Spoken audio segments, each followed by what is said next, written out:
The Mysteries of Hawthorn Hall, written by Mindy Burbage-Strunk, narrated by Leslie DeSalle. Chapter 1. London, 1803. Adventure had never panned out for Lily-Anne Cole before, so why exactly did she believe this time would be any different? She stood staring at the highly polished wooden door, slowly lifting her hand to knock. What was she doing here? Surely this man was in error, and she was not the person he was searching for. Why would anyone search for her? She was a lowly maid at a moderately sized estate, and the daughter of a tenant farmer. Her family owned nothing of value. What could anyone possibly want with her? Lily sighed, thinking for the 100th time that this was a complete waste of money. The mail coach to get her here and the room she had let all cost money she did not have.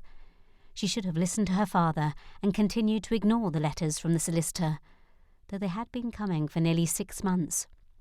But she was here now. Perhaps if she looked the man in the eyes and told him he was mistaken, he would leave her alone once and for all, allowing her to live in obscurity again. She rapped 2 times before dropping her hand to her side and pulling her pelisse tighter around her, her fingers grazing over frayed and broken threads. Glancing down at her worn coat and dress, she wondered how she had thought she looked presentable before leaving her small, dingy room at the inn. Why had she believed her aunt's assurances? Surely this man was used to dealing with a more affluent crowd. This was not the first impression she had hoped to make, but there was nothing for it. This was her finest dress. Her brow creased. She looked around the small anteroom. Pale green paper lined the walls above dark wood panelling. From the looks of it, this man was someone who would surely look down on her humble circumstances. Lily swallowed and took a step back. Perhaps he was not within, and she should leave. But then the door opened, and a man, likely of similar age as her father, stood before her. He had small, round eyes, reminding Lily a bit of a polecat. Several strands of grey intermingled with the rest of his neatly combed hair, giving him a distinguished look that set Lily's stomach twisting. Oh, why had she not listened to her father and just sent a letter? The material of his coat was finer than Lily had ever seen. She lifted her hand a fraction to feel the softness, but dropped it back down to her side. She may be poor, but it did not follow that her mother had not taught her proper behaviour. The man studied her from head to foot, the frown on his face showing he did not like what he saw. He moved to shut the door in her face, but Lily used what courage she had left and stepped forward. "Mr. James?" She curtsied out of habit. "My name is Lily-Anne Cole. You sent a letter indicating you wished for me to come to see you." His frown turned into a smile, and his eyes lit. "Miss Cole, I was not expecting you. My letters have gone unanswered for so long I had doubts you were even among the living." He moved to the side and motioned her into his office. "But I am most pleased to make your acquaintance." Lily swallowed again. His enthusiasm should have put her at her ease, but it only tightened the twist in her stomach. What did this man want? The inside of his office was every bit as intimidating as the outside waiting area. Everything was polished to the point one might see their reflection, if so inclined. 4 stacks of paper lined the top of his desk, all perfectly straight, without a paper out of place. Lily folded her hands in front of her and picked at her thumbnail through her gloves. She was all in favour of cleanliness and order, but this man took it to an extreme. He motioned to a chair opposite his, and she sat down, perching on the edge. He pulled a stack forward and sorted through the papers.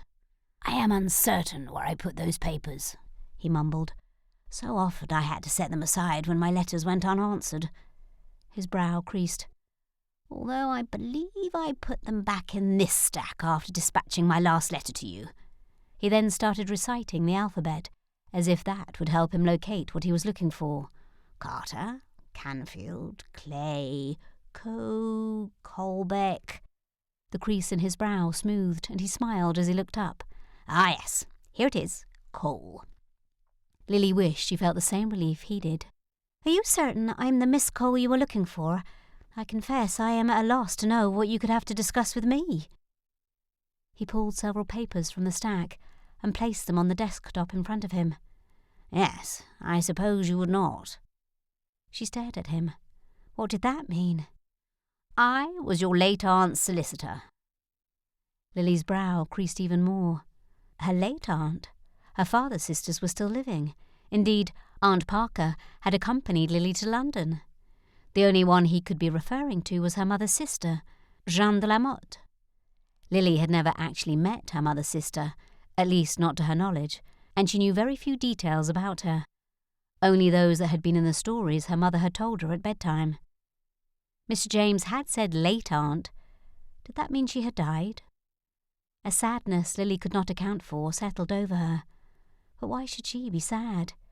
She had no genuine feelings for the woman. How could she, when there had been no association? Perhaps it was because Aunt de la Motte had been so kind in her mother's stories. Or perhaps it was just the connection to her mother that stirred Lily's emotions. But what could her aunt have to do with Lily now? And why should she have a solicitor? A solicitor was only required if one had wealth, and Lily found it hard to believe she might have such a relative. If it was true, why had she not known of it before? I realise it has been quite some time since the contest to Sam Remy's unfortunate death, but it took some time settling her estate, and then locating you. He nodded his head towards her. When did she die? Lily shifted in her seat. Some 5 years ago now, but I have found you at last, and we have sorted everything out. He smiled. Miss Cole, today is the day your fortune changes. Lily's head swirled. What was he babbling about? De Saint-Remy was her mother's maiden name, but Lily did not recall her mother ever mentioning that Jeanne was a countess. And why was she using her maiden name when she was married? For Lily distinctly remembered a story about a grand wedding. She paused. Her mother had often told Lily stories of how the de Saint-Remys were descended from French royalty. But Lily had not entirely believed it. She had merely thought it a lovely story her mother told. For how could the descendant of a king be living as they did, without money or social status? But if her aunt was a countess, then perhaps Lily had been wrong, and the stories were true. It all felt so unlikely. Lily shook her head. I am sorry, Mr. James, but you are surely mistaken. I believe I've come here in error. She pushed herself to standing, irritated that she had spent the time and money to come all this way from Wiltshire.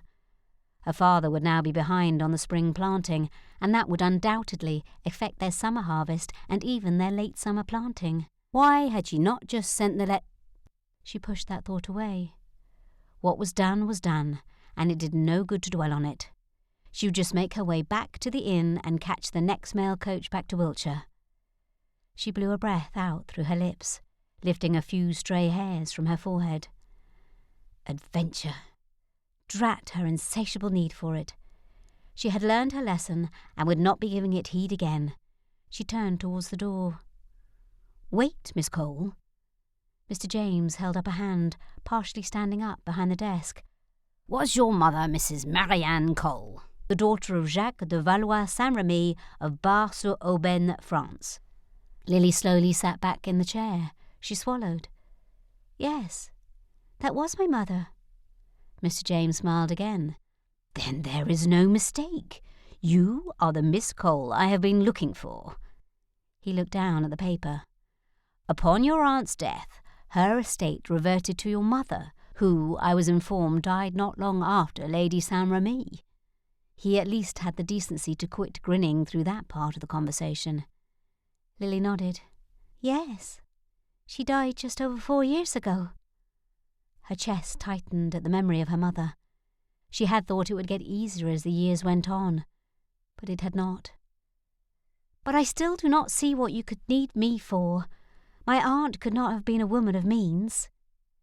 The solicitor's brow rose on his head. On the contrary, she was a woman of great means, and now so are you. He steepled his fingers in front of him. Your aunt had a vast estate in Durham. Lily shook her head.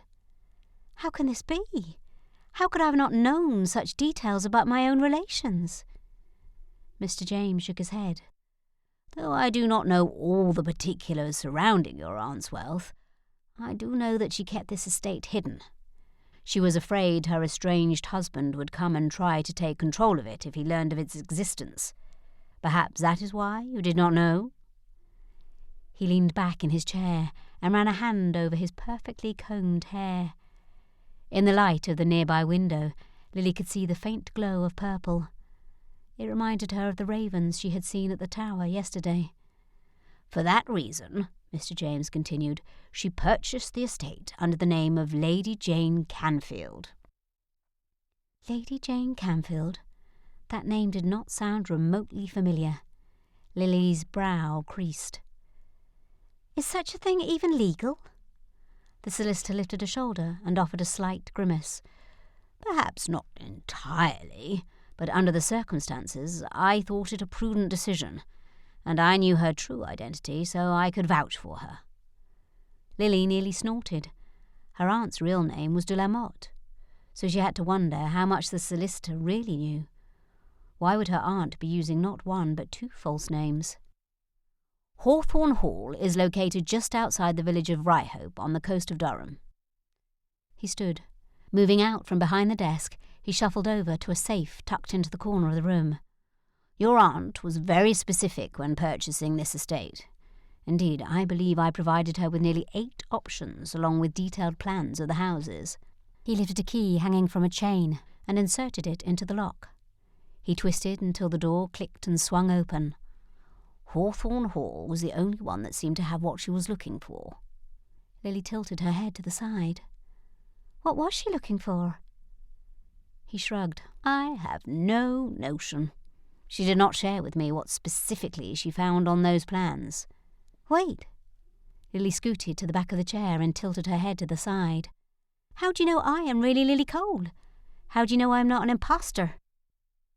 Mr. James withdrew a neat stack from the safe before shutting the door and locking it up again. He returned to his desk and sat down. Shuffling through the pile, he picked up a paper, looking from it to Lily and back again. Clicking his tongue, he looked up at her with a smile. "I have your likeness here. You were much younger when this was drawn, but the resemblance is close enough for me to know this is you." He pushed the sketch towards her. Lily picked it up and her chest tightened. Her mother had drawn the portrait. She could even remember sitting for it. It could not have been many months before her aunt had died. Lily frowned. Why had she not known her mother had been in contact with her sister?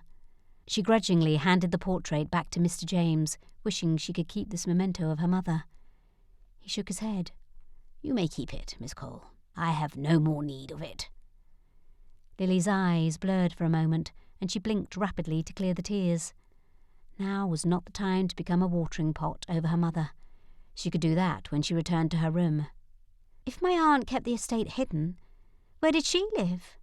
Lily's mother's stories had not contained much information about their lives after the sisters arrived in England. Mr. James frowned. "She was living in the Rookery at her death. I thought it odd, but then nothing about your aunt was expected." The Rookery? How did one with a great estate and fortune end up dying in the Rookery? He next pushed over a ledger. "This is the second ledger. Mr. Young, the bailiff at Hawthorn, has its twin. As I am sure you can imagine, I have had to make several trips a year to ensure the estate was handled wisely, and I can tell you that Mr. Young is very capable and honest." Lily stared at the leather book as she reached for it. Was this all a dream? It truly seemed the only explanation. Things like this did not happen to her. It was something one only read about in books or heard about from other ladies of the working class. She wanted to give herself a hearty pinch just to make sure she wasn't dreaming, but she refrained. There was no need to make Mr. James question her sanity. He looked over a few more papers, then nodded. "I think that about does it." He smiled up at her. "Is there anything else I can do to be of service to you?" Lily shook her head. How was she to know? She had never been an heiress before. What was the protocol? She did not have a single notion what types of questions she should have. "You are fortunate, Miss Cole. This estate not only pays for itself, but also turns a sizable profit. The tenant farms are full, and as yet your crops are doing well." Mr. James sat back in his chair with a satisfied sigh. but I am here if you find yourself in need of my services." She looked back at the ledger in her hands, her head shaking.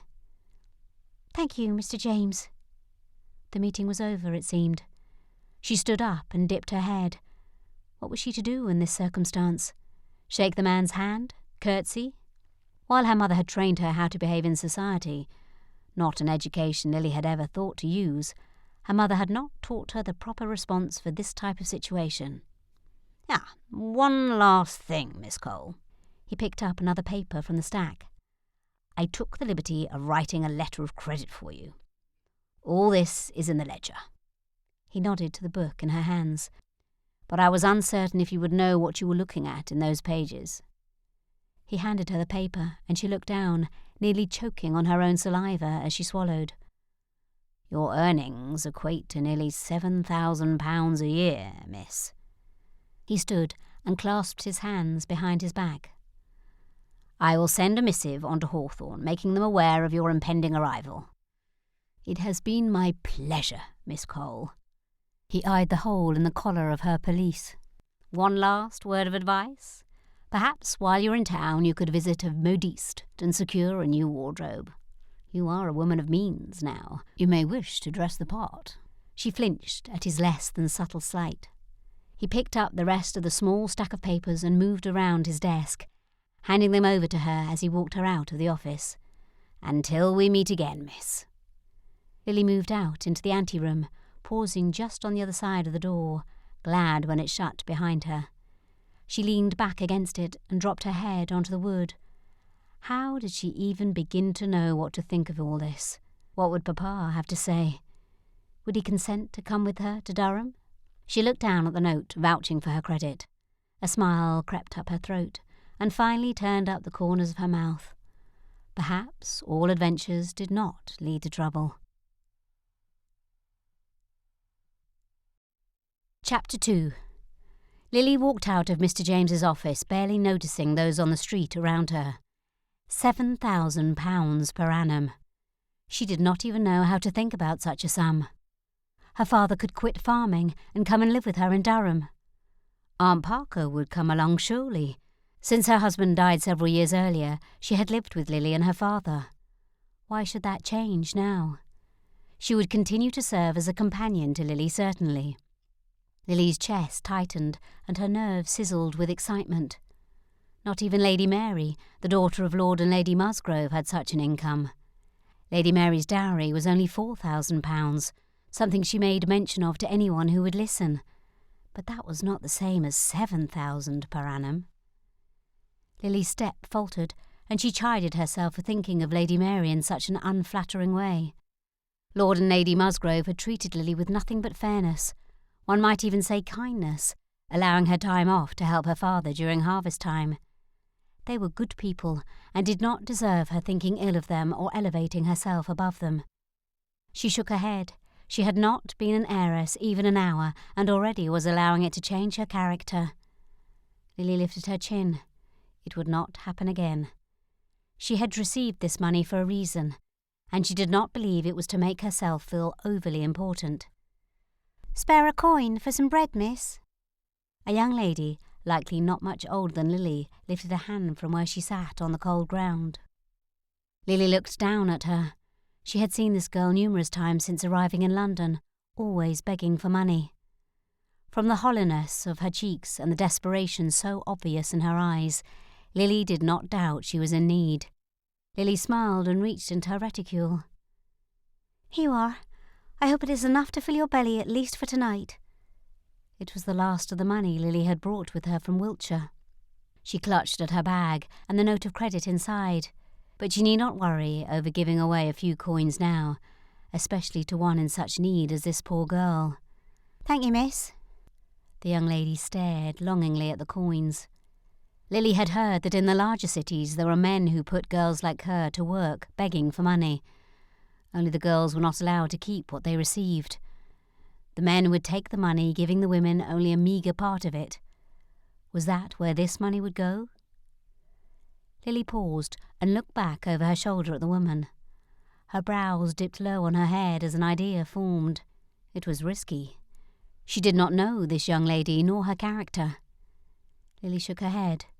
No, it would not be proper. She nodded and continued on. But the thought persisted, even after she had turned the corner and approached the inn where she and her aunt were staying. Lily stopped in the taproom, looking at nothing as she thought. Why would this idea not leave her mind? She turned on her heels and marched back out to the pavement, her decision made. Her father would surely call it reckless, so would Aunt Parker. But something inside Lily compelled her forward. She turned the corner and searched the street where she had seen the young lady begging. Lily smiled when she caught sight of her, currently being brushed aside by a well-dressed gentleman. Lily hurried over and offered the girl a hand. "Pardon me, I know it's not my place, but I wondered if you might be in want of employment." The words fluttered from her mouth. The faster she said them, the more impossible it would be for her to change her mind. The young woman's mouth dropped open. "What kind of employment, miss?" Lily picked at her thumbnail. What was she doing? Perhaps she should have thought this through more thoroughly. "I'm in need of a lady's maid. I thought perhaps you may wish to fill the position." How would this woman even know the first thing about being a lady's maid? Lily did not even know the particulars, and she had worked as a maid in a grand house. Although her mother had been Lady Musgrove's maid, Lily's own knowledge was still lacking. What she did know is a knowledge of current fashion and hairstyles was mandatory, and there was a certain level of speech expected. Lily was almost certain this woman had none of those things. "Are you in earnest?" The young woman looked Lily up and down, taking in Lily's own tattered clothing. "Who's the employer?" Lily swallowed. The response should not have surprised her. Indeed, she doubted this would even be the most derogatory of evaluations she received. But still, she took a step back as she realized what could happen. What if this woman was not what she thought? What if she tried to rob Lily of whatever fortune she had just received? "Are you interested or not?" she snapped, a bit more forcefully than she had intended. Was she not trying to help someone in need, and this is how she was treated? The woman shook her head. "I'm sorry, miss, but I have no notion how to be a lady's maid. I do not even know how to read." The look of disappointment was evident. She wished for employment, then. Lily nodded. "Can you learn? If I were to purchase fashion magazines, do you think you could learn?" The woman raised a shoulder. "I do not know. I already said I don't know how to read. That can be remedied also, if you're willing to learn." Lily was no tutor, not by any means, but she could do her best to help this woman, could she not? And if she was unsuccessful, she had the means to hire someone to do it. But was a stranger worth all the trouble? The woman nodded. "I should very much like employment." Yes, she was worth it. Lily smiled. Perhaps helping this woman was the first way Lily could use her fortune for good. "Come along, then, unless you have other matters keeping you from starting now." The woman shook her head. She glanced over her shoulder but quickly caught up with Lily. "My name is Liliane Cole. What is your name?" Lily moved back in the direction she had come. She glanced over at the woman walking beside her. "My name is May Wilde, miss." "It is a pleasure to make your acquaintance, Miss Wilde." She nodded. "Please call me May, unless that is not acceptable. I do not know what is considered proper and what is not." Lily shrugged. "I believe we can decide what is acceptable for us and what is not." People stepped to the side or moved to the other side of the street in order to avoid Lily and May. It seemed Mr. James was correct. They would all need new clothes. Lily, Aunt Parker, and May. At least if they were to fit in among the society they were to be thrust into. They would go first thing in the morning. For now, Lily would secure them another room. She shook her head. No, she would move them into something in a safer part of town. She looked down at her dress. She doubted she could secure better lodgings dressed as she was. She would need to look the part of a lady, someone of quality. It was still early in the day. Perhaps she could at least purchase a gown or two. Hopefully that would be enough to persuade an innkeeper at a more proper inn to let them a room. She reached out and grasped May by the hand. "Come along. I have a stop to make before we return to the inn and fetch my aunt." They turned and Lily hailed a hackney. "Although I might need those coins I gave you earlier. Do you still have them?" May raised a brow but nodded. "Thank you." She patted May's arm. "I will see you are taken care of, May. You need not worry any longer." The hackney stopped, and Lily and May climbed inside. Lily stepped out onto the pavement and took in a deep breath. Never had she worn anything so fine in all her life. The gown she wore cost more than her father made in several harvests. It felt extravagant and indulgent, but she knew no other way to secure lodgings. Her stomach burned, and she clenched her fist at her side. She need not feel guilty. Her father would join her soon, and he would be relieved from doing such hard work. May stepped over from the spot she had been waiting outside the shop, and looked Lily over. "Miss Cole, I barely recognised you in such fine clothes." Lily smiled. "We will buy you and my aunt some new clothes tomorrow, but first I wish to find better lodgings than we have now. I fear for what might happen to us if we remain at the other inn." May nodded and followed behind. "I cannot say I did not have my own fears for you, but where are we to go?" Lily lifted her chin. From what she had observed of Lady Musgrove, that is what one did to show confidence. Or perhaps it was superiority. Lily frowned. She did not wish to look superior, so she lowered her chin slightly. That felt better. "Mrs. Beckman, the seamstress, recommended the Horse and Toad. She said it is clean and safe, but not overpriced. She also said the food was tasty." She looked in both directions before turning to the left. "And she says it's only round the corner and down the street a bit. We can surely walk."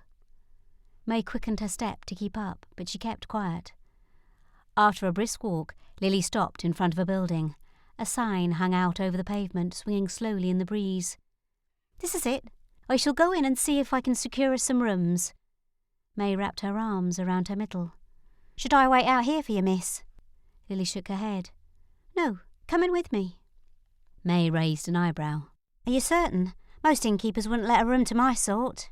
"I am certain." Lily nodded and pushed through the door. "Follow me." She approached the counter and wrapped her arm around May's shoulder. "Excuse me, sir, but my friend and I have just arrived in town, and my friend has had a terrible accident. I hoped you might have a room we could let. Some place she could rest." She looked at May with distressed eyes. The man eyed them both, scowling at May but relaxing his features when he took in the fine quality of Lily's clothes. She was not sure if she was more flattered or angry at the response. "I only have one room, miss." Lily smiled. "We will make do, sir. Thank you for your kindness." She seized the key he held out and led May up the staircase at the far end of the room. Once they were out of sight of the innkeeper, Lily released her. "See? There was no reason for you to remain outside." May looked up at her. "But I did not have an accident." Lily tusked. "Your life has been full of accidents, I am certain, or you would not be living as you have." Lily shrugged. "But if it would make you feel better, trip over that carpet there and have an actual accident." May shook her head, her brows pulled down. She was surely questioning if she was the one to have made a mistake in accepting Lily's offer. Lily unlocked the door and pushed inside. They both stopped just over the threshold and paused, mouths hanging open. The walls appeared to be freshly whitewashed and the linens clean. The entire room smelled of fresh flowers, likely due to the vase of lilacs on the side table. "It is the nicest room I've seen," Lily whispered. May just nodded. Lily moved over to the window which faced the street down below, allowing sunlight to stream in and warm the room. Lily had not thought the sun was even out this morning. She smiled. Aunt Parker would enjoy sitting in the window seat and watching the people go by. "We should go and fetch my aunt, then perhaps we can return and decide what we need to do before we continue on to Hawthorn Hall." Lily needed to write a letter to her father, informing him of their good fortune. He may not be able to arrive in London before Lily left for the country, but at least he could meet them at Hawthorn Hall. Perhaps she should purchase a few items of clothing for him before she left for Durham. Lily smiled, thinking of her father in a proper waistcoat and tailcoat. Perhaps she would even buy him a beaver hat.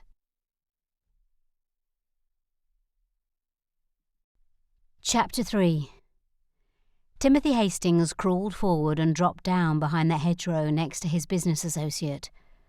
A root jutting out into the ha-ha made itself known as it scratched up the side of his thigh. He winced, gritting his teeth as he moved forward to look through a gap in the bushes at the large house across the field. "It's about time you got here." Paul did not turn to look at him. You are the one who left me to finish up the Raven Pond assignment on my own." Tim pushed his irritation down. Now was not the time to have this argument. "Are you sure this is the place?" He stared at the dark house, the few lit windows hardly making any difference in the darkness. "Aye, that's Hawthorn Hall." Paul nodded. "It has taken me a month to discover it, but I am certain this is the place we are looking for." He rubbed his hands together, blowing air into them. "Now that we have found it, the rest should be easy." Tim snorted. "How do you figure? Not only do we need to make a plan to get inside, but we do not even know where to look once we accomplish that. The Comte's instructions were rather vague. Crawling said the house is mostly empty. Has been for nearly a decade." Paul pushed himself to standing. "You got your information from Crawlings?" Tim stood up next to him, the muscles in his neck and shoulders knitting themselves into a tight knot. Jacob Crawlings was not the sort of man Tim liked to deal with. The man's reputation was sordid at best, and using him to gain information seemed to taint their work regardless of the assignment. Tim did not trust the man as Paul did, nor did he like Crawling's usual methods of operation. "Aye, if I had not gone to him we would not be on to this place yet. I have saved us weeks of time." Paul squinted into the darkness. He moved out of the ha-ha and over the small rock wall separating one field from another. "A butler and a few maids maintain the place." He grinned. "But Crawling says the butler is a relic. I am certain we could take care of him, should he become a problem." Tim bristled and moved up beside him. "No one is to be hurt. That is our policy, remember?" He gave his partner a side glance. "Yes, I remember, but sometimes there isn't another option." Tim had noticed this meaner, aggressive side of Paul more regularly of late. It had led him to consider finding a different associate.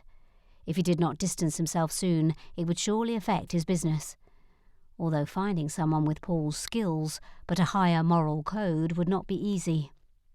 The Ton did not like to work with people like Paul, at least not from Tim's experience. It was what had made Tim successful.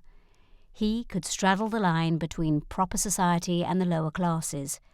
It made him the perfect person to handle the Ton's dirty business, the things they did not wish to have known among their friends and associates. There were few fixers, that's what Tim liked to call himself, without sullied reputations these days. But Tim was known for his discretion and morality, something Paul was putting at risk, which meant Paul's time working with Tim was at an end. When this job was over, Tim would sever all ties. "You didn't give Crawlings any particulars, did you? If we have to split the fee with him, it is coming out of your share." Tim stared at the house, even though nothing was happening there. That was all they needed, more people privy to the details. Making a muddle of this assignment would spread fast among the Ton, and that kind of attention was not what Tim wanted. It would not take much to push him over the line from genteel society back to his lowly upbringing permanently. Tim shook his head. It was times like this, lurking in the darkness, watching the comings and goings of a stranger's house, that Tim wondered if he was on the right side of things. Sometimes it was hard to tell. He sucked in a breath, both out of relief and exertion. They had both picked up their pace, the anticipation of what they were doing pushing them forward. He was on the side of right, even if it felt murky at times. Whoever owned this house had purchased it with ill-gotten gains stolen from his client, the Comte de la Motte. The French nobleman was willing to overlook the money used to purchase the house, but he wanted back the rest of the jewels and was convinced they were hidden somewhere inside the house. Diamonds, to be precise. And Tim was intent on finding them and returning them to their rightful owner. The house drew closer with every step. "Tell me, who are the owners and what do you know of them?" Tim pulled his coat tighter. If they were going to spend many more nights outside, he would need to buy a warmer coat. Spring was near, but winter was not releasing its grasp easily. Only the nights were uncomfortable, but hopefully that would only be for a few weeks longer, until the earth warmed for spring.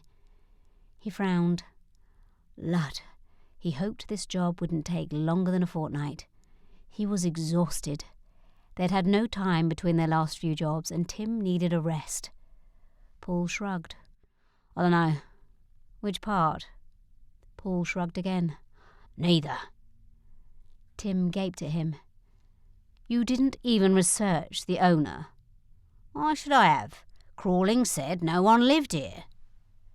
Tim stopped walking and pulled Paul to a stop. That was your one duty. I finished up the last assignment alone, and you were to discover everything you could about the owners. Tim ran a hand through his hair and rubbed at the back of his neck. Paul sneered. I didn't need to discover anything but where the house was and if it was occupied. You know these society types. They have houses all over the country. Tim clenched his hands at his side to keep himself from smacking Paul on the back of the head. You are telling me that our only information is from Crawlings? You did not verify any of it? What if it is all a bunch of fustian nonsense? He drew in a slow, calming breath. Crawling's information is good, Paul said through gritted teeth. It always has been. Why should it not be this time? Paul shook his head. You only doubt it because you don't like him, because he isn't part of your hoity society friends. Neither were you, but I used to trust you, Tim growled. They stepped onto the stone terrace at the back of the house. Only a few windows still held candlelight. The servants would all be in bed soon. Let's peek inside the windows, and then we can return to the inn and do what you were supposed to have already done. Make a plan. You want information, then let's go find it. Paul withdrew a knife from his belt and walked towards the French doors. What are you doing? We can discover what we need by looking in the windows. You can look in the windows all you like, but our information will be better if we go inside, will it not? Tim had never been so close to strangling someone in his life. If you had done what you were supposed to do, none of this would be necessary. You do what you want, but I'm going inside. He inserted the blade between the two doors and jiggled it until one side popped open. He threw a grin over his shoulder. Nothing to worry about. We'll be quiet as church mice. In and out. That's the plan. In and out. Paul made it sound so easy, but the knot in Tim's stomach disagreed.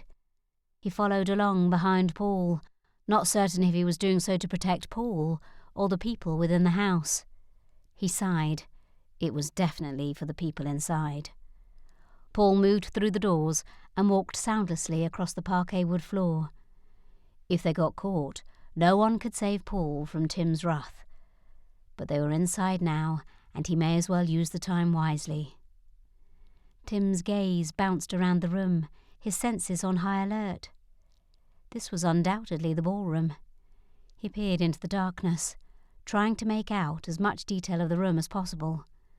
He did not like going into a job without the proper background information. Tim clenched his jaw. If Paul had not researched the house owners, he likely had not researched their client either. It was not that Tim did not trust the Comte, but he knew from experience that people rarely gave him all the information, and it still did not settle well that he had not met the man in person. He studied the mouldings along the wall. Was it possible the diamonds were hidden somewhere in here? He could discern nothing that looked to be a secret compartment within any of the walls, but it was difficult to tell much in the darkness. Truly, it would be best if they could figure out a way to enter the house, by invitation ideally, and look around in the daylight. They moved out of the ballroom, a handful of doors dotted each side of the corridor. This was going to take much longer than they had time for. "We cannot search every room," he whispered to Paul. "There is not time. Just poke your head in and discover what the room is, and we'll figure this out at the inn tomorrow." Paul shrugged, taking a few steps down the corridor. "I still think we should search as much as possible while we're here. We may not get this chance again." His voice was not as low as it should have been. Tim's heart rate ticked up. Was the man intent on getting them caught? They pushed into what looked to be a parlour. Tim moved to the far wall and ran his fingers along the wood of the wainscoting. He lifted pictures, looking for any place one might hide a fortune in diamonds. There is nothing over here. He moved toward the fireplace, and the sound of horse hooves and carriage wheels stopped him at the window. "What the devil?" Tim growled. The carriage sounds increased in volume as the coach turned onto the circular part of the lane, stopping in front of the staircase in front of the house. Paul came to stand next to him. "What's all this?" "Yes, my thoughts exactly." Tim glanced over. "You said no one was in residence." "No one has been for years." Paul frowned. "Do you think this is the owner's?" "Who else would it be?" Tim's head shook. "You were supposed to have these answers, remember?"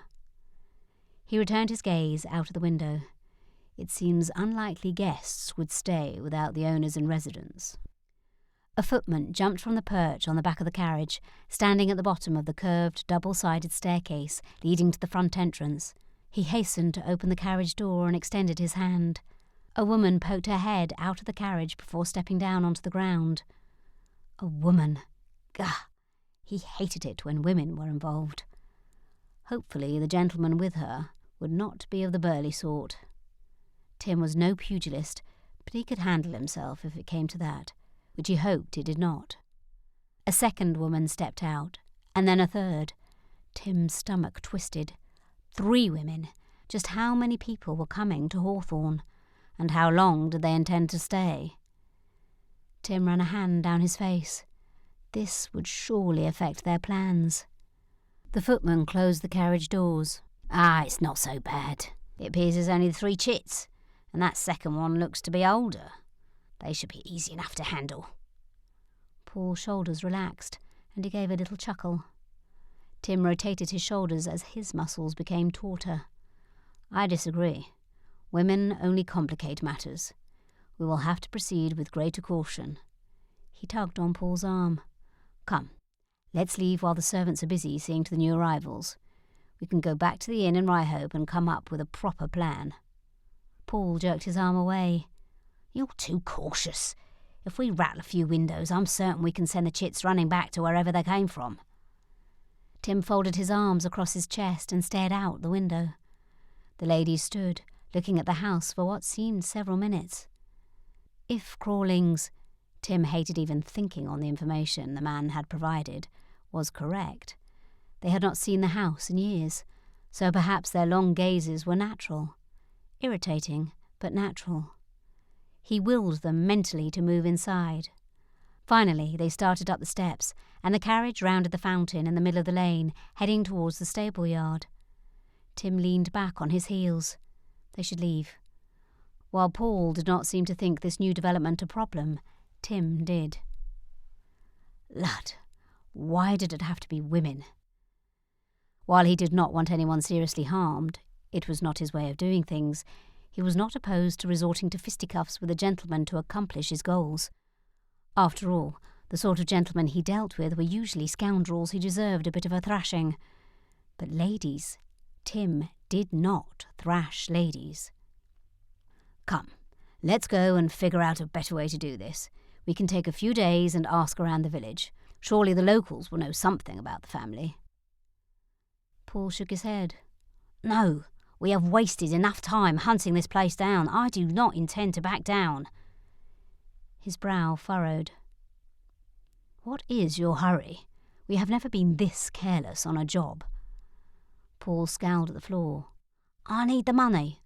I just discovered Katie is with child." Tim scrubbed a hand over his face, his head shaking. "Are you to marry her, then?" Paul guffawed. "Heavens, no! She's even less desirable now. But I need to throw some blunt at her, to send her away. Crawling says he knows of a home for chits like her, but it will cost me." He grunted, as if the girl was solely responsible for what had become of her, and he was just acting charitably towards her. Tim tilted his head to the side, bringing his shoulder up to meet his ear. "Fine, but we remain in here until everyone's in bed. Then we will search this floor only." He narrowed his eyes and straightened to his full height, towering over Paul. He did not feel a moment's remorse about intimidating the man. Perhaps Paul needed a little more intimidation in his life to make him see the error of his current ways. There was movement somewhere in the house, but exactly where it came from Tim did not know. He moved the sofa and settled into the corner while Paul took the chair by the fireplace. The ladies surely must be tired. It was... He flicked his eyes to the clock on the mantel, just barely able to make out the hands. His head shook. Midnight. Tim rubbed at his eyes, the mere thought of the hour making them burn. "It won't be long now." Paul looked over to Tim. "Maybe we should separate. We can move faster." Tim grudgingly admitted it was not a bad idea. The faster they searched, the faster they could quit this house. Although that did leave Paul on his own, and that thought did not settle well. But it was better to get in and out quickly, was it not? Tim shook his head, feeling like a headmaster determining the punishment for a wayward student. "You realise we are only looking to get an idea of the layout of the house?" Paul guffawed. "It's not as if I expect to find them tonight, but I cannot sit around and wait any longer." Paul pushed himself up to standing. "It is long since quiet. Everyone is surely in bed. Let's move along." "Remember, you are not to hurt anyone. If you should come across someone, make a run for it, and we will meet back in the ha-ha." Tim stood and moved towards the entrance. He cracked the door open and peered out into the corridor. It appeared to be clear. Paul jerked the door open and barged out without a care. He really was an idiot. "Very well, you take the rooms on this side, and I will take that side." Paul did not whisper as one should when lurking around a stranger's house in the dark without an invitation. Tim's muscles wove tighter, his pulse now pounding in his temple. "Let's just finish this," Tim whispered, hoping Paul would take the hint and lower his voice. Tim moved to the next door and Paul to the one opposite. Paul cracked the door open and peered in. "It's the library. I'm going inside to take a better look. This is where I would hide them if it were me." He grinned over his shoulder. "Would it not be ideal if we discovered them tonight?" At least he was whispering this time. Tim opened his mouth to object to the notion that it could happen so quickly, but Paul was already slipping through the crack in the door. It closed behind him with a soft thud, only to be followed by a loud scream. Tim scurried into the room at his side and waited. Chapter 4. Lily dropped the book she had come in search of to the floor and let out a scream when she saw a man slip into the library. He turned around and she noted his dishevelled hair and dirty clothes. A wildness hovered in his eyes. She tried to swallow, but her mouth was dry and chalky. The man's eyes widened before darting about, only to return to her. His lip curled up as his head shook from side to side. "If you would have waited one more day before arriving, miss, you wouldn't have been here for this." His eyes ran the length of her, and he jutted out his chin. "Although I can't say as I'm disappointed." "What are you doing here?" She clasped her hands tightly in front of her, trying to hide their shake. It was more than obvious this man was not a part of the house staff, and her unease only excited him. "Just step aside and I will look for what I came for." He grinned and her stomach turned over. "Then maybe we can have some fun." "Get out!" she yelled, without taking her eyes from him. She bent and retrieved her book from the floor and threw it at him. That grieved her almost as much as this man frightened her. She was off her mark, though, and it only grazed his arm. He held his hands out in front of him, but his smile widened. He was missing several teeth on the side of his mouth, and a large mole coloured his skin, dancing about just below his left earlobe. "You don't want to fight, miss. I will win, mark my words." A door slammed somewhere down the corridor, and the man glanced back before searching the room. His gaze landed on the windows, and Lily could almost see the thoughts swirling in his brain. Did he have enough time to make it to the window before the entire house came running? There had not appeared to be many around when she arrived, but this man did not know that. He seemed to think the window his best chance, for he lurched to the side and ran as if the devil himself were nipping at his heels. He made it to the window in only 7 steps, which was really something to admire, if not for the fact that he was an intruder in her home. The door to the library flew open, banging loudly against the wall behind it, and another man loomed in the doorway. This man's clothes were finer than those of the intruder, although he was not much cleaner.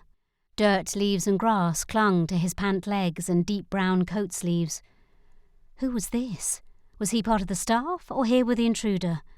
Lily opened her mouth to scream again when the man's voice stopped her. "What is happening? I thought I heard someone scream." He looked wildly at her.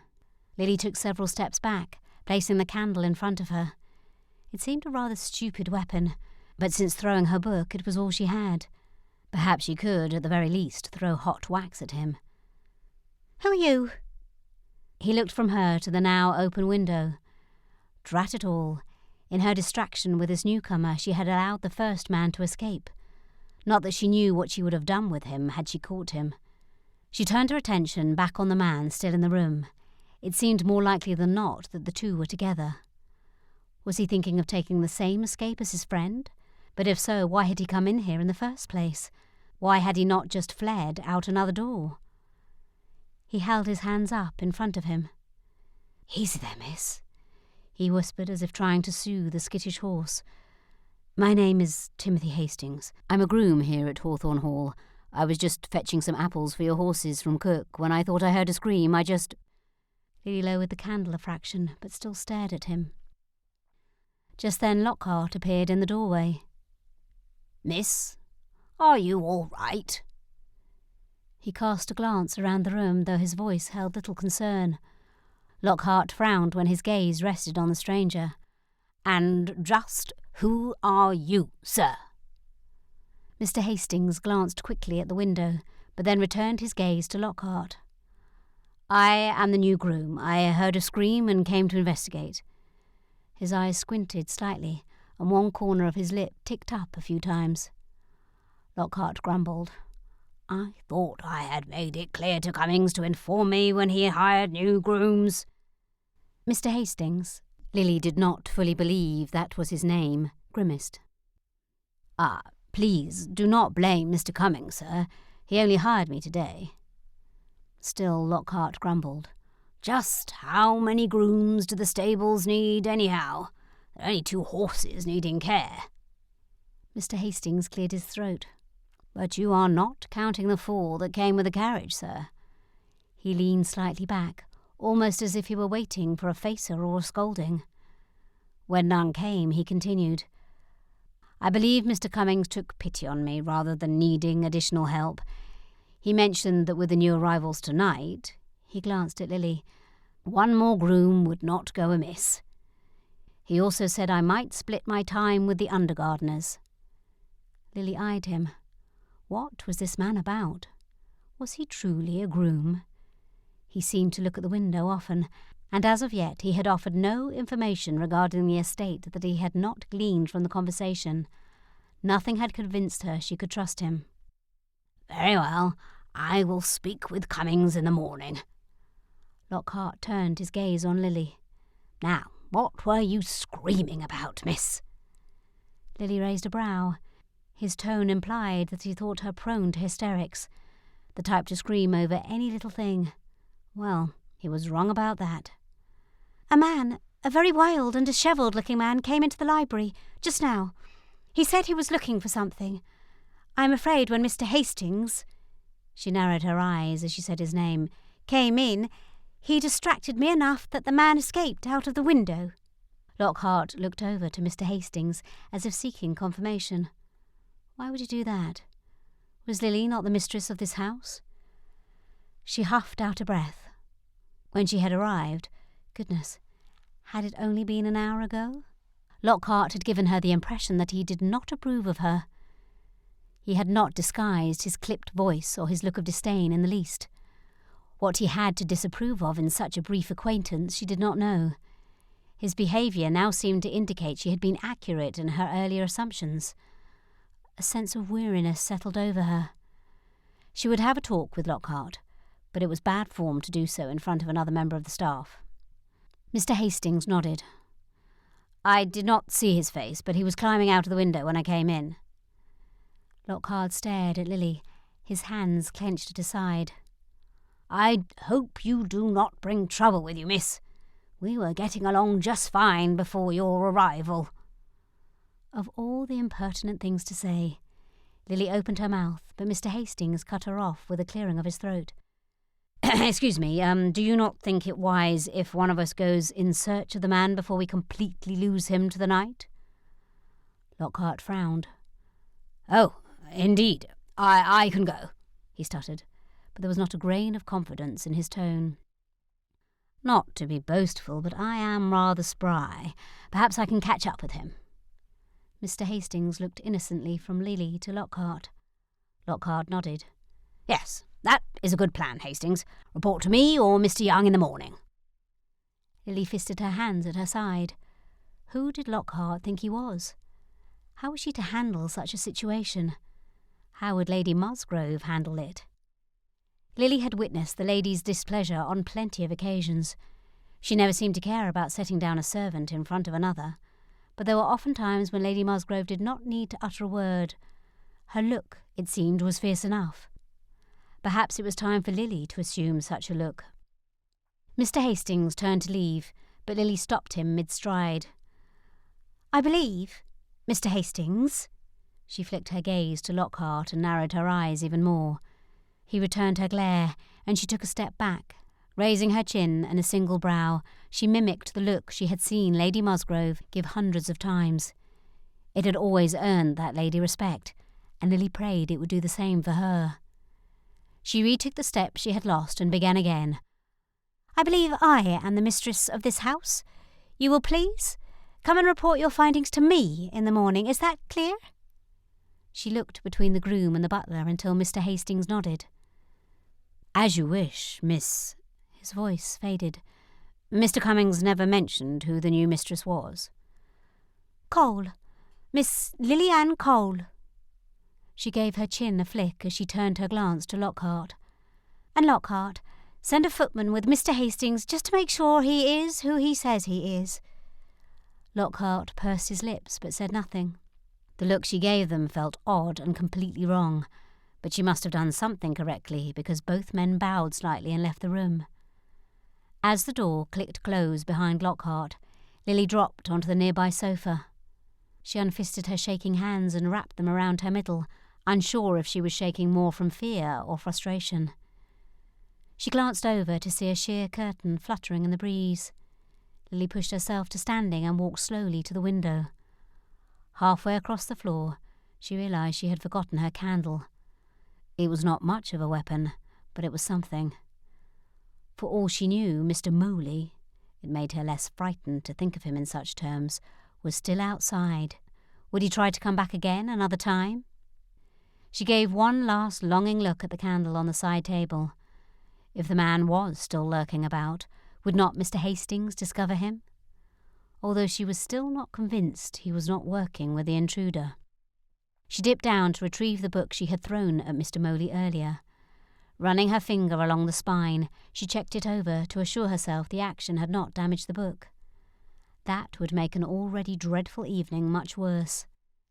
Satisfied with its condition, Lily clutched the book tighter to her chest and tiptoed forward, listening for any foreign sounds that might make Mr. Moley's presence known. But she heard nothing. Perhaps the man was smarter than he looked, and had fled completely from the property. She finally reached the window and peered out. Nothing seemed out of the ordinary, although what did Lily know of the definition of ordinary at Hawthorn? She likely would not know that answer for some months yet. She lifted her hands to pull the window sash down, but caught movement in her side vision. Her breath sucked in, but then she recognized the tall, lean form of Mr. Hastings. Removing her hands from the sash, she stuck her head out of the window, her plait falling over her shoulder. Lily looked down, only then realizing she was in her night-clothes. Her face burned as she thought back on her interactions over the last 10 minutes. She had not thought to grab even a wrapper when she had left her room, thinking everyone had surely gone to bed. It was no wonder Lockhart looked on her as a low-class miss. She had never felt so much the part of a lowly farmer's daughter than she did in that moment. Perhaps even lower, because even a farmer's daughter knew to cover up when leaving her bedchamber.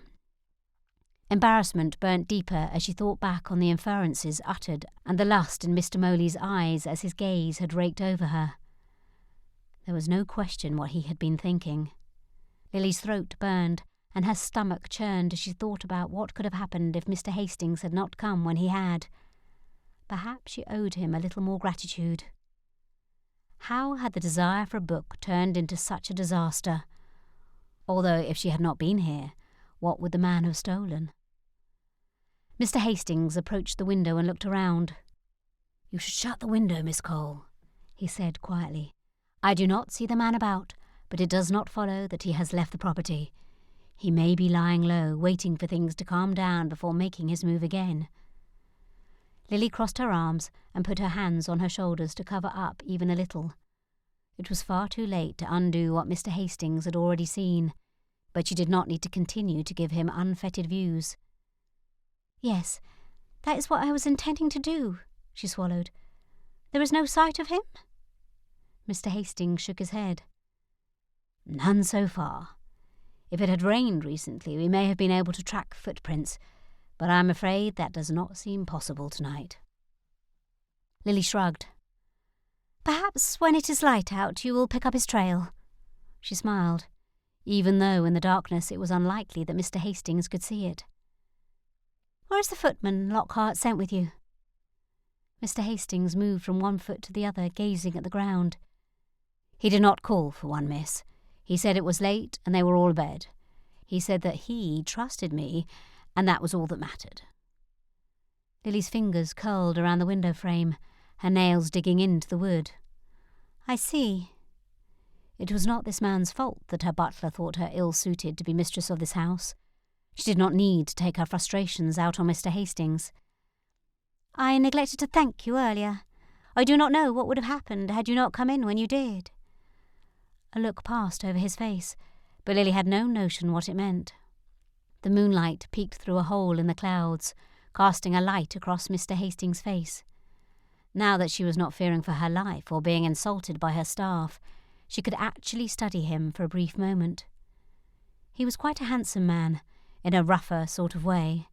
Stubble covered his jawline, and his dark brown hair was a bit rumpled. But the picture was altogether pleasing. Perhaps to ladies of finer breeding than herself, he would not be so becoming. But she found herself attracted to men who knew how to work. Men like her father. Mr. Hastings quirked a brow, his mouth turning up in an impish grin. "You are welcome, Miss Cole, but I think it best if you lock the window now and go to bed. I will talk to Mr. Cummings and make him aware of the situation. Perhaps he can spare a few grooms to keep a watch out, but I hope the man was scared off for good and will not make a return visit." Lily nodded. "Yes, let us hope for that." She pulled her head inside, but then stuck it back out quickly. "Good night, Mr. Hastings, and thank you again." He dipped his head to her, and then turned and walked out toward a wild-looking garden behind the house. Lily pulled down the sash and pushed the bar into place. She stood in front of the window a moment longer, watching until Mr. Hastings' silhouette faded into the darkness. She padded across the room and plucked up her candle before placing the book on the side table. She rolled her shoulders, her eyes feeling suddenly heavy. Perhaps she had been wrong earlier about sleep eluding her, for now it seemed unlikely she could stay awake long enough to return to her room, if she remembered the directions. She had been very attentive when coming down, but the events of the evening had scattered those thoughts far and wide. She clutched the handle of her candle holder as she made her way out of the library. Funny, she had thought her travel to Hawthorn Hall would be the end of her adventure. Counting her turns, she found her bedchamber with relative ease. Pushing open her door, she crossed over to the window seat that faced the back gardens. Mr. Hastings was nowhere to be seen, but still she grinned. It seemed she had been wrong. This adventure seemed to have more in store for her yet.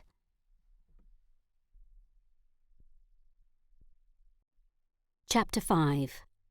Tim wanted to look over his shoulder to see if Miss Cole still watched him from the library window, but he did not dare. He was already up to his neck in untruths. He did not dare catch her gaze again for fear that she would see the deceit written all over his face. He had only just escaped unscathed as it was. When he got his hands on Paul... Tim clenched and unclenched his fists at his side. Kicking a patch of new grass pushing up through the soil, he sighed and let a little tension from the evening flow out of him. How could Paul have made such a mess of this situation already? They had only been working on it for mere hours. Tim did not know why he was surprised. Had he really thought Paul could handle this much responsibility? Tim had doubted it, and it seemed he had been right. He scowled. He could not lay this entire debacle at Paul's feet.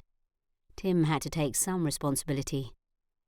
He had allowed this plan to move forward, even though he had doubted its prudence, even though he had known the proper research had not been done. He still gave Paul his head.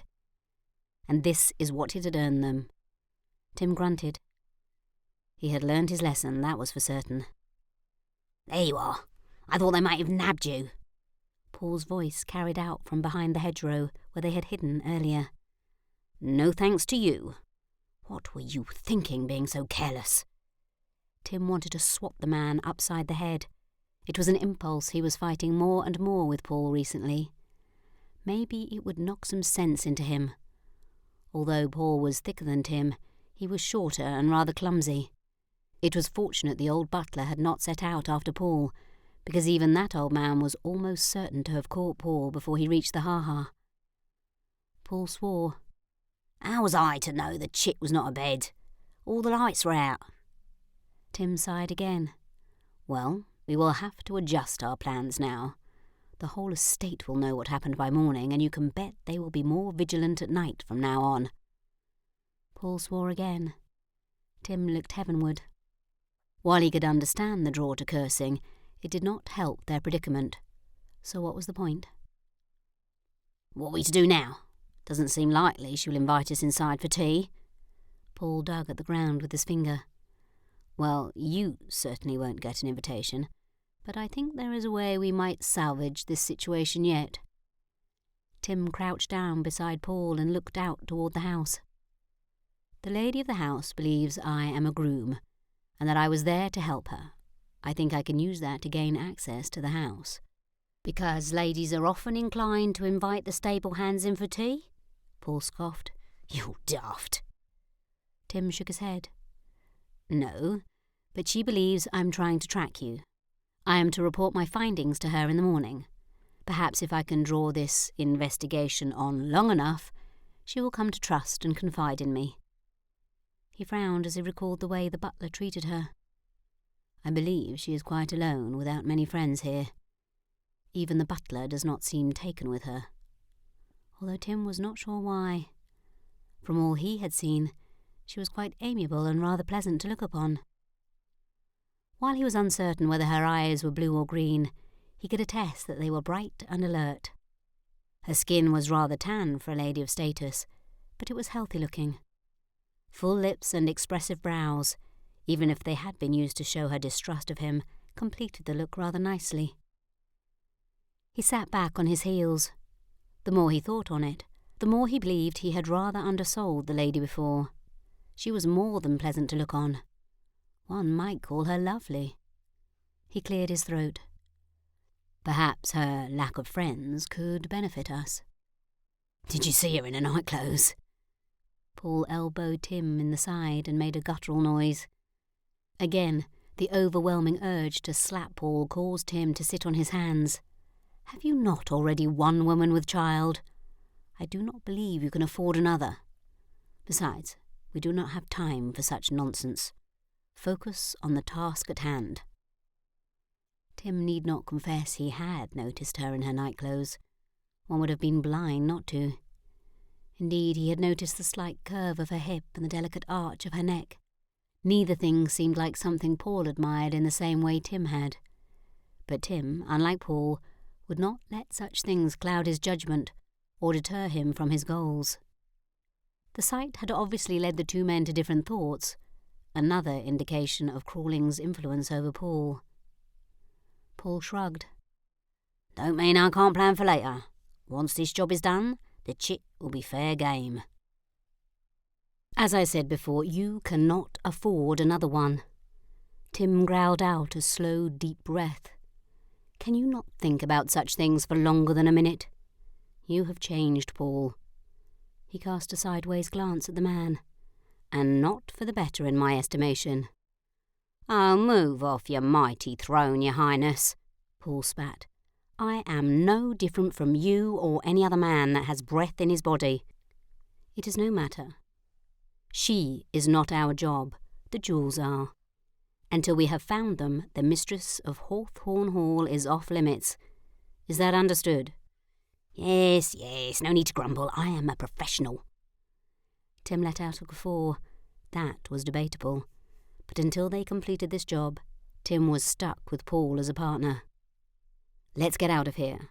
I will need to be back here at first light so I can try to secure a job as a groom. It would not do to have Miss Cole discover that I was indeed telling a bouncer." He ran a hand through his hair.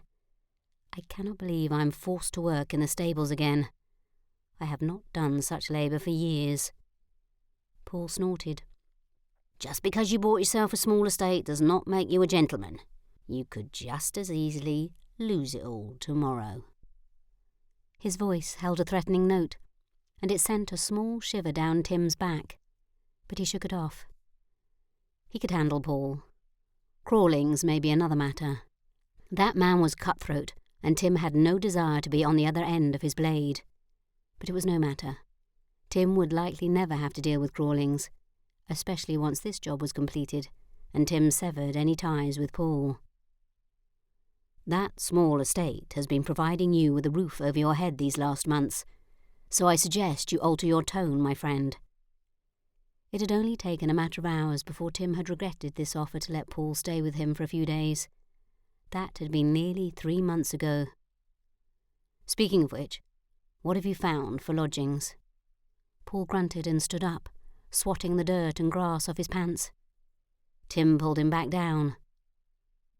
"We should wait a while longer just to make sure there is no one else looking for us." Paul shrugged Tim's hand off but lowered himself back onto the ground. "I've not secured anything as yet. Besides, we are here for the near future. There is no rush." "Why should that matter?" Tim demanded. "You have plenty of blunt from Lord Ravenpond's job. Why should you not have found something?" He pulled at his collar. "I had a bad string of luck at the gaming hell last week. I lost it all. Until Comte de la Motte pays us for this job, I have nothing to secure lodgings with." He thrust out his chin. "And even then a good part of it will go towards sending Katie away." Tim swore, and while it changed nothing, as he knew it wouldn't, it did make him feel slightly better. Not that he would make it a habit. He wanted little in common with Paul. For a moment, Tim considered giving Paul the money just to be rid of him, but he knew Paul would only squirrel off to the gaming hell and lose it. No, perhaps it would be better if he secured the lodging for Paul himself. It was likely Paul would only stay there for the month Tim paid up front, but at least it would get him out of Tim's house. And once Paul was out, Tim would not issue the invitation again. Tim strolled up the drive toward Hawthorn Hall, glancing one last time at his horse tethered to a tree at the bend in the road. His valet would be along any moment to retrieve General Howe and return him to the stables at the inn in Ryhope. While Tim had not fully examined the stable yard at Hawthorn Hall the evening before, he had seen enough to know that his own stables at Wildwood Lodge were not as substantial. But he did not care. They were his, and that was all he cared about. He shrugged. How would it feel to work in the stable again? It had been years since last he had done it. Would Hawthorn's stablemaster operate the same way his father had? Was there anything more he could learn than what he had already learned in his youth? It seemed doubtful. But Tim was always open to new experiences and what he could take away from them. He grinned. In this case, he hoped to take away the Comte's stolen jewels. As he approached the stable yard, the sun barely peeked out over the horizon. He pushed into the largest building at the front of the complex and sucked in a deep breath. The smell of horses and hay flooded his senses. Memories flashed through his mind. This exact smell had been a part of him his entire life, until he decided he wanted something different from the life his father led. Only then had Tim left Mapledale. It was the estate where his father had been the stable-master for as long as Tim remembered. It had been home. Everyone had assumed Tim would take over that role when his father left it. Even Tim had thought so for a time. But things changed, even if his father was not open to the idea. A familiar lump formed in Tim's throat, but he pushed the feeling down as his eyes adjusted to the dim light within the barn. A boy stood in the stall in front of Tim, rubbing at his eyes before resuming his task of throwing hay into the nearest stall. Oh, Tim remembered those early mornings. "Excuse me, boy, do you know where I might find Mr. Cummings? I wish to inquire after a job." The boy motioned to the far end of the building. "He's over there, sir." Tim smiled. Most people did not acknowledge the stable boy, let alone smile at them. They were invisible in the eyes of the other workers, and especially the owners of the estate. But not to Tim. He made sure he always greeted Samuel, the boy who worked in the Wildwood stables, by name whenever he saw him. The boy ducked his head and continued to throw hay. Tim walked down the aisle, horse stalls lining one side of the building. The other wall had bridles, brushes, and anything else a groom might need, all hanging from wooden pegs. There was something comforting here. It was almost like coming home. A man many years older than Tim stood in front of the last stall, whispering to a horse as he rubbed a hand down the horse's nose. He glanced up at Tim's approach and eyed him from head to toe. Tim grimaced. He had worn his least fashionable and most worn clothing, but it still looked better than what most servants could afford. "Can I help you, sir?" Tim adjusted the cap he had borrowed from a stable hand at the inn and took a step forward. Good morning, sir. I understand you are the stable-master here?" Cummings nodded. "Aye."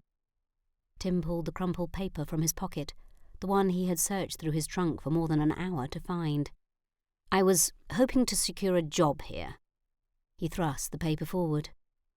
Cummings opened it and scanned the contents. "This says you're a groom, but this letter was dated nearly a decade ago." He raised a brow.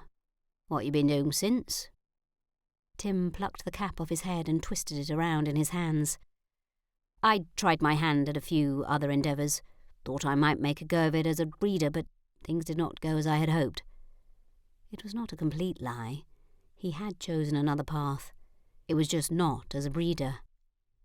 It was not Tim's fault if this man assumed Tim's business had failed. "I find now that perhaps working in the stables is what God intended me to do." "Why not just return to—" He glanced back down at the letter. "Mapledale." Tim licked his lips, hoping he looked properly contrite. "My father is the stable-master at Mapledale, sir. I would prefer not to return there with my tail between my legs. Not if I can find a position elsewhere." The stable-master's lips ticked up. "Yes, I see your point. Your pride will not allow it." Tim shook his head. "No, sir. Not unless I am forced to return." Cummings rubbed his chin. "I suppose I could use one more groom if you're good with horses. Tell me, why did you not make it as a breeder?" Tim ducked his head. "Horses cost money, especially those that come from the desired lines." He left it at that. Cummings nodded. "If you are good with the horses, I believe I can find a position for you. There are only a few members of the family in residence, and it is unknown whether or not the ladies will show a preference for riding." Tim nodded. "I do have some experience with gardening. Perhaps I could split my time between the stables and the gardens." He twisted his cap in his hands, nervous that he would not get the position. He never would have guessed he would be nervous about securing work as a groom.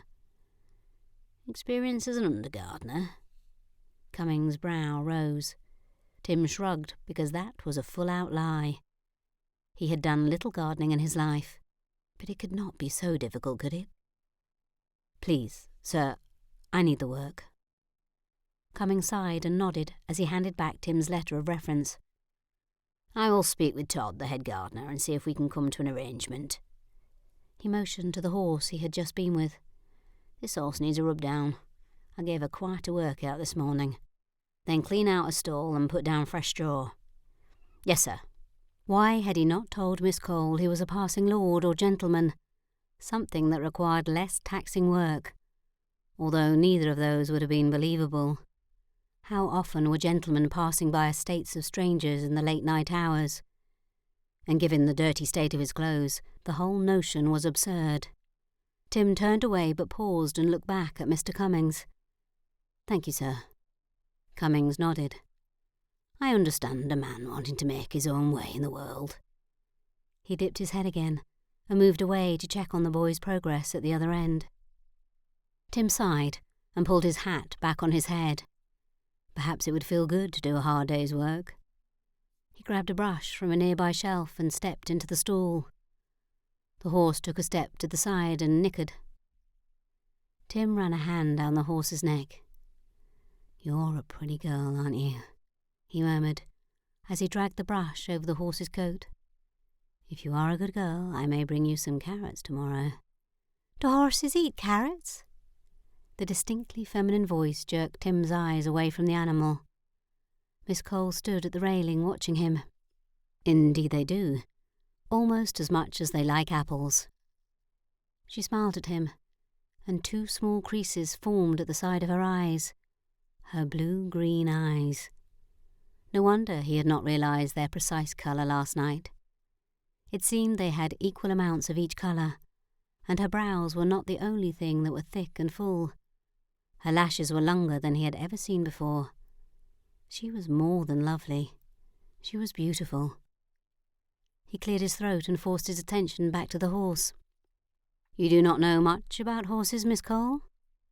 She shook her head. "No, I've never been on one. We only had one, but my father would not allow me to ride him." He paused in his work and tilted his head. One? He had not heard of many estates that had only one horse. Most carriages required at least 2. Her words almost sounded as if she had not come from privilege. But looking at this well-dressed woman in front of him, he wondered how that could be. He resumed his brushing. "Oh, is riding something you would like to do?" He saw her nod from the corner of his eyes. "Yes, though I must admit the idea rather frightens me." "You need only have someone who knows what they are about to teach you." She rested her arms on the railing and dropped her chin onto them. "Oh, and where would I find such a person?" Chapter 6. Mr. Hastings looked at her and Lily felt her cheeks warm. When had she become a flirt? "Coincidentally enough, I am such a person." Mr. Hastings puffed out his chest and waggled his brows. She put her hand to her chest. "How fortunate for me that the first person I should come across should be the person I am looking for." It seemed she was to flirt throughout this whole conversation. She could not seem to stop herself. Knowing now that he was who he claimed, the pull she had experienced the night before in her bedchambers began anew. She had come to the stables determined to discover if he had been truthful about his position at Hawthorn. But now, standing here watching his lean fingers gripping the brush and running it down the horse's coat, she found herself quite at a loss. Her stomach gave a flutter, and she felt a little dizzy. The horse whinnied and tossed its head, startling Lily. She took a step back from the railing and looked at Mr. Hastings. She could trust him. She knew that now. "You seem busy at present, so I will leave you to your work. I should not like to cause you any problems with Mr. Cummings." She took a tentative step forward. "It would not show well for your first week of work. But I would like to discuss with you what you discovered last night. At your earliest convenience, of course." Now that the fluttery feeling had passed and she could think more clearly, she wished to demand that he come immediately and tell her everything he had seen and heard. But she did not wish to be that sort of mistress, one that demanded and expected everything to be done at a moment's notice. He dipped his head. "I am afraid there is little to tell, Miss Cole. There were only a few tracks near the house, but they disappeared into the wilderness." Her stomach sank. Had she not expected this? No one had returned to the house as far as she had been told, and would Mr. Hastings not have returned if he had found Mr. Moley? Or would Mr. Hastings have taken him directly to the constable? Perhaps it was simply that she had told herself that Mr. Hastings would catch Mr. Moley so many times that she had started to believe it. She had hoped that even with Mr. Moley's rather large head start, Mr. Hastings would have caught up with him. She clasped her hands together, one thumb working relentlessly at the other thumb's nail. "I will speak to Mr. Cummings and ask him if he will find time to spare you so we may discuss what you did discover." She offered a weak smile, trying to hide her unease. "And perhaps we could discuss when we might begin the riding lessons. Every proper lady should know how to ride, should she not?" He looked up at her, his eyes holding hers for several beats of her heart before nodding. "If that is what you wish, Miss Cole." The way he looked at her made her pulse quicken, even as he put her at ease. His gaze made her want to tell him everything, every secret, every dream, every fear she had. And that frightened her almost as much as Mr. Moley. She barely knew this man. It would hardly be proper to open herself up to him. Lily frowned. It had not even been a full day, and already she was no more fit for her new surroundings than she had been for her old. But at least then, in her past life, an interest in Mr. Hastings would not have been looked down upon, whereas now it would be most improper. It was almost as if God did not want her to be happily situated anywhere. Lily threw a grin at him over her shoulder as she turned away, the flirting feeling more natural. "Thank you for your time, Mr. Hastings." She hoped it sounded carefree, because she would rather him see her as a flirt than a weak and scared girl. There was still so much doubt and confusion that swirled around inside her, small tendrils of fear that still lingered from last night. She had yet to tell Aunt Parker or May about the intrusion, fearing that they would wish to leave at once if they knew, and Lily was not ready to quit the place just yet. She shook her head, wishing to rid herself of all the unpleasant feelings she did not know what to do with. She needed to focus on one thing at a time. It seemed the best idea was to focus on the intruder and the information that Mr. Hastings could provide. She stepped out of the stable into the cool, early morning air. Closing her eyes, she let the breeze tickle along the back of her neck. It was just cold enough to make the small hairs stand on end. It was exhilarating. Perhaps if she solved that problem, she could feel more confident in her decisions about all the others. She sighed. She could do this. She could be the mistress of Hawthorn. Her mother had taught her what to do. Imagining Lily would eventually become a lady's maid, but her current situation was never in the plans. She looked around. Where was Mr. Cummings? The stable yard was larger than she had ever seen. It was a shame there were not more horses there to fill the stalls. Would Mr. Cummings be in one of the empty ones? Which building should she start with? Her stomach growled. Perhaps she should eat breakfast and then return to search for Mr. Cummings and explore her home. Her home. This was her home now. The thought gave her gooseflesh. She still could not understand how such a thing had happened to someone like her. Lily made her way toward the house. She should write to her father and let him know they had arrived safely. She had only received one letter from him since informing him of the inheritance, but his lack of correspondence did not seem so unusual. He had likely posted his letter to London, and it had arrived after they left. She would simply write him again, so he knew where to send his next letter. Her father. The thought of him brought a deep sigh to her lips. He had told her to decline the inheritance and come back home. But who did such a thing? There was no doubt in his mind that the estate had been obtained through deceit and trickery, or that was his claim. But he would not tell her why he believed such to be the case, only that she should not accept it. But Lily could not reject it. This house was a part of her mother, even if it was only through Jean de la Motte.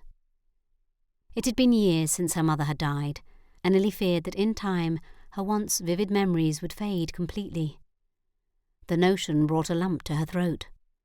But could this place help stem that? Just being here this short time, Lily had felt closer to her mother. To Lily's knowledge, her mother had known nothing of this place, let alone visited it. And from what Mr. James had said, Aunt de la Motte had spent little time at the property either, using only house plans to decide to purchase it, A strange occurrence indeed. So why Lily thought she felt her mother closer here, she did not know. But it was the only idea she had left, and one she could not, would not, rid herself of. Besides, how often did one's life change so dramatically? Who could boast of an adventure such as this? No one of Lily's acquaintance, that was certain. This inheritance would also provide for her father when he became too old to work. She only wished he understood this and would agree to come sooner than after the fall harvest. If she considered it too deeply, she had her doubts he would come at all. Lily knocked on the front door. She turned and looked out over the front lane of Hawthorn as she waited. The water in the fountain danced its way over the edge of each basin until it rested in the large pool at the bottom. She tilted her head to the side. She had heard Lady Musgrove's daughter, Lady Mary, speak of the fountain she saw while in London. But Lily had never seen one herself, and now she had one in front of her own home. It was all so unbelievable. The door opened and a footman, she believed his name was Joshua, held it open wide for Lily to enter. She smiled at him as she stepped over the threshold. "Good morning, Joshua?" She said his name slowly, almost as a question. He nodded. "Good morning, Miss Cole. You had a pleasant walk, I hope." Ah, so she had been right about his name. She took in a breath of relief. One of the first things she had vowed to always do when she learned of her inheritance was to learn and use all the names of her staff. She knew what it was like to feel unappreciated and unseen. He did not meet her gaze, looking at something just over her right shoulder. Lily glanced back, wondering at what captured his attention, but nothing obvious was there. She untied the ribbons on her bonnet and handed it to him. "What is there to be displeased with? It is the most magnificent estate I have ever seen." Not that she had seen many, only one other to be precise, but she had imagined plenty of them over the years, and Hawthorn could rival any of them. He nodded. "I am pleased to hear it." His tone said nothing of pleasure. The sun's rays shone through the engraved glass panel above the entryway door, sending rainbows of light off the crystals hanging above her. Lily let out a quiet squeal as she lifted her face to the ceiling and looked at the glittering chandelier. Her father would surely disapprove of her living like this. "You'll be pretending to be something you are not." His voice echoed in her mind, almost as real as if he were standing beside her. But was she pretending? It was not as if she had ever fit in with the other maids. Most of them could not read and write as Lily could. Even her manner of speech set her apart from the others, yet she did not feel at ease as mistress either. Perhaps she just needed to be patient and wait for that to happen. Joshua took her gloves, bonnet and pelisse and moved into the cloakroom. Lily waited for him to return, but he did not. "Joshua?" she called, taking a few steps toward the doorway he had disappeared through. He emerged, an annoyed look on his face. "You needed something else, Miss Cole?" Lily forced herself not to take a step back. "I was wondering when breakfast will be served. I had not thought my walk would make me so famished." He stared at her, his gaze penetrating. Did he think he knew a secret, or was he simply trying to test his boundaries with her? "When one rises so early in the morning, it's not surprising, miss." A sort of sneer curled his lips. "It is almost as if you're accustomed to such early hours." Lily reared back slightly. And just what did he mean by that remark? It wasn't any of his business when she rose. All he needed to concern himself with was that she was up and ready for breakfast. "I have always been an early riser, to see to the many tasks that come with managing an estate. It does not run itself now, does it?" She lifted her chin high and looked down her nose at him. "And I should not like to run it on an empty stomach." "Mr. Young has managed the estate quite capably for the last decade without a master in residence," Joshua sniffed. "What does a maid—" The distaste was evident in his voice. But what exactly was he distasteful of? Maids in general, or only this one that became the mistress of this house?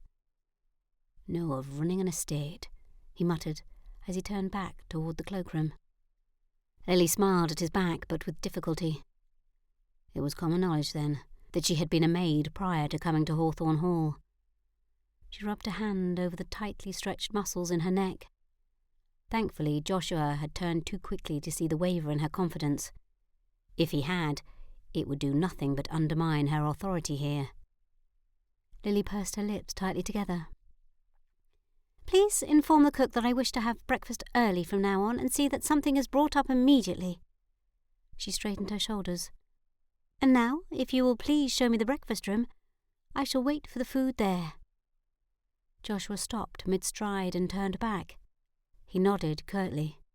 "Yes, miss," he muttered as he moved to the far side of the entryway. They only walked a rod or two down the corridor when he stopped and motioned to a room on his left. "Here is the breakfast room. I will send Ezra up with the food." "Thank you again, Joshua." Ezra. Had she met that footman? She committed the name to memory. Hopefully, knowing her staff by name would garner some loyalty. And from what she had seen, she needed loyalty. At this point, she would even take a small measure of respect. Now, if she could just figure out how to earn their full respect. Her mother had not taught her that.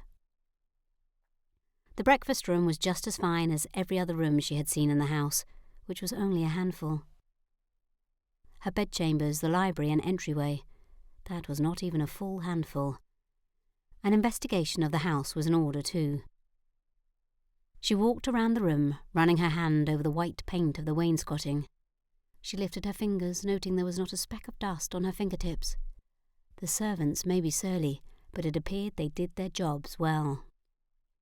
A throat cleared in the doorway, and Ezra, she assumed, stepped into the room with a tray of breads. He placed it on the sideboard. "A maid is on her way with the rest, miss, but if you're too ravenous to wait, perhaps you could start with a roll." There was a bite in his voice. It seemed he had chatted with Joshua and assumed a dislike of her as well. Lily stood rooted to her spot. How could people dislike her so intensely when they did not know her? "You've not taken your seat, miss. Joshua led me to believe you were near fainting from hunger." Ezra smirked. Lily picked up a plate. Would this attitude decrease with time, or did she need to have a discussion with the staff? She frowned. She did not wish to threaten people into doing their jobs as they should. If they simply needed a little more time to get to know her and see what kind of mistress she would be, she could give them that, could she not? It must be strange for them to have a mistress in residence after all these years. Lily just needed to be patient with them, as she hoped they would be with her. This situation was new to everyone.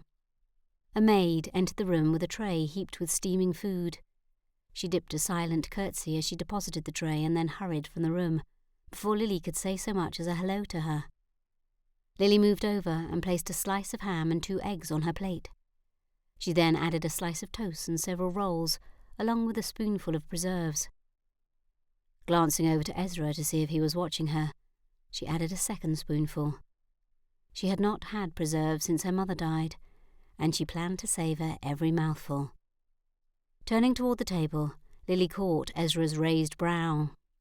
She tilted her head to the side. How did one raise a brow and sneer simultaneously? Lily attempted the look, but found her face did not contort in such ways. She could not stomach the idea of watching his scowling face throughout the meal, so she picked a chair that placed her back to him. He could scowl at her from behind all he wanted. Ezra moved up and pulled the chair out for her. Her staff was not lazy nor slovenly. They were simply disrespectful. It was reason enough to discharge them, but Lily did not believe she could do it yet. Whether it was because she lacked the confidence or simply worried what would they do if she sent them away without a reference, she wasn't sure. Perhaps it was a bit of both. One thing she did know, however, was that she had been wrong. She did know that Ezra was scowling at her back. It was not a comfortable knowledge, but she tried to push it away and continue eating. "Ezra, please send for Mr. Cummings and Mr. Hastings, the groom. I have something I wish to discuss with them." "As you wish, miss."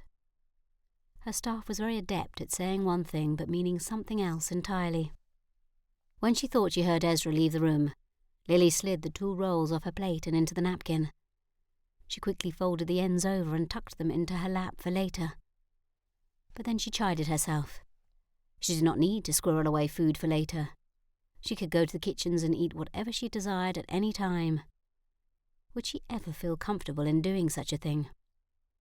She slipped one of the rolls back onto her plate, but still kept one in her lap. Small changes. That was what she needed to make for now. Spearing a piece of ham, she put it in her mouth and chewed. Her shoulders hunched over the table, and she did not even care that her posture was deplorable. What was she to do? How could she run a household that did not respect her, or at the very least treat her with the deference she was entitled? It seemed they knew about her upbringing, but why should that make a difference? If anything, she would have thought it would have made her more relatable to them. She ran her thumb up the bridge of her nose and between her brows several times. She had been at Hawthorn Hall for barely more than 12 hours, and it was nothing like she had imagined. Even in her nightmares, when the house was in ruins and she had no money to fix it, at least the staff had been kind. She swallowed the bite and put her chin in her upturned palm. She did not know which she preferred, the nightmare or her reality. Chapter 7. Tim stood before the wooden door, turning his cap over in his hands. He knew Miss Cole had summoned him to discuss his findings, or that is why he believed he was there, but there was a small niggle of doubt that perhaps she had discovered who he really was, and why he was at Hawthorn Hall.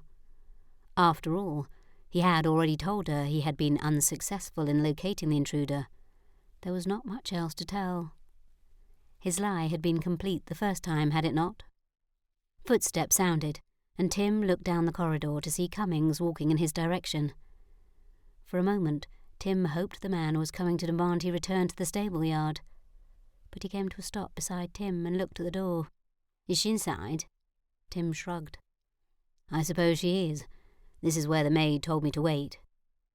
Normally Tim would be offended by waiting in the corridor rather than a sitting room or parlour, but as he was covered in dirt and hay and other manners of filth, a parlour did not seem the best place for him. The corridor even felt a bit too fine. "I have heard she's quite the dragon, and comes from tenant stock, no less." Cummings scowled. Tim looked over at the man and chuckled. "I would not take much stock in rumours. She does not dress as a farmer's daughter." Those rumours could not possibly be true. "She only just came into money." Tim shook his head. "But it is more than that.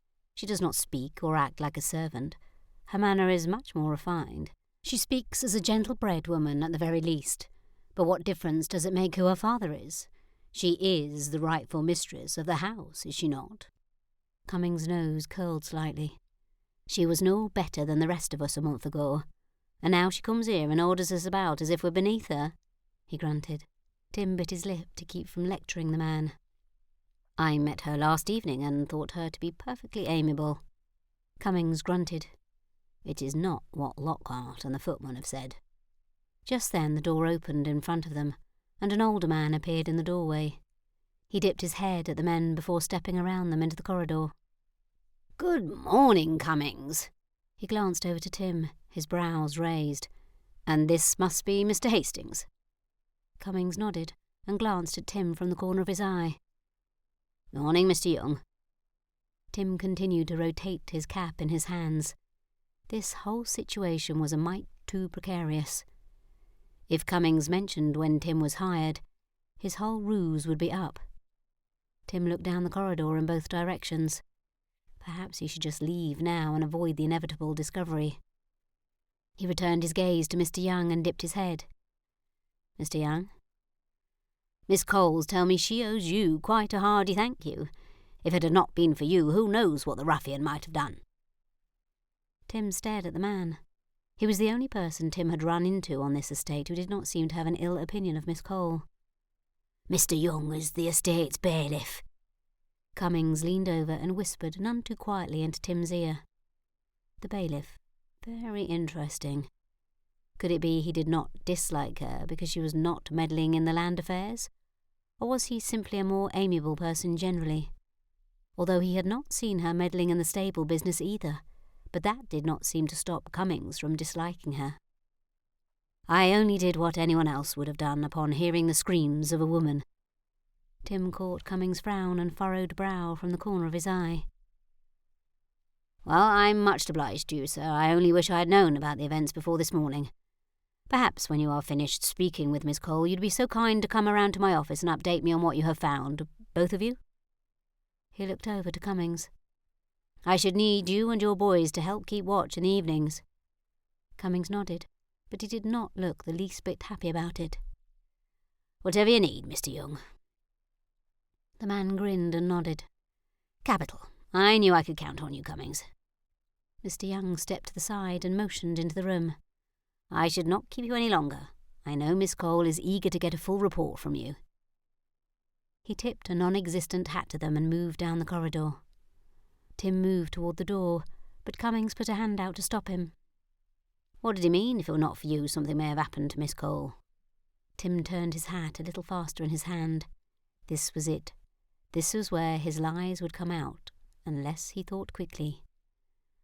"I came by the estate late in the evening yesterday to inquire after a position, but I could not locate you immediately. While I was searching, I heard a scream and came to offer my assistance." Cummings' eyes narrowed slightly. Did he not believe the story, or was he simply unhappy that Tim had done anything to help Miss Cole? "There was an intruder in the library with Miss Cole. I set out after him, but by the time I gave up the search, it was far too late to inquire after a position. I returned to the village and waited until this morning to speak with you." He cleared his throat and crumpled the hat in his hand. "However, I may have given Miss Cole the impression that you had already hired me." He looked down at his boots, the discomfort genuine. He cautioned a look at the man. "I hoped it was simply a formality, but I feel I should be forthright with you about that fact." Cummings lifted a hand and patted Tim on the back. "Not to worry, boy. I won't tell the mistress," he grunted. "Although perhaps if you had left it alone, she would have packed her things and gone back to where she came from." Tim's brow furrowed. "I do not agree. This lady—" Cummings guffawed. "Lady, indeed." Tim cleared his throat again. "Miss Cole does not seem to be someone easily frightened off. She is made of heartier stock, I believe." "We shall see." Cummings shrugged and pushed into the room. "You asked to see us, Miss Cole," he bellowed as he stepped inside. Miss Cole stood behind a large desk, making her appear almost as a child, the proportions were so off. Tim had noticed her petite stature last night, but here she looked positively miniature. In the blink of an eye, her sagging shoulders snapped to attention, and she straightened to her full height. It helped, although the immense desk still dominated her. "Mr. Cummings, I presume?" She did not wait for a response before she turned her eyes on Tim. Her face relaxed into a smile. "And Mr. Hastings. Thank you for coming." She motioned to two armchairs sitting opposite her. Tim could not help but return her smile. He could see the uncertainty, and was it vulnerability, in her eyes? From what he had observed, she was lacking any genuine friends here. It seemed to weigh on her. His chest tightened and his stomach rolled. If he were not so worried about being discovered, he might think himself charmed by her. She motioned to the corner. "I do not believe you have met my aunt, Mrs. Parker. She is living here with me for the time being.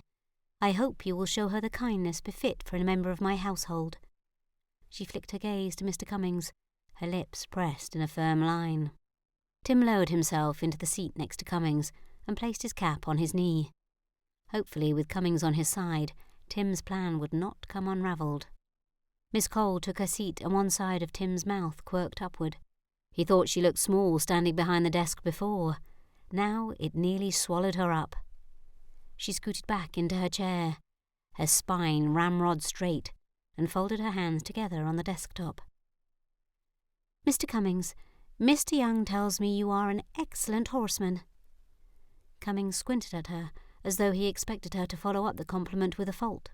When Cummings did not respond, she continued, "I should like to see the stables increased, at least by 3 or 4 more horses for now. Particularly, I would like a horse that would be acceptable for me to ride. From what I saw in the stables this morning, the ones we already have seem much too large." She waited, but still Cummings did not respond. "Do you foresee any problems in obtaining the horses, sir?" Cummings shook his head. "No, Miss Cole. But there are several that would be suitable for you, should you wish to ride before we purchase any others." She turned her gaze to Tim. "Do you agree with that assessment, Mr. Hastings?" Tim shrugged. "I have not worked with all the horses yet, miss, but the one I carried this morning was very gentle. I believe she would do very well for you.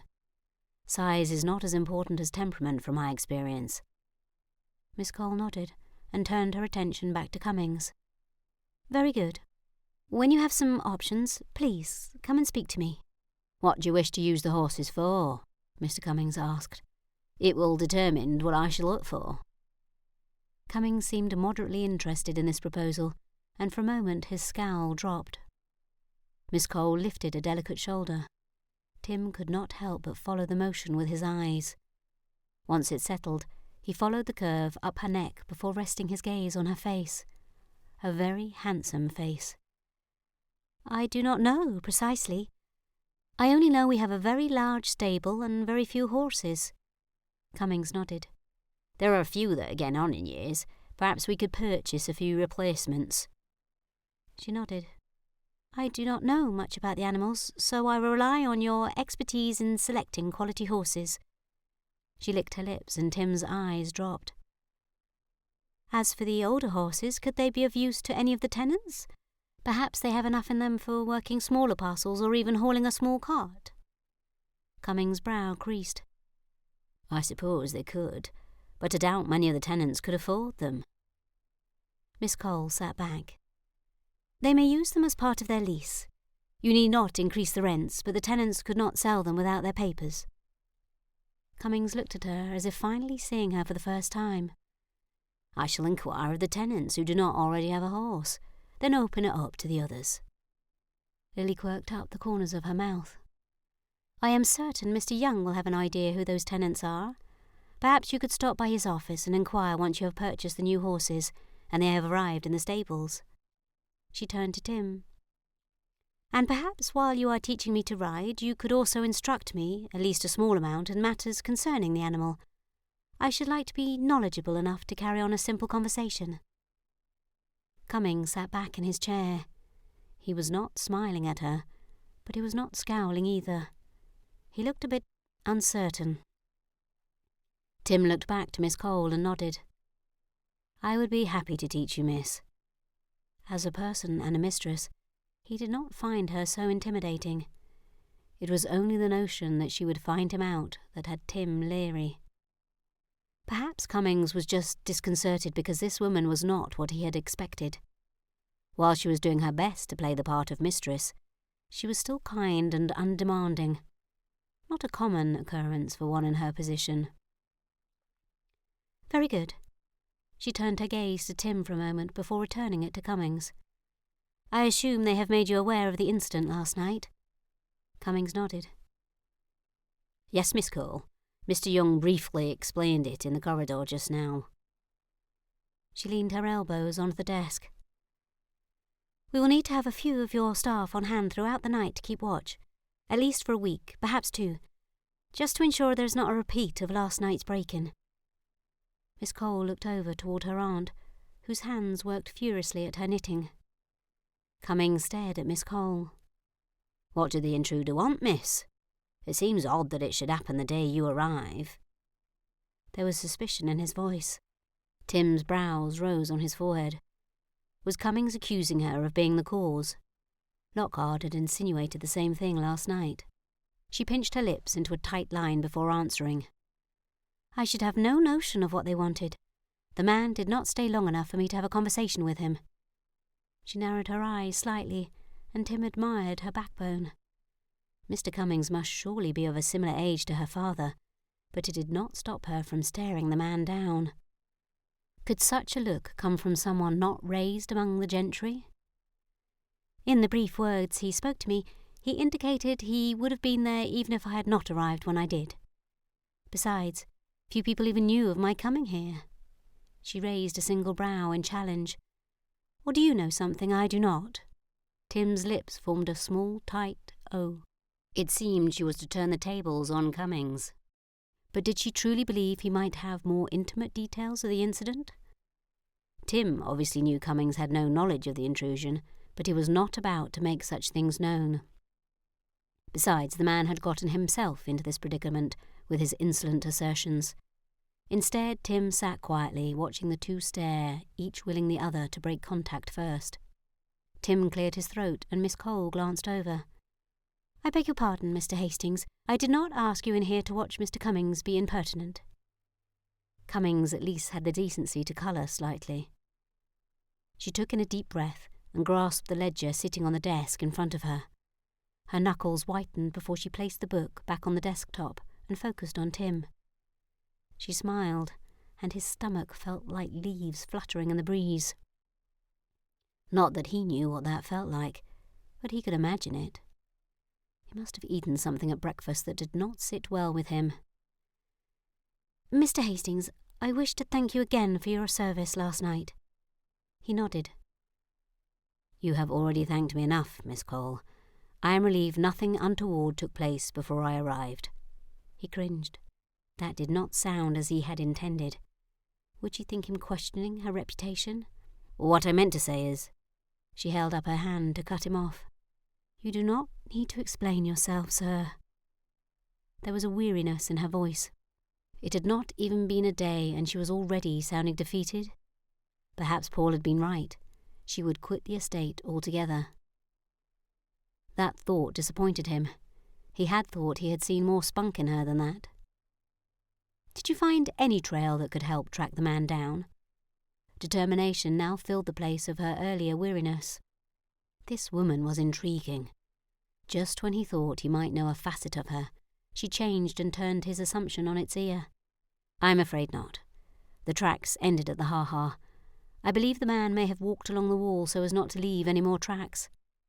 I have no notion which direction he went."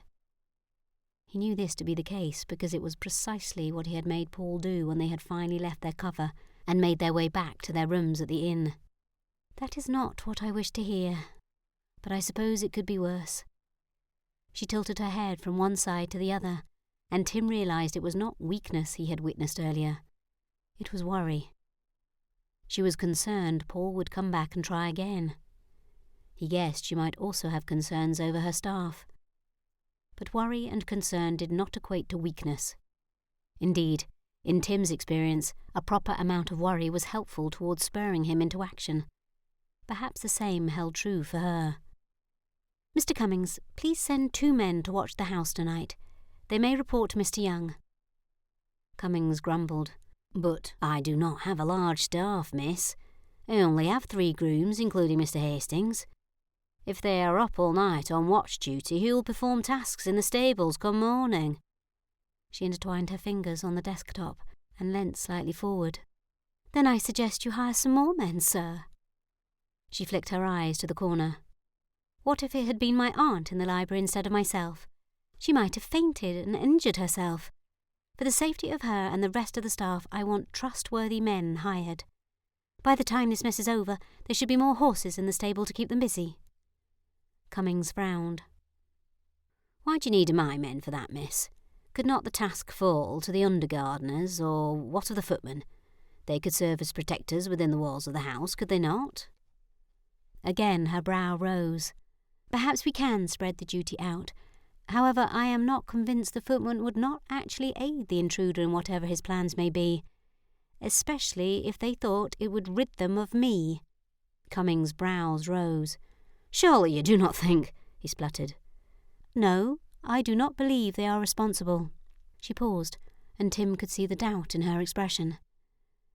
"But they have made their dislike of me abundantly clear.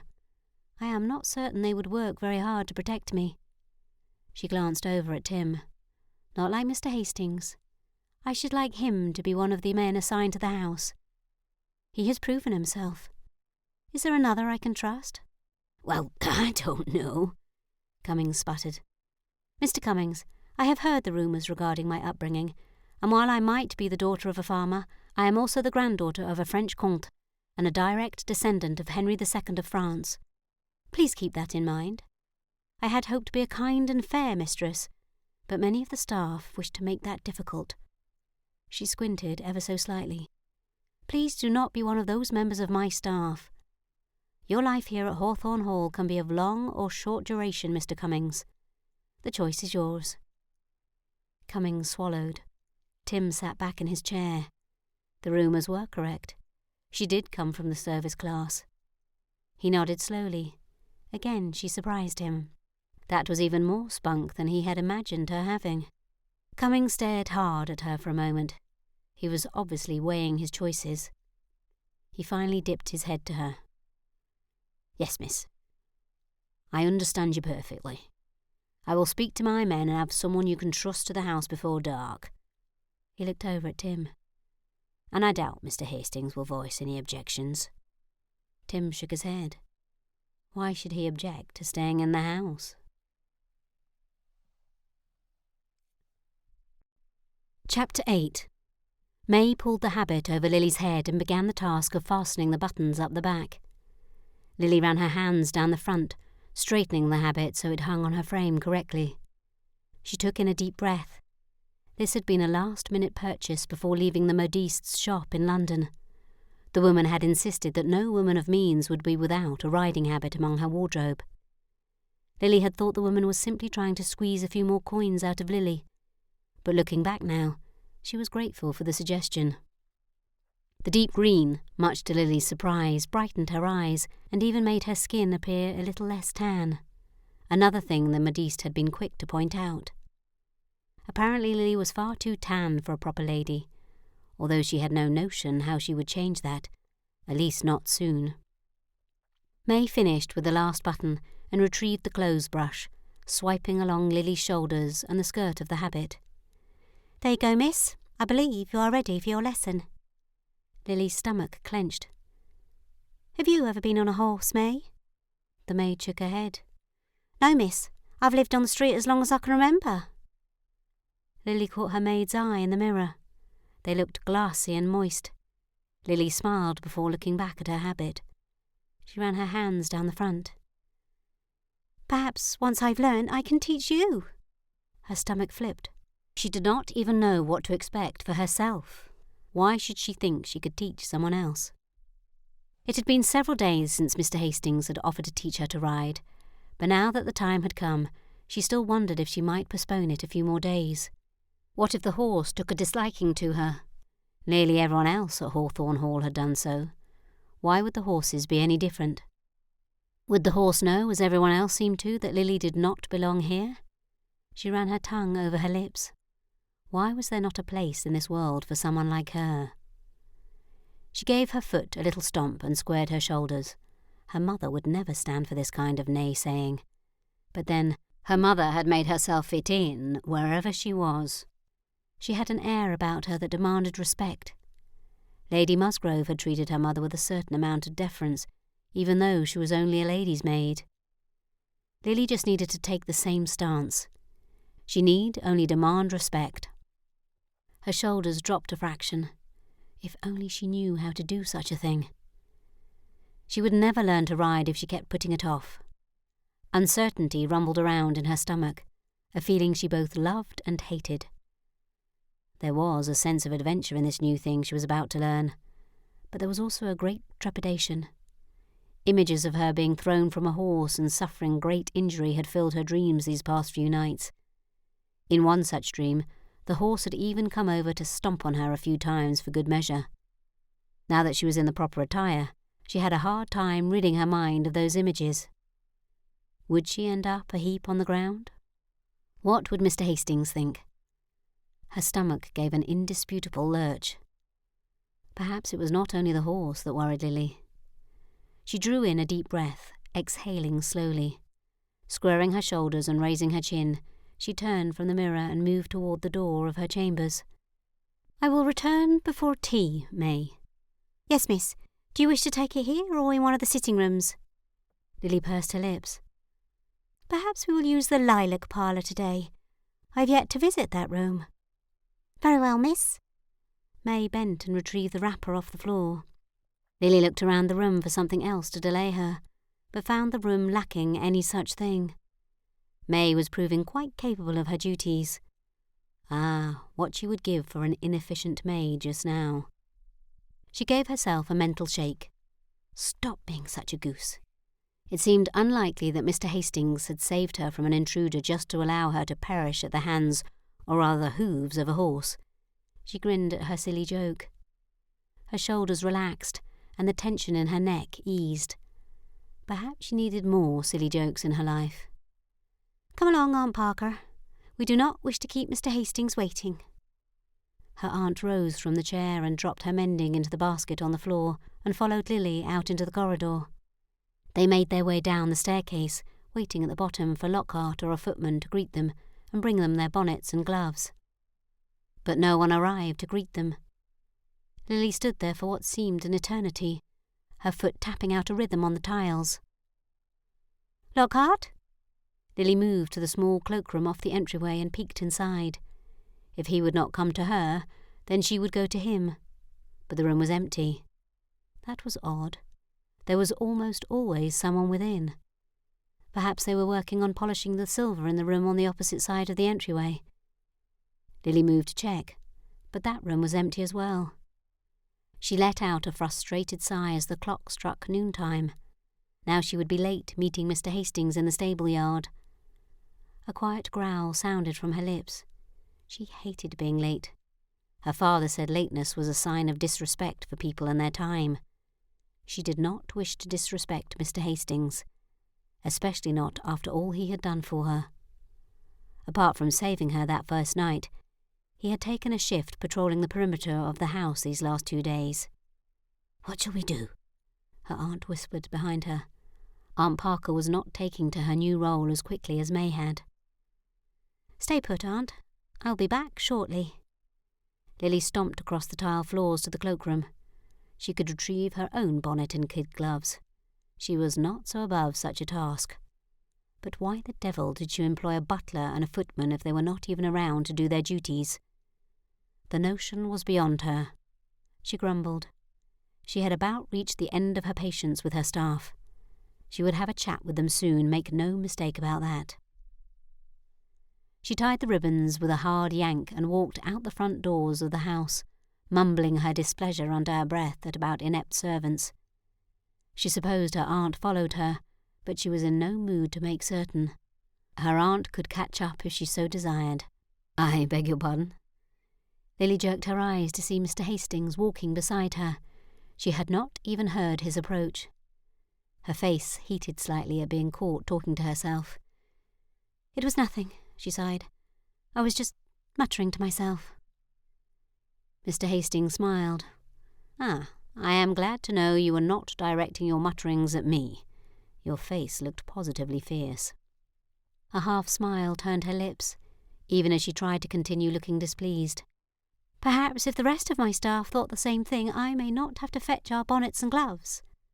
She sighed, glancing behind her to see her aunt waddling behind. Lily sighed again. Why had she spoken out of anger? While she was uncertain of protocol, she believed it was likely poor manners to speak ill of other servants in front of another. But who else had she to talk to of such things? Her aunt provided little insight, more worried about her mending than what was going on in the house around her. Lily pulled her bottom lip in through her teeth. Perhaps her aunt had not been the best choice for a companion after all. But what other options did Lily have? She sighed again, only now realizing how much she was doing it of late. If only her father would come. He would certainly have advice to give. But she knew he would not be prevailed upon to come earlier than he wished. The longer he delayed, the more Lily doubted he would ever come. A lump formed in her throat. "This is not who you are," he had told her. "Society will never accept you." She had disagreed with him then. But since arriving, she had seen the wisdom of his words. If her own staff would not accept her, what would society think of her? You are continuing to have problems with the servants? Mr. Hastings' voice sounded next to her, and her face heated again. How had she forgotten he was there already? And how did she expect to learn anything about riding when she was so distracted? "Pull yourself together, Lily-Anne."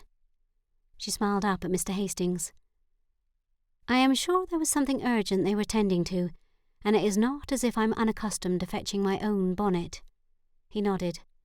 "Perhaps, but they are your servants. You pay them to attend you." Yes, she knew all those things, but how did one convey that to the staff without coming across as a superior tyrant? She shrugged. "I know I need to address it, and I will. Perhaps they just need a little more time to adjust to this new situation." Mr. Hastings shook his head. "The situation is not so very new to them. For you? Yes, it is all very new, but they have been fulfilling these duties for most of their lives. A change in mistress should not be that difficult for them to adjust to." This is precisely why she needed a friend to confide in. This conversation with Mr. Hastings felt odd. He discussed the servants as if he were not one of them, as if he were removed from it somehow. She really should find someone else to confide in, but who? Deep down, she worried that someone who knew the proper way to do such things would wonder at Lily's lack of knowledge. Lily lifted her gaze to Mr. Hastings. "But I believe that is precisely the problem. They have been without a mistress for so long they have become comfortable in doing their duties with only Lockhart giving them direction. And he had only to report to Mr. James once or twice a year." She put her thumb to her lips, but then dropped it in frustration. "It does not help that I come from their own class." She looked down at the ground. "Or lower, in their eyes. I believe that change has been difficult for them to accept." Mr. Hastings grunted. "It does not matter who you were or what your life was before. What matters is who you are now, and you are the mistress of this estate. If they dislike it, then they should seek employment elsewhere." He glanced over at her. "You gave Cummings the choice, and he seems to have come around, or is starting to. Why are you waiting to do the same with the rest of your servants?" Why was she? She did not rightly know. She was slightly afraid that they would choose to leave, and then what would she do? She sighed, a slight quiver sounding. It was all so overwhelming. The situation was overwhelming without the notion of replacing an entire household staff weighing on her. "I have no idea how to go about hiring new staff if they should choose to leave." Mr. Hastings led her to a paddock at the side of the stable yard. One horse stood in the middle, nibbling on a patch of grass. It did not look so very threatening. But then, after the week she'd had, she wasn't sure she could trust her own judgment. "I do not believe you would have to hire a new staff. It is not as if there is an overabundance of jobs. Most of your servants need this employment. But if you do not demand their respect, they will not give it.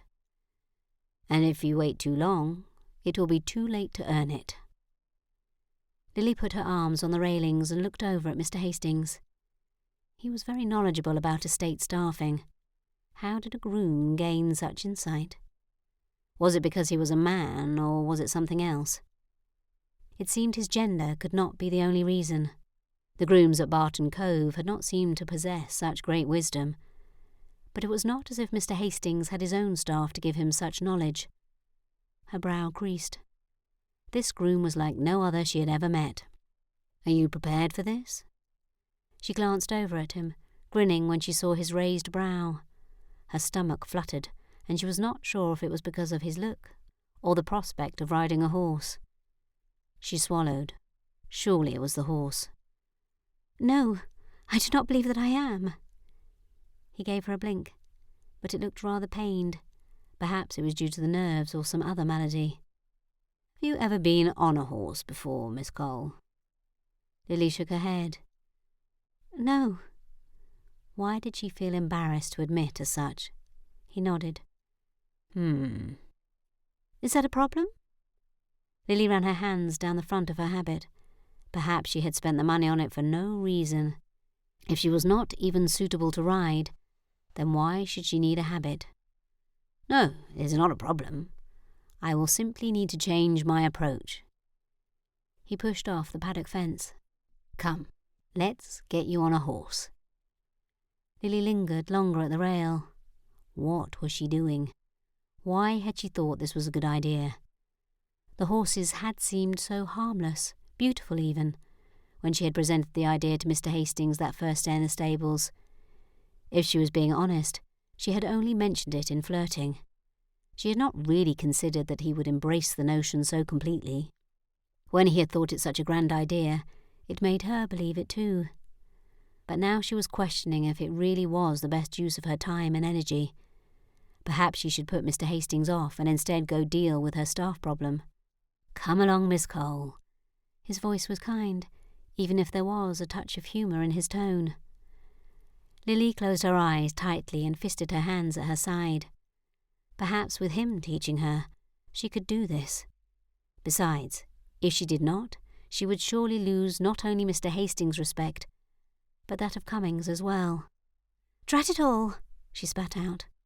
While she did not think she had earned Cummings' respect yet, she at least had his cooperation.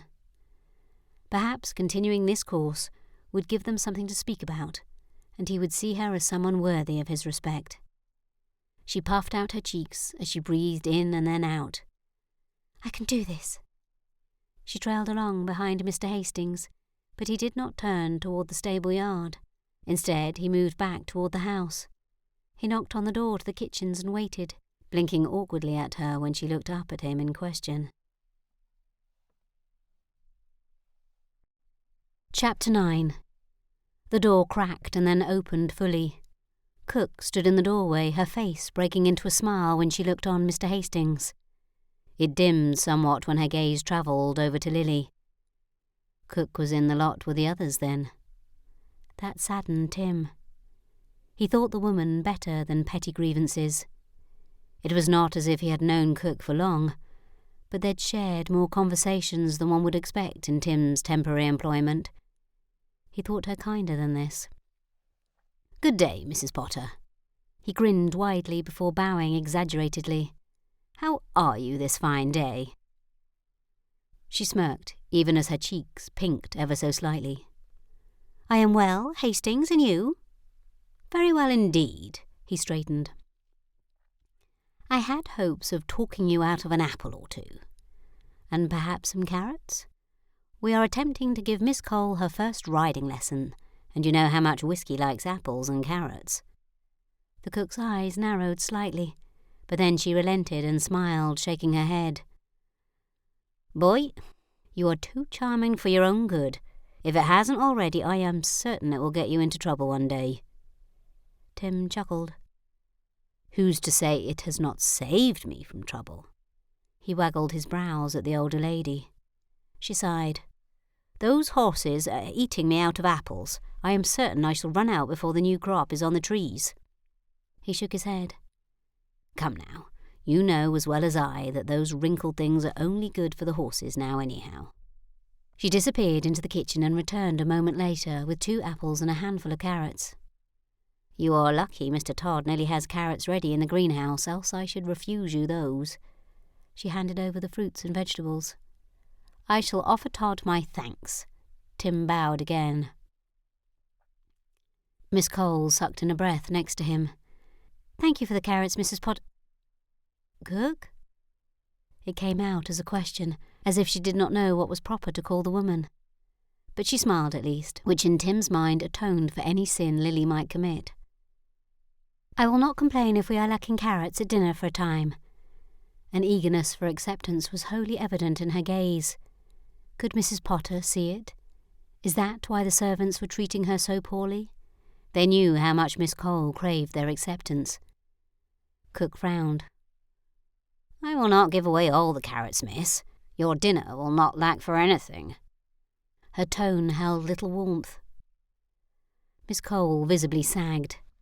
It was obvious to Tim she had been trying to make light of the situation, but it had fallen flat on this woman. Would these people never allow her a chance? Tim chuckled, trying to both relieve the tension and show that he understood what Miss Cole had attempted to do. I believe Miss Cole was in jest, Mrs. Potter. You need not take offence. Miss Cole nodded vigorously. Yes, precisely so. The older woman raised a single brow and nodded. I see. Tim doubted Cook's words, which was odd. He knew the woman had a humorous side to her. He had witnessed it himself. But it seemed she was just as determined as everyone else in this house not to like Miss Cole. Tim frowned. This was beyond the pale. But what could he do about it? He was new here himself.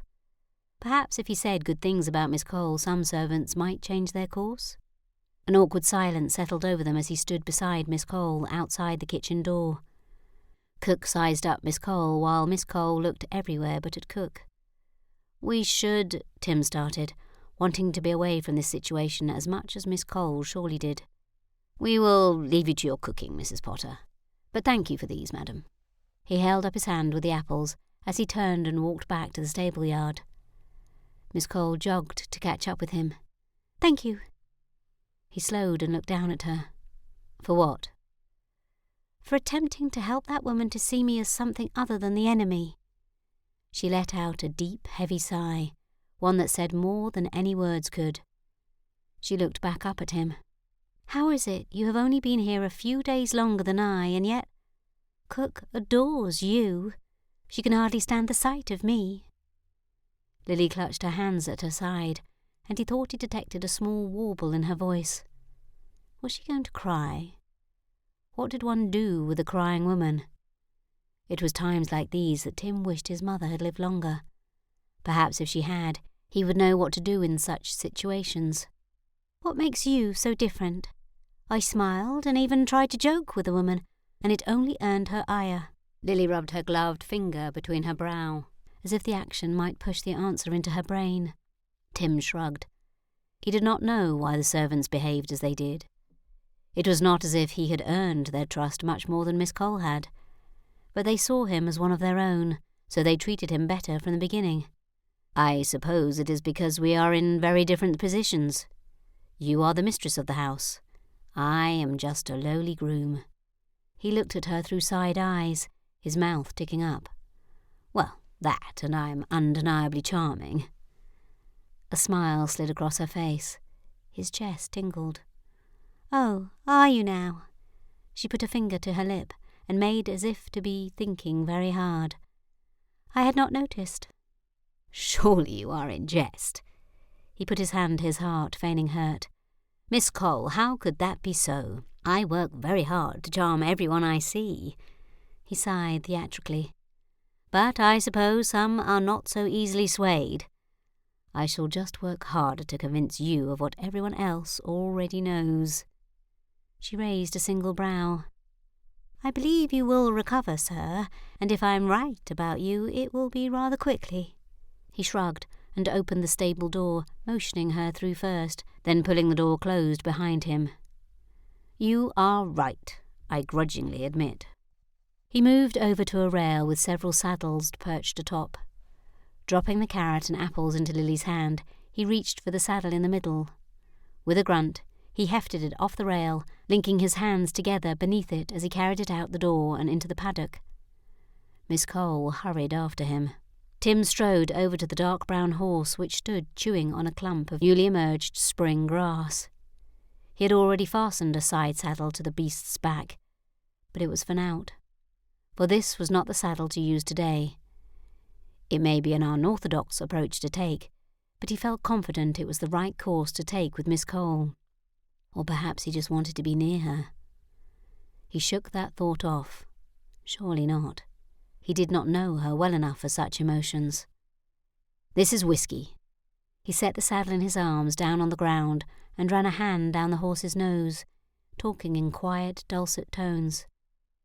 "He is a very gentle horse, which is precisely what you need."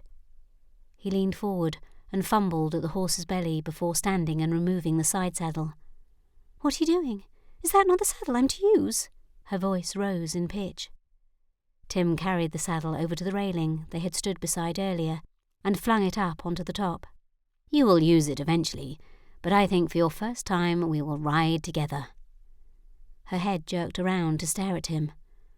What What do you mean ride together? A shadow of doubt passed over her eyes. Did she think he meant to do something untoward? Perhaps he was wrong, and this was not the best way to begin her lessons. He had sensed her growing trust in him. Had he just ended that? He walked back toward Miss Cole and Whisky. Coming to a stop beside her, he bent to pick up the saddle he had placed on the ground. He did not miss the 2 steps Miss Cole took away from him.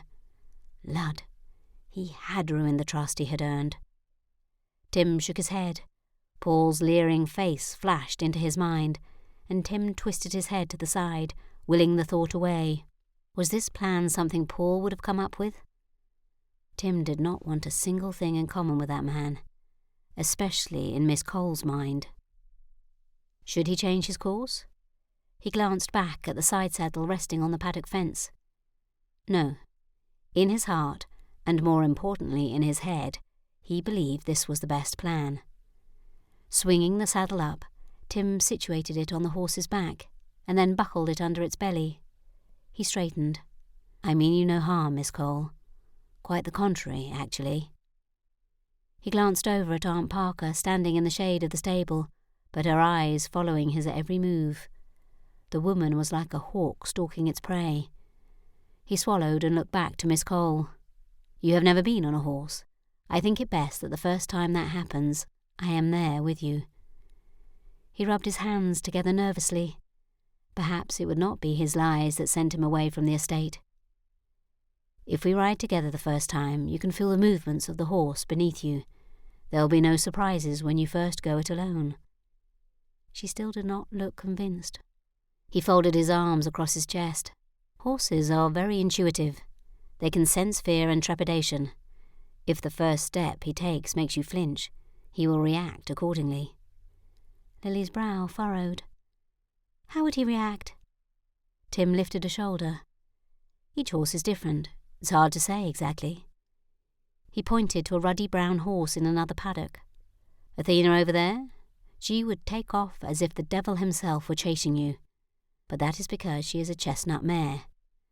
Whisky here would likely stand still and wait until you were comfortable before he set out. But as I said, it is hard to know for certain. I prefer to err on the side of caution. She pulled her bottom lip between her teeth, and his eyes followed the action. He felt a sigh in his throat, but held it back. How would that look when he was trying to persuade her of his intentions? She nodded and released a much plumper and rosier lip than had been there before. Tim stared for several beats before pulling his eyes upward. I see. If that is what you think is best, you are the teacher, and I the student, after all. He nodded, but seemed incapable of stopping his gaze from dropping to her lips one last time. He turned away, forcing an interest in Whisky. What was happening to him? He was acting like some calf-loved schoolboy.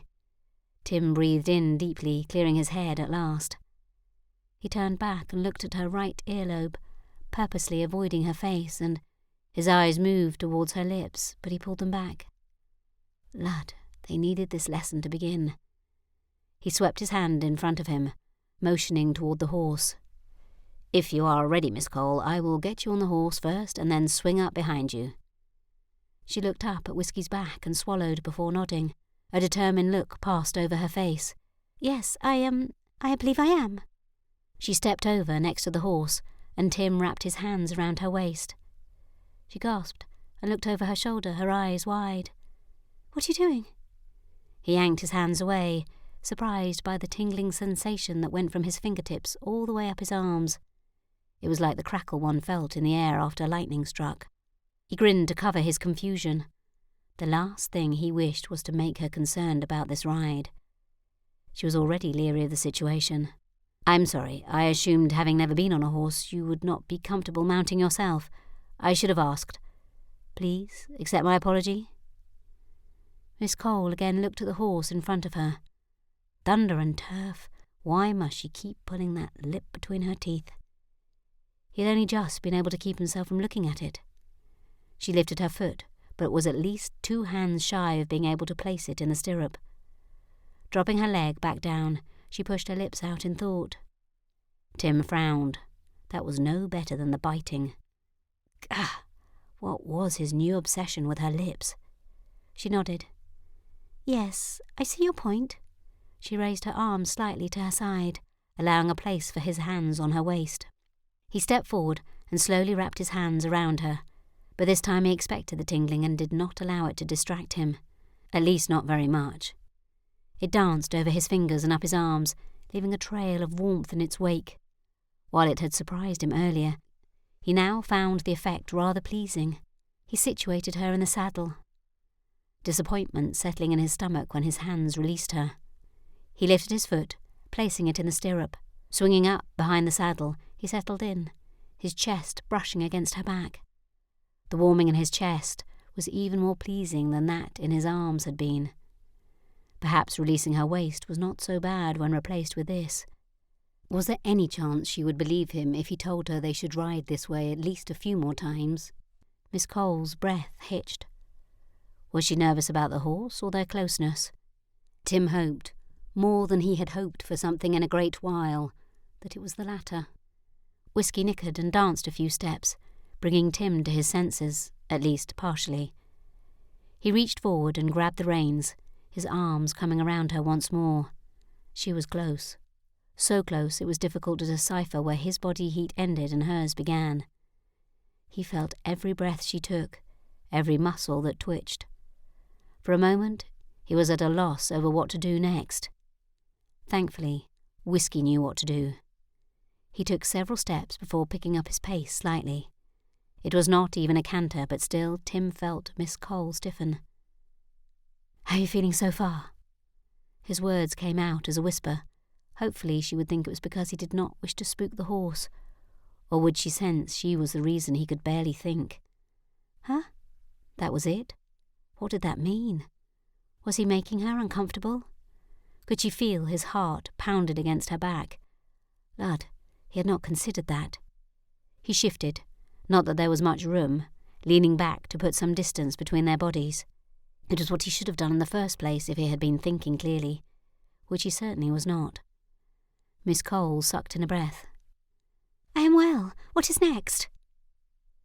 "We shall increase our pace." Tim tightened his hold on the reins and on Miss Cole. She stiffened again, but then relaxed, eliminating any space Tim had placed between them. He smiled, letting his own shoulders relax. He could get used to this. He tightened up on the reins even further, though with Whiskey it was hardly necessary, so he could just hold her a little closer. Whiskey took several steps before reality dropped on Tim like a heavily woolen rug. What was he doing? She was not some lady he was wooing. She was the subject of his investigation. At the very least, she had knowledge of her aunt's ill-gotten gains and was continuing to hide the diamonds from the Comte. He shook his head. How had he let himself become distracted from his original course? He loosened his hold and sat back in the saddle, regaining the space he had created earlier. Yes, this was better. Or it was until the breeze shifted and he caught the scent of her. He did not know what flower it was, but the scent somehow fit her. It was light and soft and feminine. He shifted back again. If he went much farther, he would slip off the back of Whiskey. Miss Cole glanced at him over her shoulder and smiled. He dipped his head, determined not to show so much interest in her. This lady was captivating.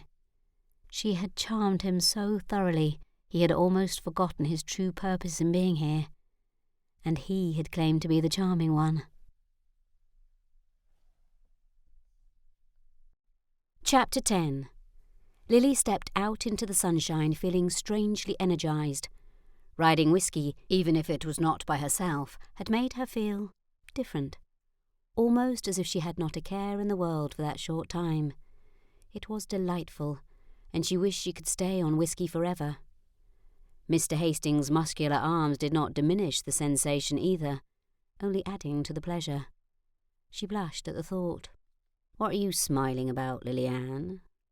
Her aunt's voice sounded next to her. Lily flinched, forgetting her aunt walked beside her. Lily glanced over. "Riding was more wonderful than I had imagined. I adored it." Aunt Parker's lips turned up ever so slightly. You were not thrown from the horse and trampled, so I should think it was better than you imagined." Lily pulled up and stopped. "How did you know I had imagined being trampled?" Her aunt shrugged. "You cried out in your sleep last night.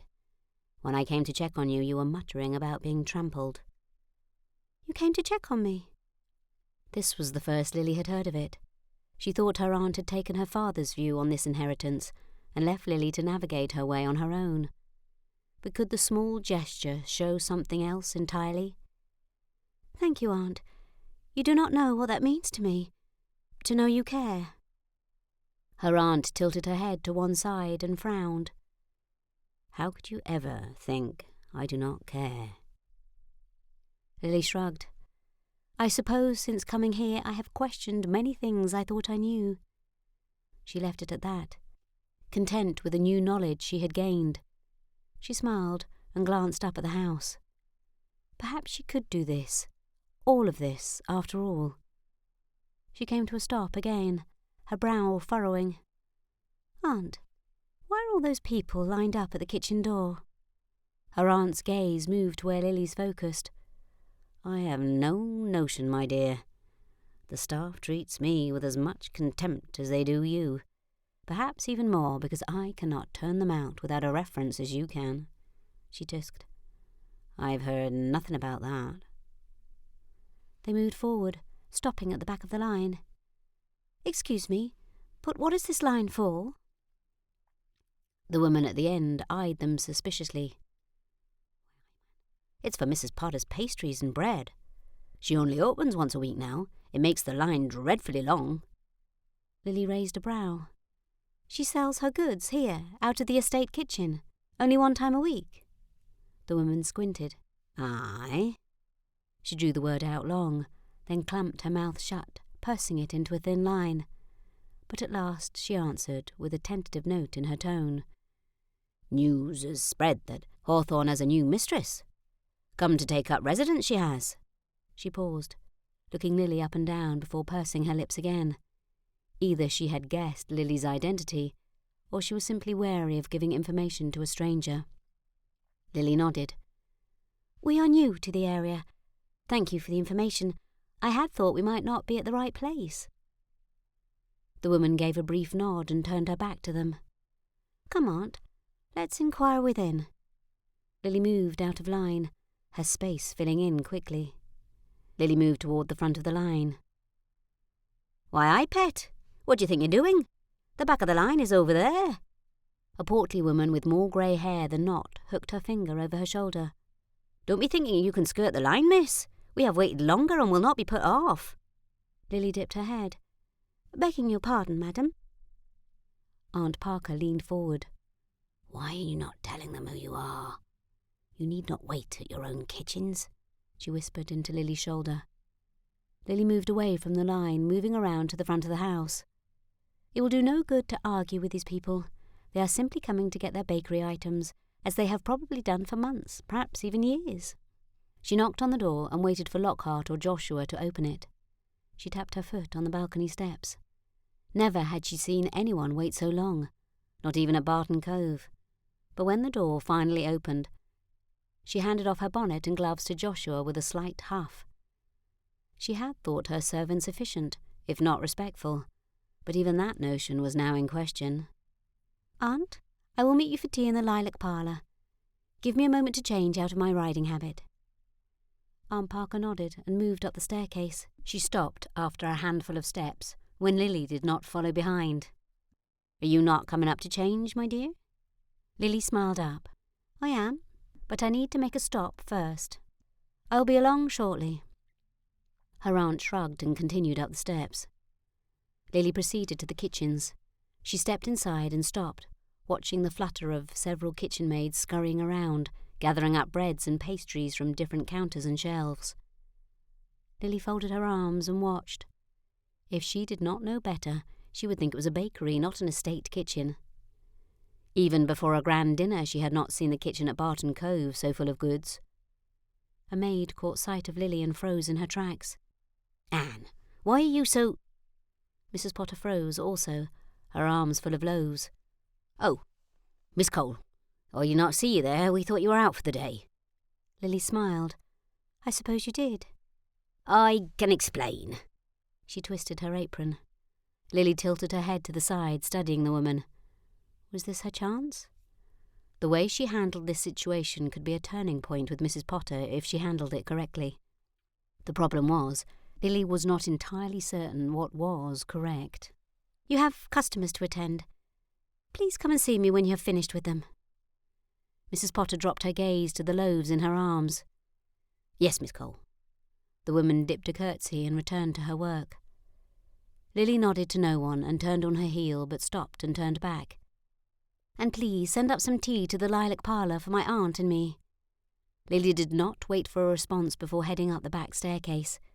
She was in no mood to see Lockhart or either of the footmen. She went straight to her room, where May sat on the settee next to the fire, looking at one of the fashion magazines Lily had purchased before leaving London.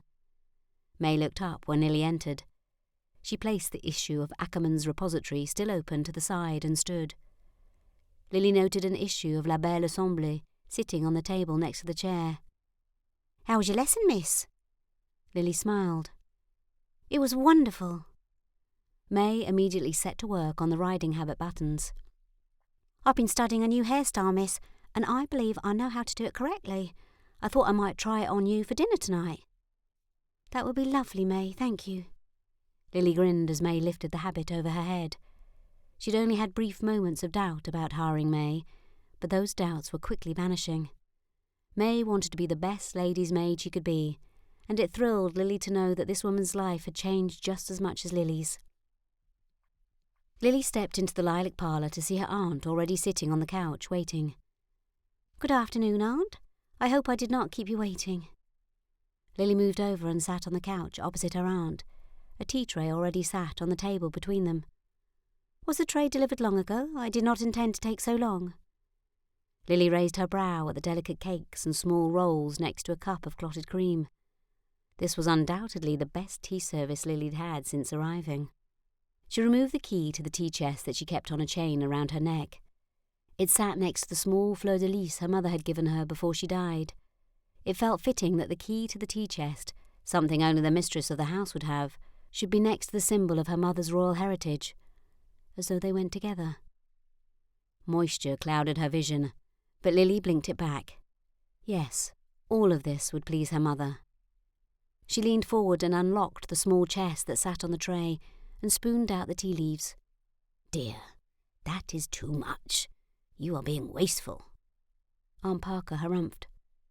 "Since going to London, you make the tea much too strong."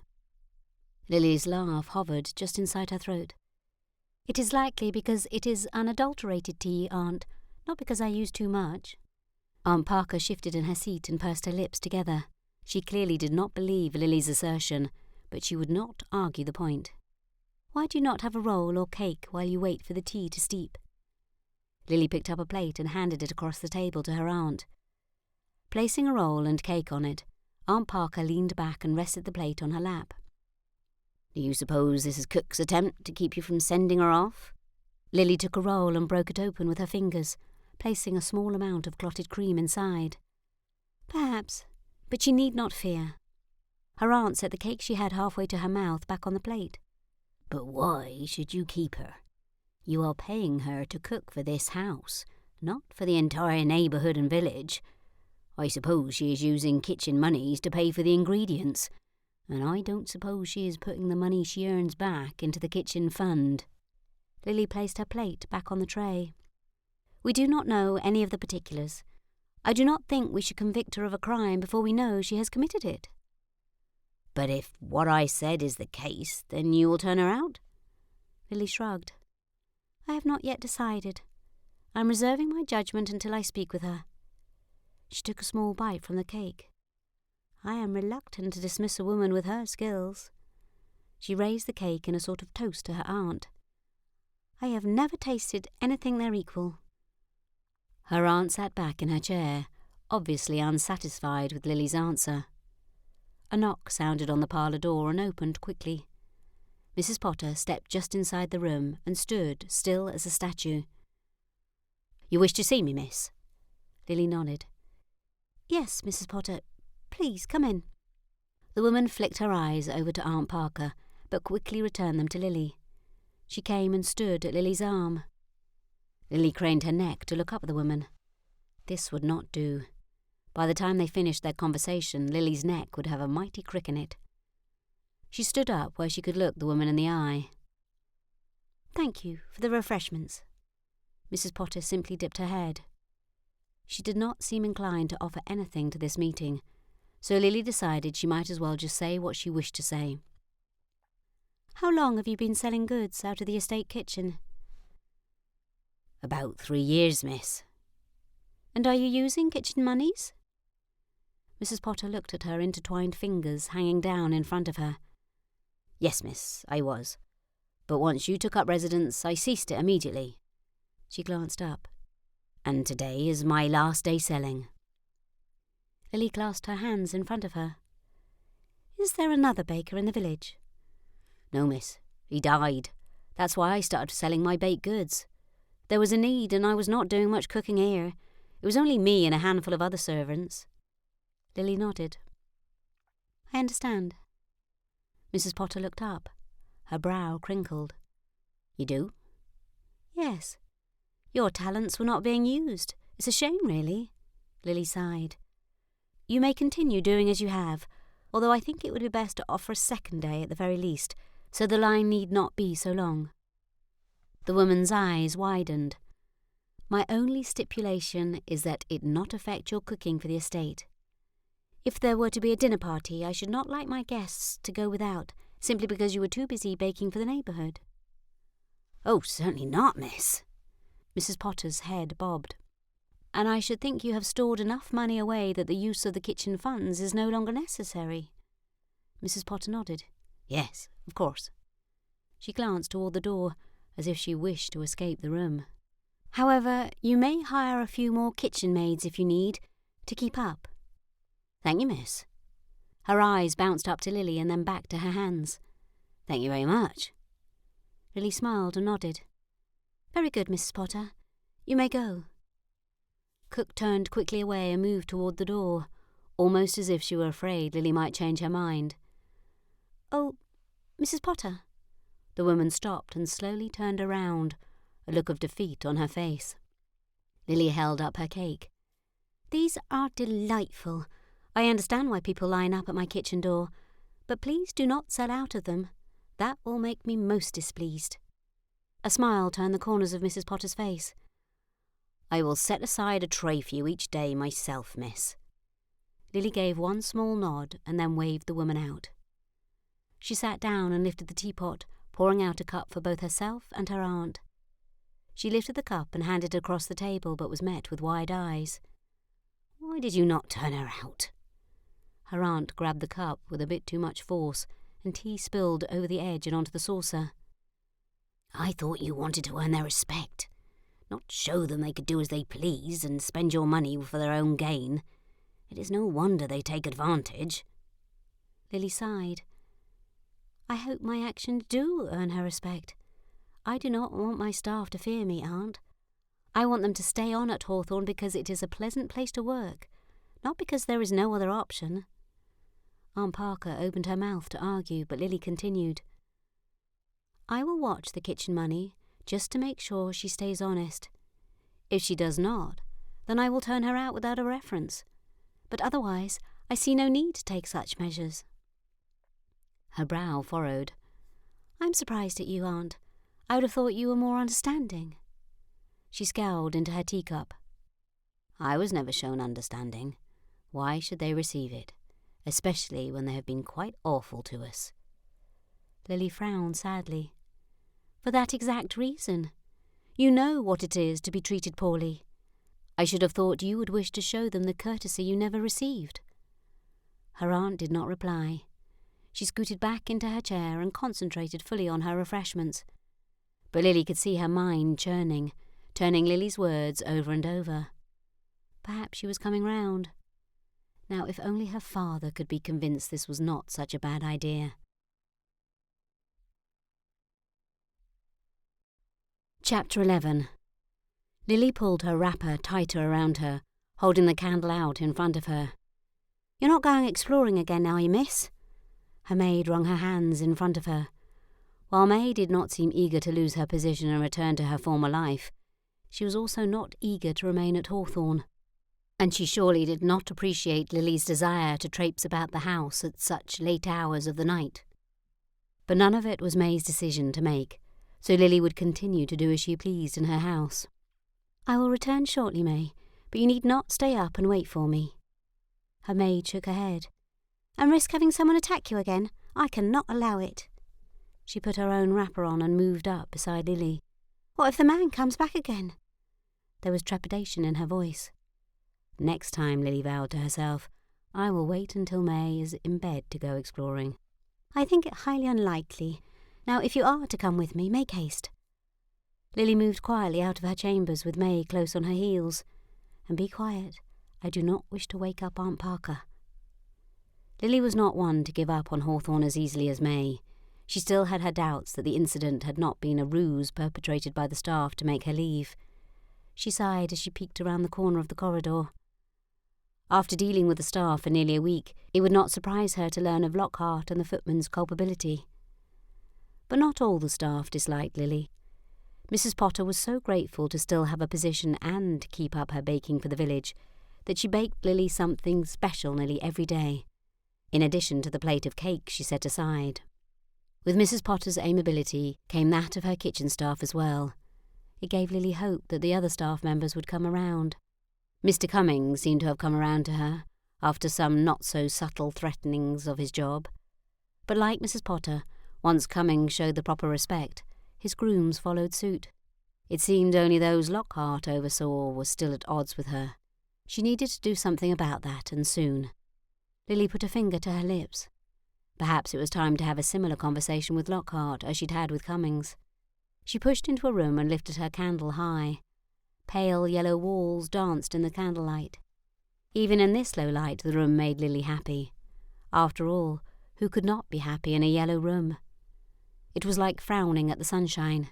Most people just did not do that. Lily raised a shoulder, although she would wager Lockhart frowned at the sun. He was just that sort of man. She sighed and moved over to the fireplace. Coals banked to the side of the grate still glowed orange. Lily grabbed the poker and bent down to spread them out. "Let me attend to that, miss." May stooped down next to her and removed the poker from Lily's fingers. "I know how to stoke a fire, May," Lily huffed. "I'm certain you do, but it's not fitting for someone in your position. You need to stop doing the duties that a servant should. It demeans you in their eyes." Lily sighed again, knowing May was right, even if Lily did not like it. Soon the flames flickered to life in front of her, the fire licking up the sides of the log. There were some parts of being mistress that Lily rather detested. When she had been younger, she had dreamed of being in the position of Lady Musgrove. But now she was here, she found being mistress was nothing like she had imagined. It required her to make hard decisions that would determine the course of a person's life, and she did not like it. It was not in her nature to order people about or treat them harshly if they did not bend to her will. But some of these servants seemed unwilling to give her any respect otherwise. She lifted her thumbnail to her lips, nibbling at the cuticle. She had tried kindness, smiling and thanking them for everything they did, but it seemed to only make them disrespect her all the more. If she allowed Lockhart to continue treating her so poorly, she feared she would end up having to replace all of his subordinates. Such ill temperament seemed to spread like the plague, swift and complete. It has to happen, she grudgingly thought. She would speak with Lockhart in the morning and inform him of his deadline. 2 days and no more to pull the servants in line before she started making more permanent changes. Lily frowned as she sat on the sofa. She did not like that word, servant. It implied their only calling in life was to serve someone else. It just did not feel right. She did not want servants. She wanted capable people around to help her navigate this new world, to help her fit in. She wanted friends, though she knew she could never consider her staff such. She smiled, liking the feel of staff much better upon her tongue. If she could not have their friendship, she at least wanted their loyalty. As for friends, She supposed she would need to find them among the ton. Her nose curled slightly at that thought. Ugh, the ton. The thought of venturing into those turbulent waters left her unsettled. She shook her head, unable to think on that notion yet. The door to the corridor opened, and the silhouette of a large man stood in the doorway, his arms folded firmly across his chest. Lily let out a squeak of surprise. Was it the intruder? Had he come back to finish his job? She jumped to her feet and glanced for any means of escape. "Is it him, miss? The intruder?" May nearly moulded herself to Lily's back.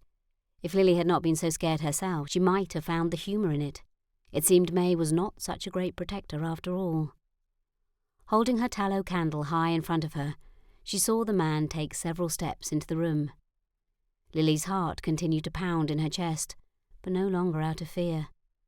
The face staring back at her was none other than Mr. Hastings. She let out her breath in a whoosh of air, hoping the sudden heat in her cheeks was not evident. "No, it is not the intruder. It is Mr. Hastings who has given me an apoplexy." "Miss Cole?" He sounded nearly as surprised as she felt. "What are you doing wandering around the house at this time of night?" She scowled at him. "Last I checked, it was my house, and you are not my father." He sighed. "Yes, but did you not ask for my help in keeping watch? It makes my job more difficult if I must investigate lights and noises made by someone who should be in bed." He gave her a stern look, one more at home on her father's face than Mr. Hastings' handsome young one. Her cheeks burned. She looked to the ceiling and shook her head in order to avoid staring at him. "It is the strangest thing, but I have had trouble settling down to sleep since arriving here. I hoped to explore a few corridors without the disapproving looks of Lockhart following me." Her shoulders sagged as her thoughts returned to the butler, and then again at the thought she had disparaged the man in front of Mr. Hastings. She really must stop doing that. Mr. Hastings tilted his head to the side and watched her, his eyes widening slightly. "Very well. If you must parade around the house, I supposed it best if I accompany you." He motioned out into the darkened corridor behind him. "Unless you intend to stay only in this room?" There was a hint of hope in his voice. "How kind of you to allow me to explore my own corridors, sir," Lily smirked. "But I do not need you to accompany me. May is here. She will protect me." Lily's lips turned slightly. He chuckled wryly. "Yes, I saw how well she protected you." May frowned.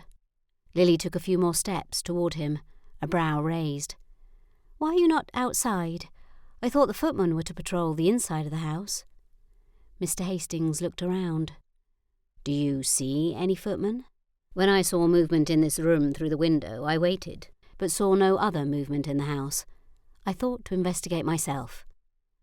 The side of his mouth ticked up several times, but not as he did when he smiled. He had made the same look when he had rescued her the first time, and she wondered what it meant. "Now, Miss Cole, if you wish to explore, let us move along."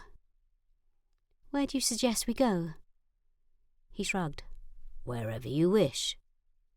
They stepped into the corridor, and he glanced in both directions. "Have you been down this way?" She squinted. "Only into the library." He stopped, allowing May to catch up. "How is it that the library is a few doors down, and you have no notion what is before it in this corridor? Did you not have to look in other rooms to find the library?" Lily shook her head. That seemed an absurd question. "No. I asked the maid who showed me to my room for directions. I counted the doors, just as she said." Lily lifted the tallow candle, its small yellow light casting shadows down the corridor. It was one bit of evidence that nearly convinced Lily the staff was behind the whole invasion scheme. The maid had known Lily was going to the library that night. It had seemed rather fortuitous that an intruder burst into the only room on this level that Lily was in. She growled low in her throat. Not fortuitous. Suspicious. "It has been difficult to see much of anything with Lockhart breathing down my neck. I have wondered if the man is hiding something that he is afraid I will discover." She caught Mr. Hastings' widening eye. Did he know something she did not? "I have wondered if his big secret is that he arranged for the intruder last week." It would explain why Mr. Moley has not come back. He certainly did not find what he came for. I can only assume that when the event did not send me scurrying back to Wiltshire, Lockhart gave up on the matter." "Mr. Moley?" His lips trembled slightly. Lily shrugged. "It is the name I gave him. He has a mole just below his ear that does a little jig when he talks."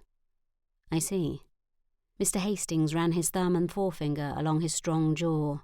"But you had only just arrived. Would he have had time to make such arrangements?" Lily shrugged. "I have thought of that." She moved down the corridor. "I assume Mr. James, he is my solicitor, informed Lockhart of my impending arrival. They already had the plan and only had to give the signal to carry it out. It's not so hard to imagine." Mr. Hastings looked as though he thought it very hard to imagine, which seemed a pity. Her pulse slowed down slightly. She had taken Mr. Hastings as a fellow adventurer, someone with imagination, someone that could think such a plan not only possible, but likely. Perhaps she did not have so much in common with Mr. Hastings after all. She looked up at him. "What shall we find in the next room?"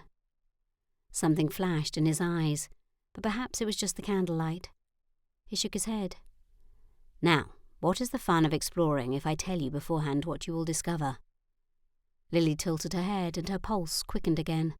Was that not what an adventurer would say? This man was a riddle that she suddenly had an almost desperate desire to solve. She smiled uncertainly at him, and they continued on to the next door.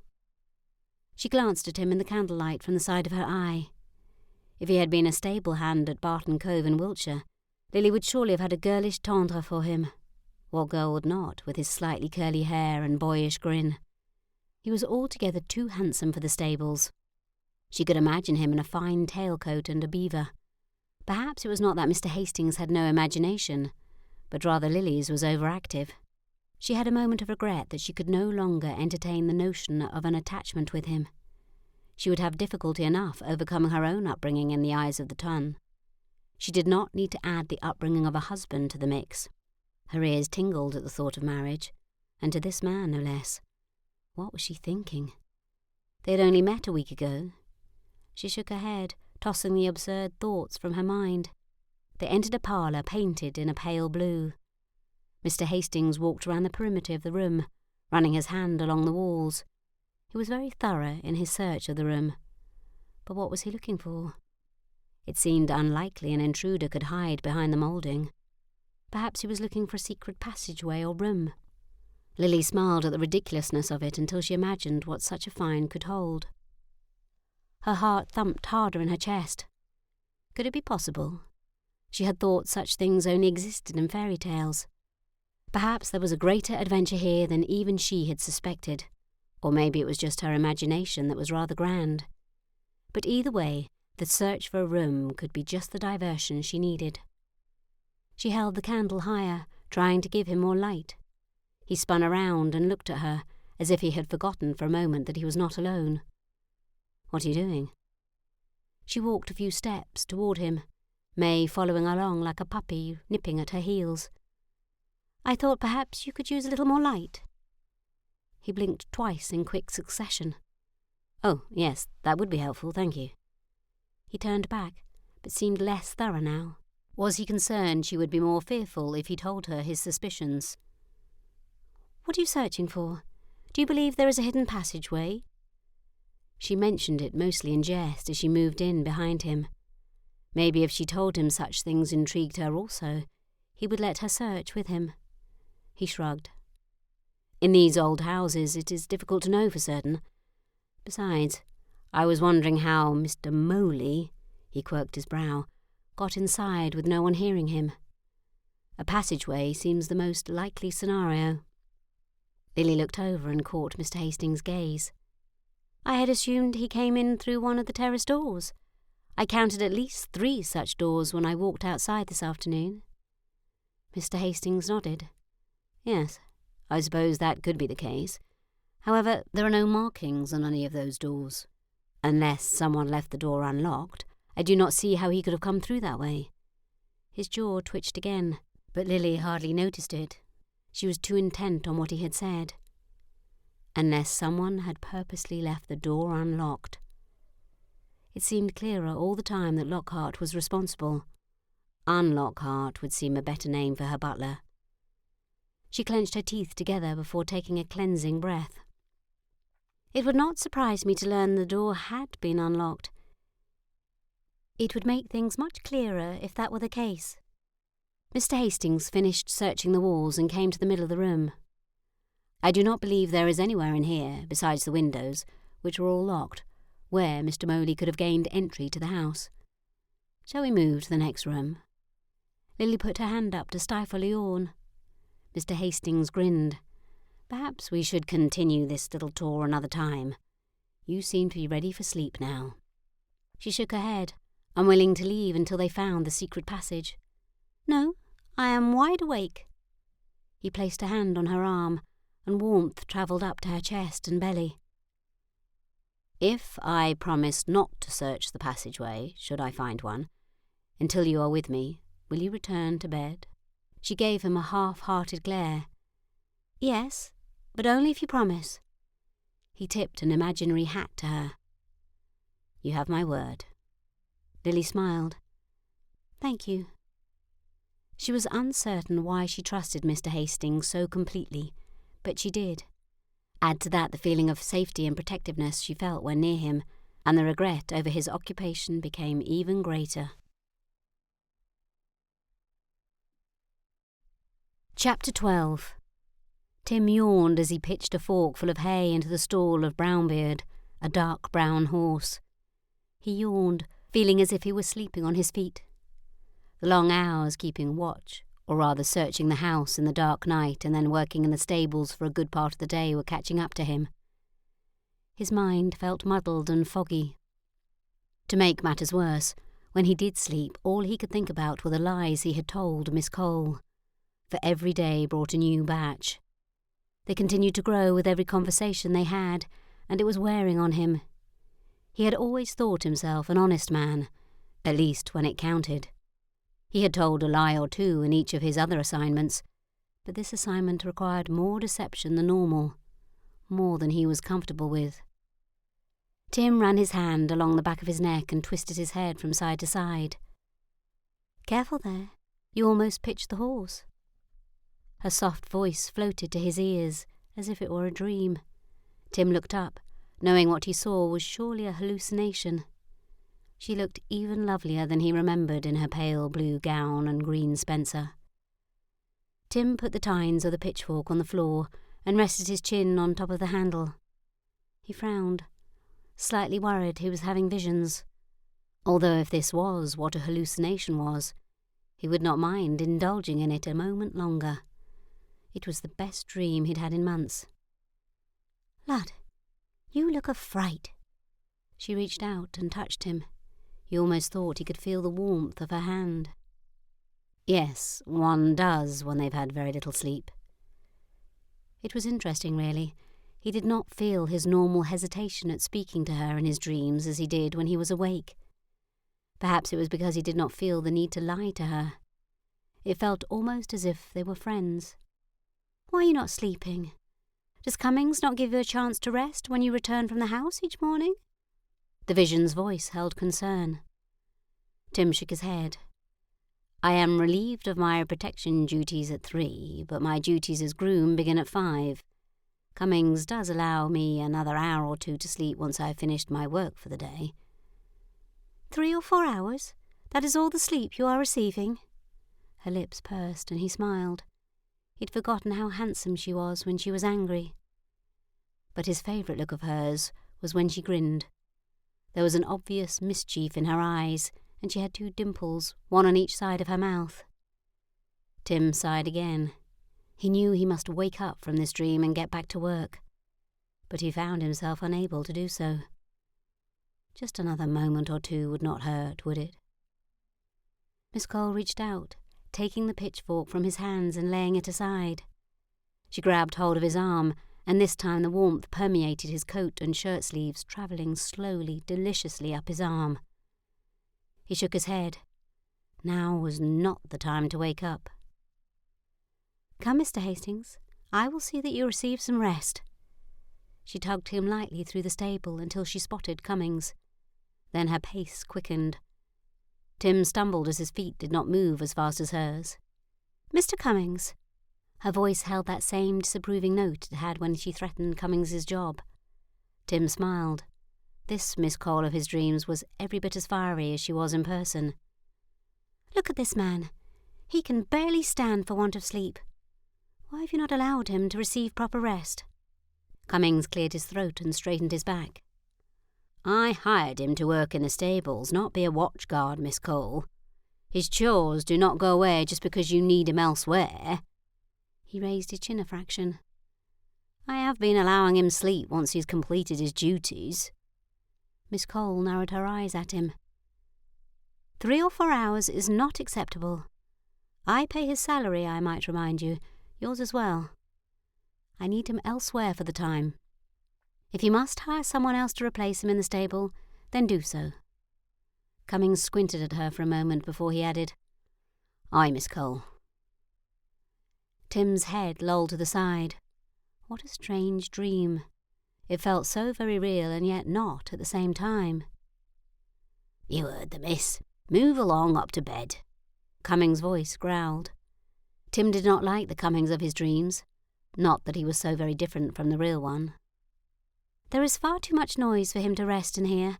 I shall take him to the house where he can sleep undisturbed. Miss Cole's tone of voice said she would brook no argument on the subject. Go along, then. There is work to do here, and it seems I now must hire a new groom. Irritation dripped from Cummings' voice. Tim was grateful this was a dream. He did not believe the man would treat him with any respect after this, if it were to happen for real. Again his arm warmed as Miss Cole grabbed him and tugged him towards the stable doors. She mumbled for the entirety of their walk, but Tim's mind was so foggy he had no notion what she was saying. Before long, he was settled in a room with walls painted a pale green, although the colour seemed less important as Tim sank into the soft bed. He sighed. Lud, he missed sleeping in his bed at Wildwood. The grooms' beds were coarse and hard, but this was what he looked forward to when he returned home. He hoped to never awaken from this dream. Tim's eyes opened slowly, and he looked at the ceiling, his mind clearing of the cobwebs. This was not the sleeping quarters of the stable. He blinked several times before pushing himself up on his elbow and looking around. This room looked remarkably similar to the one in his dream. He tilted his head to the side. It had been a dream, had it not? Sitting the rest of the way up, he rested back against the headboard.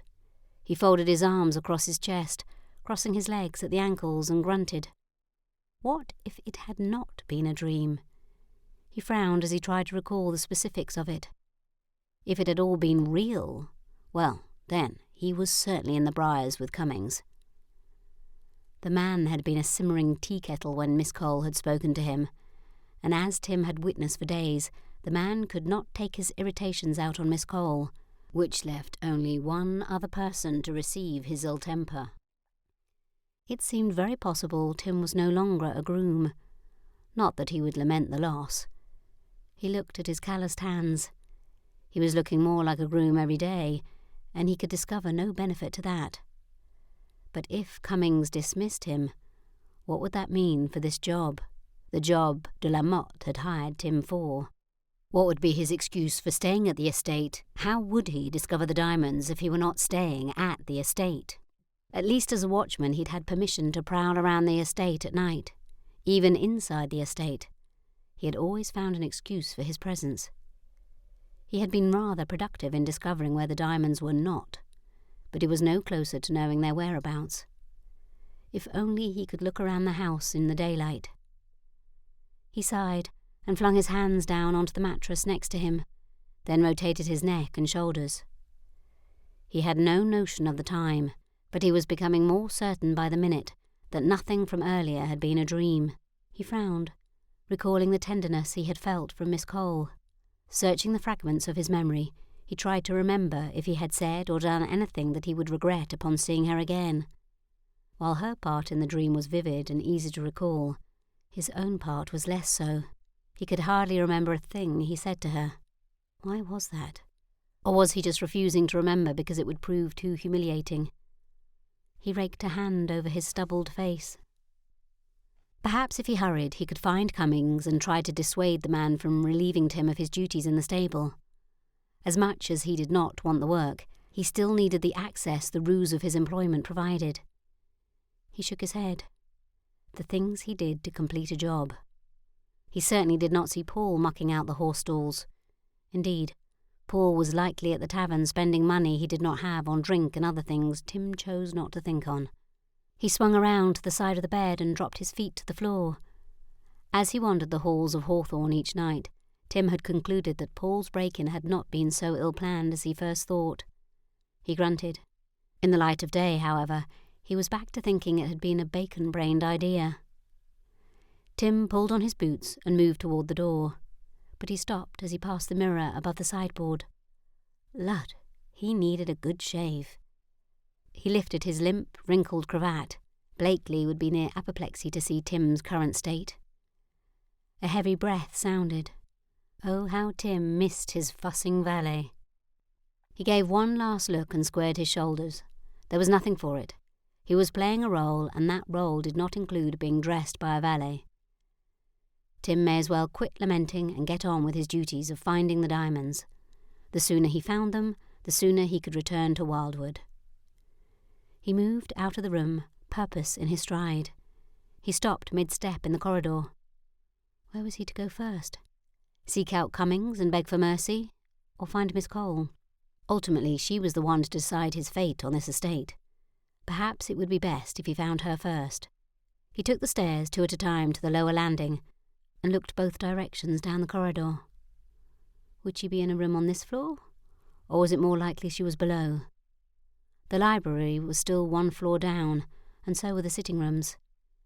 But her study and several parlours were on this floor. Did he dare be so presumptuous as to knock on the door of her study without being summoned? He shook his head. What was he thinking? It was not as if his father was within the study. It was merely a woman, and one several years his junior. Why should he feel any trepidation about simply knocking? He moved down the corridor and raised his hand, but paused. He was not Timothy Hastings, owner of Wildwood Lodge, here. He was Tim Hastings, stable groom. A stable groom would never impose on the mistress of the house without being announced. He ran his hands through his hair, surely making it even messier than it had been from his sleep. He took a step back, looking down the corridor. Where was a maid when he needed one? They always seemed to be about until they weren't, and that was when they were usually needed. He let out a growl of frustration. He was mentally tired. Perhaps he should just quit the whole fixer business and focus on making Wildwood self-sufficient. But that was what his father wanted, was it not? For Tim to stop believing that the ton thought he was one of them. He said Tim should quit trying to fix everyone else's problems and focus on his own, namely Wildwood. Not that Tim wasn't already working on that. He was simply not there, overseeing the day-to-day things, which is why he had hired a bailiff. As much as his father would dispute it, Tim was not one to quit. But now was not the time to stew on his father and all he disapproved of. Tim had a job to complete before he could think on any of that. The door opened, and Miss Cole stepped into the corridor, swinging the door closed behind her. She looked up just inches before colliding with him. Her face registered surprise just before she smiled. It was the grin he enjoyed so much, the dimples full and deep in her cheeks. "Mr. Hastings, you're awake?" She stepped back, putting distance between them. "As you see, I was coming to thank you for the rest. I feel nearly human again." He clasped his hands behind his back. "I should return to the stables. I am certain Cummings will be most unhappy with the chores I have not completed today." She shook her head. "I sent word to Mr. Cummings that he should not expect you back for several days. I've decided that you are to be a sort of guard for me. I believe until we find Mr. Moley, or we decide it was an isolated event, I should like the extra protection." She leaned in and lowered her voice. "I am still not convinced the staff is not responsible. It seems likely they will try again." She leaned back and straightened. "If that is the case, I think it prudent that I be cautious." He stared at her. She truly believed her staff disliked her enough that they would do her harm? "If that is your concern, why do you not replace them with a staff of your own?" She shrugged. "I hope I am wrong, and we can learn to tolerate, perhaps even like, one another." A shadow passed over her eyes. In that moment she looked so very young and scared. No, not scared, but perhaps uncertain. He mentally shook his head. No, that was not right either. Vulnerable, that was it. His chest tightened slightly. "Why has your father not come? Surely he would not allow harm to come to you?" He had thought it rather odd that a father would send his daughter on this journey alone, especially when he was but a tenant farmer. Surely he did not need to concern himself over his crops any longer. She lifted her hand, a folded piece of parchment clasped there. "I am asking him to come, again, but I have my doubts that he will." Tim frowned. "But why should he not?" She looked down at the floor. "He did not want me to accept this inheritance. He believes me to be quitting the sphere I was born to, and he does not agree with the decision." Tim did not know what to think about that. The man disagreed with her decision, so he was intent on making her find her own way? Tim frowned. Perhaps their fathers were not so dissimilar. He smiled, hoping she would see that he was not against her as well, but it twisted into a frown as he realized he was acting falsely toward her. He was against her, even more than her own staff or her father. The only difference was he was hiding his motives, whereas the others were simply letting her see them for what they were. His gut burned. "This is only a role you are playing." He repeated the word several times, until his body believed what his head claimed. She frowned back at him. "Is there a problem, Mr. Hastings? You're scowling at the carpet. Is it not to your liking?" He looked up at her and forced his mouth upward, which was not as difficult as he thought it would be. She brought out his most amiable smiles. It was likely why he felt so guilty. She was not the conniving thief he was used to dealing with, not like the one he thought her to be. She may not even know about the diamonds. After all, she had not mentioned them. But then, why would she confide such a thing in him? He was merely a stable hand. "No, I was simply wondering what being your protection might entail. I was under the assumption you only needed me to keep watch at night." "Indeed, the night watch is helpful, but I should like to start venturing outside of the estate. I need to visit the village and make a few purchases. I thought it best if you accompanied me." A shy smile slid across her face, and then I thought perhaps we could continue our search for the hidden passageways. Hidden passageways. He had thought her in jest when she had mentioned them last night. But it seemed this young woman had read too many Gothic tales. Perhaps that explained a bit about her character, and why she had not been so easily scared away. He glanced out the window. "It seems too late to make a trip into the village." She grinned up at him. "Then perhaps we should start with the passageways?" He squinted, studying her. How had he not seen this before? Now that he knew, it was very easy to see that glint of excitement. Paul's intrusion, while it likely scared her at first, had only ignited a sense of adventure that lingered just below the surface. Tim grinned widely. It was no wonder he felt naturally drawn to this woman. They shared a commonality.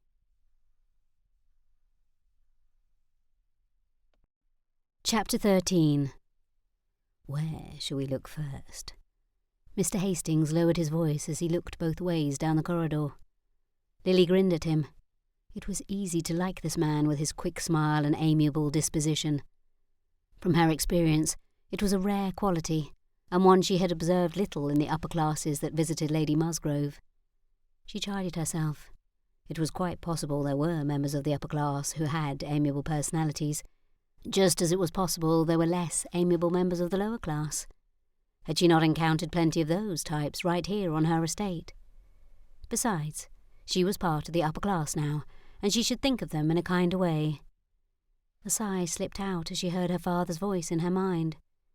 "You will never be part of that class. no matter how much money you have. Perhaps we can search a few rooms and then I will call for tea. Mr. Hastings bowed gallantly, his arm sweeping to the side before he tucked one into his waist and held the other at his back.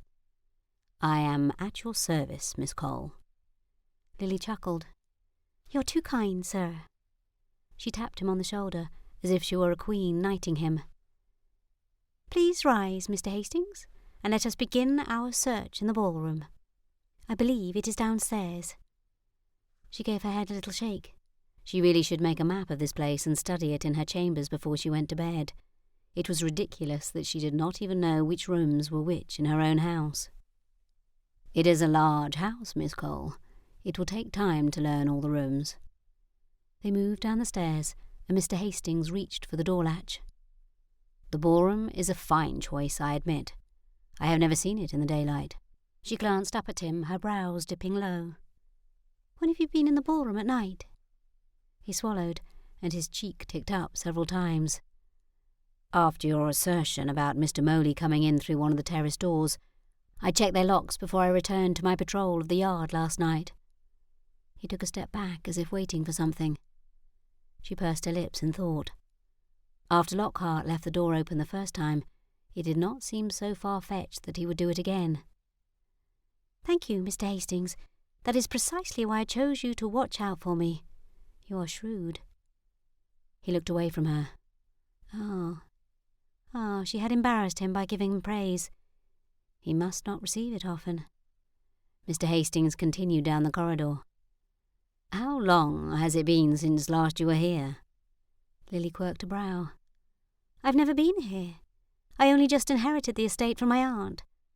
Why would he think she had been here before? You did not visit your aunt while she lived here? I assumed if she had left the estate to you, the two of you must have been close. Lily shrugged. No, we were not.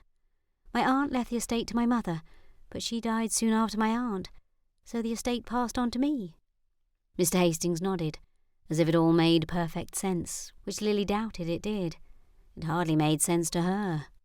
From what the solicitor told me, my aunt bought it nearly a decade ago, but rarely visited. Lily pulled the doors open and took in a deep breath. The sun shone in through the large windows, casting little rainbows about the room as it reflected off the grand chandelier in the centre. It still seemed unbelievable that she could own this place. She nearly pinched herself to ensure she was not in the middle of an elaborate dream. Did your aunt spend her time at another estate? Mr. Hastings looked around the room, only a mild interest on his face. No, or at least not to my knowledge. From what I knew, my aunt lived in a small apartment in the Rookery in London. She cleared her throat. Or that is where she died. I had no notion of this place, and neither did my father. She paused. I did not know if my mother knew of it. If she did, she never mentioned it. Lily did not know why she felt comfortable sharing such details with Mr. Hastings. They hardly knew each other. Perhaps it was because he had been the only one save Mr. Young and now Mrs. Potter who had shown her any amount of kindness. Cummings was not disrespectful to her any longer, but she believed that was because she threatened him with termination, not out of actual respect.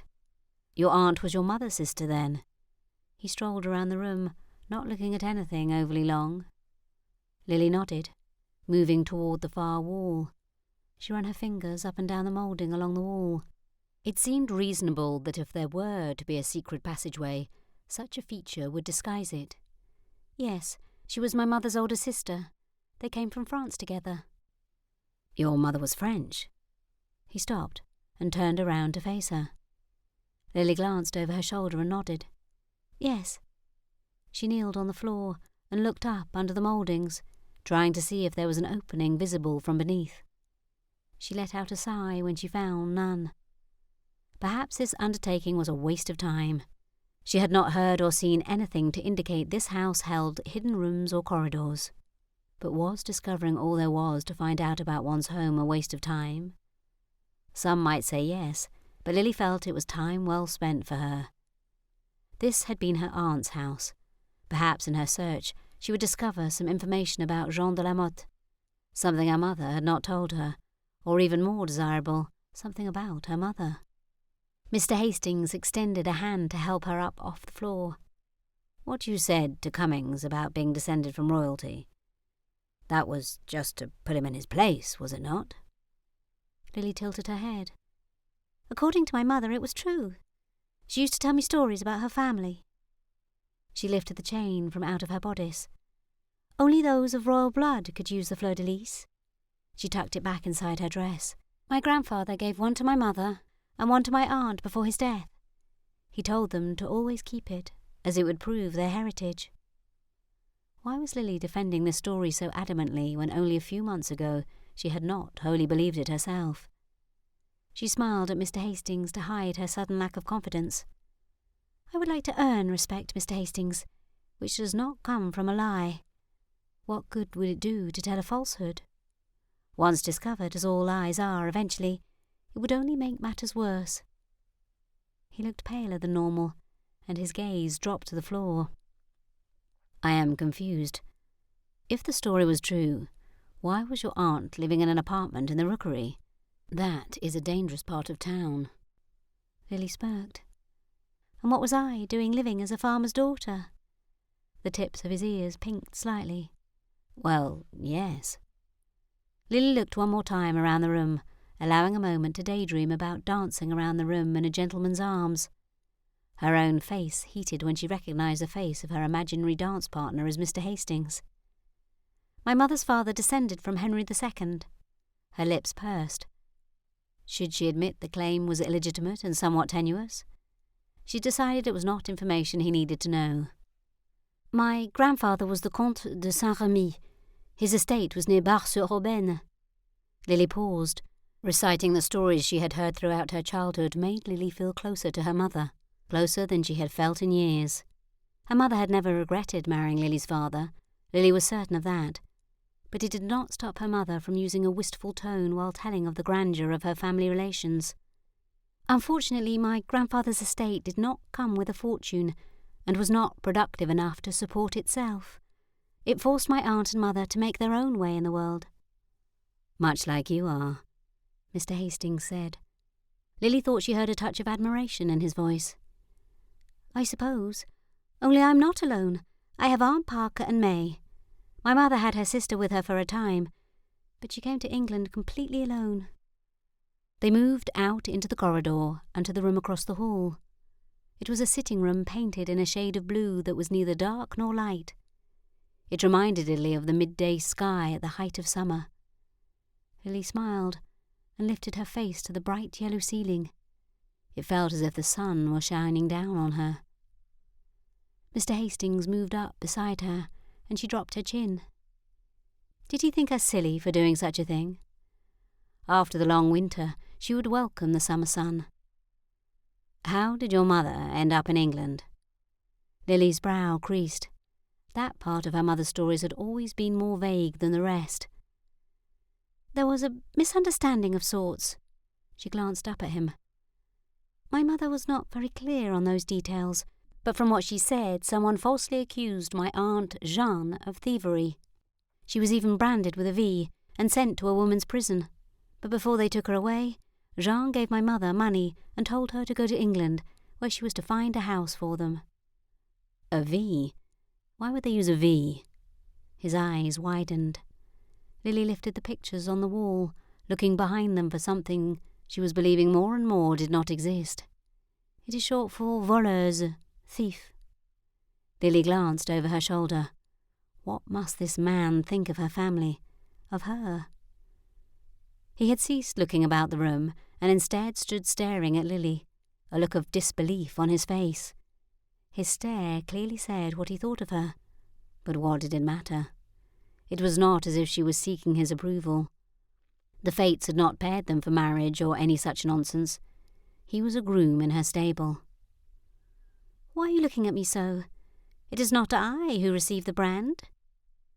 Lily forced a smile to her face, not feeling the lightness she projected. "It is not you. It is the story. It is almost unbelievable." He moved to the wall opposite her. "Go on. What happened next? If your aunt was in prison, how did she come to live in London or even purchase this estate?" Lily shook her head and shrugged. I do not know. I can only assume they released her and she came to England in search of my mother. But my mother had already married my father, and they were living in Wiltshire. She worked her hands along the mouldings and picture frames. My father held no affinity for my aunt. Indeed, he forbade my mother from seeing her sister again. A familiar twinge tightened her chest when she thought on the pain she had often seen in her mother's eyes. He would not allow your mother to have contact with her own sister. Mr. Hastings' tone held disapproval. They could write letters, but he did not want her around me. He did not wish me to turn out wild as he thought Jeanne had. Lily let out a huff and moved to the centre of the room. If she were building a house with secret rooms and corridors, where would she put them? She turned in a slow circle, squinting at the walls as if it would give her the ability to see through them and discover the hiding place. Unable to live with your mother, your aunt purchased this estate, but then lived in the rookery. It makes no sense. Mr. Hastings stood in the far corner, his hands on his hips, staring at her. Lily raised her shoulders and dropped them. I agree. I was most confused when I received the letters from Mr. James. I was convinced he wrote to me in error. I ignored them at first, but after 6 months the letters continued to come. I finally relented and made the trip to London to meet with him. She moved toward the door. Even still, I can hardly believe it to be true. She indulged her dreams for one more moment, then looked over her shoulder. Come, let's move to the next room and I shall ring for tea. Mr. Hastings hurried across the room to catch up with her, falling into step beside her once they were in the corridor. Lily pointed to the next room. I believe this is a parlour? He nodded. Lily looked at him. He seemed to know the inside of her home quite intimately, which seemed odd for one rarely within the house. How did he know his way around so well? Lily shrugged off the question. He likely peeked inside the room when he had checked on her last evening. They entered the room and Lily smiled. The pale yellow walls glowed in the afternoon sunlight. This is a cheery room, is it not? She smiled brightly. I will ring the bell and we may proceed with our search while we wait. I think this shall be our last room for the day. The longer we look, the more I am realizing what a foolish notion it is. I have seen nothing to indicate a passageway even exists. We could look for months and have nothing to show for our time. She looked down at the floor. I am sorry to have dragged you into this fantasy. Sometimes I let my imagination run away with me. What grown lady spent hours upon hours looking for something that likely never existed in the first place, and for something as fanciful as a hidden room? Good heavens, he must think her a ninny. She glanced up at Mr. Hastings. He was still looking around the room. It was kind of him to continue the ruse for her benefit. Why could he not be a gentleman, or at the very least, an unattractive groom with poor manners and low moral character? It seemed almost unfair that she should discover someone whom she felt so comfortable with, only to have him be unavailable to her. Society would even find a friendship with this man improper. But she liked him so very much. She puffed out her lips in an exaggerated huff. How was it she could not even fit in her own home? He looked over at her. Did you discover something? Lily forced a smile. No. Why should you think I had? He shrugged. I thought I heard a gasp. He turned back around. Lily gave herself an internal shake. Act like a lady ought, Lily-Anne. She moved to the corner and tugged on the bell pull. Moving to the wall opposite Mr. Hastings, she made a half-hearted attempt at feeling the walls. Now that she had decided the search was futile, she had difficulty mustering much enthusiasm for the task. You know, I have been thinking. Mr. Hastings turned toward the centre of the room and leaned back against the wall. Maybe we are setting our sights too high. Perhaps it is not a passageway we are seeking, but more of a niche where one might hide something. He tilted his head to one side, his brow crinkled in thought. Or perhaps even an overlooked chest? Lily straightened and turned to face him. But what do you suppose would be hidden inside? Are we looking for something particular? I thought we were simply indulging in our curiosity about a hidden room. She smirked, although both options seemed considerably more likely than a secret passageway. His gaze flickered, and he shrugged. But why have a hidden room if not to hide something in it? It does make for a better story. He gave her one of his awkward blinks. This time Lily laughed. I suppose you have a point. She looked at the door. What was taking the maids so long to bring their tea? Lady Musgrove would never tolerate such inefficiency. The kitchen staff was on her side, so this delay must be the fault of a maid under Lockhart's supervision. Lily moved to the corner and yanked on the cord not twice as she had before, but 7 times. She released it and folded her arms across her chest. If she must pull until the staff went mad from hearing the ringing bells, so be it. Mr. Hastings looked away. He must think her the most inept mistress he had ever seen. What kind of mistress could not garner the respect of her staff? The door opened, and one of the kitchen maids entered the room, tea tray in hand. Pardon me for taking so long, miss. Mrs. Potter wanted your biscuits to still be hot. These have just come from the ovens. Lily smiled at the maid, suddenly ashamed for her impatience. I will always excuse lateness if it is due to hot biscuits. Please tell Mrs. Potter thank you. At least someone in this house knew how to treat her. Chapter 14. Tim stepped onto the walkway and extended a hand to Miss Cole. She stuck her head out of the door and looked around them. Taking his hand, she stepped down onto the hard-packed dirt road and then onto the walkway. Her aunt followed closely behind, her head bent low. A salty breeze blew off the water at the end of the street.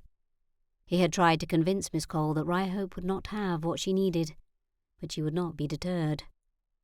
Now his only hope was that Paul would be true to his nature, and was currently sleeping off his night of drinking and gambling. The last thing Tim needed was Miss Cole to see Paul wandering around the village. If he had been at home, Tim would have offered her his arm. But he wasn't at home. He was acting as her servant, and making such an offer would be wholly inappropriate. He clasped his hands behind his back.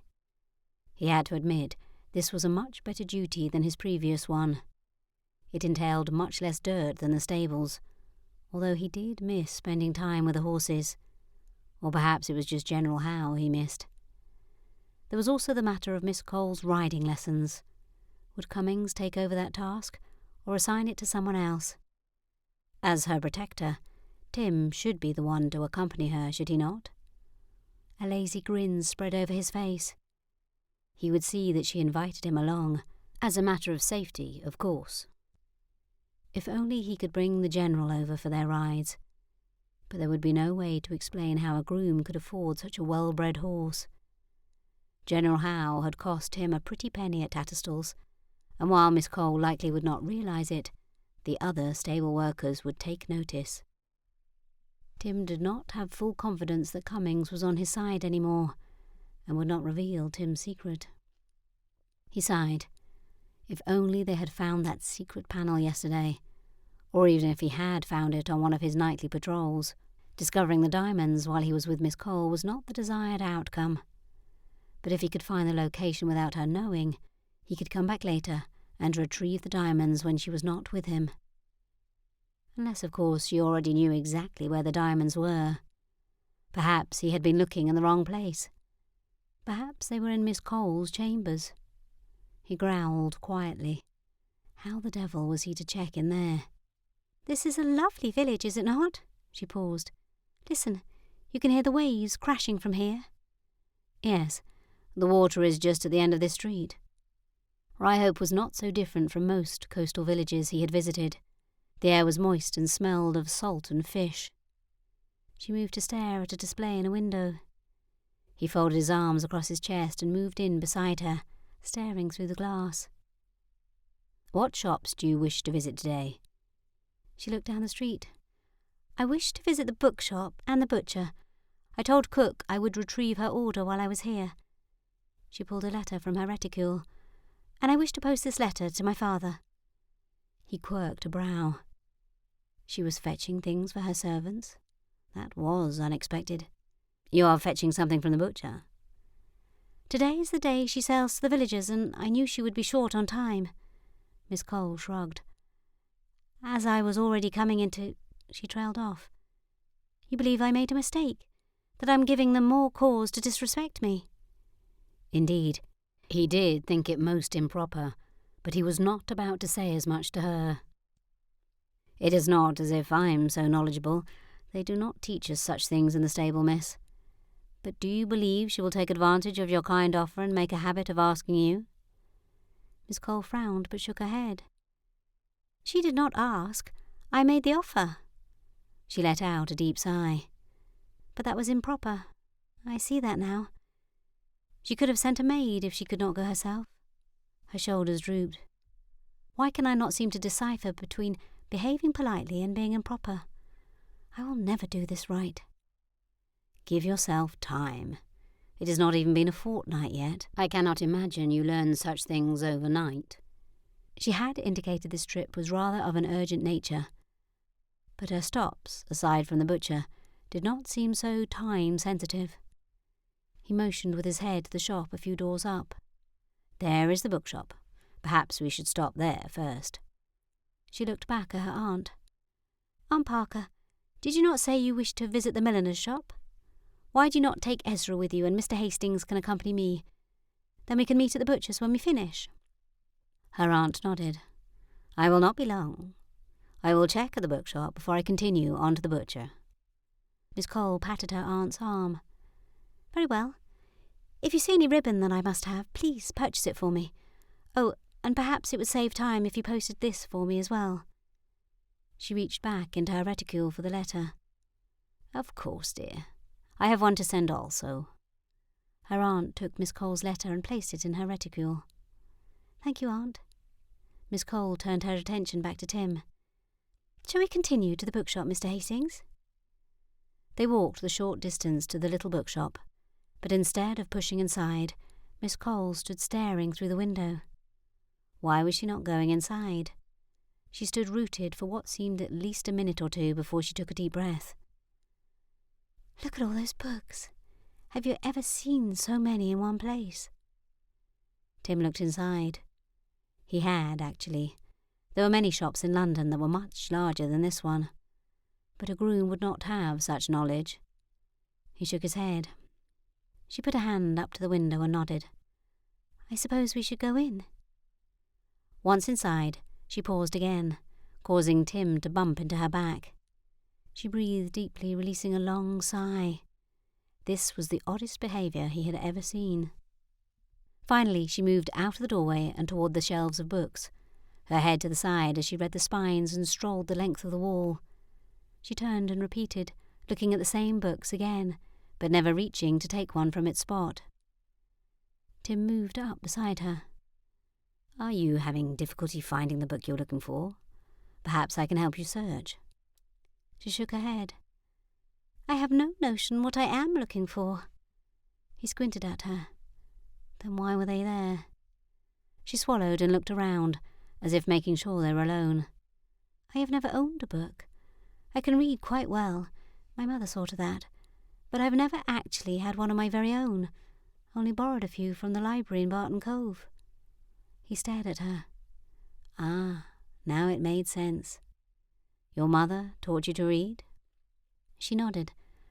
Both English and French. And now I wish to teach May. But I confess, I'm not sure where to start. Miss Cole still looked at the books on the shelves, all of them much too difficult for one who did not know how to read. You are not thinking of using these books to teach her, are you? Miss Cole looked at him questioningly, then shook her head. Oh, no, of course not. But I thought while I was here, I might buy something for myself, too. A warmth spread through him as memories flooded his mind. This was something else he shared with Miss Cole, something he understood, even if it had been years ago now. As a stable-master's son, reading was not a skill deemed necessary, and books were rare. Anything he needed to know about horses and running a stable, his father had taught him, just as his father had done. Only when Tim left the stables to find his own way had he realised what he lacked. Learning to read was one of the hardest things he'd ever done. I cannot attest to the selection of French books, but I am certain there are plenty here you would enjoy. She pulled a book from the shelf and held it almost reverently. My mother only had 3 books she brought with her from France. There was no money to purchase any others. Her chest squeezed. Yes, he remembered that feeling as well. Tim looked at the cover as she had pressed tightly to her. He did not recognize the name or even the words. It looks as though you have found the French section. It was almost as if she had been to this shop before. I do not read or speak any French. He stared at her for a moment. How had this woman been a servant in her former life? He did not know many servants who could read in English or French. Her manners were refined, as was her speech. She seemed far more suited to her current circumstances than her previous ones. Indeed, he believed the only thing holding her back from fully becoming a proper lady of society was confidence in herself, in believing she was where she belonged. Miss Cole turned the book over in her hands. "It is no matter. I shall enjoy it, whatever the subject." She lifted her gloved hand to her lips, absently, and then dropped it. "I should also like a book in English." She frowned. Is something wrong? Why should she be frowning over buying a book in English? She shook her head. "No, I was only thinking that I should have inventoried the library before coming. I have no notion what books are already there. What if I buy a book the library already contains?" She looked at the book in her hands and replaced it on the shelf. "You are not to buy yourself a book? Not even a French one?" It seemed doubtful that book would already be at Hawthorn. She smiled. "I must remember that my aunt owned the house before me. I cannot imagine she did not include her French books in the library. But do not worry yourself. I will return when I can purchase more knowledgeably." "That sounds like a reasonable plan. Are we done here then?" Was this not the reason for their trip into the village, and they were to leave with nothing? "No. The primary reason I wanted to come was to purchase some items for May. I am to teach her to read so that she might do more than look at the pictures in the fashion magazines. It will benefit her in many ways." Ah, yes. Her maid. Tim had forgotten that part. He moved over to the shopkeeper. "Have you any battledores?" The man squinted. "There's a stack on the table by the window." Tim smiled and dipped his head. "Thank you, sir." He motioned Lily over to where a stack of papers sat neatly. Tim picked it up and sifted through, picking out 5 or 6 different battledores. Lily smiled. "It's like my horn book." She looked up at him. "I had one when I was a small child." Tim held them up. "They look to be a penny apiece. Is 5 too many?" He hated to presume that she wished to buy more than she had funds. He knew a bit about her from their time in searching the house yesterday, but still had no idea of her financial status outside of inheriting the estate. Many people inherited estates, but no funds. Perhaps Miss Cole was one of those people. But then, she did have the diamonds, and they would fetch a handsome sum. So he should not think of her impoverished. She likely had only to sell a diamond or 2 should her coffers run low. "I shall take all that he has." Her eyes brightened with excitement. It was just as he thought then. A sense of sadness overcame him. He had felt a kinship to this woman, felt they could become friends at the very least. But how could that be? He could not be friends with someone of such low moral character, though he had difficulty seeing her as such a person. Could it be she did not know the origin of the diamonds? Perhaps she did not know they belonged to the Comte. Tim very much hoped that was the case. He looked through the rest of the stack. It seems there are only 8 different battledores. He raised his brows. "You wish to purchase them all?" She nodded. "Yes." Her brow creased. "And I believe I shall need to add another stop before we meet my aunt at the butcher's." "Oh, and where is that?" She pinched her lips together, but in a thin smile rather than a scowl. "Be patient, Mr. Hastings." They moved to the counter and placed the items on the desk. The shopkeeper looked from Lily to Tim, obviously noting the disparity in their clothing. Tim pulled at his collar. He did not like feeling looked down upon. although why he should care what this man thought of him he did not know. Miss Cole placed the money on the counter as the shopkeeper wrapped her purchases. He tied off the twine and pushed the package toward her, plucking up the coins and placing them in a strong box. "Thank you, miss, and have a pleasant day. Where else did you wish to stop, Miss Cole?" She just grinned. "Follow me and you will find out." She stopped and looked down the street. A heavy sigh sounded and her foot stomped lightly. Tim grinned at her tantrum. "As much as I should like to torture your curiosity further, I find I need your help in locating the proper shop." She glanced up at him. "I should like to find a slate and a copying stick for May. She will need to learn to write also. We may as well do the two together." Tim pointed to a shop a few doors down, and they started walking together. She tilted her head to the side. "How is it you know so much about books and battledores? I am certain our upbringings could not be so different. I did not see many grooms at Barton Cove who could read." He smiled. Indeed, there likely were not. If he told her how he had learned to read, she would know he was not what he claimed to be, but lying to her yet again made his stomach burn and gurgle, his smile falling away. How had he thought they could be friends? There was too much deceit between them, on both sides. Once she discovered who he was, it was likely she would never speak to him again anyway. What was one more lie? "I had a mother, similar to yours." He gave a playful scowl, "without the descended from royalty part." She chuckled, and her dimples dotted her cheeks. His stomach burned hotter. "Your mother knew French?" Well, that was different also." He shrugged. "I'm not so proficient at reading as some, but I get along well enough." That was stretching the truth a bit, but she need not know the lengths he had gone to learn to read and write as well as any gentleman. "Mr. Hastings?" A voice called from the other side of the street. Tim stiffened. It was not Paul, thank the heavens, but no one else knew he was in Durham, and no one else in this county even knew his name, although that was not correct, as someone was calling it even now. He looked over, and his stomach sank. Lud.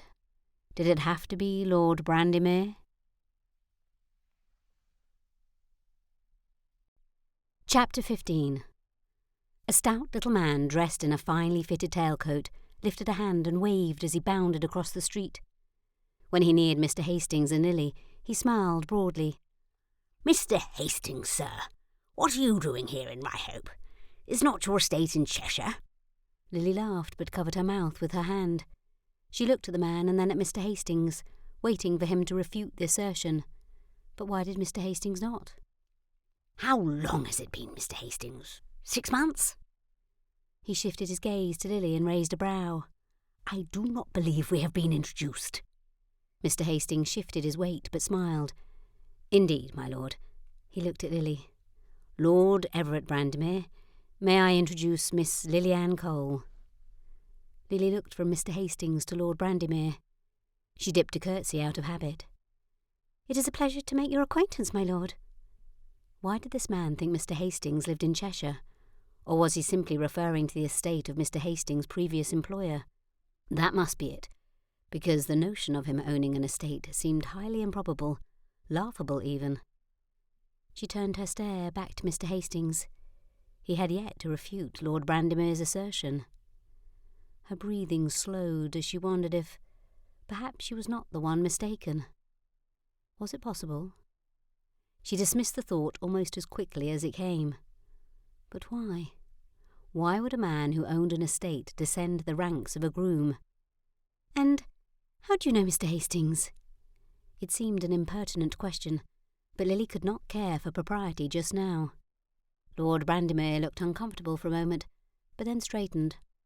"I hired Mr. Hastings for a special assignment, one he accomplished to everyone's satisfaction." Perhaps Mr. Hastings had been a groom at Lord Brandymere's estate. But why would he consider a groom as a special assignment? What else could it be? Nothing else made sense. But why would a man of Lord Brandymere's status speak to, let alone call over, a lowly groom? The questions came without any believable answers. Lily looked back to the gentleman, her hand clutching her reticule. She pushed down the urge to lift her thumb to her mouth. "Did you hire him to break one of your horses, or—" She could think of nothing else Mr. Hastings could have done for the man. Lord Brandymere harumphed. No, I have a head groom for such things." Lily took a step back. Then what? What was this special assignment that had Mr. Hastings looking so guilty? "Mr. Hastings handled a more delicate matter for me." Lord Brandymere cleared his throat. "Particulars are not important. Only that Mr. Hastings provided a great service to me. I am in his debt." Mr. Hastings laughed nervously. "On the contrary, my lord, you have paid your debt to me in full." He placed his hand on the small of Lily's back, and for a moment distracted her from her swirling thoughts. But she shook her head and took a step away from him. Who was this man? This stranger? Her brow creased. She did not understand what was happening. Why would Mr. Hastings claim to be a groom if he was not? And then the pieces fell into place. Her brows rose high on her head, her mouth dropping open slightly. He had been in her house that night. He had only used the story of being a groom to give him time to escape. Now, as she thought on it, it seemed quite obvious that Mr. Hastings and Mr. Mowley were working together. She did not want to believe it. Mr. Mowley was vile and leering. Mr. Hastings had never looked at her in such a way. How could the men be partners? Mr. Hastings chuckled uncomfortably, taking another step away from Lord Brandymere. Was he trying to escape now that his ruse was discovered? "I am here on some business, but then I shall return to Cheshire." Lord Brandymere's eyes lit as he looked at Lily with acknowledgement. But just what was he acknowledging? "Ah, a fellow client, eh?" He winked at her, and Lily's nostrils flared at the inappropriateness of it. She opened her mouth to refute it, but no words came. Just what exactly was she to say to such an accusation? A breeze blew between the buildings, and Mr. Hastings put a hand on her elbow. "The wind is picking up, and I do not wish for Miss Cole to catch chill. We have a few more shops to visit yet, and so if you'll excuse me, my lord, I will bid you good day." He nudged her forward. Yes, it was pleasant seeing you again, sir." Lord Brandymere lifted his hand to wave, even as he looked about as if checking to see who might see the interaction. "And a pleasure to meet you, Miss Cole." Once they were several rods away, Lily yanked her elbow from his grip. She stepped to the side, putting distance between them. Heat flooded over her as she thought of the trust she had placed in this stranger. A stranger who may pose as great a danger to her as the man he was protecting her from. "Miss Cole, I can explain." There was a pleading in Mr. Hastings' voice. "It is no wonder you had nothing to report of that night. You probably walked away from Hawthorn with Mr. Mowley." She narrowed her eyes at him. "I knew I should not have trusted you. How could I have been so stupid?" His Adam's apple bobbed, and he fidgeted with the edge of his coat. At least the scoundrel had the decency to look embarrassed. Or perhaps repentant? Whatever the look, it was not enough to wipe away the sting Lily felt at his betrayal. "I did not mean to deceive." Her eyes widened, and he stopped talking, staring down at the ground. "You are not the stupid person here, Miss Cole. I believe I am the one to take that title." She leaned back. That was not what she had expected. Indeed, she had expected him to grovel and plead innocence. He was finished at Hawthorn, that much was certain. Turning him out would surely make her feel better, feel less naive. But he did not grovel, nor plead for his job. Why should he? He did not need the job in the stables. He owned his own stables. She swallowed hard against the forming lump. "Then you admit to lying, to deceiving about who you are?" He nodded. "Completely." She did not know what to say immediately. He had utterly and completely baffled her. He sighed. "Lord Brandymere was not wrong. I do own an estate in Cheshire. It is small but respectable." Lily shook her head. She now knew why he lied about being a groom, but what she did not understand is why he had been in her house in the first place. Why would a gentleman break into her house? What had he hoped to find? Did he steal to fund his way of life? She took another step away from him. But what did she have to steal? But why? Why did you break into Hawthorn Hall? What is there that you had to have? He reached for her arm, as if he was afraid she would bolt and leave him standing on the walkway. He was not half wrong. The thought had crossed her mind more than once, but her curiosity about why he had done all this far outweighed her fears about him, for now.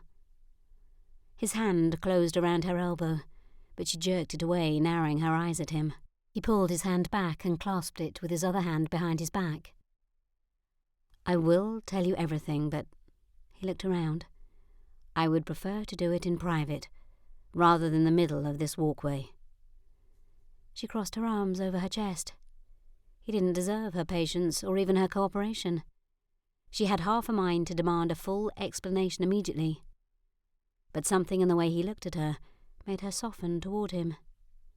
Perhaps it was the look of contrition, or perhaps it was the notion that he was her only friend, her only confidant. If she dismissed him, then who would she have? Aunt Parker?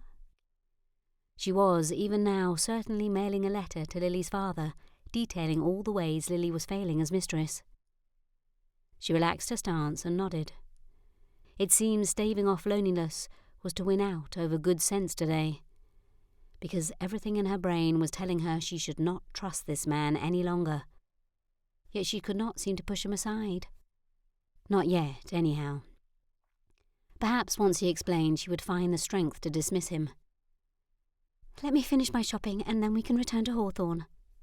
She narrowed her eyes at him, giving him her best Lady Musgrove glare, not wanting him to believe he was forgiven. She was far from that understanding. "You may explain yourself over tea. I find I like the idea of having something in my hands while you explain yourself." He swallowed. "Thank you, Miss Cole." He sounded uncertain in his thanks. She laughed mirthlessly. "Do not thank me yet, Mr. Hastings. You are not out of the briars with me, and likely never will be." His lips turned up slightly. "Perhaps while you finish your shopping I will go change into more suitable clothes." He glanced towards the inn on the other side of the road. "But I thought you were protecting me. Or were you just protecting me from yourself?" Her words were sarcastic and held a hint of sting, but it was the least he deserved. A shadow passed over his face. "You are right. I will send for my clothes once we return to Hawthorn Hall." "You assume, sir, that you will stay long enough to need suitable clothes. I cannot think that it is a likely scenario, even after I hear your story." She turned away from him and continued down the sidewalk, something nagging in her brain. Wait. Why was he still feeling the need to protect her if he was the one responsible for the break-in? His voice bounced behind her as he quickened his pace to keep up with her. "You are correct.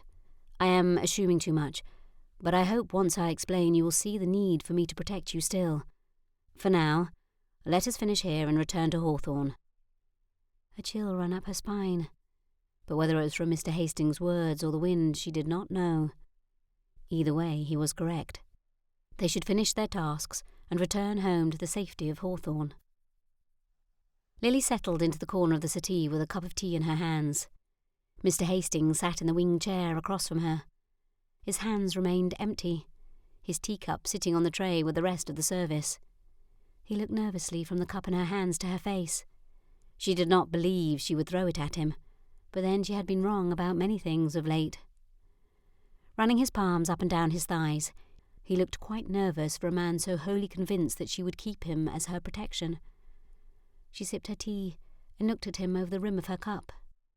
He caught her gaze and gave her a fleeting grin. "You said you could explain. I am waiting with bated breath, sir." She set her cup on the tray and lifted a pastry to her lips, focusing on Mr. Hastings. Why had he not spoken yet? Was he formulating a new lie in his mind? It seemed possible. Had anything he told her been the truth? The lie seemed to come rather quickly to his lips.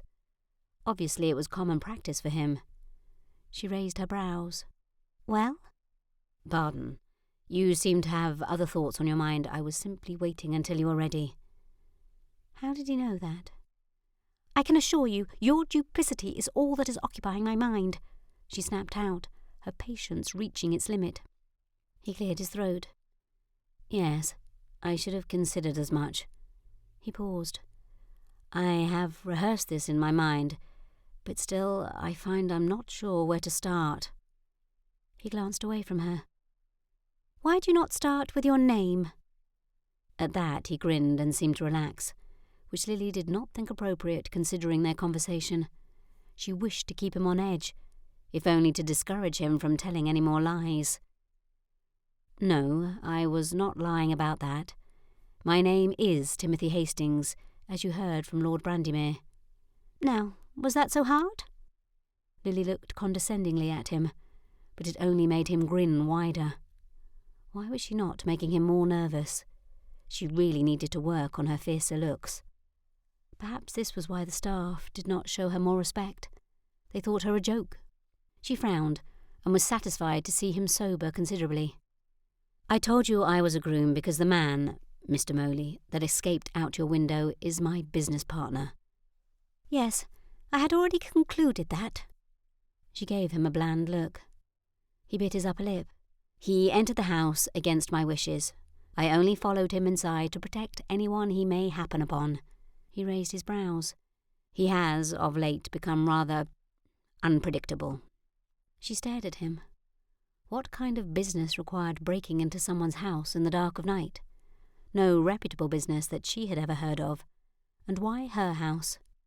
You are questioning my business. He nodded and crossed one knee over the other. She gritted her teeth.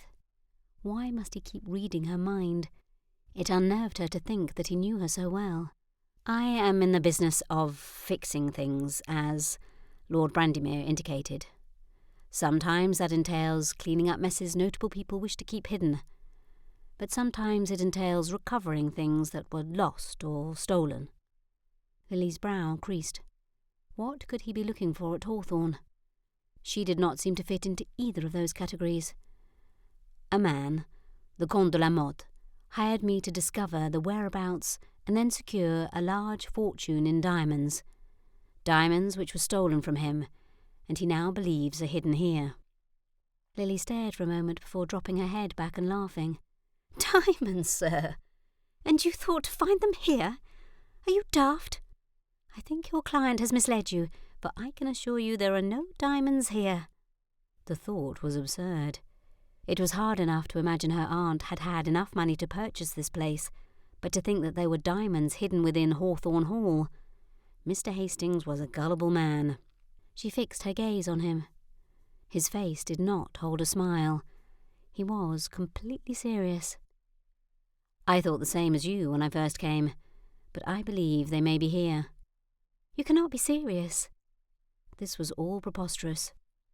You may wish to know that Mr. de la Motte is not a comte. There is no such title, which should make you question the validity of his claim. She lifted her cup back to her lips. Her mother had made jokes that her sister liked to call herself the Comtesse de la Motte, but then she would look wistful and admit there was no such title to claim. You should investigate your clients better, Mr. Hastings.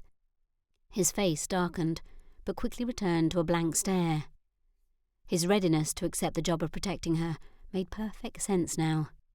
He had not suggested it because he liked her company, as she had originally believed, but because he wished to have unfettered access to the house so he could search for the supposed diamonds. A pain pierced her chest. You only used my safety as an excuse to look for the treasure. She lifted her thumb to her mouth, but then dropped it. Twisting her fingers in her lap, she pushed the tears back. She had thought they had got on well together, were becoming friends even. But it was all a lie. She closed her eyes and rubbed at the space between her brows. She could not even fit in with a gentleman pretending to be a groom. Did she belong anywhere? She pushed herself to standing, unwilling or perhaps unable to hear any more. I think, under the circumstances, that you should leave. He shot to his feet and reached out to her. But I still believe you are in danger. Now that you are found, that it is known that you are the heir to Jean de la Motte's estate, I will not be the only one looking for the diamonds. If I do not make progress soon, Others will come looking, and they will not be so cautious. You are assuming I still trust you, sir, which I do not. You are worse than that man you pretended to protect me from. She stared coldly at him. You pretended to be my friend in the daylight to get what you want, instead of just breaking into my home and stealing it in the dark of night. He took a step back, as if she had struck him. In my defence, Miss Cole, when I met you that first night, I had no idea the role you played in all this. You could have known about the diamonds all along, being complicit with your aunt. Stealing from a thief is not really stealing, is it? He raised his chin. But once I came to know you better, I did not believe you capable of such things. I never lied about our friendship. I do care what happens to you. I want you to be safe. At least until you find the diamonds. That is what you mean, is it not? Her periphery vision blurred, and she knew the tears were close at hand. She had stayed them for most of the conversation, but could not put them off much longer. I think it best you leave, Mr. Hastings. Goodbye. She turned her back to him. Please don't do this. She shook her head, looking at him over her shoulder. I have made up my mind. Devil take it, Lily. He flung his hand from his neck. I am worried about you. He sighed, but moved toward the door when she made no reply. Stopping just short of the threshold, he looked back over his shoulder. I am staying at the Cock and Crow in the village. Please send word if you need me. She laughed wryly. If I find myself in need of a Banbury story, you'll be the first person I send for. He closed his eyes briefly, then turned and quit the room. Lily dropped onto the settee and covered her face with her hands, her tears finally falling freely. A heavy weight she had not felt in more than a week pressed down upon her shoulders. She felt alone again, more alone than she had ever felt before. Chapter 16. Tim rounded the doorframe, taking 2 large strides down the corridor, but stopped when a sob echoed from the parlour. His chest squeezed, an ache radiating slowly outward. She was crying. Lud, why did she have to cry? He felt guilty enough without adding this to the mix. He shook his head. Nothing about this job had gone as planned. From the months instead of weeks it had taken to discover the correct estate, to everything since then, nothing had gone right. It had seemed such a simple task when Comte, he was even questioning that title now.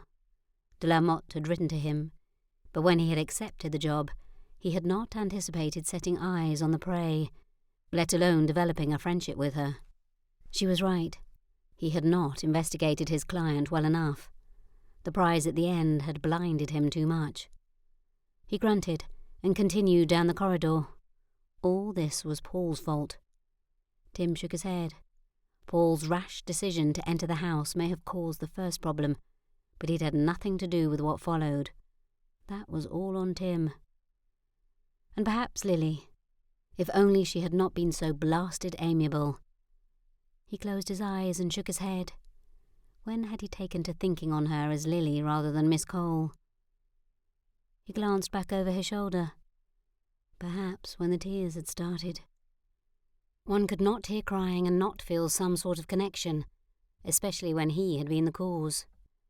Perhaps others could remain unaffected, but not Tim. Paul had likely felt nothing when he'd heard Katie cry, as she certainly had when discovering she was increasing. But Tim was not like Paul. He would never be like Paul. Why did he need to keep reminding himself of that? Perhaps it was because he had acted more like Paul than himself this last week, lying and deceiving everyone he came in contact with. Tim kneaded at the muscles in the back of his neck. But he was not Paul, thank the heavens. He did feel affected by her tears, but he could not help but feel a pull toward her. If he was being truthful with himself, he had felt a connection with her almost from their first meeting. It had only continued to grow over the last week, and now he had made her cry. He lengthened his stride. He needed to make things right, but how could he do that when she stood between him and the diamonds? He had never failed to complete a job he had been hired to do, and he did not intend to start now. He would not prove his father right. Tim pushed out the side doors of the house, walking around the front and heading toward Ryhope. He thought little of the distance, thinking only of Lily and what he had done to her. There had to be a way to make this right. Tim threw open the door of his rented room at the Cock and Crow. Paul lay on the bed asleep. The sight only proved to fuel Tim's anger. Blakely sat in a chair in the corner reading. His brows went up, and he shrugged when Tim looked at him. "Has he been like this all day?" Blakely nodded. "Staying up all night takes his toll." Tim looked heavenward, willing his patience to guide him. He walked over to the bed and stared down at Paul. Snatching the pillow from beneath Paul's head, Tim smacked it down on the man's head several times. It was not kind, but the other options Tim considered were much less so. Paul jerked awake. With wide eyes, his hand reached under the mattress and withdrew a knife. He lunged forward, but Tim caught hold of Paul's hand high above his head. "What the devil are you doing, man?" Paul blinked several times and slowly relaxed. "Hastings, I didn't realise it was you." He backed away, lowering the knife. "I thought maybe it was your thieving valet." He scowled at Blakely. "You are sleeping with a knife beneath your mattress? When did this precaution become necessary?" Paul shrugged. "I may have ruffled a few feathers at the card table several nights back." His speech was slow and groggy. Tim raised a brow. Could Paul not stay out of trouble long enough to complete one assignment? His manners and character became more dissolute with each passing week. Tim sighed and shook his head as he reached beneath the bed for his knapsack. "We are leaving for London immediately. Pack what you have for the trip. I suspect my business there will take at least a week." "But why are we leaving? What about the job?" Paul sputtered and leaned unsteadily toward Tim. Only then did Tim realise his mistake. Paul was not groggy. He was foxed. "Are you drunk?" Disgust curled Tim's nostrils. The man swayed back and forth, his eyes unfocused. "I'm well." The slur to his words was now obvious. Tim looked at the ceiling. Paul was wielding a knife in his condition. Thunder and turf, could it get much worse? Tim closed his eyes. With Paul, it could get worse. Much, much worse. "We will be back, but I need to do some research. Research you neglected to do before we started this assignment." Paul sneered. "You and your research. I don't see the need for it. I found the house without it, did I not?" Tim shrugged. "I cannot care what you think. Had we done the proper research, we might have realised that Mrs. de la Motte lived in London at her death. It is highly possible she had the diamonds with her there." Tim didn't really believe that, but it would give Paul something to look for while Tim did actual research. And maybe the people Paul encountered in the rookery would show him the error of his current life choices. "Get packed. We leave immediately." Tim stared at Paul. "Can you even stay on a horse?" Not that it would change things. Tim was heading for London, and he did not trust Paul enough to leave him. It was certain he would do something bacon-brained, like try to break into Hawthorn Hall if he stayed behind, and Tim was not about to take the risk that Paul would harm Lily. Tim shook his head. There was no telling what Paul would do in his drunken state. He was not one that thought clearly when he was sober. "I do not want to go to London. I'll just stay here and keep watch on the house." "No." Tim turned on Paul. "You have a recent history of making poor decisions. You are coming with me. Besides, I need you to look for the diamonds in the woman's London apartment while I discover her history." Paul shook his head. "We are partners. You are not my employer." He swayed on his feet and sat down hard on the bed. "Besides, I don't think I can ride." "As it is my money that is funding this endeavour, I am your employer." Tim's hands clenched at his sides. "I don't care if I have to tie you to the saddle. We are leaving now." Paul eyed him, and Tim could tell he was assessing Tim's resolve. "Very well, but if I fall off my horse and I'm trampled to death, you'll be on your head." One side of Tim's mouth quirked up. "I will take the risk." Paul scowled. "What happened to you? You didn't used to be this—" Paul waved his hand in the air. "This way?" Paul tipped forward, and Tim caught him before he fell to the floor. Tim raised his brows. What was this way exactly? He shook his head. It was no matter. He really did not care how Paul thought him changed. "Yes, well, people change, some for the better." He gave Paul a pointed stare. "Some for the worst. Now come along, or you will have to wear those same clothes for the whole of our trip." Paul shoved a few things into a ragged bag and stood up. "Why are you in such a hurry?" "The sooner I do this research, the sooner we can return. And once we return, I can finish this job, and we can collect our payment." And the sooner he could end his association with Paul. Tim flopped his knapsack over one shoulder, letting it hang low across his chest and hip. "Have you found our next client?" Tim stood still for a moment. Should he tell Paul now that this was their last job together, that Tim would work alone from now on? He let out a long, even breath. There seemed no wisdom in telling him until they divided the money. It would simply force Paul to take drastic measures. And Lily surely would be the one to pay the price. "No, I have not secured another client yet." He sighed and rotated his shoulders. "I believe I will take a few months off before starting on another job. I'm tired." Paul looked mildly alarmed. "But what about the money? How will you live? Unless we find a quick job to do after this one, we could be nearly half a year without income." Tim shrugged. "True. That does not concern you." Paul's eyes stared widely at Tim, desperation filling them. "No. My estate is now turning a small profit. It might be tight for a few months, but I can manage if we never accept another client at all." It was true. Tim's estate was finally financially sound. But that did not mean he intended to retire from his business. There was too much adventure in it. And while Tim loved Wildwood, he could not imagine moping about the house all day, every day by himself. It was just not in his character.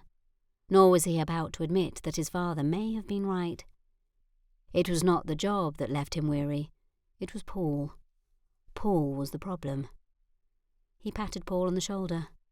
"But you will have the income from this job, and you may have to be more prudent in your spending.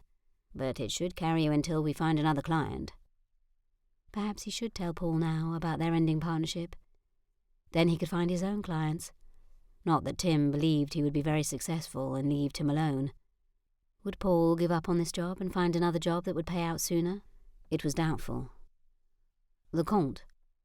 Why had Miss Cole had to tell him there was no Comte de la Motte?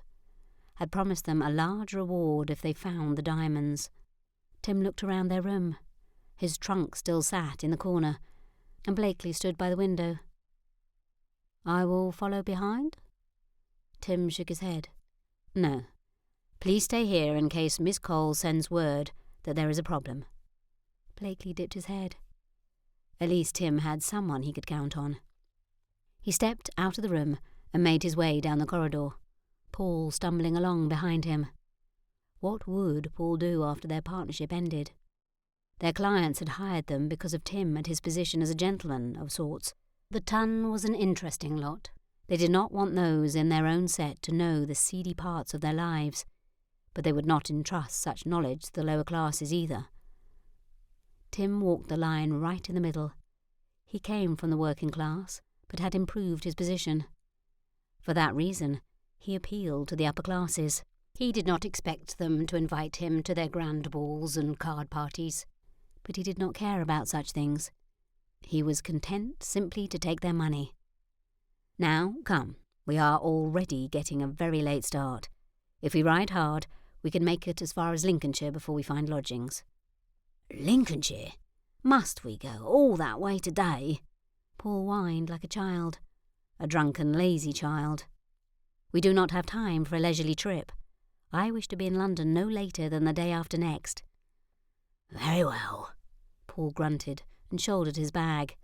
but you may need to bring a rope along." Tim smiled. This was the Paul that Tim had liked in the beginning. A man with a quick wit that was ready to work hard. It had not been until they started making a good wage that this new, lazy Paul had emerged. Tim missed the old Paul. Paul stopped at the top of the staircase and scowled at it. Tim waited at the bottom for a moment before shaking his head and walking toward the door.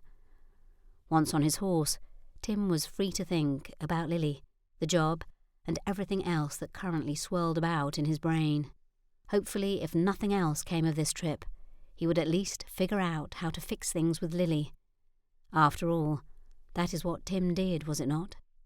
He just never imagined he would require his own services.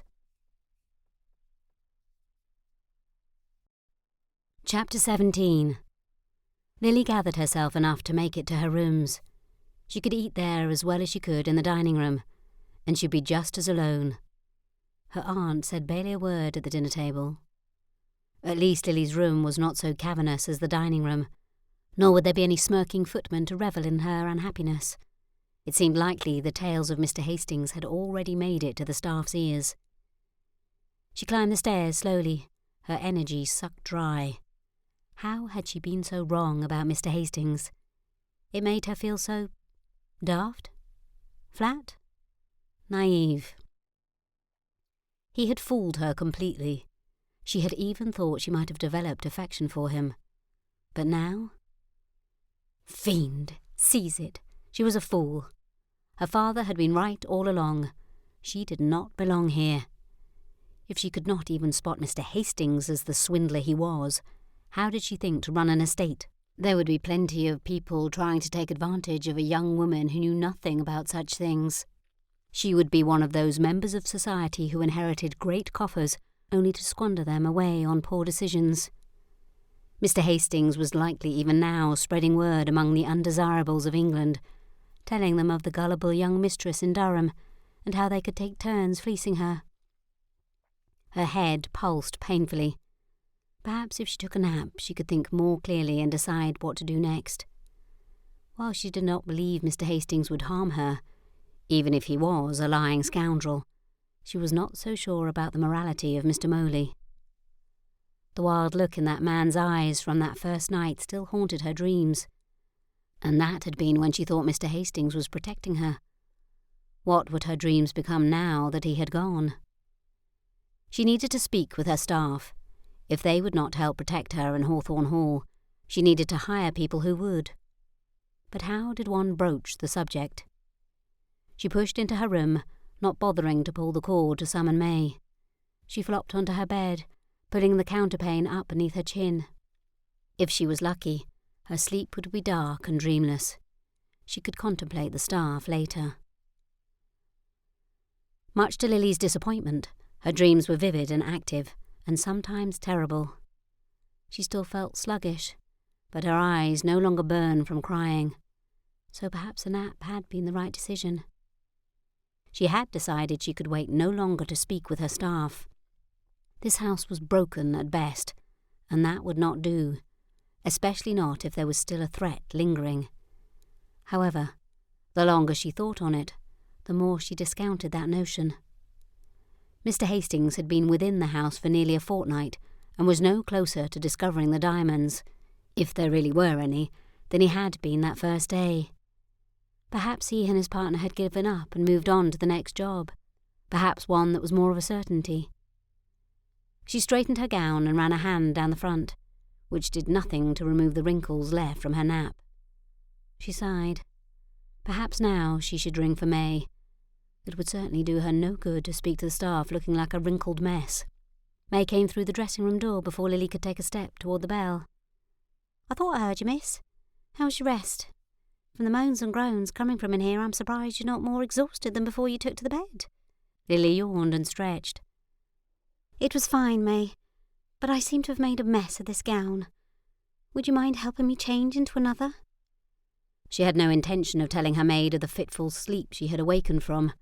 The vivid dreams of masked, knife-wielding men who turned out to be Mr. Hastings. It revealed more about her than anyone else. "Of course, miss. Do you have a preference?" Lily shook her head. "No, You may pick. She sat down at the dressing table. If May was to change her gown, she may as well fix Lily's hair as well. Lily gasped when she looked in the mirror. Gracious, she had thought to address the staff looking like this? Lud. Her pillow had pulled the bulk of her hair from her knot, leaving it drooping and sticking out around her face. She hurriedly pulled the remaining pins, allowing her hair to fall down her back. I'll fix that, miss. Just let me lay this gown on the bed. May rushed over and deposited the gown before coming to stand behind Lily. Now, what do you wish me to do with your hair? Lily sighed. More times than not, she still forgot May was here to fix her hair. Lily had been doing it herself for so long, her first instinct was to make the fix herself. It was simply another manifestation she was out of her realm here. Just a simple knot will suffice, May. Are you certain? I've seen another style I think would be very pretty on you. Lily smiled softly. Gone were the dark circles around May's eyes, and her cheeks had already filled in. She was no longer the gaunt-faced girl Lily had hired. Lily thought back to that girl. More of her disappeared every day. Or perhaps this was the real May, the one that years of street life had dulled. It was a testament that most people were worth saving. Lily stared into the mirror. Was the same true of Mr. Hastings? What about his leering partner? Did either of them have good inside of them? Were they worth saving? She did not know about the partner, but a part of her hoped that Mr. Hastings was. Which was silly, because he was no longer a part of her life. Not that he had ever really been. She sighed. If Mr. Hastings was worth saving, was Lily? Was it true of her, too? She shook her head. Her situation and Mr. Hastings were nothing alike. She did not need saving. Lily knew a trained maid would have been more beneficial in helping her now, but she could not regret her decision to hire May. Even with little knowledge of reading, May had been scouring the magazines, looking to make herself better in her role. Why do you not decide the style? I am confident whatever you do, it will look lovely. May's eyes glittered in anticipation. Are you certain, miss? I was not implying you needed to change your mind. I only wished for you to know that I'm learning. Lily caught the girl's gaze in the mirror. Yes, I have noticed, and I'm very pleased with your efforts. Thank you. May nodded and swallowed. A thought struck Lily. May, are you being treated well when you go below stairs? May shrugged. Well enough, miss. Lily raised a brow. I take it they have not welcomed you any better than they have me. I do not think it has to do with you, miss. I think they know I'm not a trained maid. The way I talk must give me away. There are other maids who think they could do a better job, which I'm certain they could. Her hand slowed with the brush. If you wish to make a change, I would be happy as a below-stairs maid. Lily's eyes grew. I could never think to replace you, May. I'm quite happy with your work. Her cheeks turned pink. Thank you, miss. Lily closed her eyes, allowing each brushstroke to pull out the tension she could not seem to rid herself of. All finished, miss. Lily opened her eyes. What good had the nap done if she was falling asleep sitting at her dressing table? Lily stared into the mirror and turned her head to the side. A knot sat in the back of her head, but a small braid wrapped around it, making it look delicate, not like the serviceable-looking knot Lily normally wore. If only you had some small pearls or perhaps flowers. May put a finger to her lips. I will walk about the gardens tomorrow and discover what I can make use of. Her eyes lit. Lily placed her hand lightly to her hair. May, it is lovely. 3 tight curls lay on either side of her face, rather than the single curl she usually opted for, although she did not know who she was dressing so finely for. Not even her father was here to appreciate the effort. She glanced at the letters sitting on the dressing table. She had only received 1 letter from her father since leaving Wiltshire, and not one since arriving at Hawthorn. I'm glad you approve, miss. Now, let us change your gown. Lily glided down the staircase, feeling more like the mistress she was than ever before. She felt like those ladies she had seen in the fashion magazines, and it gave her confidence, something she needed for what she was about to do. She stood before Mr. Young's office door. and sucked in a breath before raising her hand to knock. 1 rap, then 2. That was enough, without appearing demanding or over-eager, was it not? "Enter." The bailiff's deep voice sounded from inside. Lily pushed on the door and it swung open easily. She may have complaints about how her staff treated her, but she could not assert that they did their jobs poorly. Hawthorn was well maintained. She stepped inside, and Mr. Young shot to his feet. "Miss Cole, I was not expecting you. Did we have a meeting scheduled?" His eyes skittered over papers littering his desktop. "No, we did not. I am sorry for imposing on you unexpectedly. You are certainly trying to finish up before dinner, but there is a matter I wish to address immediately." He licked his lips nervously. "Are you unhappy with my work, Miss Cole?" She shook her head. "No, not at all. I simply wished to meet with the staff. I hoped you could make the arrangements." "Which servants do you wish to address?" Lily lifted her chin.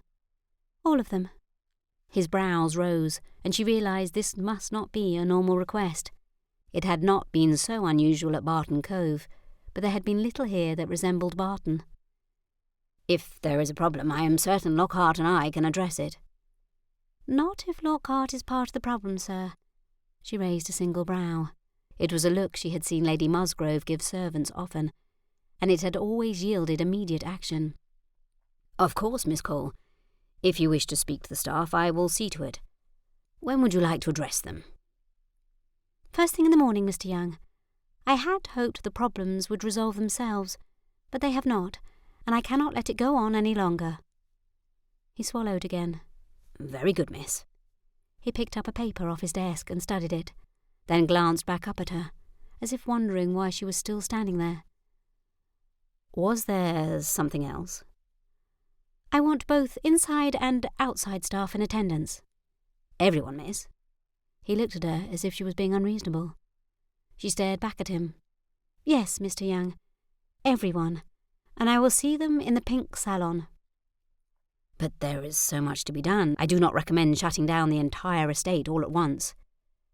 "And I dislike repeating myself when I can accomplish what I need to do in one conversation." Lud, this was tiresome. Why must she explain herself to everyone? Why would no one just do what she asked them to do? She raised her chin.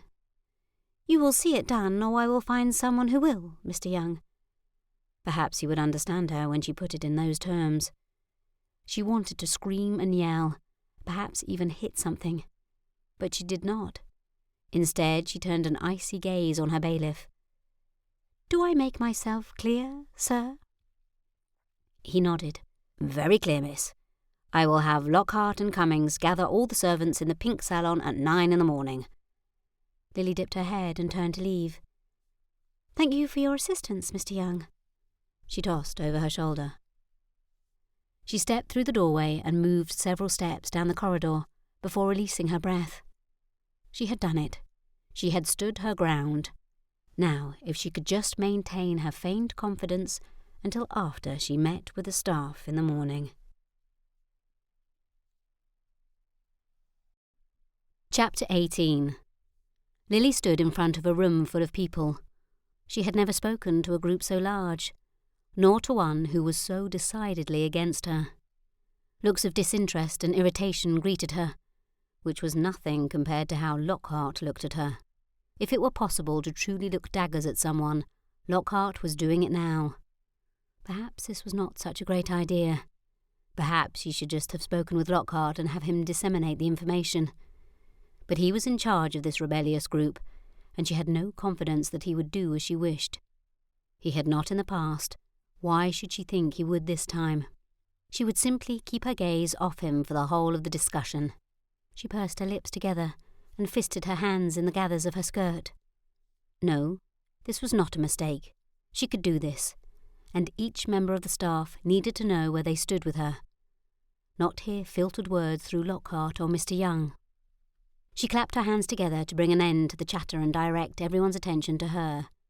The noise died down, and all eyes bore into her. Good heavens, how had she thought this is a good idea? Lily swallowed hard and gathered every bit of confidence she could. She just needed to do this and get it over with. The noise in the room died down, and Lily noted all the eyes trained on her. There were so many. She had come up with what seemed a fair plan the night before, but now she was second-guessing herself. Surely Lady Musgrove never had these types of doubts. First, she cleared her throat, trying to rid it of the lump lodged there. First off, I would like to offer you all an apology. Whatever it was they believed she was to say, it was apparently not that.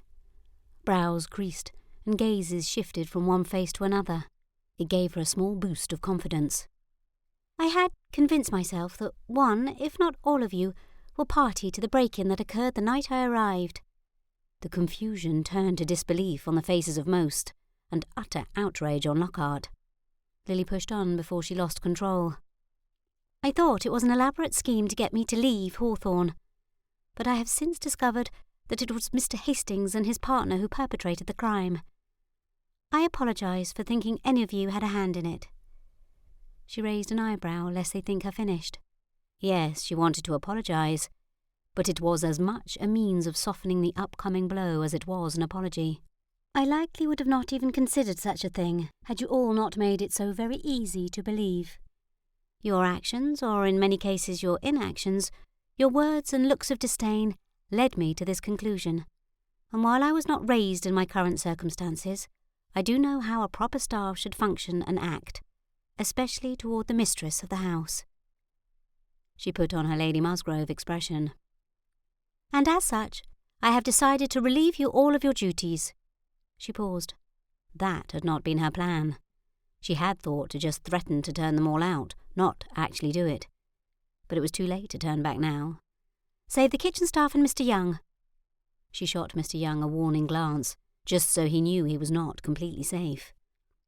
A gasp rippled throughout the room. Lily accidentally looked in Lockhart's direction. He stood with lips pressed into a firm line and a single brow arched. Ugh! Why had she looked at him? I know there is no shortage of people in need of work, and that most of you have served here for many years. She clenched her fists at her side, squeezing the rest of her confidence into her body. Because of your service, I will allow each of you to reapply for your positions. If you feel you are qualified for a different position, now would be the time to seek it. Lily looked at each person in the group, almost smiling at their collective look of disbelief. And when are we to begin this process? Lockhart asked. We are not to do anything. As of now, I no longer have a butler to take care of such things. I will conduct the interviews. I will decide who to hire, and I will decide who to send on their way. Lockhart's mouth dropped open. It appeared he thought he was part of the exception with Mrs. Potter. He clearly had not thought she had it in her. She smiled. He was wrong. Perhaps if he learned that sooner, they could have avoided all this. I understand you all have a big decision before you. Many of you have seemed unhappy in your work here at Hawthorn. I invite you to look elsewhere for employment if you cannot be happy here. Now, as you all have been relieved of your duties, everyone has the rest of the day off. She glanced at Mrs. Potter and the kitchen maids. You and your staff will also have the day off, Mrs. Potter. Please enjoy the time. She smiled to herself as a small ripple of apprehension weaved through the group. As for the rest of you, if you wish to apply, please arrive tomorrow morning and I will begin the interviews. But where are we to sleep tonight? Ezra shouted out. You cannot turn us out. It is still cold at night. Lily sighed. I am certain it will be an inconvenience. But you are a resourceful young man. You'll be fine, I am sure of it. She clasped her hands in front of her. And if you are not, perhaps you will learn something from the experience. While she may act the role of a confident mistress, her hands still shook, and her insides roiled. I will have a staff that shows respect. If that is not something you can give, you need not apply tomorrow. She clapped her hands and took a step back. That is all. You may go. Enjoy your day off. She looked at the group of housemaids sitting together at the back. I hope many of you will decide to come back. I believe we can have a remarkable staff here at Hawthorn. The group stood, muttering and looking back and forth at each other. Several looked at Lockhart, who could do nothing but shake his head and blink. One of the maids, She could not have been much older than 12, approached Lily and dipped into a curtsy. She looked at her feet. "Begging your pardon, miss, but I will gladly give up the day off if I can have my interview today." She looked up slightly, and Lily could see the worry in the girl's eyes. "Come to my study and I will interview you right now." The girl nodded, dropping her gaze fully to the floor. "Thank you, ma'am." The rest of the maids that had been sitting with her came up behind her. "May we interview today also, ma'am?" Lily smiled kindly, intent on starting over with these girls. They obviously wanted the job and had only been following the examples of their superiors. "Yes, I will take you one at a time. Please, follow me." She turned toward the door, but stopped next to Mr. Young. "Mr. Young, will you please see that everyone else is removed from the property?" "If the maids can interview today, why can't the rest of us?" Joshua stepped forward. Lily paused. "If you do not wish to have the day off, you may wait in the corridor outside my study for your turn." It gratified Lily to see everyone in the room form a line behind the maids and proceed out of the door. Even Lockhart, with his head hung low, fell in line to await his turn with Lily. Lily motioned to the wall outside her study. "Wait here. I will be with you in a moment." She had not planned to interview at all, let alone today, and needed to prepare a few things. "I will call for you when I am ready." She stepped inside her study and shut the door behind her. She leaned back against it with her eyes closed. What had she just done? She had intended only to threaten their jobs if they did not behave. But now she was to interview them all and hire those she deemed ready to do as they should have from the beginning. She did not know how to conduct an interview. What was she even to ask them? Oh, how had she made such a muddle of this? If only Mr. Hastings were here. He would surely know what she should do. Or would he? She did not even know that much. She was drowning in uncertainty and misdirection here. How would she ever learn all that she needed to? Perhaps she should give up and return to Wiltshire. There was a knock on the door, and Lily stood up straight, trying to erase all the doubt from her features. She cracked open the door. Lockhart stood before her, his body rigid and his head lowered. "Might I have a word with you, Miss Cole?" She narrowed her eyes at him. "I believe others were before you, Mr. Lockhart." He nodded. "I understand this is not my interview.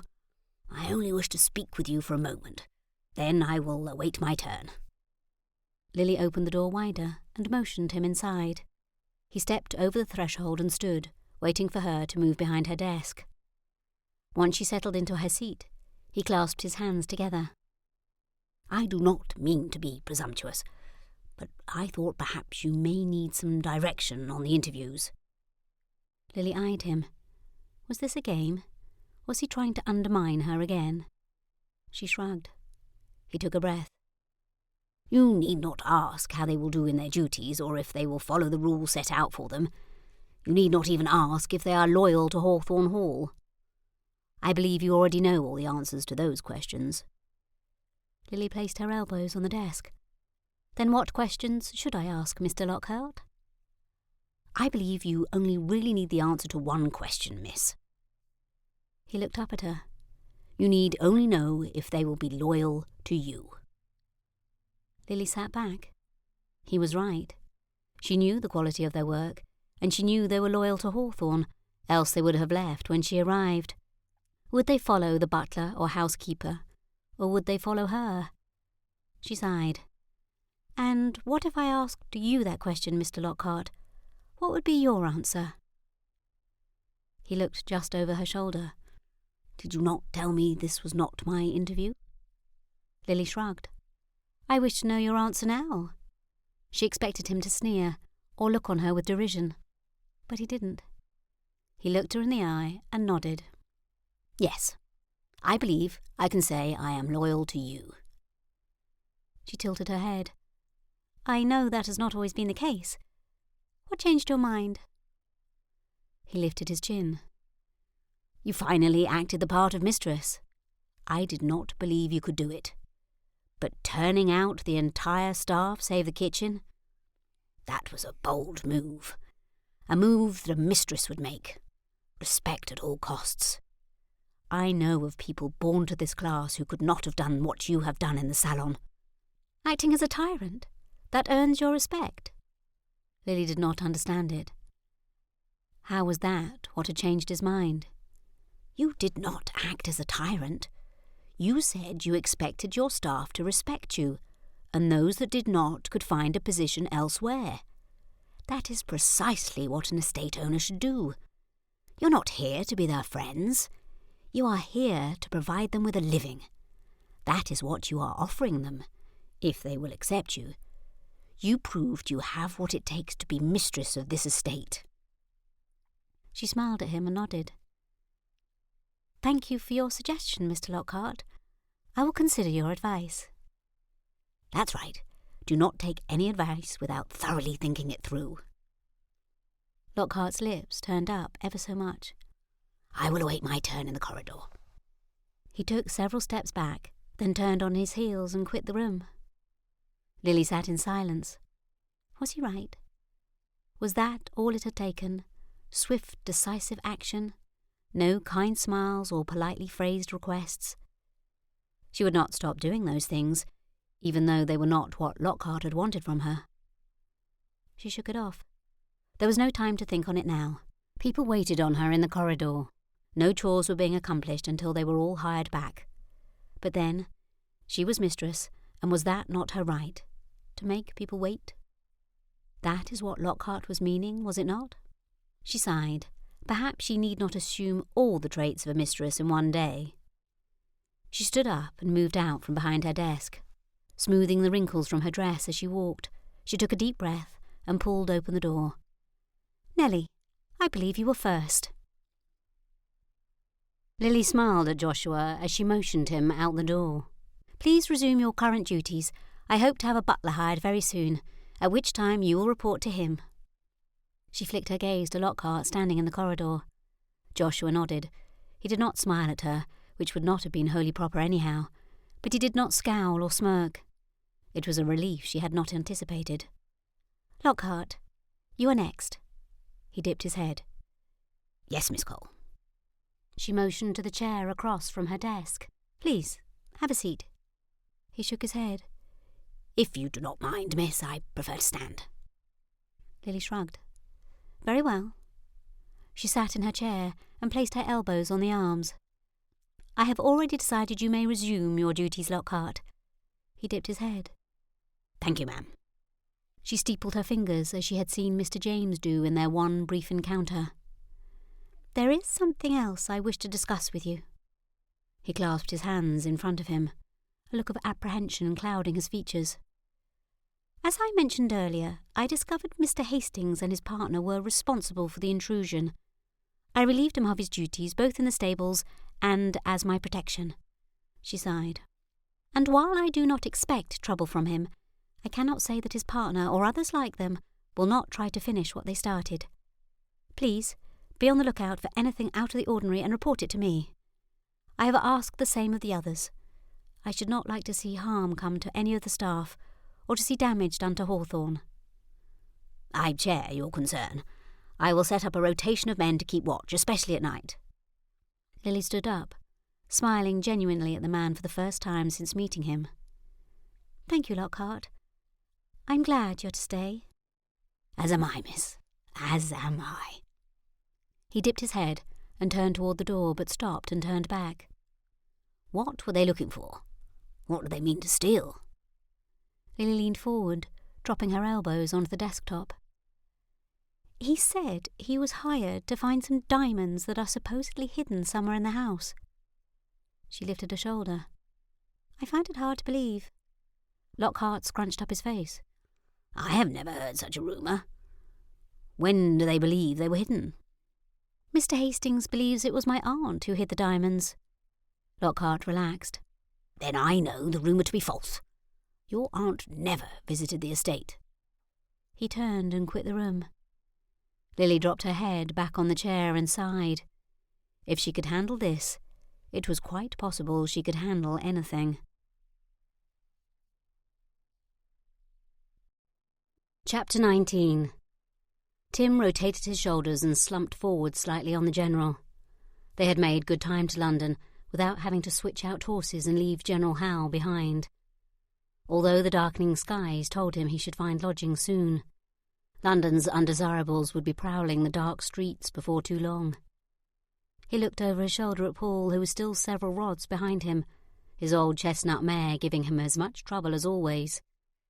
Tim had tried to warn Paul about the reputation of those horses, but he had not listened because the price was right.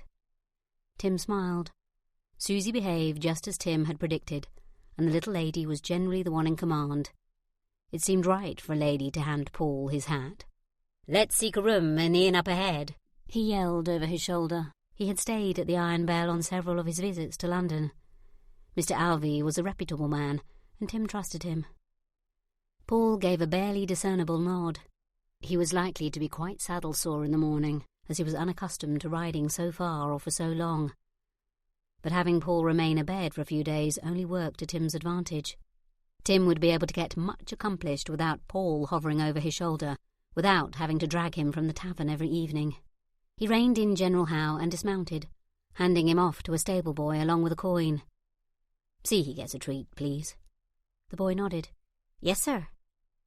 Tim turned toward the front of the inn, passing by Paul on his way through the entrance of the mews. "I will see you inside. Hurry along." Paul grunted something indiscernible, likely a curse if Tim knew Paul. Tim smiled at the man's discomfort. It was uncharitable of him, he knew, but he was at a loss to stop the grin. He pushed through the front doors and moved to the counter to inquire after a room. He rubbed at his eyes and mentally made a list of what he needed to accomplish in the next few days. It was not really a list, he supposed, as a list by nature consisted of more than one item. He shrugged. It did not really matter what he called it, just that he accomplished it. His goal in coming here was to search the archives at the newspaper offices to try to discover something about Lily's aunt. There had to be something he was missing, something that would tell him where the diamonds were, or if they even existed. De la Motte, he could not call him Comte any longer, had said his late wife was hiding more than 300 diamonds at Hawthorn. Something of that magnitude had to have a story written about it somewhere.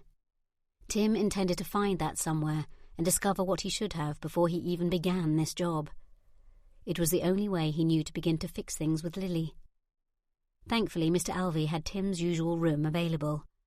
Without much of a fuss, Tim was up the stairs and settling in. Paul staggered in shortly after. Tim removed his cravat and rolled his shoulders. It had been a long and hard ride. He stood at the window and watched the carriages roll past. London. It was a sight to see, and one that he never tired of. Paul was already curled up on a pallet on the floor in the corner. Tim scowled. How was it the man had no money at all, not even to secure his own room? Tim had a mind to pay for Paul to have his own room just for Tim's own sake, but he was tired of paying for Paul. Perhaps if the man had an uncomfortable night on the floor, he might just find a few coins for his own bed. Tim snickered. Now who was he trying to bamboozle? Sleeping on the floor had not bothered Paul in Ryhope. Why should it do so here? It was no matter. Tim would not be spending much time in the room anyhow. He only hoped Paul did not interfere with what Tim was here to do. But for now, it was time to sleep. As tired as Tim had been the night before, he still awoke just as the sky changed from inky black to blue, then pink and yellow closer to the horizon. He had much to do today, and if he was to accomplish his tasks in a timely manner, he needed to be on his way. He stepped over Paul, careful not to kick the man and awaken him, not because Tim thought to be kind. Paul did not deserve such treatment. But if he awakened him, Tim would have something else to deal with today. He tied a quick cravat and slipped on his waistcoat and tailcoat. He wished Blakely were here. Tim would need to look as much a gentleman as he could to get the information he needed. He looked in the mirror. The simple waterfall knot would have to do. With one last glance over his shoulder to ensure Paul was still asleep, Tim quietly opened the door and stepped out into the corridor. Just leaving Paul behind made his shoulders feel lighter. That man was truly an anchor around his neck. He jogged down the stairs and stopped at the counter, waiting and tapping his index finger on the countertop until the innkeeper appeared. "May I help you, Mr. Hastings?" Tim nodded and offered a smile. "Yes, Alvy. The man who was sharing my room is still asleep. When he awakes, you may charge any of his meals to my account, and I will settle when I return. But under no circumstances will I pay for ale or any spirits. Is that understood?" The man nodded. "Aye, sir." Tim stepped outside and flexed his hands at his sides as he rotated his shoulders, willing all the tension away. He needed to focus. There would be much reading today. He did not need his brain to be a jumble of thoughts and second guesses. Sucking in a deep breath, he missed the clean coastal air of Durham. If he was honest, he was missing more than just the air, but he could not think of her right now. Tim reached out a hand and hailed a hackney. While he needed exercise, he also wished to be at the Times offices when they opened. He could get his exercise by pacing in front until they opened. A hackney stopped, and Tim jogged over. "Where to, sir?" "The Times offices?" The driver nodded. "Very good." He jumped up and grabbed hold of the handle, swinging into the coach. Tim removed his spectacles and rubbed at his tired, blurry eyes. The underside of his lids felt as if they were lined with sand. He turned the pages of the newspaper. Twisting his head from side to side, he rubbed at a knot the size of a fist in his neck. He had been at this for hours and had found nothing. Perhaps if he had more than a vague time frame, or even knew what he was looking for, it would speed things along. But all he knew to look for was one name: de la Motte. Mr. de la Motte had mentioned that he had brought the diamonds over from France before the Revolution. But that was a very big timeline. Besides, it was possible such news from France had never even made it into the English newspaper. He sighed and turned his attention back to the page. He had scanned through 1 full year of papers, beginning with the first year this paper had begun in 1785. How many more years must it be? What if it was not even within the paper? He scanned the page but saw nothing. He turned another page, and it was as if the name jumped off the page. It was only a small snippet, giving the barest of details, but it was a start. Tim leaned back in his chair and rubbed a hand across his jaw. He needed more information, but where would he find it? He snapped his finger. He needed to speak with the only Frenchman he knew, or at least the only one who might have some information: the Marquis de Hautichon. Tim had cleared the Marquis's name in a misunderstanding with a young lady, one who was not his wife, which made him a good man to leverage for information. Tim needed to use that leverage now. He folded the paper carefully, placing it back in the stack where he had found it. He smiled. Nothing felt better than success in research. He knew information he did not know before, and there was something very gratifying about that.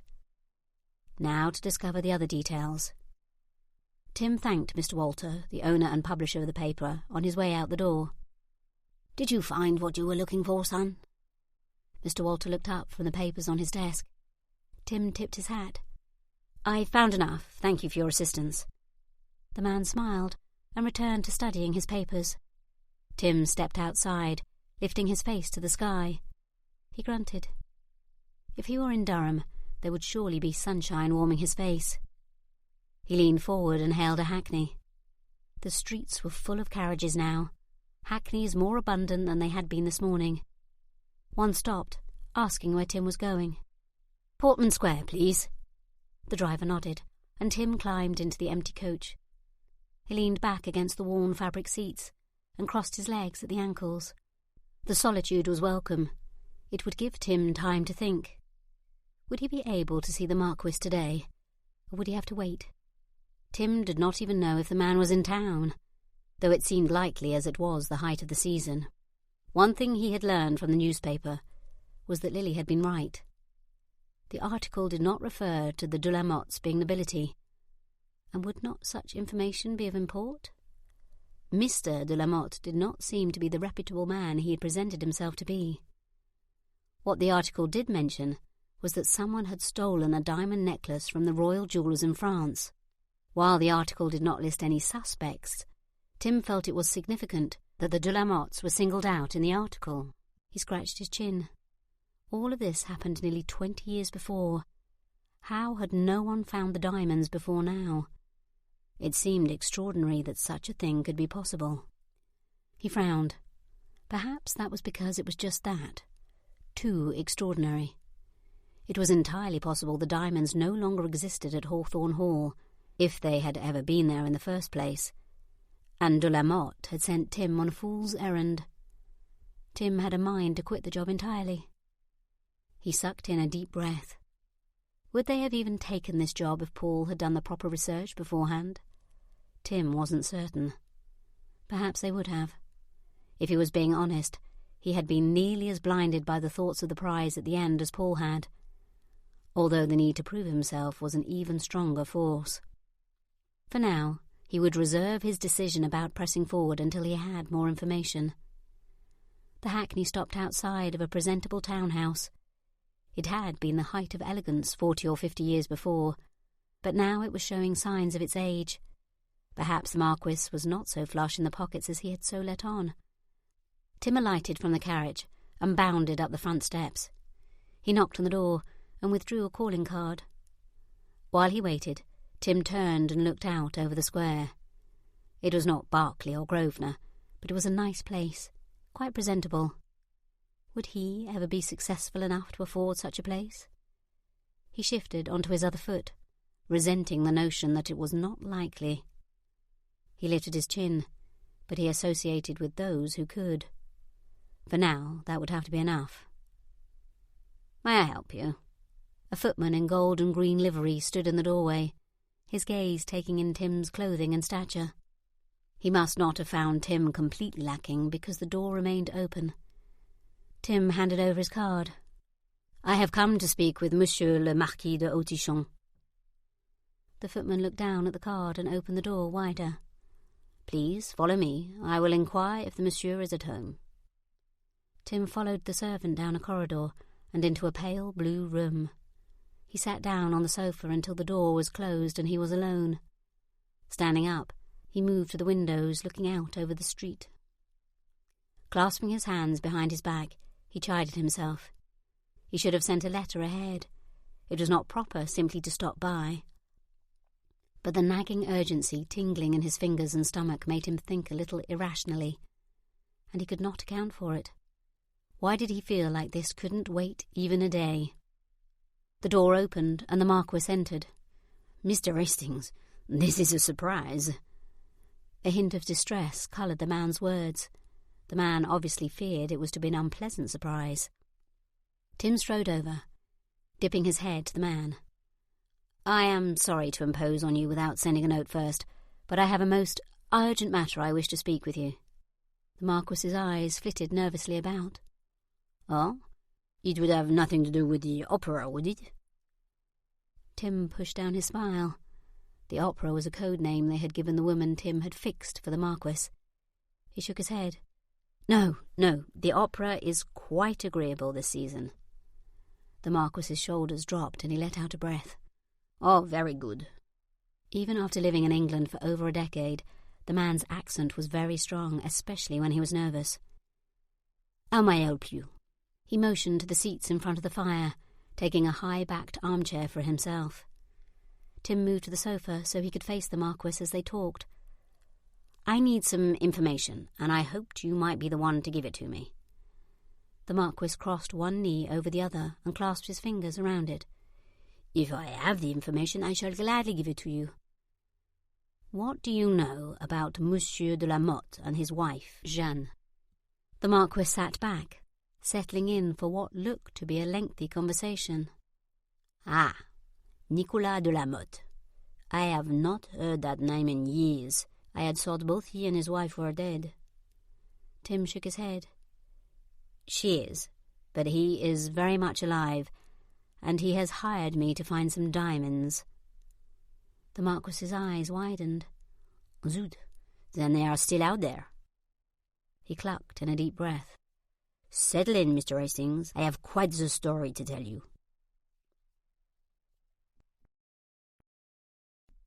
Chapter 20. Lily left her rooms and moved toward the library. She had been teaching May to read for almost a week. The studying was slow-moving, and Lily oft-times felt as if it was an impossible task. Must May learn to read? Was she not doing her duties without knowing such things? Lily puffed out her cheeks. Society and their servants would never see May as a proper Abigail without such knowledge, and Lily could not do that to the girl. She longed to be the maid that the others below stairs had told her she could never be. While Lily was not attending the season this year, she had hopes of doing so in the future, and that meant May needed to learn to read and speak correctly.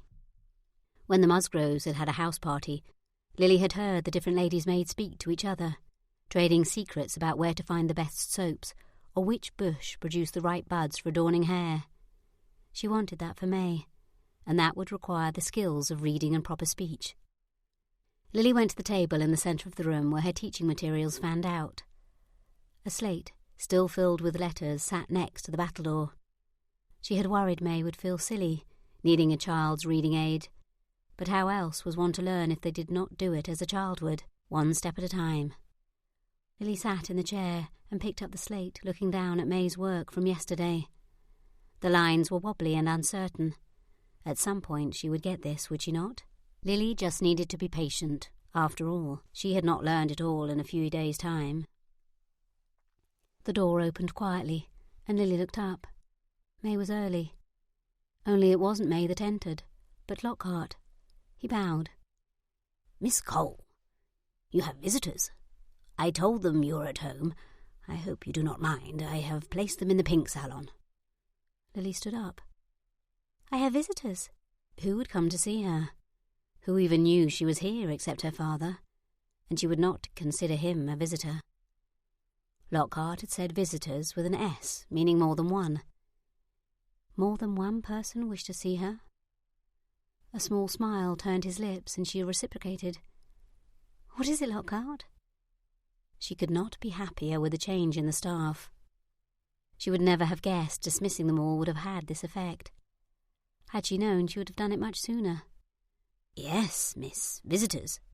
Lady Susan Baymore of Featherstone Grove and her cousin, Miss Teresa Molina."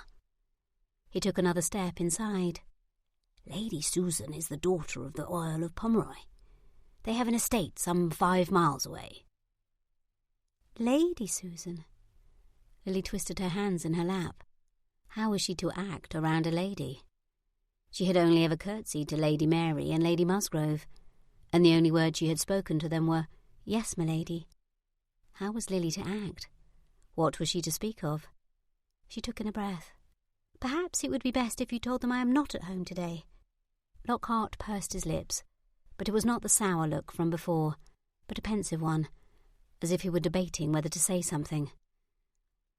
"Miss Cole, may I speak freely?" She nodded. He had never asked to do so before. It was rather strange to hear him ask to now. "It is my opinion that you should meet them. They are both young ladies of a similar age to yourself. It would do you good to have a friend or two." Lily stood up and smiled. "Perhaps you are right, Lockhart." She lifted her thumb to her lips, but dropped it at Lockhart's subtle shake of his head. "Could you please send for tea?" He nodded. "As you wish, Miss Cole." Lily clasped her hands in front of her to stop their shaking. Whether from fear or excitement, she could not rightly say.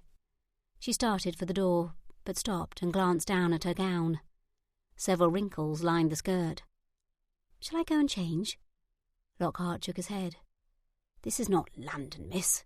Your gown is appropriate for receiving visitors, especially ones that did not send a note ahead of time." Lily nodded fervently. "Oh yes, we are not in London." How would she ever manage London when she had no notion of what to do in the country? Was London so much different? Should she not know these things? Good heavens, there was so much to learn in order to fit in with society. "You need not worry, miss. Both ladies are perfectly amiable. Perhaps they could be a source of information, help you learn what society expects and what they frown upon." "But then I will have to tell them of my past." She raised her thumb again. Lockhart shook his head. "I do not believe you will. Observation will teach you much. You are a perceptive girl and a quick learner. You'll do fine." He paused. "Although I do not think they are the sort to look down on you for your past." She nodded. How did this man have so much confidence in her when her own father did not? But he had said they were amiable women. "You can do this." How many times must she say that in a day before she believed it? She smiled again to hide her nerves. "Could you fetch my aunt? I believe she would enjoy the visit also." Lockhart nodded and turned. Lily called after him.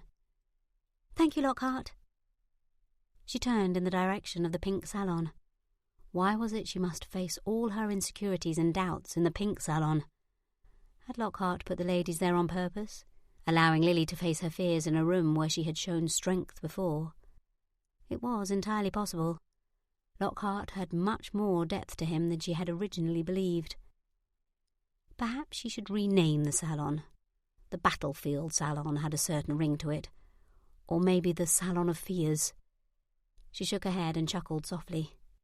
It was a ridiculous notion, but it had gone far in relieving her anxiety.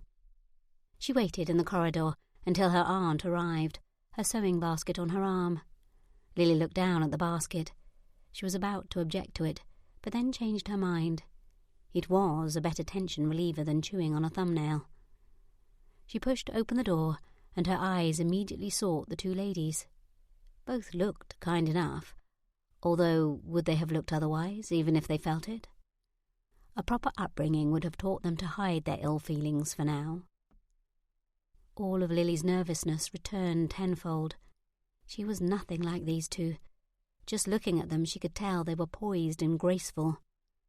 What could she offer these ladies that they could not find elsewhere? One had nearly golden hair that seemed to create a sort of halo around her head when the sunlight hit it just so. The other was her cousin's complete opposite, though she was no less beautiful.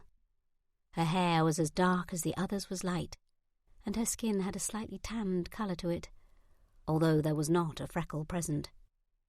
How did one become tan without developing freckles? Lily might have to befriend them just long enough to answer that question, if they allowed her the chance.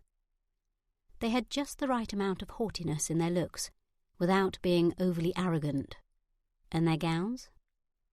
Lily ran a trembling hand down the front of hers. Their gowns were very elegant and fine. She could see that even from a distance. The golden-haired lady wore a dress of pale purple, while the dark-haired one wore black. Lily closed her eyes briefly. She should not have been at home. She knew that now, but it was too late. Perhaps she could drink some tea and eat a cake, and then send the ladies on their way. If she executed this properly, it would only take 20 minutes, 30 at the very longest, before they left. Her aunt nudged her further into the room. Lily cleared her throat. "Good afternoon, Lady Susan?" Lily dipped her head 2 times, but without really knowing who each lady was, she could not speak to them directly. "Miss Melina." "Miss Cole, is it not?" The golden-haired one spoke first. Her voice was rather high and nasally, not altogether pleasing to the ear. Lily winced involuntarily, but it made Lily like her all the more. The woman was not as perfect as her appearance led Lily to believe. Lily closed the distance between them and stood in front of the sofa across from her visitors, her aunt standing next to her. "Yes, Lilianne Cole." She motioned to her aunt. "And this is my Aunt Parker." Both girls nodded to Aunt Parker, but they returned their gazes quickly to Lily. "Lilianne, what a lovely name." The dark-haired one spoke, and Lily thought she detected a slight accent. Unlike her cousin, the dark-haired woman's voice was rather pleasing. She could likely sing. Disappointment surged through Lily, which she knew was terribly unkind, but she could not seem to help it. "Perhaps we should introduce ourselves. I am Lady Susan Baymore." The golden-haired one placed a hand to her chest, and then motioned to her cousin. "And this is my cousin, Miss Teresa Molina." At present, Lily could not detect a single undesirable trait among either of them, except for Lady Susan's unfortunate voice. The notion was heartily disconcerting. Why are you being so mean, Lilianne? It was not like her to seek out people's deficiencies. but it seemed to be the only thing that took her mind off her own deficiencies. She must surely be a terrible person. And was it not proper within society to find the flaws of others? She had heard Lady Mary and Lady Musgrove do precisely that after every social event. But if it was proper, why did she feel so terrible at present? How would she ever fit in if she could not even master this simple task? Lily swallowed. She was uncertain she wished to fit in if that was what she must do. Chapter 21. It is a pleasure to meet you. Lily stood straighter, suddenly feeling rather drab and mousy. Your name is rather unusual. Where did it come from? Miss Melina asked, and they all took their seats. The more the lady spoke, the more Lily could hear a distinct accent. It sounded different from Lily's mother's, so she doubted Miss Melina was French. Besides, Melina was not a very French name. However, neither was Cole, so what did that matter? It was my mother who picked it, at least the Lily part, but my father added the Anne to honour my mother. The slight pain that always came to her chest at the mention of her mother returned. It had lessened in the last few years, but it had not left her completely. She hoped it never did. Your mother's name was Anne, then? Lady Susan said, and Lily tried not to twist her head to the side to dampen the sound. Yes, in part. Her name was Marianne. It felt so odd, this conversation. She did not oft speak of her mother. It had only brought her father sadness, so she had learned to avoid the subject with him. And it had been ages since Lily had spoken with someone other than her father about her mother. That this conversation should be with women close to her own age felt even stranger. She had often imagined making new friends and having this type of conversation, but to have the conversation out loud was both calming and disconcerting. The door opened, and a maid entered with a tea service. Oh, thank the heavens for tea. Now Lily could speak less. It was not as if Aunt Parker was contributing to the conversation. If Lily took enough bites, she may not have to say another word, although that did seem rather rude. Thank you, Nellie. The maid dipped her head and left the room. Marianne, that is a very French-sounding name, Lady Susan said. Was your mother French? Lily smiled falsely. It was the moment she had known would surely come. It was not Lily's working-class background people disliked. It was her mother's Frenchness. This was when the ladies would turn up their noses and find her distasteful. She sighed, the breath whistling through her clenched teeth. She had almost allowed herself to think that these ladies might be different, though how she could have thought that after such a brief interaction she did not know. Just as with Mr. Hastings, she was acting like a silly girl. Would she never learn? I think the French are delightful. Lady Susan sat forward in her seat, clutching her hand to her chest. Do you speak French, then? She would. Lily leaned forward, as if it would help her hear more clearly. Do I speak French? She repeated the question that she'd surely heard wrong. It almost sounded as if Lady Susan thought Lily was special. Lily had never been special. Lady Susan nodded with wide eyes. She swallowed. Yes, I do. My mother spoke it to me from my birth. Lady Susan clapped her hands. This is marvellous. Perhaps you would help me learn it. When I was younger, I learnt Latin and Spanish so I could speak with Tess. She nodded to Miss Melina. Ah, so Lily had been right. But now my mother is insisting that I learn French too. She says all proper ladies speak French. Lady Susan glanced at the ceiling as if pleading with the good Lord for patience. I cannot seem to grasp it as easily as I did the others, but if you were to speak to me in French, perhaps it would come easier. She glanced over at Miss Melina. Tess does not seem to find it as difficult as I. Miss Melina shrugged. It is not so different from Spanish. Lady Susan pouted. I disagree. Lily opened her mouth, but then shut it. This was not what she had expected. Not in the least. She reached forward and fussed over the tea, needing something to do with her hands, although every action only seemed to emphasize the shake in them. And you are cousins? Had not Lady Susan introduced them as such? But Lily could not think of anything else to say. Oh, yes, Tess and I are cousins. Our mothers are sisters. Lady Susan spoke before Miss Melina uttered a sound. Looking at the ladies, Lily would never have guessed the relationship. The two looked nothing alike. Miss Melina must have a Spanish father, who gave her all his darker features. Miss Melina smiled, and Lily realised the lady was not just pretty, but beautiful. How had she not married yet? How was it both were still unmarried? They must be close to Lily's 20 years. Lily poured out the tea and handed one to each of the ladies, leaving her aunt's cup on the tray. Please, help yourself to some cakes. Cook makes the best cakes I've ever tasted. Not that she had much to compare it to. Growing up on a tenant farm afforded little money for extravagance like cake, but her mother and father always found the money for one at Christmastide. She smiled at the memory. Oh, we are well aware of Mrs. Potter's cakes. Lady Susan took 2 cakes and placed them on her plate. Her face pinked slightly as she noticed Lily watching her. There was a great worry in the village when news came of your arrival. Everyone thought you might put an end to her baked goods. Miss Melina nibbled off the corner. Yes, I dare say you endeared yourself to the village when you allowed her to continue. She looked at Lily. Rumours are that you are even the one to thank for adding an extra day. Lily looked away, embarrassed to know she had been the topic of conversation amongst the villagers. Her fame was unknown to me when I arrived, but I am happy to allow her to continue. Lily took a sip of her tea and returned the cup to the tray. Her aunt's tea still remained untouched. I take it, Miss Melina, that you are from Spain? The dark-haired beauty nodded.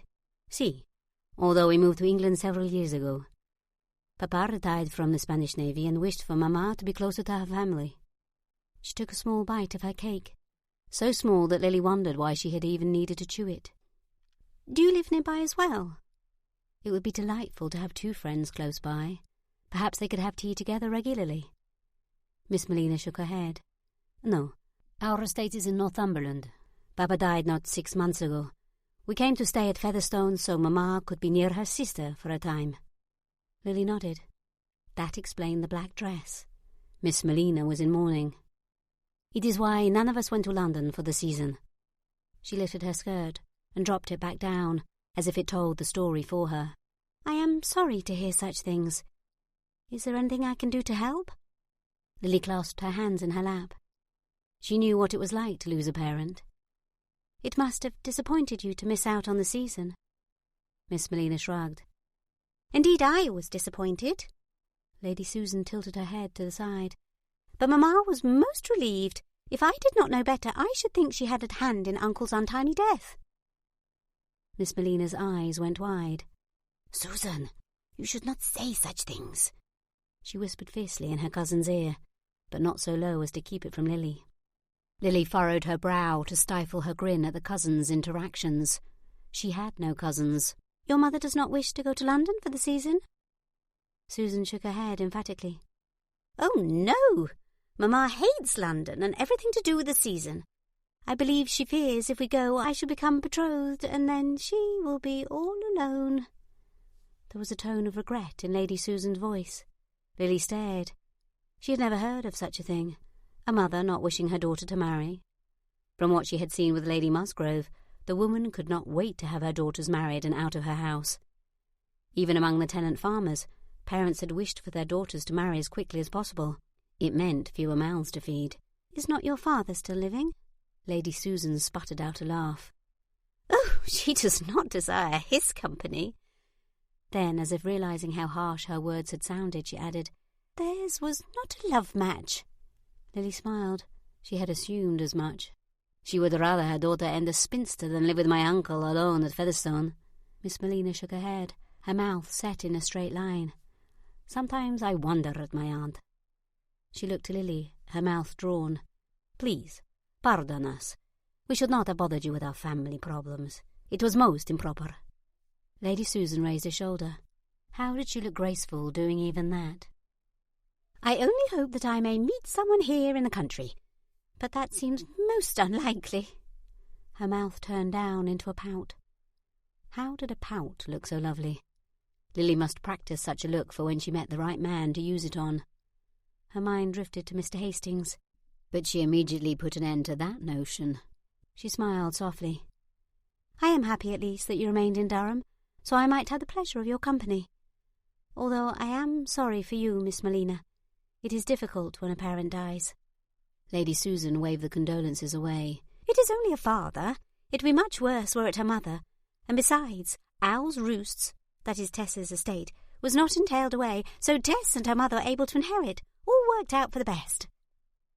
The sadness in Miss Melina's eyes did not agree with her cousin's words. "I suppose that is the happy ending to the situation?" Lily grimaced. She sounded almost as cold as Lady Susan.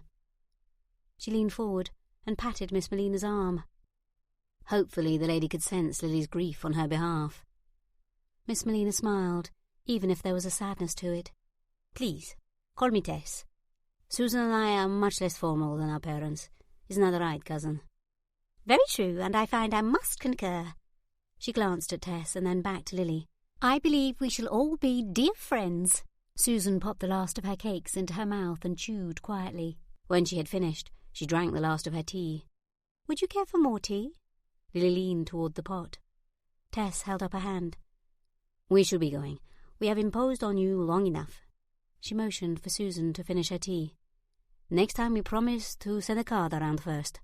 "We do hope you will visit us at Featherstone." Susan looked over to Aunt Parker. "Your aunt is welcome also." Lily smiled, a warmth spreading through her. "It has been wonderful having you. Please, come back again." She felt both sad and happy at their departure. The entire experience had been exhausting, thinking through every word she had said and analysing every word they had said in return. Lily felt wrung out, but she also felt hope. Hope that these two ladies would accept her and that she would finally find her place in the world, or perhaps just in this society. But even then, that was enough for her. Chapter 22. Tim pushed open the door of the room, knowing he would find Paul asleep on the pallet on the floor. But as the door swung wide, Tim saw the pallet was empty. It surprised him that Paul was up, although the pride faded quickly as Tim realised Paul was likely in the taproom gambling or dipping rather deep. Tim walked around the room, gathering his things. He had learned what he needed to learn, and they could return to Hawthorn Hall. Only this time it was to be different. This time he would tell Lily the truth from the beginning. If the diamonds were there, and from what the Marquise had told him, the notion seemed possible, Tim intended to find them. Only that he would not be giving them to Mr. de Lamotte or Paul. Those diamonds belonged to someone else entirely. He may as well grab Paul's knapsack too. Then he could retrieve him from the taproom on his way out of the inn, and they could be on their way. Tim looked under the bed, but Paul's things were gone. Where had he put them? Had he taken his bag with him to the taproom? It was an odd thing to do, but since when had Paul done anything that made sense? Tim kicked at the pallet, pushing it to the side to ensure he had missed nothing. The corner of a piece of paper jutted out from beneath the mattress. Reaching down, Tim grabbed it, turning it over in his hands. He did not recognise the writing, nor the signature. Starting at the top, he read, "Mr. Garvey, I heard you had come to town. Did you think I would not know? You were wrong. I want my money. Do not think you can run away again. I will find you. Keating." Tim crumpled the letter in his hand. This must have been why he felt the urgency to speak with the Marquise today. Tim would not find Paul in the taproom. He was, even now, on his way back to Hawthorn Hall to find the diamonds. Tim knew it was the only way Paul could get the money to pay this Keating man back. And if he was desperate, that put Lily in danger. Fiend, seize it. Paul would stop at nothing to get the diamonds. Tim grabbed his knapsack and threw the strap over his head and right shoulder. He did not know how much of a head start Paul had. Tim's only consolation was that he had the better horse, but running the General that fast would mean he had to switch him out at a coaching inn along the way. Tim growled. He hated switching out his horse. He jogged down the staircase to the counter in the common room. Mr. Alvey came over to settle Tim's bill. "There was no food charge today, sir." Tim nodded. "Alvey, did you see when my friend left?" Alvey shook his head. "Didn't know he had, sir." Tim pulled a few coins from his pocket and slid them across the counter. Mr. Alvey dipped his head and plucked up the coins. "Come back again, sir." Tim smiled. "I always do." He did not have time to say more. Every minute he wasted talking to this man put Paul closer to Lily. Tim's stomach knotted. He pushed his hat onto his head and jogged out the door. Waiting for the stable boy to saddle General Howe nearly killed Tim. He wanted to holler at the boy and tell him to make haste, but he held himself back. This was not the boy's fault. Finally, after what felt like hours, Tim was on his horse and riding as fast as the crowded London streets would allow him. Perhaps Tim had another advantage over Paul. Tim knew London much better than his partner. If only Paul would get lost and delayed for a few hours so Tim could catch up. Finally, the fields of the countryside surrounding London opened up, and he gave General Howe his head, putting some distance between himself and town. Without all the carriages to steer around, Tim let his mind wander, thinking of everything he had learned since arriving yesterday. It was rather a fantastic story the Marquise had told him. It seemed the only true part of Mr. de la Motte's story was that Lily's aunt was indeed his wife, and that she had, at one time, over 300 diamonds. Almost everything else he'd claimed were pure faradiddles. The diamonds were her half of the necklace the pair had worked together to steal from the jewellers who had it made for King Louis XV. But he had died before the necklace could be completed. The jewellers had hoped the new king would buy it for his wife, Marie-Antoinette. That is where the story took many twists and turns, but the ending left no doubt. The diamonds did not belong to either Nicolas, as Tim had learned was the de la Motte's Christian name, or his wife, Jeanne. Tim sighed. He only hoped that Lily would voluntarily return the diamonds should they find them. Tim rubbed at his eyes, wishing he could stay at the inn to rest. It had taken him all night and part of the morning, but he had finally caught up with Paul on the Great Northern Road coming into Durham. After much talking, Tim had convinced Paul that their best hope was to let Tim continue searching for the gems. He had not informed Paul of the new plan not to give the diamonds to Mr. de la Motte. Indeed, he had not given Paul any of the information he had learned. There was no need to add to Paul's desperation. Several pounds had finally caused Paul to see the prudence. Now Paul was asleep in their room at the inn in Ryhope. Blakeley had promised to keep an eye on him. If Paul would be true to his word and stay away from Hawthorn, Tim thought he could handle the rest. After all, Lily trusted him. Or at least she had. But surely he could get her to trust him again. First he needed to convince her to see him. He rubbed at his dry, painful eyes and willed them to stay open a while longer. Rounding the bend, Hawthorn Hall came into view. All his fatigue drained away, and his pulse ticked up. He could hardly believe how things had changed since the last time he made his way up this drive. This time he was on a horse rather than walking, and this time he was in possession of a great deal more knowledge about what he was after and why. He also possessed a great deal more trepidation. While he had been away for just under a week, he doubted the time had changed Lily's mind about him. Indeed, given the time to think, his own opinion of himself had lowered greatly. He pressed a hand to his sternum. The pain had been his constant companion this last week. He likely should have consulted a doctor in London about it before setting out for Hawthorn. But time was of the essence, and deep down he knew what was causing the ache. He pushed the thought away. He was here on business. For now. What came later, he did not dare consider. With each step the house came closer, and his chest grew tighter. He came to find the diamonds. If he could fix things with the Lily, all the better. But the diamonds were first and foremost. He had never left a job incomplete, and he would not start now. His new knowledge had simply altered the ending from what it had been in the beginning. Handing the reins off to a scowling stable boy, Tim sensed the news of his identity had reached the stable yard. Was that not to be expected? He walked to the front steps and paused. How did he start this conversation? Was there something he could give her to show he was earnest in his regret? Not that things were entirely proper, but perhaps it could work. Or it could make her think even less of him. Perhaps the truth would have to be gift enough, because it was all he had to offer. But how much did he tell her? How much did she already know? He breathed in deeply through his nose and released it in a fast huff out of his mouth. He closed his eyes, offering a sort of prayer that she would listen to what he had to say and not throw him out immediately. Not that he'd blame her if she did. He jogged up the steps and knocked on the door. Withdrawing a card from his pocket, he waited. He would act properly this time around. The door opened, and Lockhart scowled. "Miss Cole is not at home." Tim thrust the card out. "Please, tell Miss Cole it is very important that I speak with her. I have information that cannot wait." The butler moved to shut the door on Tim, but he stuck his foot out. So much for doing it properly. Was Lockhart protecting her? What had happened in the last week to change his temperament toward her? Or was it just that he liked Tim even less than he liked Lily? That was something to consider.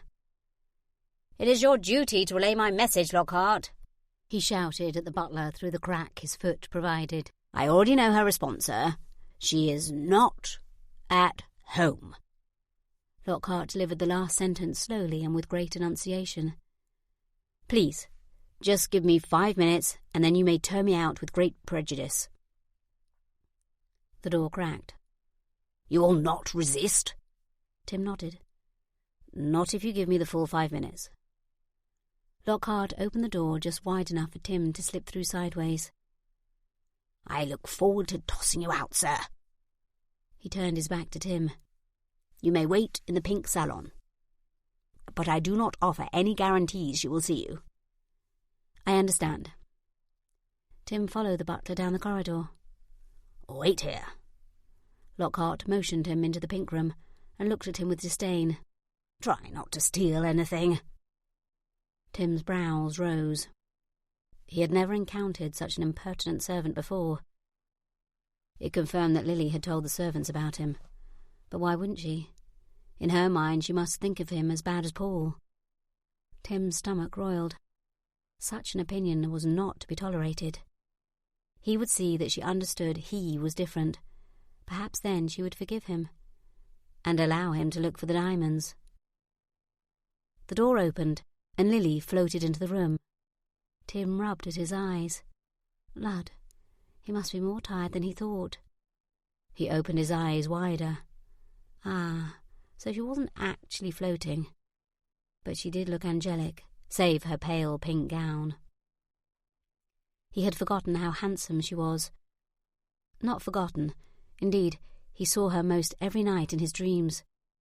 This image was simply sharper, clearer than the one in his head. His gaze flicked over the door, and he noticed Lockhart had not taken his leave. Something had changed here this week. "Mr. Hastings, what are you doing back?" There was no smile for him, no warm looks. It left him altogether cold and disheartened. "I have been to London this past week." "How lovely for you. Why did you not stay?" The tone of her voice left no doubt as to her opinion of him. He moved his hat from one hand to the other. "I learnt new information about your aunt, and I thought you might be interested in learning it too." She took a step toward the door, and he lunged forward to stop her, which only seemed to force her closer to the doorway. Stepping back, he lifted his hands. "I mean you no harm. I could never hurt you." Did she think herself in danger with him? His shoulders hunched. Had her opinion of him sunk so low? "You are wrong on that account, sir." What could she mean? He had never raised so much as a hand to her. She raised her chin. "You have nothing I wish to hear. Please, do not return." "Lily, please wait." He knew his mistake as soon as it left his lips. She paused, then turned slowly around, her face a mask of stone. "I have not given you leave to use my Christian name, sir. Now, please go." "I apologize, Miss Cole. I do not know what came over me." Devil take it. He was making a muddle of this whole thing. In all of his musings about how this would go, he had always imagined her resisting at first, but she always came round and listened to what he had to say. Why would she not even listen to him? "I have other matters to attend. Good day to you, Mr. Hastings. She made it to the doorframe. Are you not curious how your aunt afforded such a place as this? Did she not die in the rookery? How can you stand not having answers? She paused. One thing he had learned about Miss Cole. He shook his head. He could not go back to thinking her as Miss Cole. She was Lily in his thoughts, and Lily had an insatiable curiosity. He suspected it had to do with her adventurous nature. Could she ignore this information and send him on his way? He did not believe so, which was how he imagined he would convince her to listen. What could you know of my aunt? And why should I believe you, anyway? We have established your character, she smirked, or lack of one, already. Perhaps you will need to use your intellect to determine the truth of it, and while I know it does not mean much, I give my word that what I tell you is the truth. She barked out a laugh, and Tim would have smiled if it were not directed at him. I need not hear a word for my intellect to tell me it is a lie, because I know that is all you have ever given me. Tim shook his head. That is not true. The only lies I told you surrounded that first evening. There are a handful of them, yes, but most of what you know of me is true. How could she think everything he had told her was a lie? This was not working. She was not relenting. He lowered his voice and moved a few steps closer. I promise. No more deception. I have no reason to lie to you any more. She stomped her foot, ever so discreetly, and clenched her fists at her sides. Gah! Why am I still listening to you? Tim smiled. Perhaps he had her interest after all. Because you have questions and no answers, and there is surely an adventure in what I have to tell you. I have never thought you was one who would pass up such an opportunity. She narrowed her eyes. Don't pretend to know me. A fortnight does not make you an expert on my hopes and dreams. Her face pinked slightly. It was quite fetching. But it was a glorious fortnight, filled with excitement. Perhaps appealing to her adventurous side was the key. She heaved out a breath. He was taxing her. He could see thoughts flashing through her mind.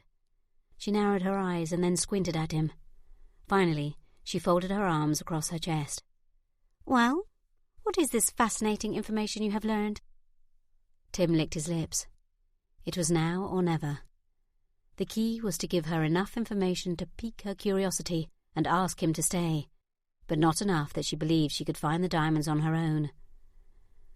Your aunt and her husband, the man who hired me, stole a diamond necklace composed of 647 diamonds. Lily sucked in a breath, which they divided in half. The cardinal, who unwittingly aided them in their plot, believed Jeanne would deliver the necklace to the Queen, Marie Antoinette, but your aunt and her husband stole it instead. Lily's face blanched, and her mouth slackened. She swallowed, her head shaking. I do not believe it. My mother never told me such a story. Besides, how could my aunt have that many diamonds and still live so poorly? Tim shrugged. I cannot know her thoughts, but I believe she was afraid Mr. de la Motte would seek her out and take her half once he had spent all of his. He was far less prudent with his share of the blunt, and as he hired me to find them, I can only believe your aunt was correct in her thinking. Lily blinked rapidly, and Tim could almost see her processing the information. But that many diamonds must surely be worth millions. This estate, while impressive, could not have cost so much. It was the same conclusion Tim had settled on. That was my thought as well. He inched towards her slowly. Did you not tell me your aunt spent time in prison before coming to England? She shook her head. Did she not believe him, or was she saying her aunt had not spent time in prison? He was almost certain he remembered her telling him of it. She put her thumb to her lips. Her brow puckered as she sorted through the pieces of information. My aunt did go to prison, but that was only for a year, and it was for stealing food. Tim shook his head. Your information is incomplete. She stiffened. My information is from my mother. Are you insinuating that she is a liar, as you are, Mr. Hastings? He rubbed at the spot between his brows. No, I merely wonder if she might have misremembered or left disparaging things out to spare you. After all, it was her sister. He paused. Would this be the point where she threw him out? I would guess she loved Jeanne and wished to give you the best impression of her. He tensed. If she reacted so strongly to the last bit of information, she would likely not like this next revelation. Your aunt escaped, she was not released, from prison after a year, by dressing in a disguise. She fled to England for obvious reasons. Lily shook her head furiously. No, that cannot be true. Where did you learn your information? I cannot believe it is accurate. Lud, was she to cry again? He had thought it a possibility, but hoped it would not happen. What was he to do with her if she did? I spoke with the Marquise de Hautichon. He had extensive knowledge on the matter. She lifted her hand and pointed to the door. I have had enough of your lies. Please leave before I have to call my footman to escort you out. Thunder and turf, this woman was exhausting. She had to know what he said was true. Had she not said herself that she could not imagine how her aunt could own a place such as this? He offered her the only explanation, but she was too proud to admit it. He nodded. Very well. I did not intend to vex you. Please, accept my apology. Her chest heaved up and down. Her mind was not ready to admit the truth of his words. But if he were a gambling sort of man, he would bet the General that she was questioning everything her mother had told her. Perhaps he was not done with Miss Lily Cole just yet. Chapter 23. Lily held onto the reins as Cummings had shown her, and kicked her heels lightly into the horse's side. Whisky took 2 steps and stopped. Why would this horse not do as she bid him? It was her first time riding without a lead line, and Whisky was not cooperating. She thought back to her first ride with Mr. Hastings. The memory of his strong arms around her warmed her cheeks. Why could she not seem to rid herself of those thoughts? His return yesterday had simply increased their frequency. She pushed him out of her mind, or at least to the back, so she could focus on the task at hand. Mr. Hastings. Thinking his name made the thoughts creep forward. Stay back, she muttered quietly. He had said that a horse could read the rider's mind. She pursed her lips, not daring to remove a hand from the reins. No, that was not right. Wait a moment. Now she remembered. He had said that a horse could sense the rider's emotions. It could tell if she was nervous or scared. Perhaps that was the problem. This horse knew how terrified Lily truly was. When Cummings had used a lead rope and walked the horse around the paddock, she had not felt this much trepidation. But then, she knew Cummings was there to stop any problems from happening. But now she was truly on her own. Cummings stood off to the side. But what could he do if Whisky bolted? Although, for the horse to bolt, it would have to move first, so it seemed she was safe for now. Lily lifted her chin. She could do this. It was not as if this horse was a gentleman at a London ball. He was a horse, for pity's sake. She mustered as much confidence as possible, much of it false, and loosened the reins in her fisted hands. Clucking her tongue, she pushed her heels into the horse's side again. Whisky took 5 steps. Lily was elated.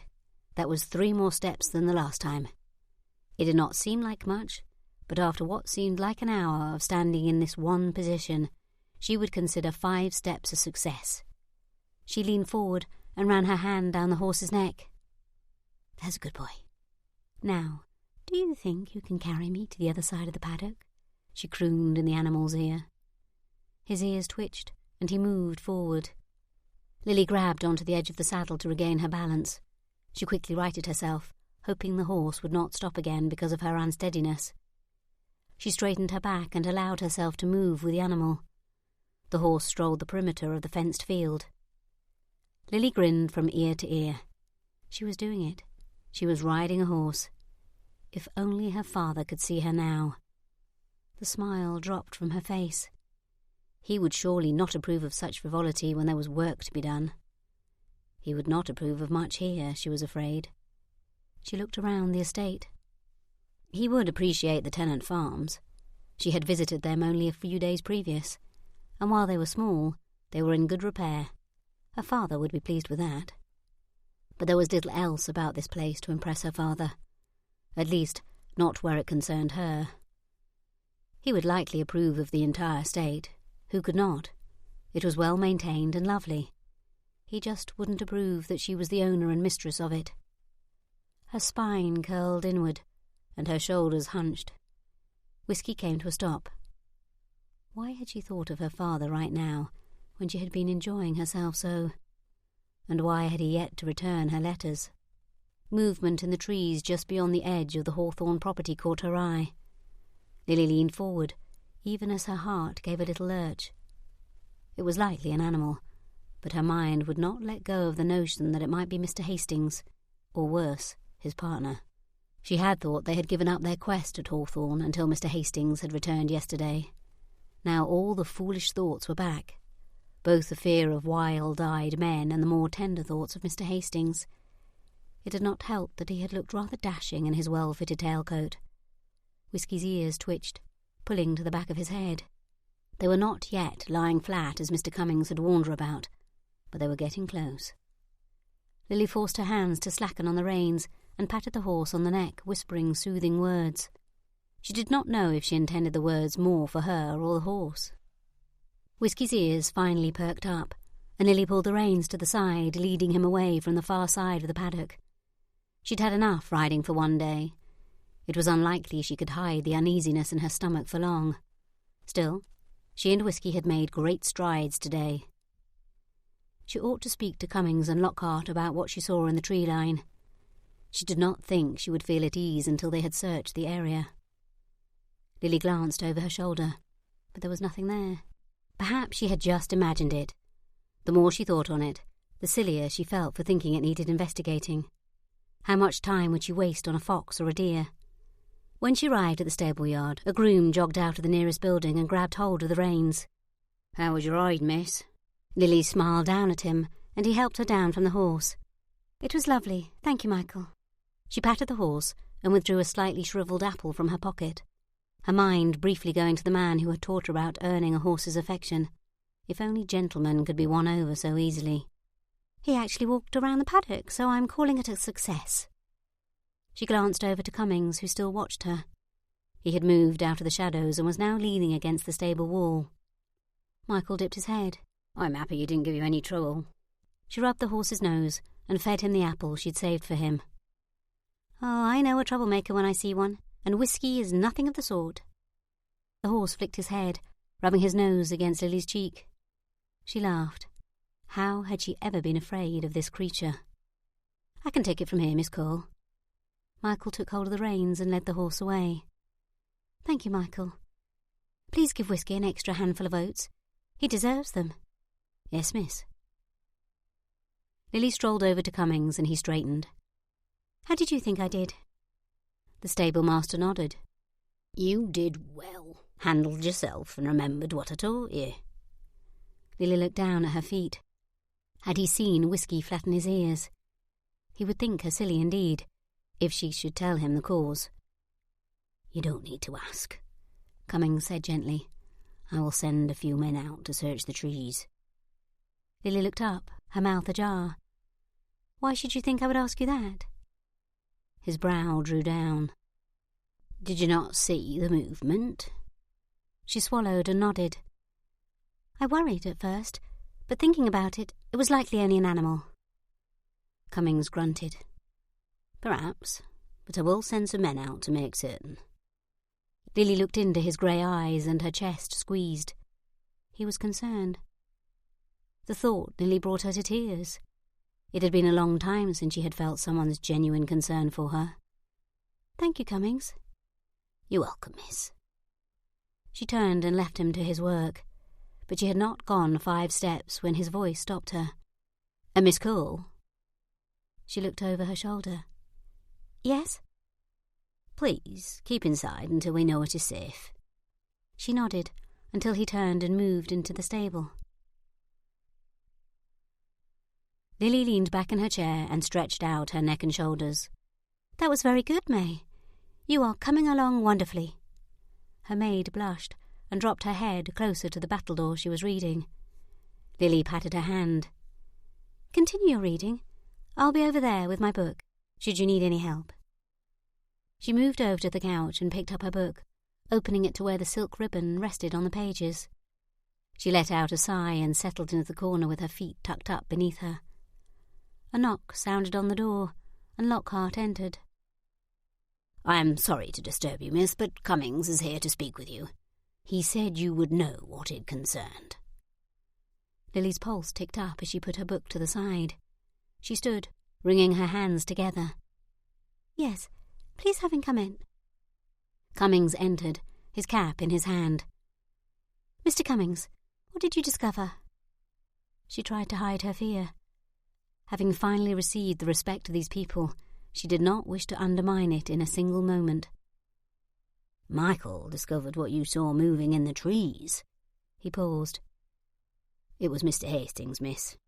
He did not even try to hide or run when we came upon him." His brow furrowed, as if the notion confused him. "Mr. Hastings? Why is he still loitering about?" Lily found she shared in Cummings' confusion. "He says he is watching out for you, miss. He does not believe the threat is over yet, and he wishes to see you safe." Lily pursed her lips, anger surging through her. How dare he pretend he was there to help her? He was the only one to cause her any fear, as slight as it was, since the initial intrusion nearly a month ago. Her anxiety melted away. But what was he about? She was not afraid of Mr. Hastings. If he had wished her harm, he would have acted on it much sooner. "Very well. Thank you for inquiring. I will sleep much better tonight, knowing there is nothing harmful lurking in the trees." "Are you not concerned about him, especially knowing he was part of the first break-in?" Cummings frowned. Lily rubbed her fingers over her eyes. "I do not believe Mr. Hastings means to harm me, but it would not go amiss if he continued the patrols at night." Cummings grunted. "I will see to it, miss." He dipped his head and shuffled out of the room. She picked up her book, but instead of settling into the couch, she moved over to the wing chair by the window overlooking the trees and the stable yard. She sank into the chair, her book staying in her lap as she looked out the window. Was Mr. Hastings still out there? What exactly did he believe he was watching out for? Did he and his partner plan to make another attempt at finding the diamonds they believed were hidden somewhere within Hawthorn? If that were the case, why would he not have at least attempted to hide himself? She stared for a long time, but the trees were too far away to notice much. Even the newly sprouted leaves were just a blur of green. Was he truly watching over her? A warmth settled in her stomach and spread to her limbs. She was not frightened of Mr. Hastings. If she were, the thought of him watching her would not be so thrilling. A part of her wanted to fetch him, to have him come and offer protection as he had before. She had missed their hunts for secret chambers and elusive diamonds. Having forsaken such nonsense when he left, Lily was no closer to discovering if there was such a room. Did she dare allow him to join her in the search again? She leaned forward and dropped her elbow onto her knee, resting her chin in her palm. It was as if he had taken her adventurous spirit with him when he left. She gave her head a firm shake. "Quit being a goose, Liliane." She had dismissed Mr. Hastings for a reason, and just because he had indulged in her adventures, that was no reason to ignore the lies he had told her from the beginning. She tapped her fingernails against her lips. She could not stop thinking of what he had told her about her aunt. Was any of what he said true? If it was, she was certain her mother had known nothing of it. She swallowed, realizing she was the one now lying. Such a scandal, stealing a necklace intended for the Queen of France, would be much talked of. How could her mother not have known? Her mother had come to England after Jeanne went to prison. She had to have understood the true nature of Jeanne's crimes. Lily now questioned every story her mother had told her. If she had lied about Lily's aunt, what else had she been untruthful about? Were they really descended from royalty? She pulled her fleur-de-lis necklace away from her collarbone and rubbed it back and forth. Her throat tightened. She did not like thinking such things about her mother. Marianne had been a good woman, a good mother. Why had she not just told Lily the truth? Maybe Mr. Hastings was right. She was being a good sister also. That did sound like her mother. Mr. Hastings' information also made more sense regarding why her father had not wished to have Aunt de la Motte around Lily. She was obviously not someone to admire. Lily closed her eyes. She did not know whether to hate Mr. Hastings more or simply be grateful for the information. She hopped to her feet and tossed the book back on the seat. She needed to take a walk. Her skin itched with frustration and irritation. Exercise and fresh air would help her clear her mind. The winter garden was full of colour. Lily did not know the names of all the flowers, but that did not stop them from making her happy. Oranges, yellows and purples coloured the beds, mixed in with varying shades of green. She breathed in deeply, a hint of floral fragrance in the air. This was what she needed. She had been in the house too much of late. Her brief rides on whiskey were not enough. Not when she had so much on her mind. The bush to the left shuddered, and Lily glanced over, expecting to see a bird or a squirrel. She let out a scream when instead a large man burst from the bush, spreading leaves and twigs about the ground. He leapt towards her. "Where are they?" he growled as he wrapped his meaty hands around her arm. "I do not know what you mean." Lily tried to back away, but his grip tightened. "You are lying. I want the diamonds." She shook her head. "I don't know where they are. I know nothing about any diamonds." "You there, what are you doing?" An undergardener walked towards them, swinging a spade at his side. The man scowled down at Lily. "I'm not finished with you." He shoved her away and ran in the opposite direction. "Miss Cole, are you hurt?" The undergardener paused only long enough to ask the question before setting out after the man. Lily shook her head as she wrapped her arms around her middle and took a few steps back. What if the man was not alone? Her gaze darted about the garden before she turned and ran towards the house. Cummings met her as she rounded the side. "Michael said he saw a stranger in the garden. Are you hurt?" "No, just startled." She looked back in the direction she had come. One of the undergardeners set out after him. Cummings shook his head. "I thought you were to stay inside until it was safe." His voice was gruff, but she could see it was worry rather than anger that caused his shortness. "I thought it was safe. You said Mr. Hastings was the man in the trees." She bit her cheek to keep from crying. He nodded. "Pardon me, miss. I should not have spoken so harshly. Let's get you inside." He walked with her to the front door, where he explained to Lockhart what had happened. The two men spoke in hushed tones while Lily removed her pelisse and bonnet. She felt like a child whose parents were discussing her punishment. Why could she not even walk in her own gardens? Cummings slipped out the door, and Lockhart came to her side. "Let me take your things, miss." She nodded and handed them over. Lockhart stood, her coat and bonnet in his arms, and stared at her. "Was that the same man as before?" Lily shook her head. "Are you certain?" Lockhart stared hard at her. "Yes, I am certain. The other man had ruddy red hair and a mole." She touched below her ear. Lockhart shifted her pelisse to his other arm. "Perhaps Mr. Hastings had a reason for concern." "How do you know he isn't part of this?" Lily moved to the sidelight window and looked out. Not that she expected to see anything. "He would be a daft fool if he were." "Would he not be the first person we suspected?" Lockhart asked. "But would he not think we would think that?" Lily was not sure she even followed her own logic, but it felt as if maybe it would be something Mr. Hastings would consider. "Perhaps, but why come and warn you?" Lockhart shook his head. "As much as I don't trust the blackguard, I believe his concern is genuine. Perhaps he knows more about who else may be intent on finding the diamonds they believe are hidden here." Lily sighed. "Very well. Have Mr. Hastings fetched." Lockhart raised a brow. "I have heard it said, miss, that you should keep your friends close, but your enemies closer. Perhaps we should prepare a room for him. Keep an eye on him." "Or perhaps the stables would be a better place for him." She was only half jesting. Chapter 24. Tim stood in the blue parlour waiting for Miss Cole. A pair of weary-looking footmen had collected him only moments after Tim saw Crawlings scurrying through the nearby trees. From Tim's spot, hunkered down in a pile of leaves to ward off the springtime chill, he was certain the man had not seen him. Tim could imagine what the man was doing at Hawthorn, and he pounded his fist into his other hand. Why had Lily not taken his warning seriously? Or had she? Was that why Crawlings was running away from the house? What idiot attempted an intrusion in the middle of the afternoon? The most dangerous kind, the kind that was desperate. Tim turned his hat over in his hands and stared at the fire licking up the sides of the log in the fire grate. He hoped Crawlings had not hurt Lily. Crawlings had better hope he had not hurt Lily. Tim's breath hitched.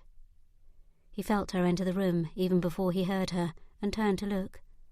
Lud, she was beautiful. Why was he always so surprised by that when he saw her? Perhaps because his memory never quite captured her essence. His hands tingled at his sides. She ran a hand up the back of her hair, as if pushing stray hairs into place of which there were none. The pale green gown she wore brought out bright flecks of gold and green in her dark chocolate eyes.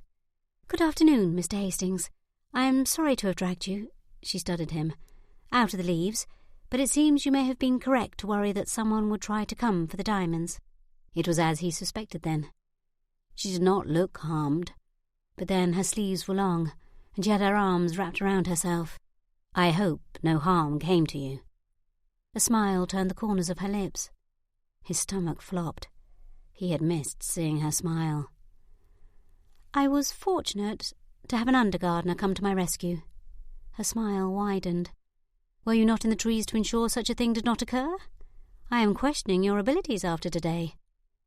Tim raised a brow. "I had not thought someone daft enough to attempt something in the middle of the afternoon. I was resting for a spell." She lifted her chin and a brow. "You do not choose clever partners, sir." "That man was not my partner." "You saw him?" She did not sound as if she believed him. "And you know him?" "I do not know him well. Paul, Mr. Moley, consults with Crawlings occasionally against my wishes." "Crawlings is his name? And do you know where to find him?" Tim bounced his hat against his opposite hand. "His character is not the sort I like to work with. As such, I do not know where to find him. Perhaps he is staying in Ryhope." "I see." Her smile cooled. "Apparently, word of the diamonds has spread to others who believe themselves entitled to them. I fear the trouble will continue until I find the diamonds or prove they are not here." Lily licked her lips, and Tim's eyes dropped. What it would be like to kiss those lips. While I do not know why they believe the diamonds are here, I could see the desperation in both men's eyes. Tim pulled his gaze up to meet hers. "Paul was with him?" She shook her head. "No, I was referring to the first time when Mr. Moley escaped through the library window. He had a very wild look in his eyes, just as the man in the garden did." Tim nodded. "I fear as long as those diamonds are here, you will be in danger." Miss Cole took a few steps towards him. "Yes, and as such, I have a proposition for you, Mr. Hastings." She stopped in front of him and looked up. "While I still do not trust you, I'm not afraid of you. And so I'm asking if you will stay on here at Hawthorn and help me look for the diamonds." Tim was both elated and deflated. She was asking him to stay, but she did not trust him. He did not recall a time when he had lost someone's trust so completely. It was a sobering thought, and one he did not like at all. "I shall try to use my time here to help you discover the diamonds and earn back your trust." She lifted a shoulder. "That will not be an easy task." He turned his head slightly. "Which one?" She smirked. "Either of them, I suppose. Now, if you agree, Lockhart has prepared a room for you." He nodded. If he agreed, he should be a fool not to. She eyed his clothes. "We will send for your valet." "Thank you." "After sleeping in the trees, I'd wager you are tired. I suggest you rest, Mr. Hastings. We have a difficult task ahead of us." He grinned. It does not follow it has to be unpleasant, does it? She stared, looking as if she doubted if even an ounce of fun were possible, before disappearing through the doorway. Tim stood for a moment, gazing into the empty corridor. They were to do this together. She could not hate him so very badly if she was allowing him to stay and searching with him. Lockhart stepped into the room. "I will show you to your chambers, sir." Tim watched the man for the briefest of moments. Was he still unpleasant and disrespectful to Lily? Tim supposed he would find out soon enough. But Lily had been right. He should get some rest. He was exhausted. Tim rolled over, snuggling down into the soft sheets and pillow. He had never stayed at an inn with such luxurious linens before. He let out a contented sigh as his eyes slowly opened. Sunlight streamed in through the small gap in the curtain, and Tim looked around. Wait. This was not the inn in Ryhope, or even the inn in London. He scanned the room, trying to place where he was. He had been in too many places of late. His groggy brain could not keep up. He should settle down for a time and get his bearings. He sat up and scrubbed a hand over his face. Yes, he was at Hawthorn Hall. Lily wished for his help in discovering the whereabouts of the stolen diamonds. Tim smiled. A new energy surged through him at both the thought of searching for the treasure and spending time with Lily. He pushed back the covers and put his feet on the floor. The door to the dressing-room opened, and Blakely stepped into the room. "Good morning, sir. It's good to see you again." He eyed Tim's dishevelled hair and dirty clothes. "I'll call for a tub and help you bathe. You need not look like a stable hand any longer." His nose turned up slightly. Tim grinned, relieved to have his valet and friend back with him. "And we're all grateful for that, are we not?" "Yes, very." Blakely pulled the cord in the corner and came around the bed, letting out a low whistle. "You look terrible, sir. I should have thought a good night's rest would have solved that problem." He tusked. "Perhaps if you slept in a decent bed more often." The man did not even look abashed by his words. "But not to worry. I shall have you looking your best in no time." Tim sat down in the chair to wait while Blakely set about gathering his tools for shaving. Tim's eyes drifted out the window to the stable yard. He would not miss those chores. However, he wondered after Lily and her riding lessons. Was she still pursuing it? And if so, who was her teacher? Cummings? Tim did not hesitate to admit he was sad to have lost that task. He was certain it would have proved very enjoyable. His gaze drifted to the south paddock, and he wondered no more. A lady on a horse slowly worked her way around the edge of the field. She was riding unassisted, and Tim wondered at the prudence. Cummings did not seem to be anywhere within sight. How could the man allow her to ride completely unassisted, especially after the run-in with Crawlings yesterday? A knot formed in Tim's stomach. "Blakely?" Tim called towards the dressing-room. His valet appeared in the doorway. "Yes?" "Save the tub for later.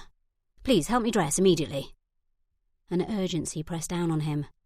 What if the horse bolted and Lily fell off? Tim had seen first-hand what could happen with a spooked horse. "But you're not even shaved yet, sir." Blakely let out a sigh as he ducked into the dressing-room. He returned a moment later with Tim's clothes. "The staff here will think me a very poor valet. They could not think worse of you than they already think of me. Do not worry over it." Tim's gaze moved back to the window to ensure himself nothing had happened while he was distracted.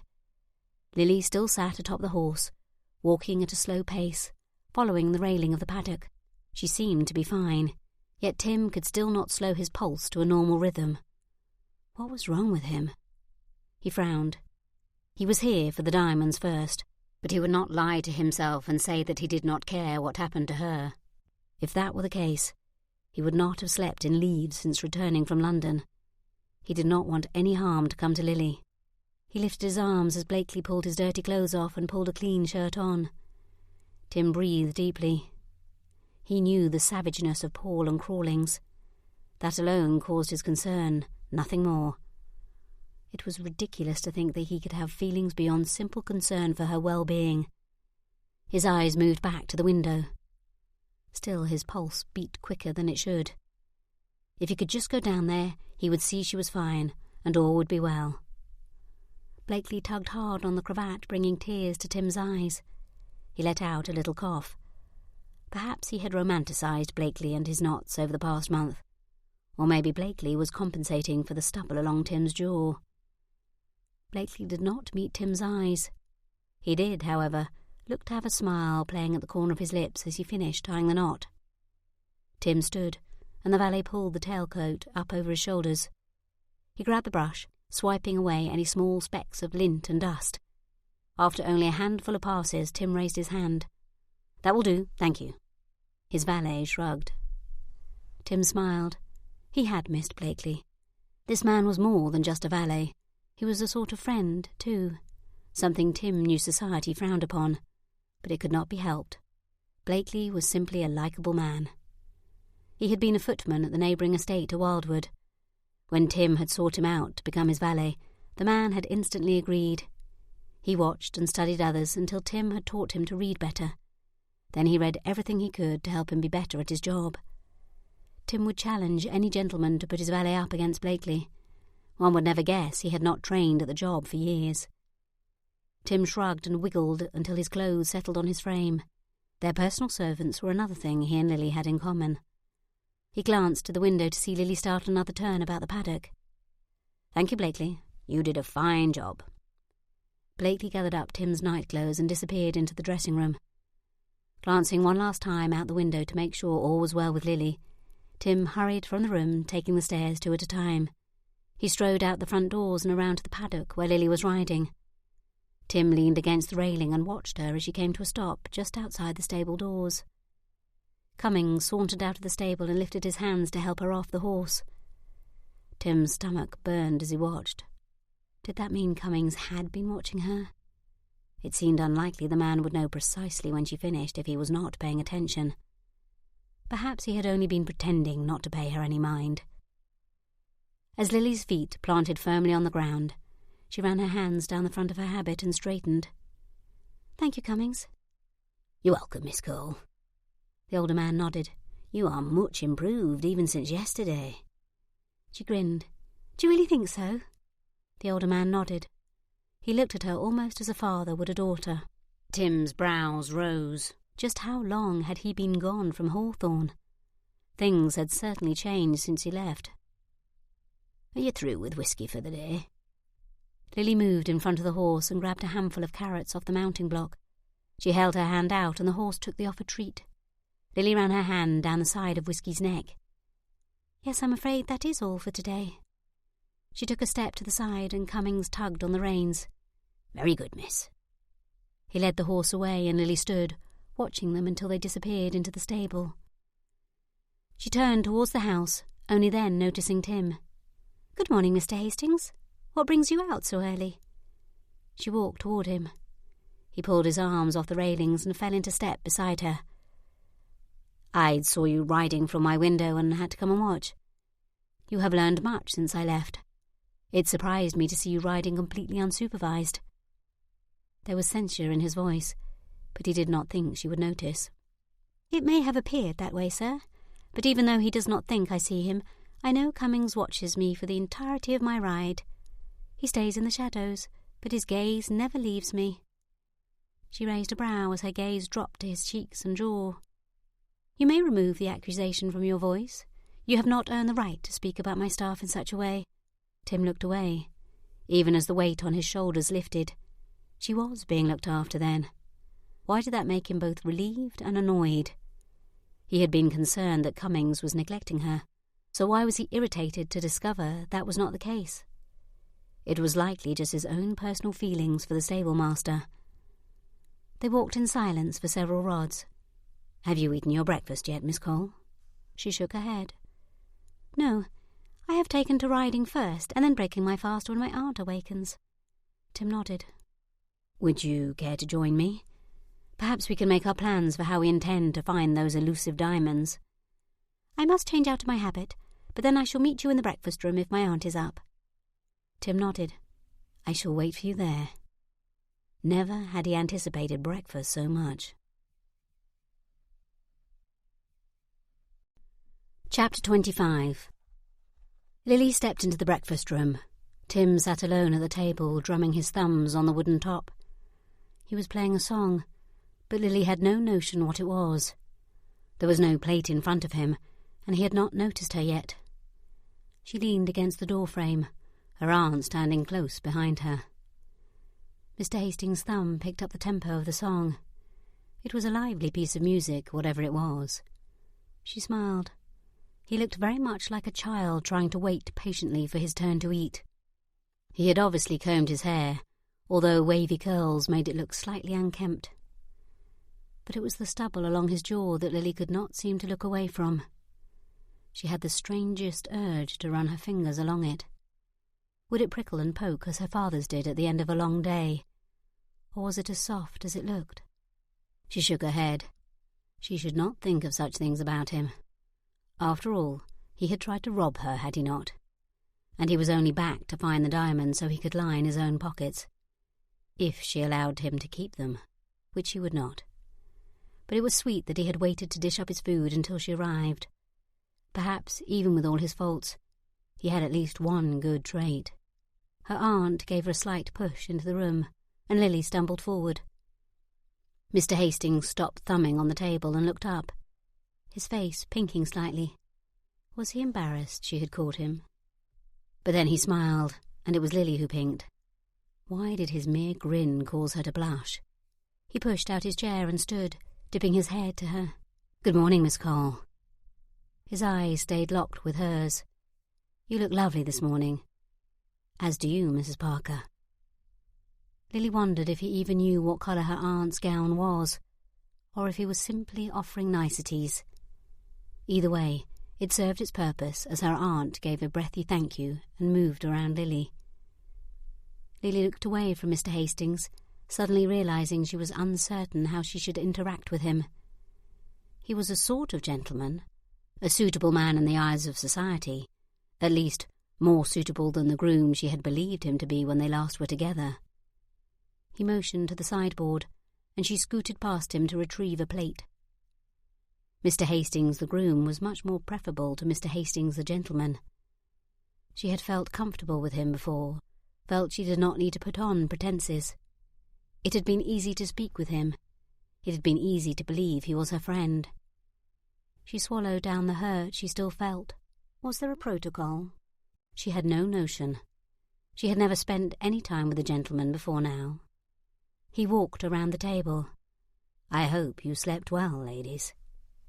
Lily nodded. "I did, thank you for asking." Several trays already filled the sideboard. Breads, cheeses and preserves filled one tray, while another held thick slices of bacon and boiled eggs. A tray with honey and plum cake sat at the far end. The smells made Lily's stomach rumble. Lily placed food on her plate and moved to the table where Ezra stepped forward to pull her seat out. "Thank you, Ezra." Mr. Hastings sat in the chair across the table from her. Was this so they could talk during the meal? He had mentioned planning their search. How did she start such a conversation? Why was she suddenly at a loss on how to speak to another person?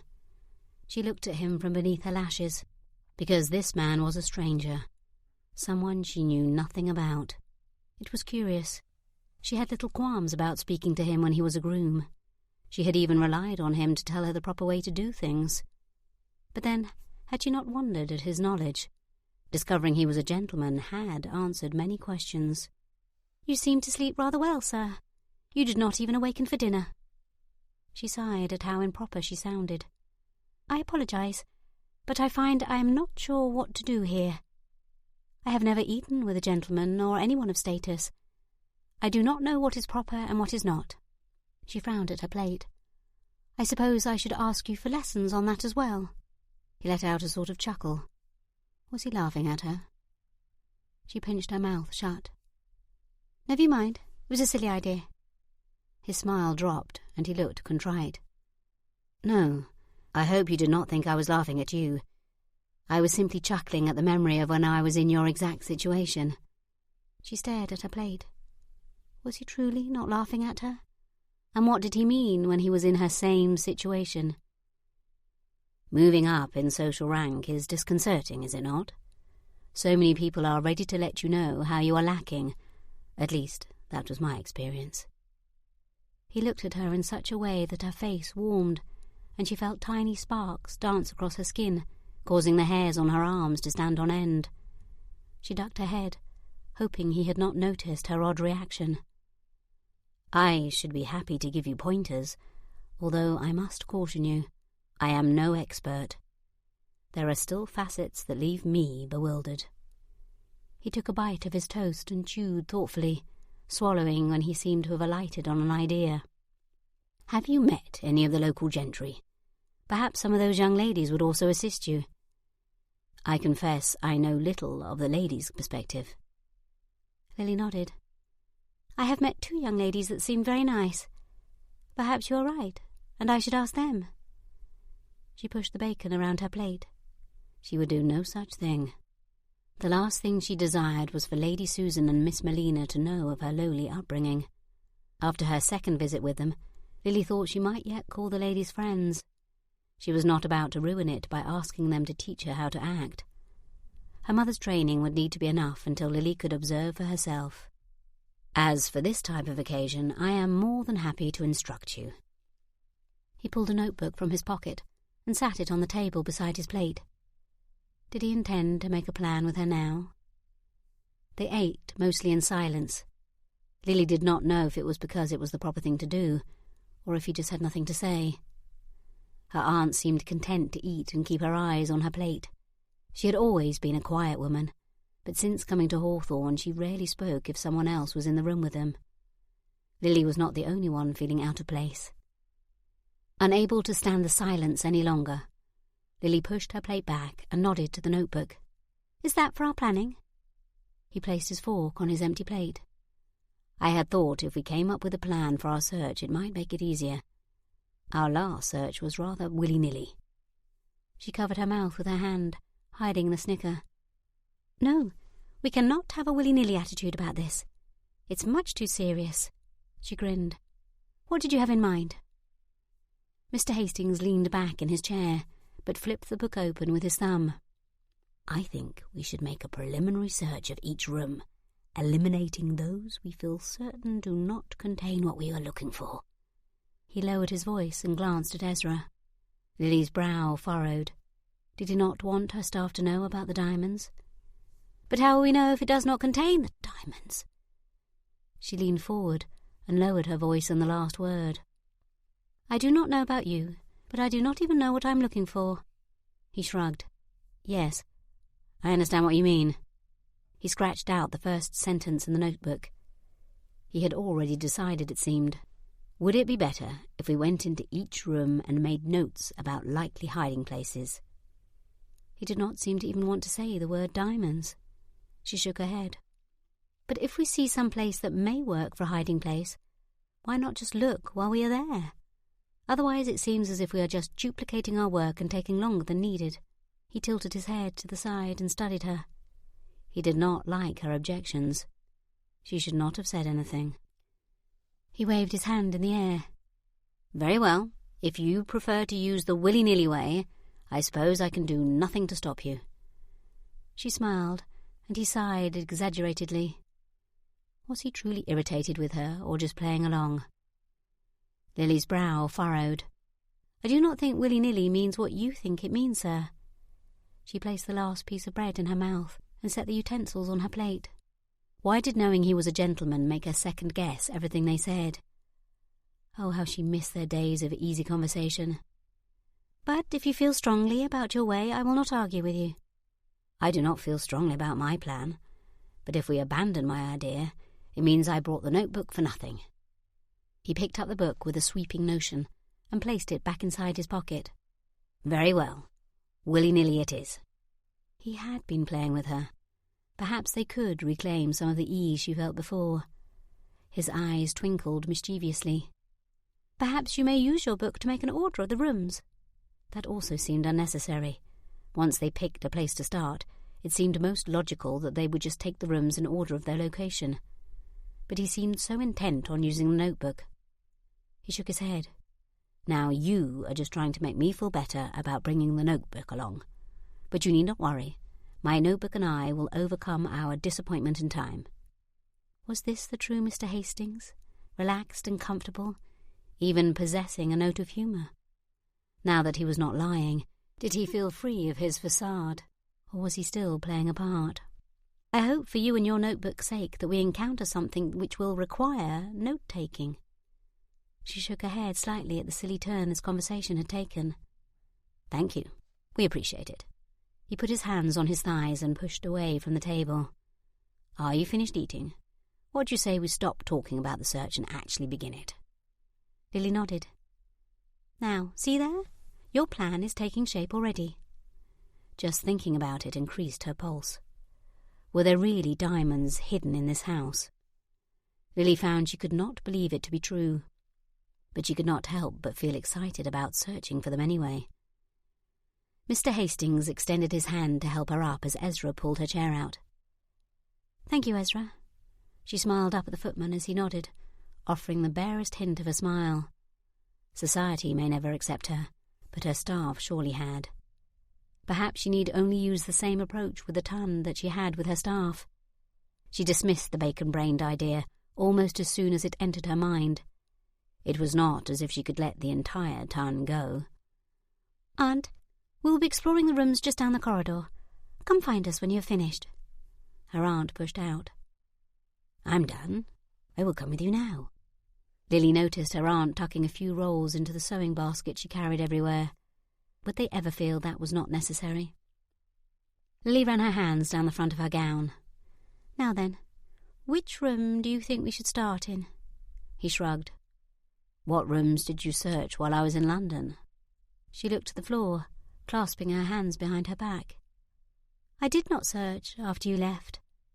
The way she said it made it seem as if she had been too busy pining over his departure, which she had not. It was simply that she had other things to do.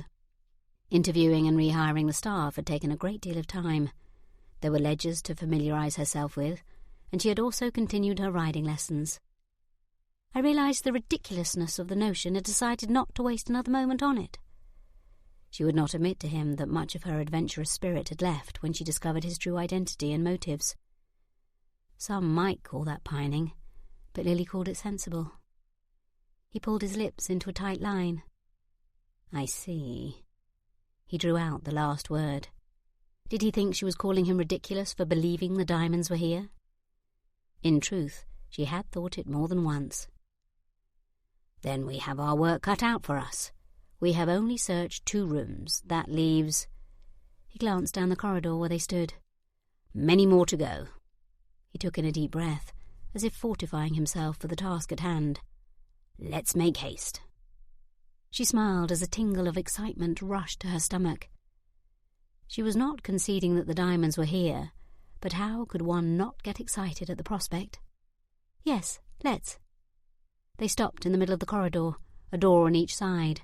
She glanced to her left. "We have already searched the ballroom and the yellow parlour thoroughly. Why do we not move to the next rooms?" He nodded. "And there you go with a willy-nilly plan again." She could not help the grin on her face. The life she was living now was rather absurd. What kind of person spent their days looking for secret passageways and hidden diamonds? Working people had not the time for such frivolity, and well-bred people simply didn't do such things. She was certain of it. But then, she was not well-bred, so perhaps such decisions suited her. Why did she always think back to her father's words, especially when she was only now feeling as if she might just belong here? Although she had repeated them so often in her mind, they had become her own words. "You do not belong here," the voice in her head repeated over and over. She rubbed at her eyes and pinched the bridge of her nose. "Are you well, Miss Cole?" Mr. Hastings' voice drowned out the one in her mind. She smiled gratefully at him, even as his brow furrowed at her. "Of course, I was simply thinking on the things I knew of my Aunt de la Motte, hoping there might be a clue where to look." She motioned to the green parlour. "I have yet to search in here." "And did you think of one? A clue?" Mr. Hastings peeked into the room. "It seems as good a place to start as any." Lily shook her head. "I only realised how little I know of her." Mr. Hastings looked over his shoulder at her. "You know, if we split up, we could search twice as many rooms in the same amount of time." Lily's playful mood fled. Why did he wish to look alone? Did he not like her company? Or had he just discovered where the diamonds were and wished to keep them for himself?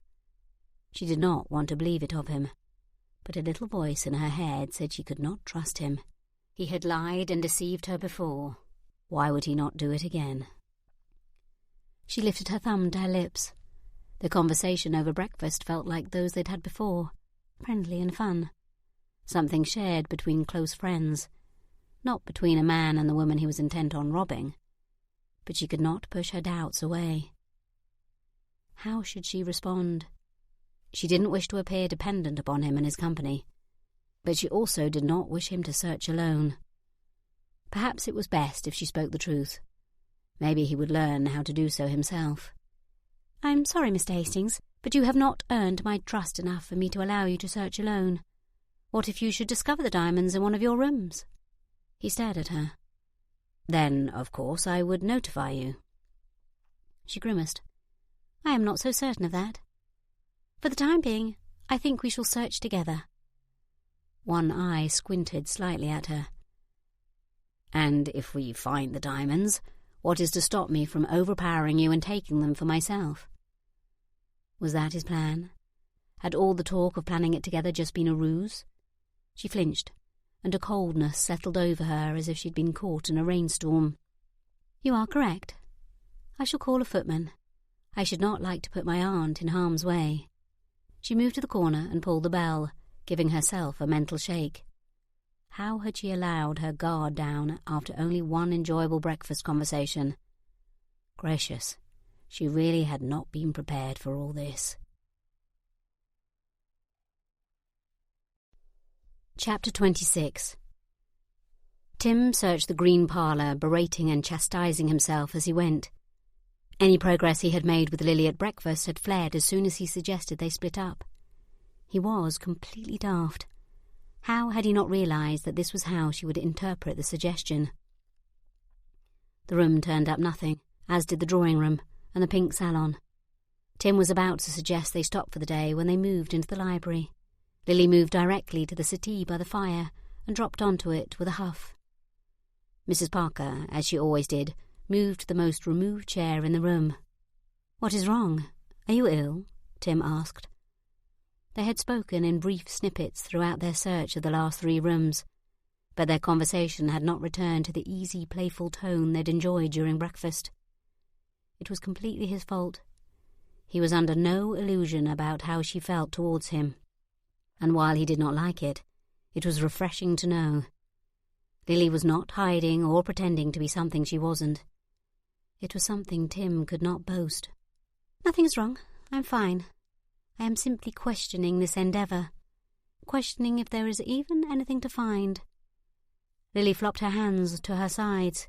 "We have been searching for hours and nothing has come of it." He sat in the chair opposite her. "Maybe we are looking for the wrong thing. Perhaps there are no secret passageways." He grimaced. "That has always seemed rather far-fetched to me." If she could be brutally honest, perhaps he could too. She pouted. It was a look Tim found rather appealing. "I did not think it so far-fetched in the beginning, but I'm thinking otherwise now." Why did you think it a possibility in the beginning? He was not accusing or mocking her. He was simply curious. She smiled, and he realised she preferred that even to the pout. "When I met with Mr. James, he mentioned that my aunt never actually visited the houses he suggested to her. All she wished to see were the floor plans. Why do you think that was? Floor plans do not show the quality of the finishes or the maintenance of the house. So why would she only care about the house plans?" "Perhaps she wanted the house to have a specific number of rooms," he trailed off. "Or a specific room, one that was not known unless you saw the plans." She raised her brows to him and then shrugged. Saying it out loud makes it sound even more ridiculous. He nodded slowly as he thought on her words. "No, you may be right. That does not seem like the common way to buy a house. It is not how I went about buying mine." He looked around the room. "What happened to the plans?" Lily shrugged. "I have no notion. Mr. James did not give them to me." Tim ran a hand through his hair. "Unless we find the plans, I do not see how we will find this secret room. The point of a secret room is, after all, for it to be secret." Lily laid her head back against the couch. "Exactly, and that is if my supposition is correct. What if it is not? We could look for years and still come up empty." Her eyes fluttered shut. "Thinking on that makes me exhausted." They sat in silence for a moment, both looking at the ceiling. Tim sat up. "You have spent a fair amount of time in here, have you not?" He motioned toward the books on the table at the far end of the room. "Have you not done any searching?" She shrugged. "Some. I felt along bookcases when I searched the shelves, but it was not extensive." She joined him in scrutinizing the area. "Do you think it is in here?" He glanced over at her. "It seems as likely as any other place. It would be easier to hide the entrance behind a bookcase than with mouldings in another room." A new excitement pushed him to his feet. He rolled his neck from side to side. "You might be right." She stood up and turned in a slow circle. "If you were a hidden door, where would you be?" He walked around the room, counting his steps in a whispered voice before walking purposefully out into the corridor. She followed him out. Tim poked his head into the previous room they had searched and then pulled it back out. He counted his steps from that door to the door of the library. He shook his head, mumbling to himself. "It does not add up." "What are you looking for?" Lily stood against the wall, her arms folded across her chest. He did not answer her. When she opened her mouth again, he held up a finger and counted his steps from the door of the library to the door of the previous room. He frowned. Why was it not the same? He knew his measurements were not precise, but the discrepancy was too large to be imprecision alone. Tim stood back into the library and counted his steps from the door to the wall. It measured less than it should have. Maybe he had not measured the other room correctly. He went back into the drawing room and counted again. Still, it was off by nearly 15 steps. Tim's pulse quickened as he stepped out into the corridor, grinning. "I believe I have found the secret room." Lily's mouth dropped open, and she clapped her hands as she hurried over to his side. She peered into the pale blue drawing room. "Where? How? What did mumbling to yourself and looking in these rooms tell you?" He placed his hand on the small of her back, trying to ignore the heat pulsing up his arm as he led her back into the library. Now was not the time for foolish imaginings. They were minutes away from a great discovery. Tim led her to the bookcases on the far side of the room. "From my calculations, the next room is not sharing this wall with the library. The distance in the corridor from door to door is nearly 45 paces. But from the door to the bookcase is 20 paces, and in the drawing room it's only 10. That leaves 15 paces unaccounted for," Lily finished for him. "You are fast in calculating figures." Such skills were not common in ladies from her upbringing. She shrugged. "You are rather a genius. I should never have figured that out on my own." She walked the length of the shelves, squinted as she looked up and down. "If the room is behind this wall, how does one get into it?" Tim walked behind her, looking over her shoulder. They saw nothing on their first pass, so they turned and made another pass, going the opposite direction. This time, just past the halfway point, Lily stopped. "Look, these two sets of bookcases don't line up as the rest do." Tim leaned forward. It was only a minor difference, one that wasn't noticed unless a person looked very closely.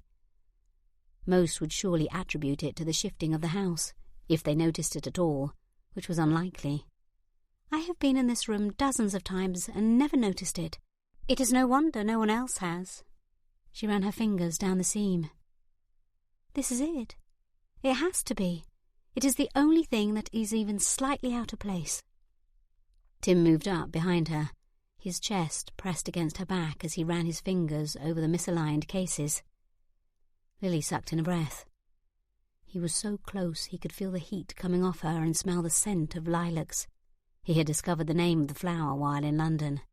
She turned her head away, and he tried to refocus his attention on their task.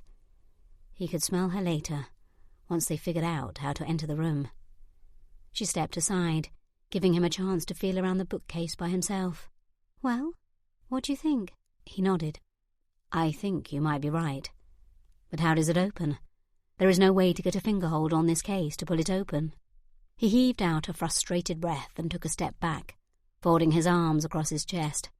"It is as if we have taken 2 steps forward only to fall back 3. He stared, frowning at the bookcase. "There has to be a latch or lever." Lily stood beside him, assuming the same stance, and stared with him. "What if it is on the side of one of the shelves? Perhaps a book is hiding it." Tim lifted a shoulder. "Possibly." He moved forward and pulled the first books away from the end of the shelf nearest his chest. He motioned to the wooden case frame. "Nothing on this shelf." Lily tilted her head to the side and stepped forward. "Why is this French book all the way over here when all the others are on the other side? Someone must have misshelved it." Tim chuckled. "We are trying to find the entrance and you are worried about a misplaced book?" She reached forward and pulled the book out. A click sounded and they both stepped back. The bookcase slowly creaked forward until there was a gap, barely large enough for Tim to squeeze through. Mrs. Parker let out a squeak from the other side of the room and stood up, her eyes wide. Lily looked at Tim, obviously as stunned as he was. They had done it. They had found the secret room. A slow smile spread across Tim's face. He turned and wrapped his arms around Lily, lifting her off her feet and twirling her in a circle. "We did it! We found it!" She stiffened for a moment before wrapping her arms around his middle. He misstepped and nearly stumbled, but caught himself. He had not warned Paul off just to injure Lily himself. They had done it. They had found the room, and he was holding Lily in his arms. He was uncertain which notion he found more remarkable. He set her down, and she took a step back. Her emotions flitted across her face faster than Tim could decipher them. But he could think on that later. They stared into the dark room, only a small swathe of light from the library giving them any hint of what was inside. Lily clutched the book to her chest. "Do we go inside?" He nodded. Of course he was going inside. Nothing was going to stop him after searching for so long. He moved over to a side table and grabbed a candlestick holder before moving to the fire and touching the wick to the flames. Once all 3 candles flickered, he came and stood beside Lily. "Are you ready to go in?" She swallowed and nodded, flicking a glance at her aunt who had joined them at the opening. It had seemed so adventurous when they had been speaking of it. But now that they had discovered the room, Tim felt a prick of nervousness. What would they find inside? Was this where the diamonds were? A sudden heaviness pressed down on him. If they found them, the adventure would end. But if they did not find them, Lily would still be in danger. Neither option seemed appealing. "Well, do you wish me to go inside alone?" Lily looked up at him. "Of course not," he motioned with his hand. "Ladies first." Chapter 27. Lily raised her brow at him. "Are you chicken-livered? Is that why you are sending me in first?" Mr. Hastings' shock appeared feigned. Perhaps it was his slightly shaking hand that gave the impression. "It is your home and your idea, Miss Cole. I thought you would want to be the first inside." She frowned for a moment, then put her thumbnail to her lips and chewed at it. This was her idea. Why was she shying away from it now? What if she found something inside she did not like? She had learned many things about her aunt of late that she wished had remained a secret. Did she wish to uncover more? Squaring her shoulders, she reached for the candlestick holder on the other end of the table and lit her 3 candles off his. Mr. Hastings looked questioningly at her, and her brow creased. Lily shrugged. "We do not know what we will find. Perhaps the passageway divides. Would it not be best if we each had candles in case we become separated?" Would it not be wise in case he found the diamonds first and meant to shut her inside while he made his escape? She frowned at her suspicions. "More light can only be a benefit, I am sure." He motioned her inside, following closely behind Aunt Parker, as Lily stepped through the gap into a narrow room. Or was it a corridor? She could not see the other end to know. Mr. Hastings stepped in behind her aunt and pulled on the case. Lily's eyes widened. What if we cannot get back out? I will not pull it tight until we know how to open from the inside. A sliver of light from the library was all she could see from the backside of the bookcases. He lifted his candles, and Lily followed, sending light into the corners on one side of the room. They looked around at the dingy grey walls which seemed to swallow up the light. There was no furniture, save one small table and chair, both with chipped and peeling paint. A single candle holder and a small book sat atop. "There is not much here, is there?" Disappointment filled her voice. She had half expected to find a pile of diamonds somewhere in this room, but nothing sparkling caught the candlelight. Moving over to the table, she deposited her candelabra and her book in favour of this newly found one. Opening it up, she smiled as she read the elegant writing. "What is it?" Mr. Hastings came up behind her and looked over her shoulder. "It appears to be a journal." Lily ran her finger over the writing. It was very similar to her mother's. "I can't read it. Is it in French?" Lily nodded. "Yes. It was my Aunt de la Motte's." A knot formed in her throat. Mr. Hastings leaned forward, pressing his chest up against her back. It was both torture and bliss to be wrapped in his scent of mint and cedarwood. "How can you tell?" She pointed to the top of the first page. "The date and the place, for one. In 1776, my aunt and my mother lived in Bar-Saint-Aubin." She moved her finger down the page. "And here is my mother's name." "What does it say?" His breath tickled her neck, but it did not last long as Aunt Parker wiggled her way between them. She cast Mr. Hastings a shadowed scowl. Lily bit down on her quivering lips. It would not be appropriate to laugh. He gave a quiet grunt and stepped to her side, his arm touching her shoulder. A tingle ran down her arm, but Lily could not say if it was because of Mr. Hastings' closeness or this new link to her mother. "She talks about escaping the convent with my mother and returning to Bar-sur-Aubin." Lily turned the page, and about Mademoiselle Surmont allowing them to live with their family. Mr. Hastings grunted. "If you skip to the back, does it say anything about the diamonds?" Lily's fingers stilled on the pages. That was what this was all about for him. He did not care about the connection this gave her to her mother's family. He simply wanted the diamonds. She released a quiet breath and reluctantly flipped to the back. She knew there would be time in the quiet of her room to read the whole of her aunt's words. Even so, she frowned as she scanned the page. "She mentions them, but does not say where they are. It may be somewhere else in the book. I will take it with me and read it in my chambers." She placed it on top of the book she had brought with her into the room and picked up her candlestick. "Should we continue to see where it goes?" She directed her light to the other end where she could barely make out the shadows of a staircase. Mr. Hastings grinned. "I thought you would never ask." They made their way to the landing but stopped. There were stairs leading up and down. "Should we separate and see where each goes, or stay together?" he asked.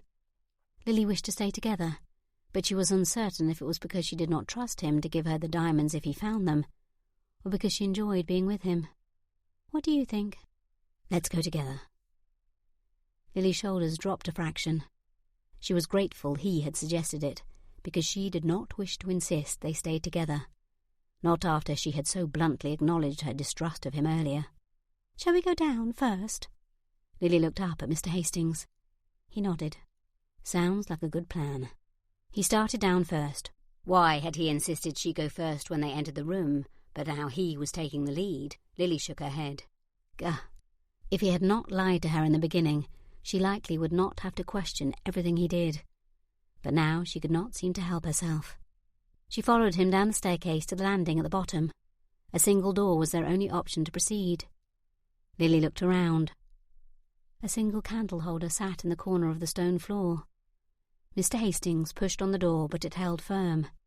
He handed his candle holder to Aunt Parker and sucked in a deep breath, hefting his shoulder into the door.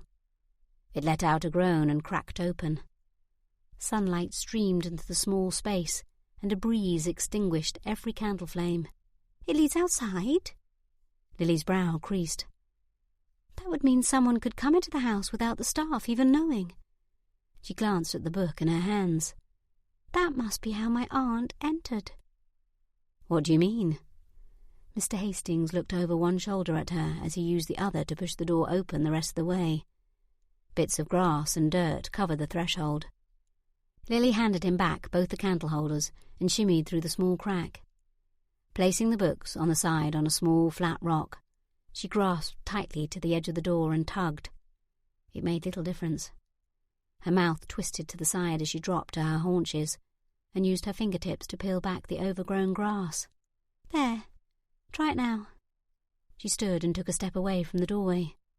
Tim pushed, stumbling out as the door swung free. He grinned like a little boy.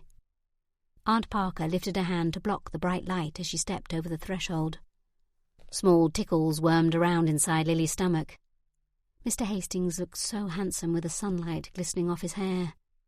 What did you mean this is how your aunt got inside without the staff seeing her? Why would she sneak into her own house? Lily raised her shoulders. I don't know. But Lockhart had never met my aunt. He said the previous owner never once came to the estate, only her solicitor. Lily held up the book they found in the passageway. But if that is the case, how did this book get here? Lily glanced down at the other book in her hand and a squeak escaped her lips. She held it up as well. Or this one? Mr. Hastings' brow crinkled, and he reached for the book they had discovered on the shelf in the library. He studied the front cover before looking up at her. Your aunt wrote this book. Lily took the book back and turned to the front page. It seems to be her autobiography. She raised a brow. It should prove an amusing read, if nothing else. Mr. Hastings pushed the door closed. We will want to find something to lock that from the inside so no one else discovers it. Lily nodded and replaced the grass over the threshold. I have a set of keys that Mr. James sent to me. He said he found them among my aunt's things after she died. I would wager one of those keys belongs to this door. Have you become a gambler, Miss Cole? Mr. Hastings clasped his hands behind his back as they moved toward the front of the house. She smiled over at him. No, I am not. But if I were the sort, I would place a wager on the keys. That is how certain I am. Mr. Hastings nodded. Now what? Should we see where the other stairs lead? Lily shook her head, her thumb rubbing light circles on the soft leather cover of her aunt's book. I believe I've had enough excitement for one day. Perhaps we might continue tomorrow. I am to visit with my new friends, Lady Susan and Miss Melina, this afternoon. She glanced over at Mr. Hastings. Would he be angry she was cutting their adventure short when they had just discovered so much? But first I will fetch my keys and attempt to lock the door. A shadow passed over Mr. Hastings' face. He was disappointed.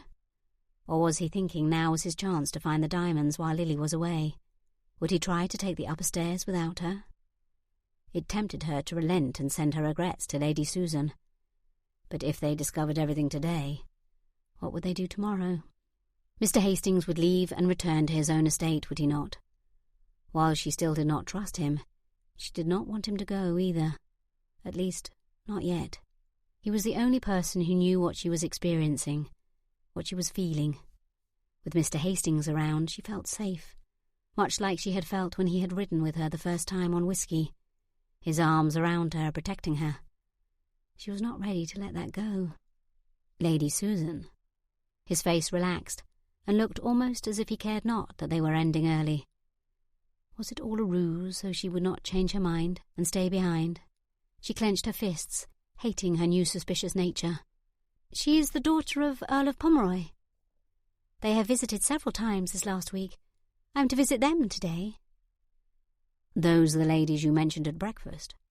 He did not wait for Lockhart to open the front door for them. Pushing inside, he motioned for her and Aunt Parker to precede him. When they entered the front hall, Lockhart emerged from the small cloakroom and looked at her. Miss, have you been out of doors? He looked questioningly at the candelabras in their hands. Lily smiled and moved the candlesticks to her side.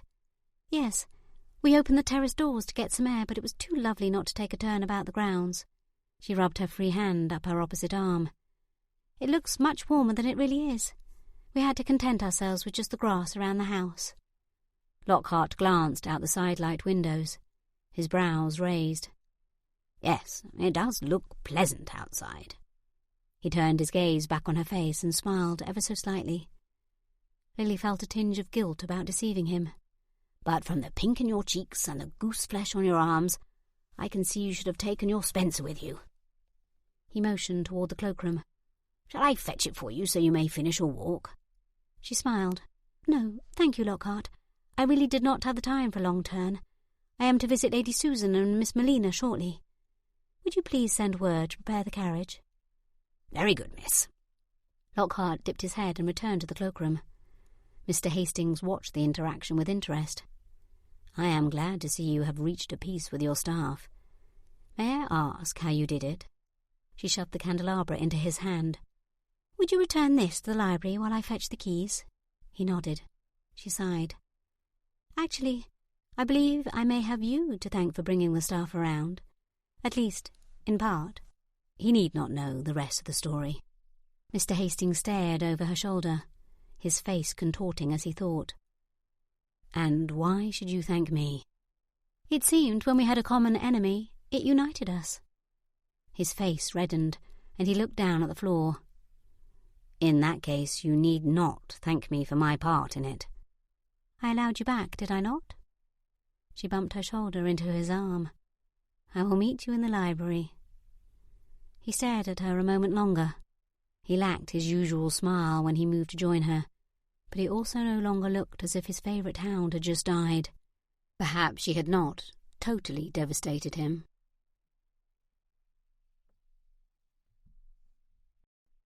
Chapter 28. Are you certain you do not want me to come with you? What if Mr. Moley, he grinned at Lily's pet name for his partner, should try something when you are alone? Tim handed Lily up into the carriage and stepped back. She stuck her head out and smiled at him. He wants the diamonds, not me. I should think I'll be safer if I'm away from Hawthorn than I am inside it. Besides, Ezra will not allow any harm to come to me. She glanced at the back of the carriage. Will you, Ezra? He dipped his head to her as he swung up to his post. She disappeared inside. The only thing visible was her waving hand as the carriage lurched forward and moved down the pebbled lane. Tim watched after it until it disappeared into the darkened shadows of the trees that lined the lower half of the drive. He didn't like this one bit. But what was he to do? He could not force her to allow him to come along any more than he could force her to stay. His stomach churned. While she had a point about Paul wanting the diamonds rather than her, he could not discount the notion that Paul would take Lily as leverage to get what he wanted. After all, he had no notion of where they were in Hawthorn. Having the diamonds delivered to him would be much easier. Tim needed something to occupy his time. He glanced towards the stables, briefly wondering if Cummings needed any help. But then Cummings seemed to still be angry at Tim for his earlier deceit, so even if Tim wished to help in the stables, it was likely not the best choice. He just hoped Cummings did not take his anger out on the General. Maybe Tim would go for a ride. If only he could see where the upper stairs led. But he had promised Lily he would not go into the passage without her, and he intended to keep that promise. It was a small step toward regaining her trust. A tightness squeezed at his chest. Why had he lied to her in the first place? He sighed and kicked at a pebble. If there had been another option, he had not thought of it yet. Tim turned, trudging back towards the house, but the clip-clop of horse hooves stopped him. Was Lily returning? His pulse ticked up. Was she ill, or had she merely forgotten something? Perhaps she had just decided she would rather spend the day with him. He smiled, his steps feeling lighter. It was a silly notion, but it did not follow it was an undesirable one. At the very least, he hoped she had come to her senses and decided he could come along. Tim turned back toward the drive, only then realizing there was no sound of carriage wheels. If not Lily, then who? Paul would not make such an open appearance, would he? What if he had been watching the drive and seen Lily leave? Would he demand Tim take him in so they could look together? Tim frowned. A single man on horseback emerged from the shadows of the trees, coming toward Tim. He was too slim in stature to be Paul or Crawlings. Tim took in a breath, not realizing how tight his muscles had become. This man had nothing to do with Tim. He should allow Lockhart to deal with him. But Tim was curious. Was he someone wishing to become a suitor, or did he have other business with Lily? As the man came closer, Tim could see the rider was old enough to be her father. But was he her father? Would he have not sent word to Lily that he was arriving? Lily would have made mention of such news, and would not have left the estate if that were the case. Tim was certain of that. But then who was it? An uneasy burning settled in his stomach. The man dismounted and threw his reins to the stable boy. He strode toward Tim, taking off his hat, dipping his head. "Good day." The man had a strong accent. "Good day," Tim nodded, but kept his gaze on the stranger. "I am sorry, sir, but the mistress is not at home. If you leave your card, I shall see she learns of your visit." The man looked over his shoulder toward the drive. "Yes, I know that Miss Cole is not at home." He glanced at his hat. "It is why I have come. I wish to speak with you, without her knowledge." Tim's brows rose high on his head. The niggle of concern increased in his gut. "How can I be of service, Mr.?" Tim took several steps toward the man. "Monsieur Paul Bassange, sir." He dipped his head again. Monsieur Bassange? Something about the name sounded familiar. He stared at the man. "How may I help you, Monsieur Bassange?" "I am here to find something which was stolen from me decades ago. The Marquis d'Autichamp said you may be able to help me recover my little treasure." Ah, the man was here as a potential client. He wasn't sure yet whether he wanted to thank d'Autichamp or not. Tim needed to take a rest once this job was over. It was not certain he wanted to jump into another assignment so quickly. "I am known more for my problem-solving." Tim raised a brow. Something about this man felt off, yet familiar. If he wished to hire Tim to find something, why had he waited for Lily to leave? Lud. He hoped this was not about the diamonds.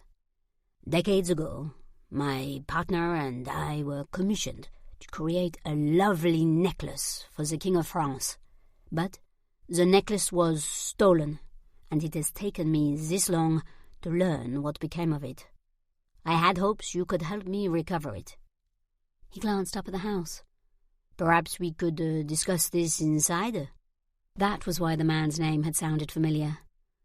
D'Autichamp had mentioned Bassange when he told Tim the story of the diamond necklace. Tim shook his head as his uneasiness grew. Something, he did not know what, did not feel right. He glanced up at the house. Did he want Lockhart and the other servants to know about this man? They would certainly tell Lily. Tim was certain he did not want Lily anywhere near this man or anyone else trying to find the diamonds. "I think it best if we meet elsewhere." But where? He did not want to go into Ryhope for fear he would see Paul and Crawlings there. "There is a tavern called the Horse and Coach in Morsley. Meet me there in 30 minutes. The man nodded and pushed his hat onto his head. "I shall see you soon, sir." He called to the stable boy to return his horse. Meeting the boy halfway, Monsieur Bassange swung up and headed back down the lane. Tim gave him one last look and hurried up the steps to retrieve his own beaver and gloves. He stepped in the front door and nearly ran into Lockhart. He looked at Tim with a raised brow. "Who might that have been?" Tim glanced over his shoulder at the now vacant spot in front of the house. "Someone looking for Lord Pom—" He trailed off. He should have paid Lily more mind when she was telling him of her new friends instead of lamenting that their adventures were over and that Lily was leaving. "Lord Pomeroy?" Lockhart frowned. Tim sighed. "Yes, that was it." "But their estate is closer to Seaton." Tim smiled. "Oh? I'm afraid I was little help to the man. I heard the Lord's name from Miss Cole, but she did not mention where their estate was located." Tim shuffled his feet. "Regardless, the man is very lost." "It would seem so, sir." Lockhart moved away from the door, but not without another glance out the sidelight. Tim clasped his hands behind his back and bounced on the balls of his feet. "Lockhart, how far away is Durham Castle? With Miss Cole visiting her friends, I am at a loss for something to do. I thought perhaps I would see some sights in the area." Lockhart looked at him with suspicious eyes. "It is about 8 miles from here, sir." Tim grinned. "Very good. I shall set out immediately." He looked away from Lockhart, afraid the man could see the deceit in his eyes. Why could nothing about this job be straightforward? Tim was blasted sick of all the deceit, but he did not see another way. If Lily learned of Monsieur Bassange, she would surely wish to meet with him. It was in her nature to be curious. "If Miss Cole returns before I do, please inform her I shall be back in plenty of time for dinner." "Yes, I'm sure you will," Lockhart mumbled under his breath. Tim clenched his jaw tight to keep from replying. He collected his coat and beaver from the footman and hurried out the front door before Lockhart could study him any further. He headed straight to the stables, not waiting for a groom to ready General Howe. He saddled up his horse and left Hawthorn before anyone else could question him. Morsley was farther away from Hawthorn than Ryhope, but Tim hoped that would mean he did not stumble upon anyone from the estate in the village. He did not trust Monsieur Bassange, and he wanted Lily as far from the man as possible. Tim arrived at the horse and coach. Leading the general around to the back, he handed him off to a stable boy along with a few coins. Walking slower than his normal gait, he made his way around to the front entrance of the tavern but paused outside. Why was he doing this? Why had he not just dismissed the man and thought no more of it? He knew there was something amiss, and yet he was still meeting the man. But why? Tim shrugged. He was curious. But more than curious, he was cautious. If this man was after the diamonds, would it not be better to know what he knew? Have the man think Tim was working with him? It seemed the safest option for Lily. The question that bothered Tim the most was how did Monsieur Bassange even know the diamonds were here?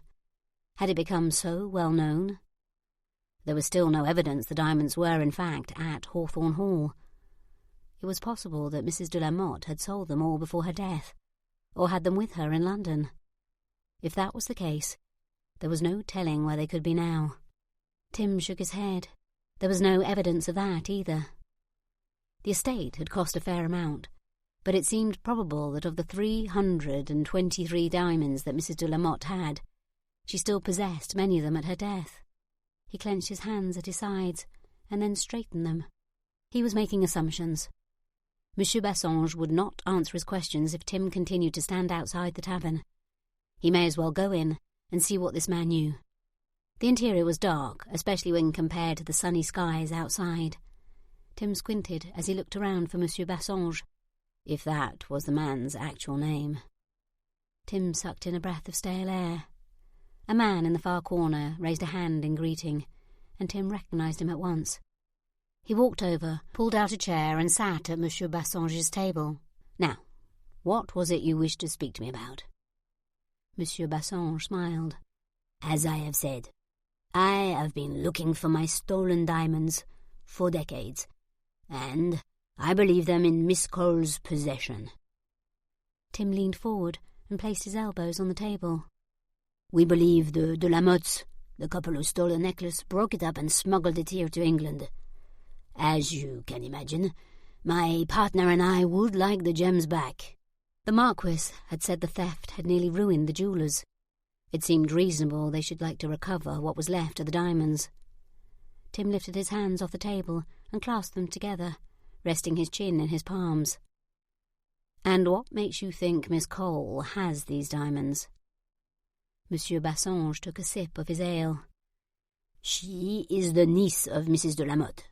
It seems reasonable. How else could she afford that estate?" He licked his lips. "It seems unlikely the niece is much improved from the aunt.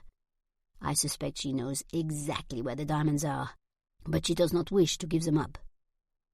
Tim rubbed at his chin. Monsieur Bassange's accounting of Lily was far different from the truth. "It is an interesting notion, but have you any proof that the diamonds are even there? How do you know Mrs. de la Motte did not sell all of her diamonds?" "I followed her trail for years, but have always been several steps behind, until now." Monsieur Bassange shook his head. "But I have found nothing to indicate she sold all the diamonds." Tim raised a brow. "I find it hard to believe that the diamonds are not all gone, sold off a little at a time over the years." Monsieur Bassange scowled. My investigation says differently. His voice rose higher, and people at surrounding tables turned to look. There was a desperateness in the man's eyes. Perhaps that was what gave Tim pause. "I see." Tim nodded. He believed Monsieur Bassange was accurate, but he was not about to let him know it. "There is a reward for the return of the diamonds." Monsieur Bassange eyed Tim, as if this news would make the difference. "Yes, well, I am certain it comes to nowhere close to the worth of the actual diamonds." He sat back in his chair and folded his arms across his chest. "What do you want from me? Why do you not just approach Miss Cole yourself? From all I have seen, she seems a reasonable woman." Monsieur Bassange shrugged. "Why should she tell me anything? I am certain she is no different from her aunt." Tim tilted his head to the side. "Her aunt was a thief, so you reason Miss Cole is also?" "You do not know her past as I do." Monsieur Bassange's lips flattened, and he flicked his brows up quickly. "I am asking you to look about the house while you are staying as her guest. If you come across the diamonds, inform me, and I will come, collect them, and see that you receive the reward." Tim nodded, even though he had no intention of doing any such thing, not as long as he felt his current unease. If Tim found the diamonds, he would not be turning them over to this man. But if he played along, perhaps the man would leave Lily alone, at least for now. Tim stuck out his hand. "Very well, I agree. I will search the house as much as I can. It may take some time to avoid suspicion. If I should find the diamonds, I will send word." Tim rubbed at his chin. Monsieur Bassange inclined his head. "Thank you, monsieur. My partner, Monsieur Charles Beaumard, and I will be relieved to have the diamonds back." Tim nodded. "I am certain you will." Monsieur Bassange's story matched up with what he had learned from the Marquis. Perhaps most people would readily believe what Monsieur Bassange asserted, but Tim was not most people. "Is Monsieur Beaumard here in England?" A look of concern passed over the man's face. "Ah, no, he is in France. Why should you ask?" "I was simply curious." Tim pushed the chair out and stood up. "I will be in touch if I come across anything, Monsieur Bassange. How am I to reach you?" "I am staying at the Fox's Den in Seaton."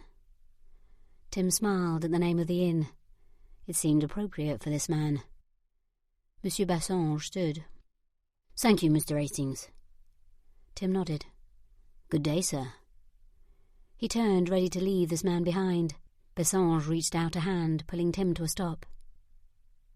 "I know the diamonds are worth a great deal of money, sir, and I am certain if you find them, they may tempt you to lose my name. But trust me when I say, I will know if you choose to sell the diamonds, and your reputation is not such that you will recover it." He dared threaten Tim. Oh, someone's reputation would be ruined, all right, but it would not be Tim's. "I understand. I will send word if I discover something. Good day, sir." Tim stepped back from the table and turned towards the exit, making it to the door in 5 long strides. He stepped out onto the walkway and took in a deep breath. He hoped he was wrong about Monsieur Bassange and what he was seeking, but the gnawing in his stomach told him he likely was not. Tim kneaded at the back of his neck. Those diamonds were a bed of vipers, and the sooner they were away from Hawthorn, the better.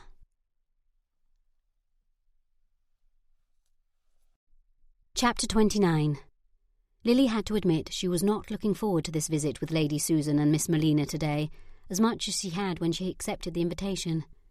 But she had not known about the secret passageway then, nor had she considered how much she would enjoy spending time with Mr. Hastings, which was a mistake, she was certain. A tiny niggle of doubt that always accompanied thoughts of him swam through her head. The doubt lessened the more time she spent with him, but she didn't know if it would ever truly go away. She had no notion if he was still lying to her. How could they remain close friends if she could never fully trust him? The trouble was, she didn't know how she could ever prove his trustworthiness. Perhaps if they found the diamonds and he did not run off with them, that would be enough. But what if there were no diamonds? How could he prove himself then? The door to the carriage opened. Lily sat for a moment. She had been so deep in her thoughts, she had not realised how close they were to Featherstone. She had not even thought on what she would speak about with Lady Susan and Miss Melina. Her back felt damp with perspiration. The footman handed her down in front of a large red stone house. It was a similar size to Hawthorn, which may be explained why Miss Melina and Lady Susan seemed inclined to accept Lily. They must see that her fortune was equal to their own. She frowned at the unkind thoughts. Neither lady had indicated that they'd befriended her simply because of her new fortune, but they also did not know of her past, so Lily could not be certain of their motivations. She wanted to believe them to be genuine, but she couldn't imagine it to be the case. She approached the front door and lifted the knocker. A footman answered and looked over her quickly. "May I help you, miss?" Lily smiled. Why did people appraise everyone else so thoroughly? It was as if a person must meet a certain standard before being considered worthy. "Miss Lilian Cole. I have come to see Lady Susan and Miss Melina. I believe they are expecting me." The footman opened the door wider and motioned Lily inside.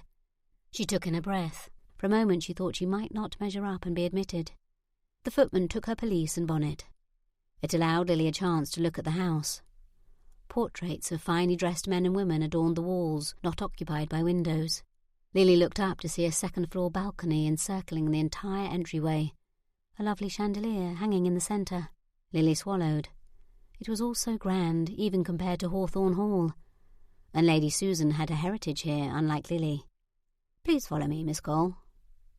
Lily pulled her gaze away from the house features long enough to trail behind the footman as they walked up the stairs and down a corridor. He paused at a door before opening it and stepping inside, leaving Lily behind as he announced her. This had seemed a splendid idea when she had accepted, but now it seemed less so. Her throat felt thick and her stomach queasy. Perhaps she was coming down with something and she should make her excuses. The footman stepped aside and motioned her in. Lady Susan and Miss Melina stood beside the couch, both smiling widely. Lily released a slow, halting breath. She was here now. It would be rude to leave abruptly. She took a few steps inside and paused. Why had she accepted? Lady Susan hurried forward and took Lily's hand in hers. "Ah, Lily, I'm so happy you have finally arrived. We have been longing to see you." Lily smiled and flicked her gaze to Miss Melina. The smiles on their faces seemed genuine and set her slightly at ease. Would this ever get easier? Would she ever feel as though she belonged with ladies such as these? "I've been looking forward to it also, Susan." They were using each other's Christian names now regularly. Should that not help Lily feel more at ease? Lily sat on the settee across from the ladies, folding her hands properly in her lap and sitting rod straight. Her mother at least would be pleased with her display. Lady Susan looked at her cousin and then Lily, still smiling. "Tess and I thought it would be diverting if we conversed today entirely in French. Does that not sound fun?" Lily nodded. Did that mean Lady Susan was progressing in her French studies? "Oui." She smiled when Lady Susan's eyes lit. Lady Susan already rang for tea, Miss Melina said in French. Even her accent was proper. No one hearing her would think her anything but a native. "That would be lovely, thank you," Lily replied, her accent far less refined. Susan sighed. "You speak it so prettily. I should think it was your primary language." Lily shook her head. "My accent is nothing to Tess's." Susan was simply being kind. Lily could hear how fine Tess sounded. She picked at her nails but forced herself to stop. It was completely unfulfilling through her gloves. Perhaps it was one benefit to her elevation in status. Her poor nails were finally growing back slowly. A maid slipped into the room and quietly set the tray on the low table between them, then slipped back out without a word uttered between her and Susan. Lily's gaze followed the girl out, memories of her time at Barton coming back. There had been little spoken between the family and the servants, and never was a thank you offered. Lily had vowed she would never treat her staff with such disregard. She nibbled at the edge of her biscuit and realised Lady Susan had not been exaggerating. Mrs. Potter's biscuits were far superior to this dry thing in her hand. Lily smiled to herself. She did not know why. It was not as if it were her own accomplishment. Lily had not hired the woman, nor taught her to cook. But still she felt pride in her staff. "Lily, I heard in the village yesterday that a strange man accosted you in your own garden, but I cannot believe it to be true." Lily sat back. Indeed it is. But an undergardener came to my rescue and chased the man off. Susan looked at her with wide eyes. Were you not frightened? I think I should have fainted dead away. Tess set her cup on the tray. What did you want? I should not be nearly so surprised to hear of such a thing happening in London, but here in Durham, it is unheard of. Lily shrugged. She did not wish to tell them that he was not the first intruder, nor what they were looking for. He seemed to be in his cups. I believe he just happened into my garden by accident. I do not expect to see him again. Perhaps she had been spending too much time with Mr. Hastings. The lies just seemed to roll from her lips. Susan raised her brows. Still, it would worry me to leave my house. Were you not afraid to come here today? Lily would not say she was afraid.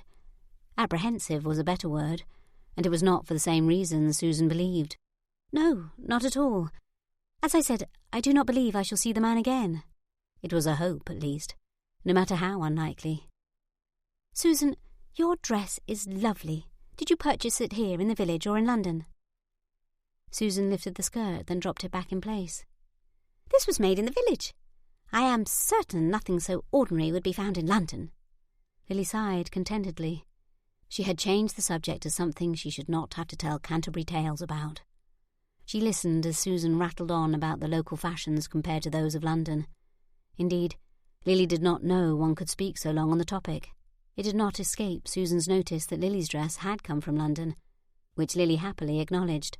Lily, where did you spend your youth? Tess asked. Lily stiffened slightly.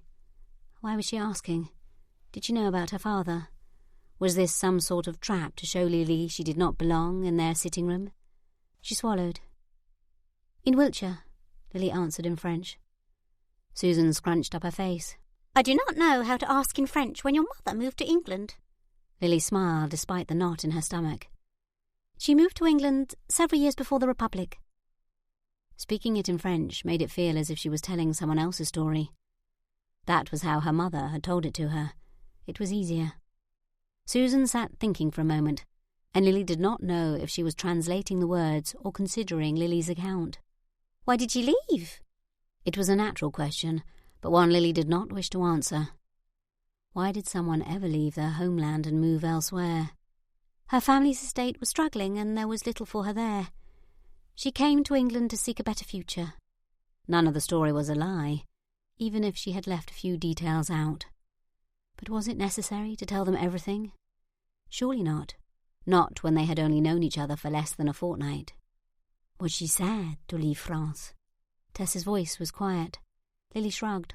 Yes, I think a little. But it was her choice to leave, and she met my father soon after she arrived. They were happy together. The French flowed from her lips, and it felt comforting. She had not spoken French much since her mother died, only when she read her books aloud. Speaking it made her feel closer to her mother. Tess chewed on her lip for a moment. I think I understand how your mother must have felt. She glanced to Susan before returning her gaze to Lily. It was hard for me to leave Spain, but in the end it was for the best. She ducked her head as if she had said something embarrassing. But what could have embarrassed her, Lily had no notion. The clock struck the hour, and Lily startled. Oh, I did not realize I had imposed for so long. I should be on my way. She placed her cup and saucer on the tray and stood. Both Lady Susan and Tess stood also. Thank you for a lovely afternoon. Susan smiled. It has been lovely for us too, has it not, Tess? Miss Melina nodded. Indeed, cousin. She smiled at Lily in a knowing way, but Lily had no notion what she could know. It was a delightful conversation. Lily dipped a curtsy to the two ladies. We must do this again. Susan clapped her hands. Yes, only next time we must have a luncheon al fresco. The weather is warming, and it would be charming, do you not think? Lily nodded. She'd never dined al fresco, so the notion was intriguing. Tess chuckled. Leave it to Susan to come up with such an idea, but I agree. It sounds delightful. I will send a note around with instructions. Susan patted Lily on her arm as if to assure Lily she was sincere. Lily escaped the room with only a few more words of thanks from Susan and smiles from Miss Melina. If Lily did not suspect better, she would think the girls starved for company. Perhaps there was no one of a similar age and status in the area. Lily could not imagine either lady would seek Lily out over someone else. someone who likely belonged in their society. She would admit to herself she had rather liked the notion of an al fresco luncheon, but she would not wait by the door for the invitation to arrive. Surely once Lady Susan and Miss Melina thought on it some more, they would realise Lily was not their kind and forget to send along the invite. Lily sighed as the carriage pulled away from the house. It had been lovely, even if the friendship was short-lived. Chapter 30. Tim returned to Hawthorn after a rather hasty trip to Durham Castle. He had noted just enough detail that when asked about the place, he could cite information to prove he had visited. He was intent on being truthful with Lily from now on. He thought on Monsieur Bassange. Well, mostly truthful. As he stepped through the front doors, he fully expected Lily to seek him out and ask after his whereabouts or his impressions of the castle. But the entry was empty, except for the footman now taking his hat and coat. Where is Miss Cole? Perhaps she was with her maid in the library. It was rather presumptuous for him to think she would sit by the window to wait for his return. Miss Cole is not yet returned from Featherstone Abbey, sir, the footman said as he turned towards the cloakroom. She had not returned yet. It had been hours. What had she to discuss with Lady... What had Lily said her name was? Sarah? Or perhaps Sally? Whatever it was, he could not understand what they could have to discuss for so long. His stomach turned, a cold sweat covering his skin. What if Paul or Crawlings had come upon her? Was that why she was not yet home? He turned on his heel and bellowed to the footman. "You there! Please bring me my coat and hat. I forgot I have another errand to attend to." The footman grumbled under his breath as he returned with the clothing he had just put away. "What direction is Featherstone Abbey? I thought I would check on Miss Cole while I was out." The excuse sounded weak, but Tim did not care. After all, was he not here to help protect her? He should have gone with her. Why had he allowed her to talk him out of it? He threw on his greatcoat and pushed his beaver down onto his head as he jogged out the front door. He only hoped General Howe was not completely unsaddled yet. He hurried toward the stable yard, but stopped when he heard carriage wheels on the lane. Tim turned and watched as it drew closer. Was Lily inside? There was no reason to believe she wasn't, except for his own irrational imaginings. He shook his head. He knew Paul and Crawlings. There was nothing irrational about his fear. He stood rooted in place, waiting to see that she was well. As the carriage turned around the fountain in front of the house, he saw Lily through the window. His shoulders dropped, and he released the breath he had been holding. She was safe. Turning away from the stable yard, he moved towards the carriage, intent on handing her out himself. He needed to feel that she was safe. His heart had yet to return to its normal cadence, even as he waited for the carriage to come to a complete stop. Tim reached forward and opened the door. Lily's head poked out, and she accepted his offered hand. "Mr. Hastings, what are you doing out here?"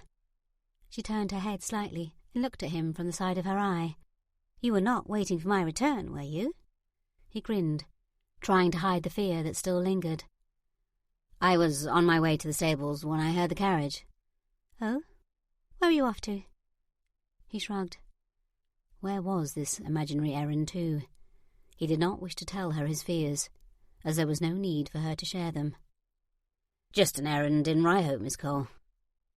She lifted a brow as he led her up the curved staircase to the front doors. "An errand, sir?" She looked up at the sky. "It is very nearly dinner time. What kind of errand takes you out so late?" Tim clenched his fist at his side, but he held his smile firmly in place. "It was only to visit the apothecary. I can attend to it tomorrow." She looked up at him. "Are you ill, Mr. Hastings?" It gratified him to see concern on her face, which could only mean she did not still find him completely distasteful. "I am well, Miss Cole." He offered her his arm and led her up the staircase. "Then what could you need from the apothecary shop?" Why had he even started this line of questioning? She was only now trusting him, a little, and he was again telling her lies. He would need to make a trip to the apothecary tomorrow, just so he could honour his vow not to lie to her. "I was hoping it might sell chocolate. I have not had some in an age, and I have missed it." "They sell chocolate." Lily stopped on the landing. "I have never tasted chocolate before," she smirked. "Indeed, until arriving here, I'd had nothing better than unadulterated tea." She ran her tongue over her lips, and Tim's eyes dropped. Had they grown more enticing in his absence? "Perhaps you could go and buy some for me also, or—" She looked under her lashes. "We could go to the shop together." She looked down, and he noted a look of vulnerability in her eyes. She wished to come with him. He smiled, until he realised everything he had said was nothing but a bouncer. He had no notion if the apothecary sold chocolate.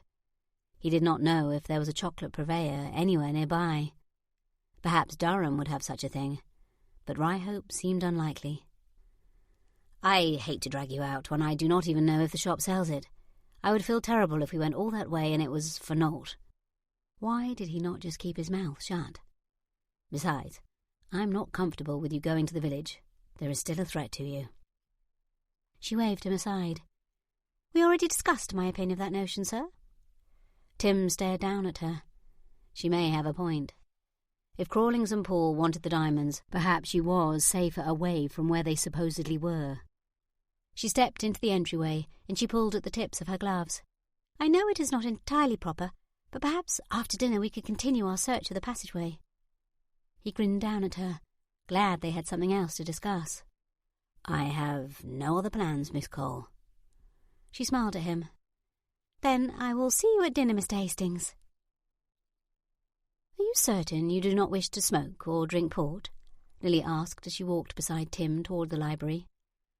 Her aunt trailed several steps behind them, her basket of mending swinging on her arm. The woman was never without her basket. "I understand that is what the men do after dinner." Tim chuckled. "Yes, in most cases. However, it loses some of its appeal when one must do it alone." Lily's smile dropped. "I'm sorry. I should have thought to ask more people to join us for dinner." She picked at her thumbnail. "The notion had not even crossed my mind." Her voice lowered. Tim did not know if she was talking to him or to herself. She frowned at the carpet.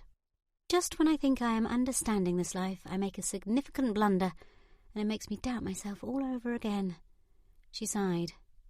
Tim put his hand on her arm and brought her to a stop. His chest tightened at the look on her face. "You did not make a blunder. There was no reason for you to invite people over." His mood darkened. "Did something happen on your outing today? Were you treated poorly?" Tim had the urge to land someone a facer at the look of sadness on her face. She lifted her head, but not enough to meet his gaze. "No, they were nothing but kind. They need not come out and say it, though. I can tell they were simply being polite." Tim's brow crinkled. "I am confused. They were kind to you, but you do not believe they were in earnest?" She nodded. "How could they be? I am not one of them. I do not belong with their society." She glanced over her shoulder at her aunt. Did she not wish to have her aunt know of this? "Wait. I wish to let you in on a secret." Lily raised a brow at him. "Oh? And what secret is that?" "The only one who thinks you do not belong is you." He put his hands on her shoulders and twisted her so she was facing him. Sucking in a deep breath, he waited until the tingles stopped running up his arms. "You are the only one prohibiting yourself from belonging to this world you are now a part of. Your manners and deportment are as fine as any I have seen in the ton, and do not discount your money and estate, because others will not. All that remains is for you to believe you belong."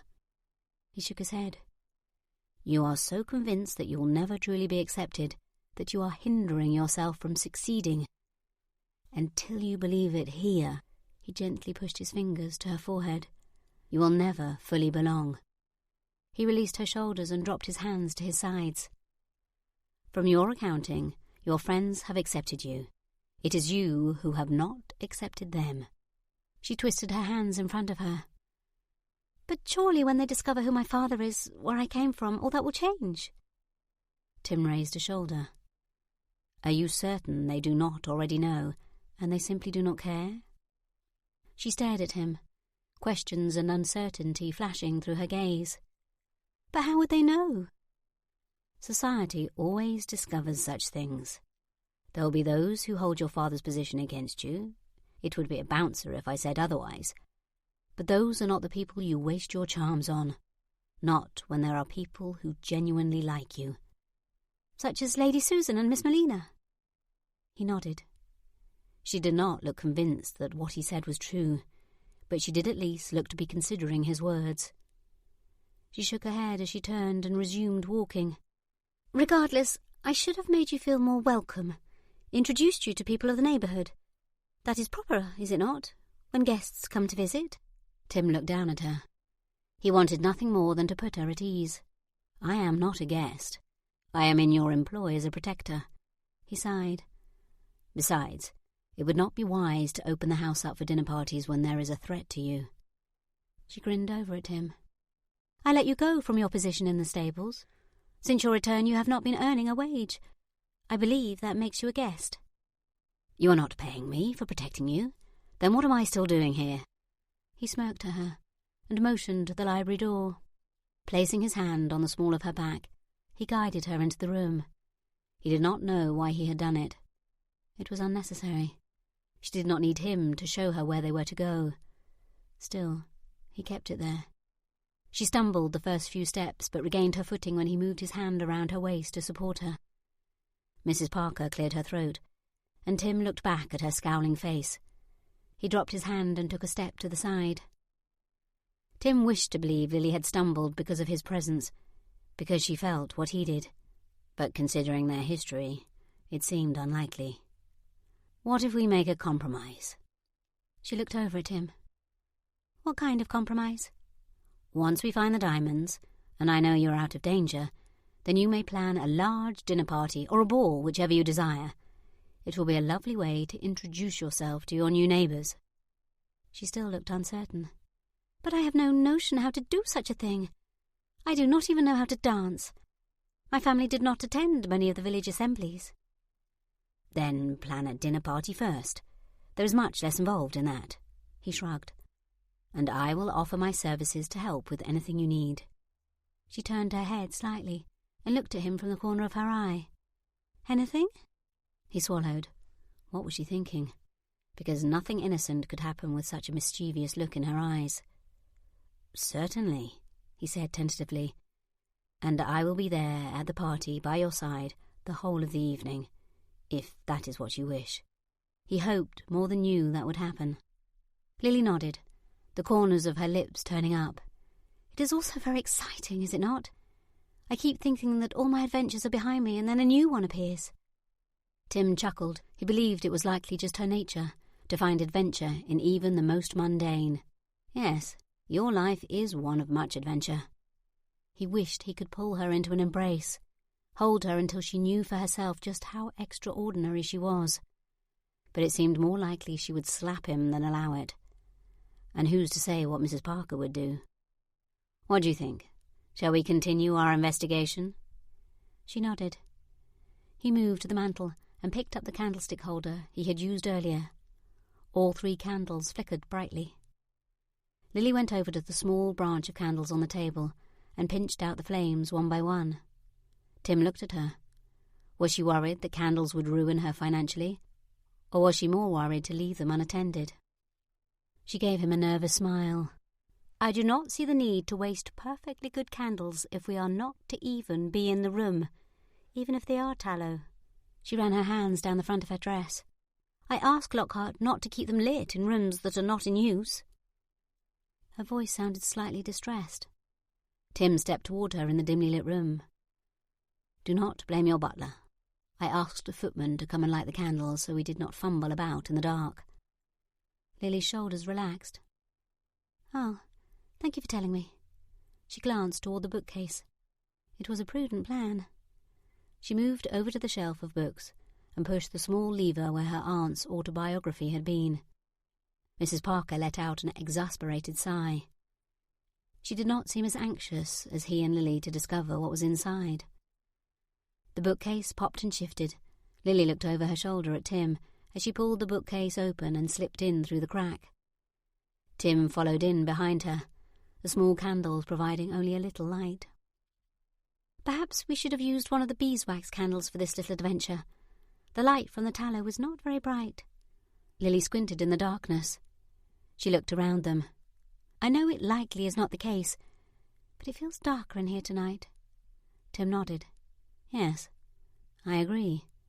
Perhaps it is just our minds playing tricks on us. He moved up next to her. Then perhaps we should do this tomorrow. Mrs. Parker's voice was dull. How could she not be even a little curious? The notion baffled him. You need not come along, Aunt, if you do not wish. Tim grinned at the annoyance he heard in Lily's voice. And leave you alone with him in the darkness? I think not. The resignation in Mrs. Parker's voice dampened any tender feelings of protection her words might have conjured. They moved toward the staircase at the end, and he directed the candlelight at the stairs leading up. Shall we proceed? Yes. There was a hitch in Lily's voice, undoubtedly from the excitement of what they were doing. She looked up the staircase. What would be above us here? Her brow scrunched up in thought. It would surely be bedchambers, but I don't know which one. She looked around. I realise we may have not gone far, nor made any turns, but when we were in here, I seemed to lose my sense of direction. Tim tilted his head to see as far up the staircase as he could. Do you wish to go up first? Lily nodded. If you like. There should be nothing frightening up there. Tim shrugged. Let us hope not. Her eyes widened slightly. Do you believe there is something to worry about? He shook his head, although he did not completely feel it. Just the notion of the unknown twisted his belly. I am certain you are right. They crept up the stairway, putting their hands out and using the wall for support in the dimness. The first set of stairs led to a landing, then continued up in the opposite direction. At the top of the staircase, a short door stopped them from continuing any further. Do you think it is locked? Lily reached for the latch. The only way to know is to try it. She looked at Tim over her shoulder and leaned against the door. With a low groan, it slowly moved open. Lily let out a squeak of excitement as she stepped through the door. Tim was right behind her, ducking as he stepped over the threshold. Oof, he grunted when he ran into her back, and Mrs. Parker bumped into him. He shifted the candle to the side so he did not burn her or her gown. However, it threatened to catch other clothes on fire. Fabrics of all different colours and textures hung on both sides of him, wax clinging on to the one closest to him. Where the devil are we?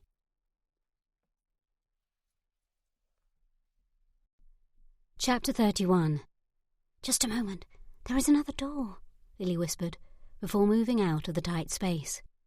He stepped through the second door and straightened, holding the candle up so they could look around. This looks to be a dressing room. Lily nodded. Yes. She turned and looked back at where they had come from. That is very clever. With the clothes hanging inside, no one would ever know it is here. Tim nodded and moved toward the door to the bedchambers. Whose room are we in? Lily stepped into the bedroom. Hold the candles higher, will you? Mr. Hastings obliged, lifting it high in the air and casting the dim yellow light around the room. This is the master's chambers. I am in the mistress's room across the corridor. She moved around the room, her fingers running over the furniture. I had never thought to look in here. It felt improper somehow. It is most improper now, Aunt Parker growled. Mr. Hastings smiled at her coloured cheeks. He moved over to the side table and lit the candles in the candelabra there. Bright light filled the room. Ah, that is better. They each wandered about the space, looking at different things that caught their attention. Mr. Hastings went to the bureau in the corner and opened drawers, feeling inside each one. He frowned and shook his head at Lily. Nothing in there. Not even a little dust. He ran his fingers over the dust-free top. Is there anywhere to hide them in here? Your staff has maintained this room as well as all the rest. He turned in a slow circle. If they are here, your aunt hid them well. Lily bent over and opened the drawers of the side table beside the bed. She felt around, looking for a hidden door or a false bottom. "I think you're right. These drawers are empty as well." She put her hands on her hips. It was quite vexing. She'd had such high hopes that this would be the answer to their quest. What now? Frustration laced her words. Mr. Hastings shook his head. "I have no notion." His mouth switched to the side. "Perhaps there are some clues in those books we found earlier." Lily nodded. "I had thought that also." She heaved out a sigh. "Although I hoped we had stumbled onto the diamonds with that passageway." She frowned. "What is the point of having a secret passageway if you are not to hide your jewels inside it?" she grumbled. It was ridiculous, this whole search. When would they realise there were no diamonds and abandon the whole notion? She was ready to do just that. Mr. Hastings grinned. "I believe that as well, but we should have realised it would not be that easy. If it were, they would have already been discovered." Maybe that's what was bothering her. What if someone had already discovered the diamonds? "Do you suppose the staff has already discovered them? They have been here with them for nearly a decade. Is it possible they found them long ago and never mentioned it?" Mr. Hastings crossed his arms over his chest. "But did they even know of them? I thought you said Lockhart had never met your aunt." She sighed. "That is what he said. But must they know her to find them? What if they stumbled upon them?" She shook her head. No, she could not imagine that the staff would keep the diamonds. They may have been disrespectful when she first came, but they were honest. The well-kept state of the house and full set of silverware told her as much. "I cannot imagine any of the staff would keep the diamonds if they found them." Her aunt harumphed. She apparently did not feel the same. "Maybe we should read the books and see if there are any clues before we jump to any conclusions. For all we know, my aunt had the diamonds with her in London." Tim nodded. "It seems the best plan." Lily gave one last look around the room. "Do we return to the library through the passageway or the proper way?" Tim grinned at her. "I suggest the passageway. I don't believe either of you wish to be seen leaving a bedchamber with a gentleman." Lily's face flushed at the implication. "I hoped you would say that." He raised a brow and she stammered. That you would like to return through the passageway." He grinned even wider. "Yes, I knew what you meant." He blinked exaggeratedly and turned back toward the dressing room. Did he have something in his eye? They moved back into the dressing room and through the panel in the back of the wardrobe. It was not as exciting as it had been the first time, but still Lily's nerves hummed. Was it because of the adventure, or because she was on an adventure with Mr. Hastings? The scent of mint and cedarwood drifted past her nose. She could tell herself it was the former, but she knew it would not be the truth. They made their way down the stairs to the bookcase in the library. Lily moved to push the case open when Mr. Hastings grabbed her hand, his eyes wide. He lifted his other hand and put a finger to his lips, his head shaking back and forth. Lily looked at their hands and then at him. Her brow furrowed. What was this all about? She was not even wearing gloves. She was embarrassed to admit she liked the feel of her hands on his. Then she heard it. Deep, low voices sounded from the other side of the bookcase. Lily's eyes widened. Mr. Hastings nodded and released his tight grip on her hand, but did not let it go entirely. Instead, he leaned in. "Stay here. I will go back up to the bedchamber and come to the library via the corridor. Perhaps I can make enough of a ruckus to force them out the window." He shook his head in disgust. Perhaps we should take to leaving the window open just to give them a faster escape. "Is it the same men as before?" Lily whispered, worried any sound they made might drift into the library. "Yes, it seems they came together this time." Mr. Hastings sighed, but looked her hard in the eyes. "Please, stay here. They would not think twice about harming you or taking you as a prisoner to get what they want." He dropped her hand and moved quickly back down the passageway toward the staircase. Lily's heart hammered in her ears. Her hand shook, and she noticed they were rather cold and damp. It was in these moments that Lily wondered if she would not have been better off to heed her father's advice and wash her hands of the inheritance. She did not think her life was worth the estate and any money that could come from finding the diamonds. But if she had not come, she would not have met Mr. Hastings. She tilted her head to the side, and while she was still unsure about that acquaintance, the more time she spent with him, the more she liked him, and the more she thought on him. There was still a matter of trust, but even those doubts were lessening. She sighed and tiptoed to the side, glimpsing Aunt Parker's wide eyes. Lily had nearly forgotten she was with her. She patted her aunt's arm reassuringly. "I believe we are safe in here." Lily moved back to the secret door, and closing one eye, she tried to peer through the very thin crack in the bookcase. She could see nothing of the men in the darkness, although the moon provided a small amount of light near the windows. Did the men think they would find the diamonds in the darkness? She could hear crashing as they knocked book after book from the shelves to the floor. From the sound of it, they were on the other side of the library. Did they not understand the need for quiet? What would happen when they got the case she hid behind? Would they find the lever? Or would they notice that the case did not fit as snugly as the others and pull it open? Her head swam with questions. What would they do to her if they found her hiding? Perhaps she should take her aunt and move upstairs. A faint sound came from the opposite direction. She thought it might be a door slamming, and the book dropping stilled. Lily contorted, trying to see anything of the men through the crack, but they were not in her line of sight. She did, however, hear them whisper, "Someone's coming. Hurry and get behind the curtain. If it is the chit or the old butler, we can manage them." What if it's Hastings? Lily did not know which voice belonged to which man, but then she did not think it mattered much. They were both blackguards and thieves. What would they do to Mr. Hastings if he came into the library?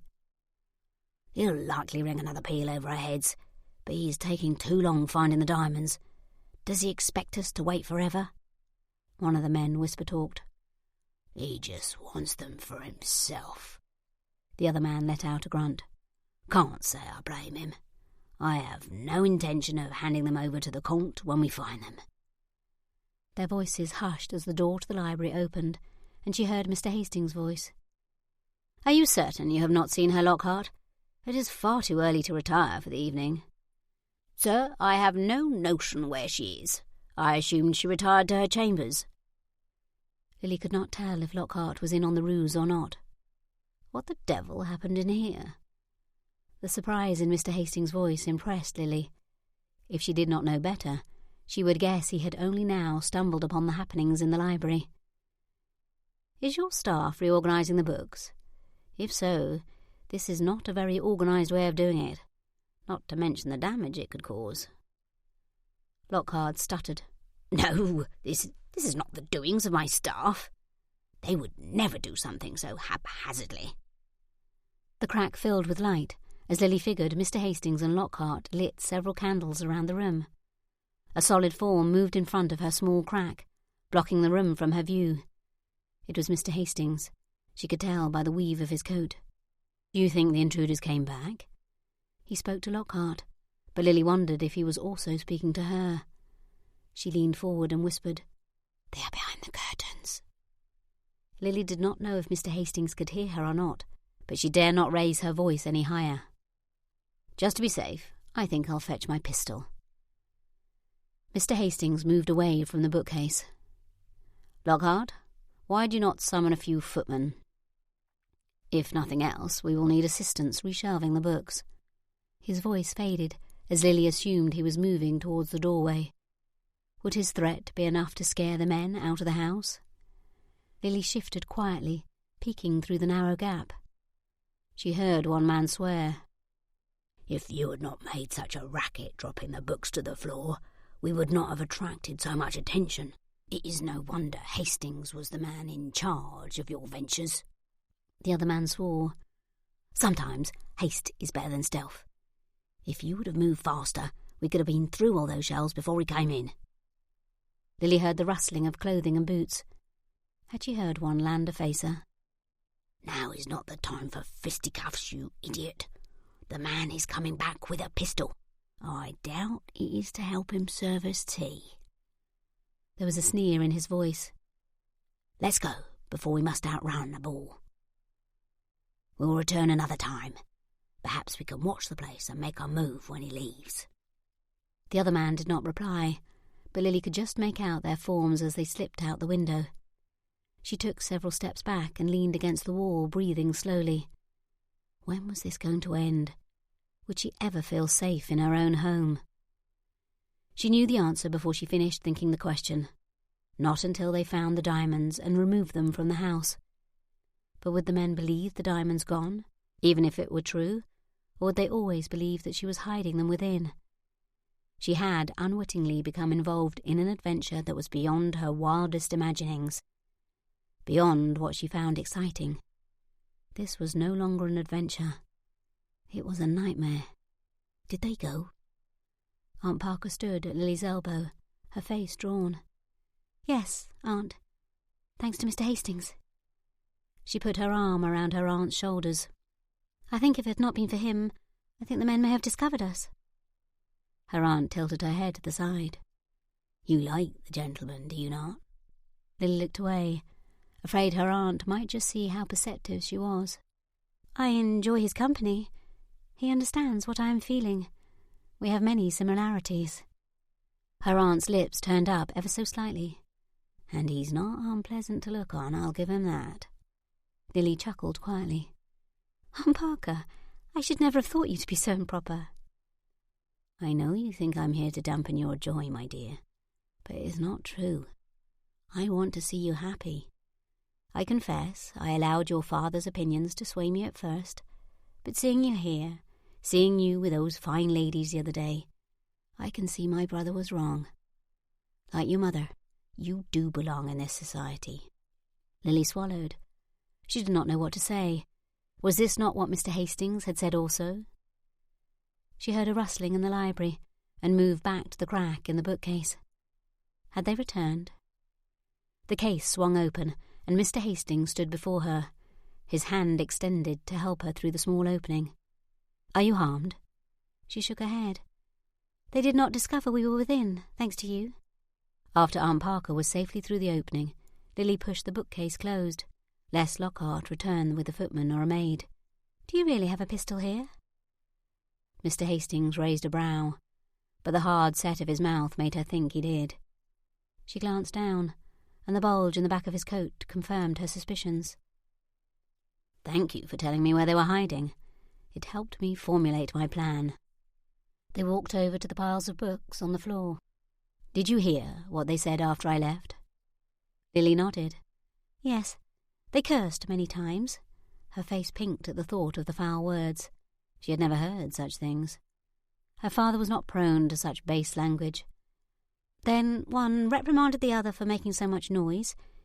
He said he now understood why you usually take the lead." She ran a nervous hand down the front of her dress. "They argued for a moment, and then decided it was best they left." He took a step toward her.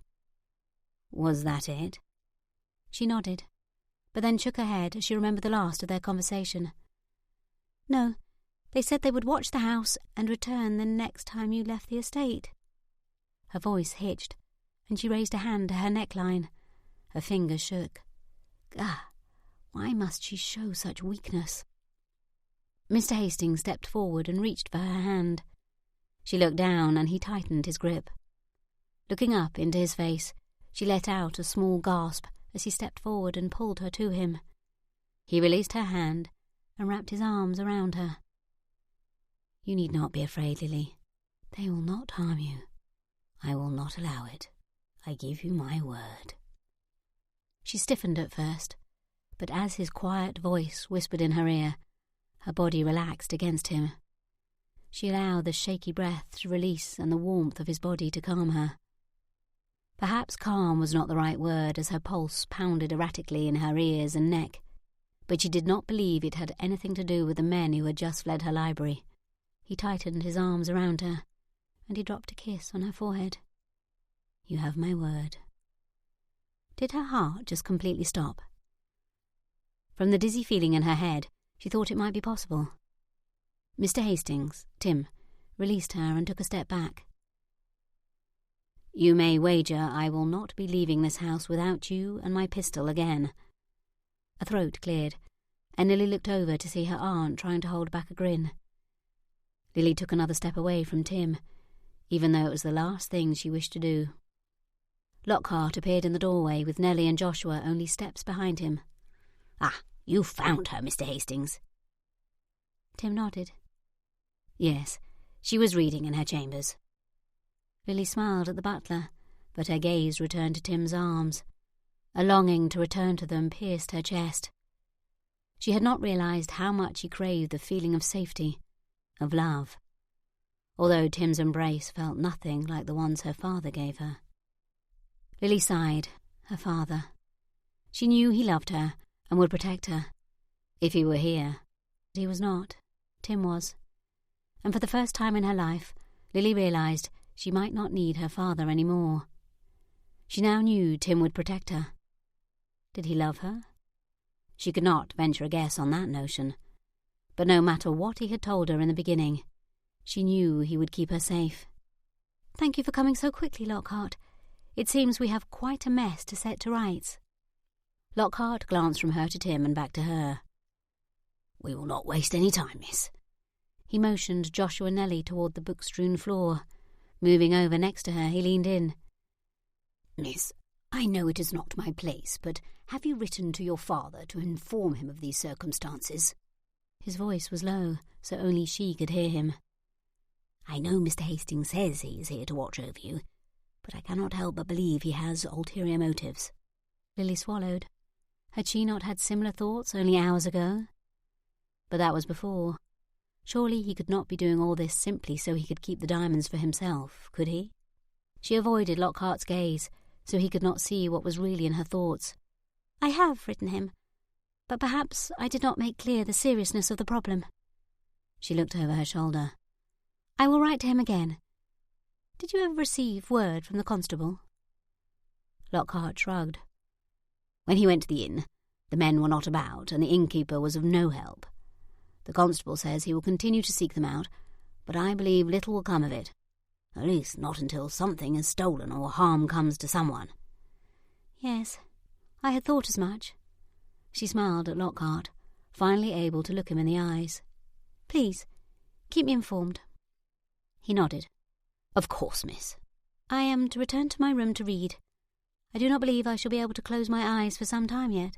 Please come and fetch me if you discover anything important." Perhaps she would settle in with her aunt's books.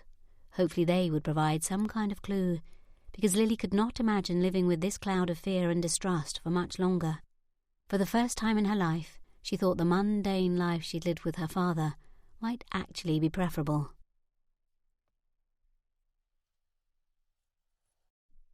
Chapter 32. Tim stooped over and gathered a handful of books from the floor. He had embraced Lily, kissed her on the forehead. Why had he done something so intimate, something so careless? What if Lockhart had walked in at that moment? Larks, he was doing everything wrong where Lily was concerned. He groaned inwardly and nearly smacked his hand to his head. He had even called her Lily. Although he reassured himself, she had not chastised him for it. Did that mean she was amiable to the idea? He shook his head and placed the books on the shelf. But to have done it while holding her so close to him, while breathing in the intoxicating scent of lilacs. At least, it had been intoxicating in that moment. So much so, he had done the unthinkable and pulled her tighter. Curses, she would never trust him again. "Joshua, go and fetch Ezra, and the two of you go out and see if there's anything to discover." Lockhart shot him a disdainful look. It was obvious the butler did not trust him. But did Lily?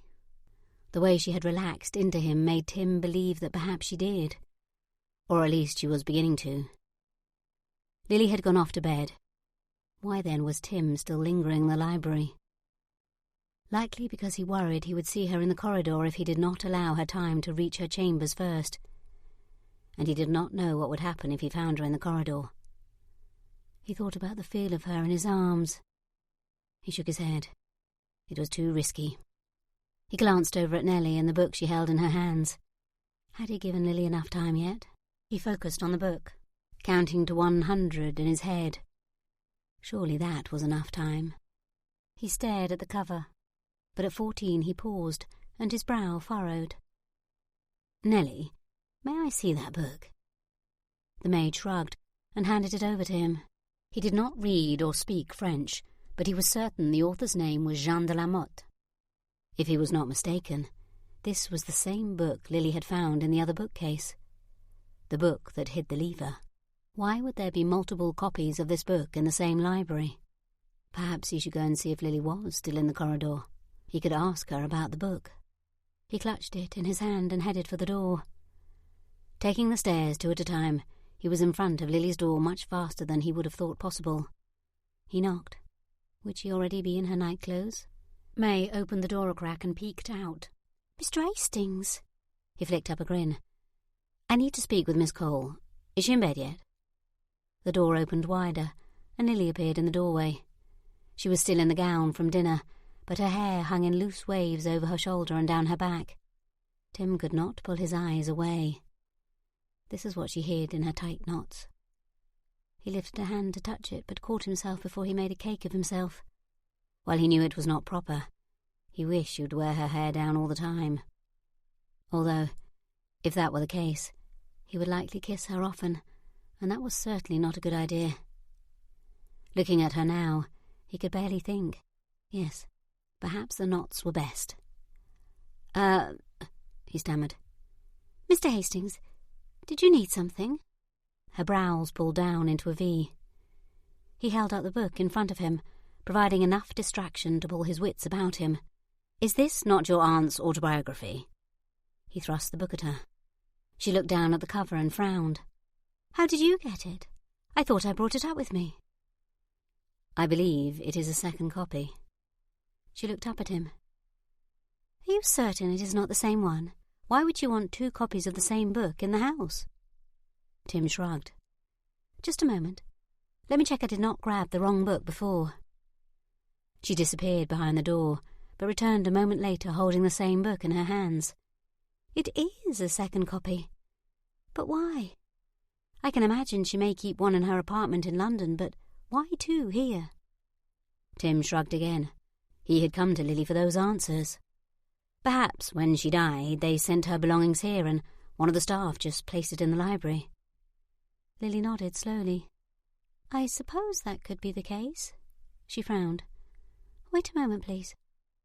She shut the door on him. When she reappeared, she had twisted her hair into a tight knot at the back of her neck. Confound it. That was a disappointment. She hurried down the corridor and staircase, never looking back to see if he followed. He took long strides just to keep up. When they reached the library, Lily moved straight over to the butler.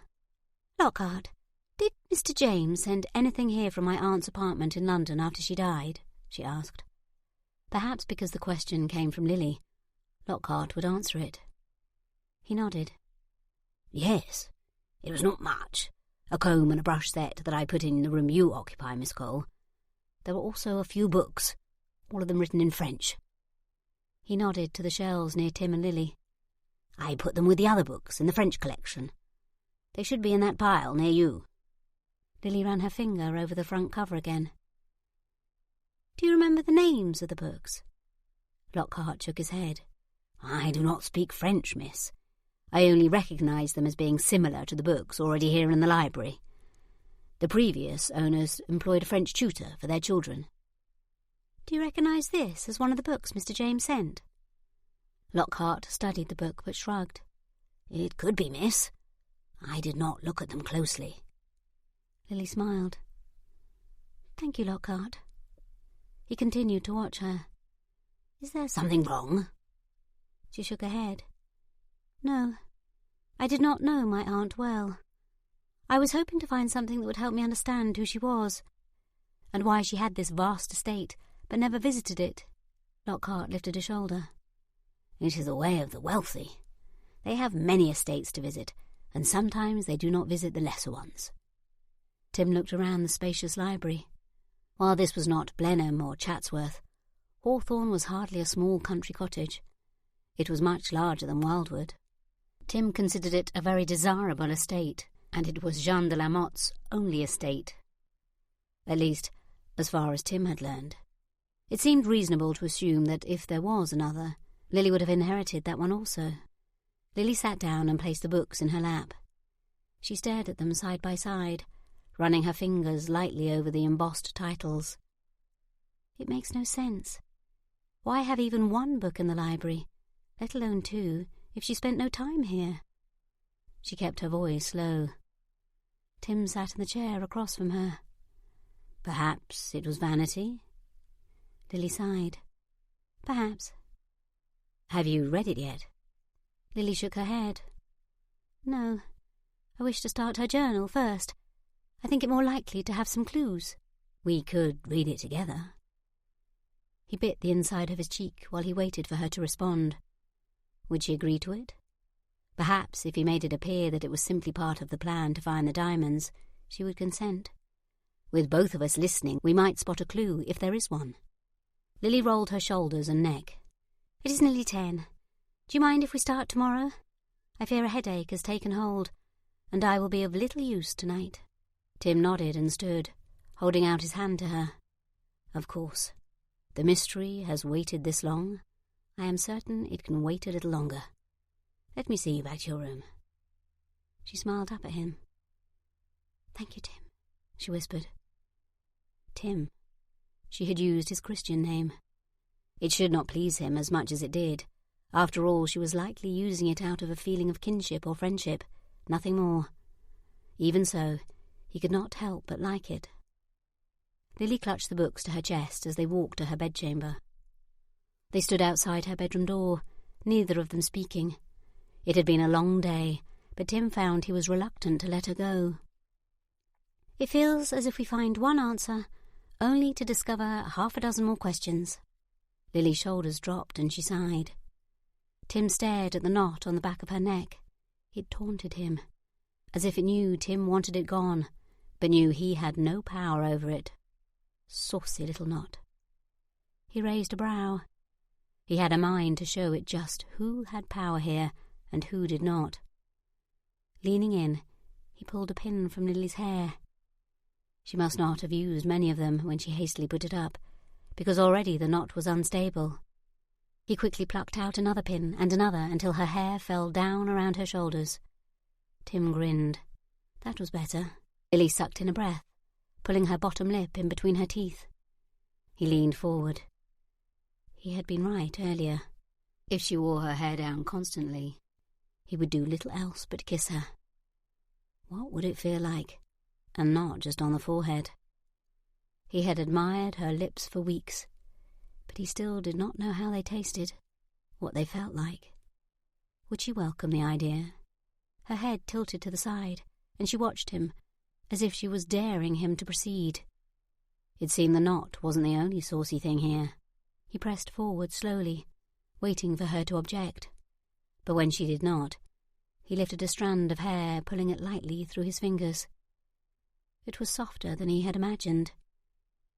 Closing the distance between them, he brushed his lips across hers. Fire erupted, and he slid a hand into her hair, bringing her face closer to him. He kissed her again, this time with more force and more passion. How had he not done this sooner?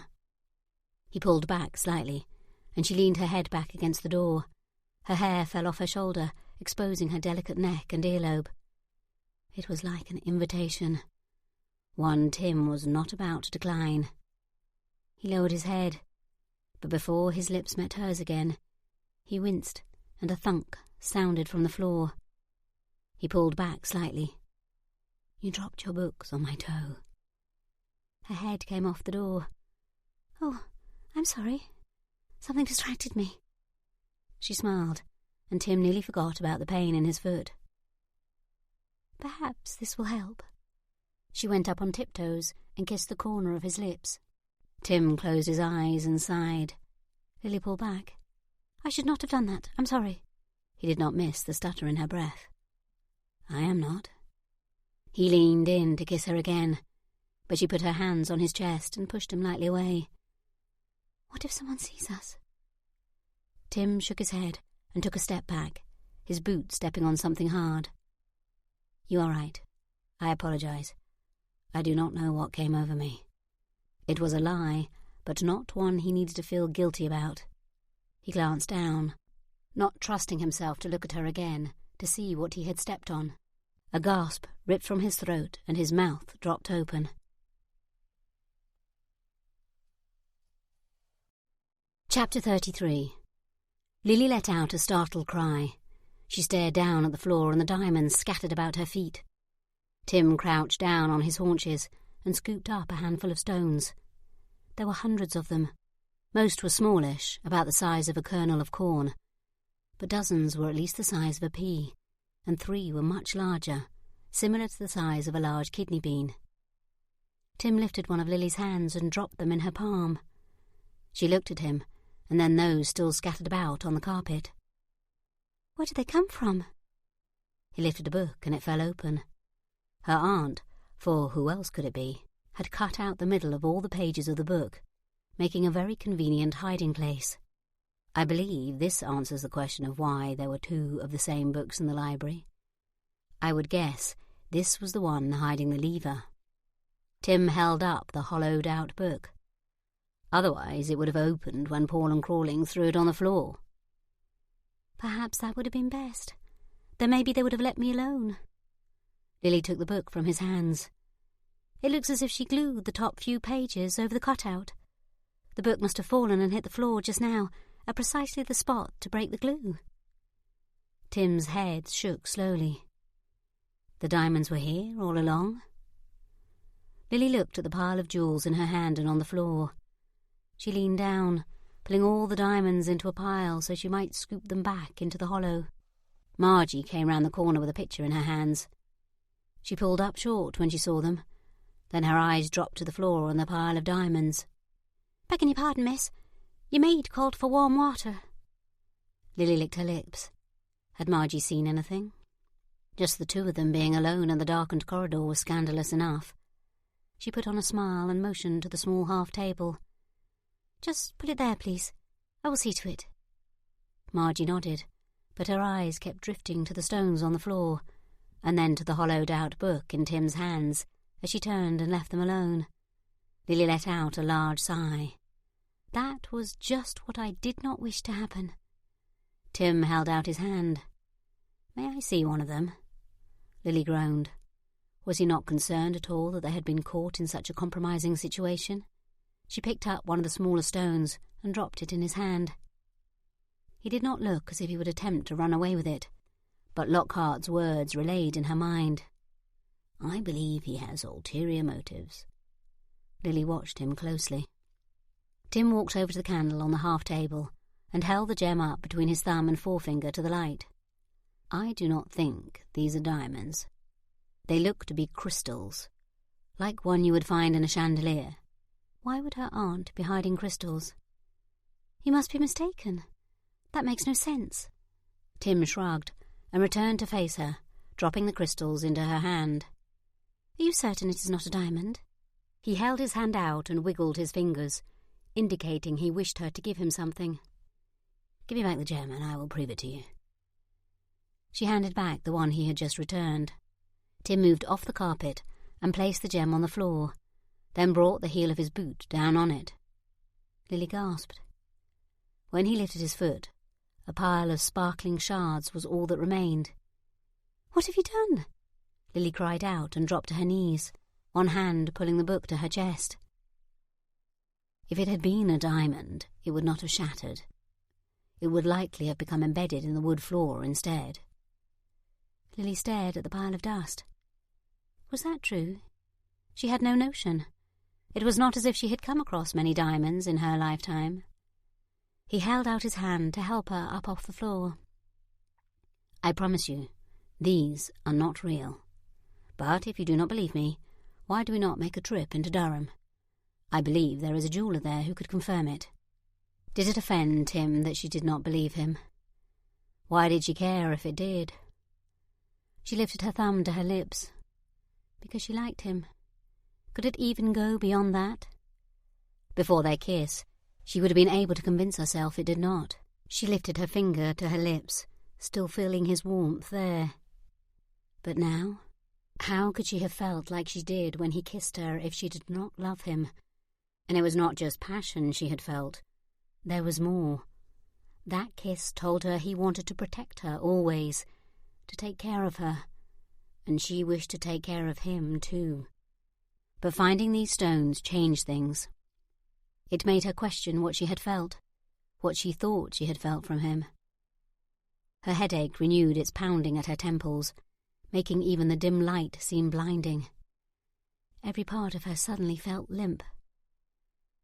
"May we discuss this tomorrow? My headache has returned." Tim's face fell, but he nodded. "Of course." He knit his brow together. "Are you certain it is only a headache? You do not look well." She waved him away. "I am certain I will feel myself again once I have slept." She clutched the book tighter to her. "Good night." She let her words awkwardly fade. Did she call him Tim? She felt so confused she could not decide what was appropriate, so she did not finish the sentence. "Good night, Lily." Tim's look of concern tightened Lily's chest. It was those looks that made her believe he was not simply after the diamonds, but she could not seem to get the voices out of her head. Paul and Crawlings whispering about Tim wanting the diamonds for himself. Even Lockhart believed Tim's motives were suspicious. All she knew for certain was she would not think clearly until she'd rid herself of this headache, and the only way to do that was to sleep. "Are you certain you do not mind making this trip into Durham?" Lily asked Tim over breakfast. While she had fallen asleep almost immediately after returning to her chambers last evening, Tim's disappointment over her lack of trust filled her dreams. "I kissed you. Did that mean nothing to you?" In her dreams, accusation had laced his voice. Tim smiled. It looked genuine enough. "Of course not. Why should I mind? I have given you plenty of reasons to doubt me, Lily." "That is the truth," Aunt Parker mumbled from her place next to Lily. Lily scowled at her aunt, but turned her gaze back to her plate. It was true. He had not given her many reasons to trust him. But how could she be in love with a man she did not trust? Perhaps she had been mistaken last night. Perhaps it was the feeling of protection and care that she was in love with, not Tim. She chewed her bite absently. "Do you wish to go this afternoon?" Tim pushed his plate to the centre of the table. Lily shook her head. "No, I'm ready to go now.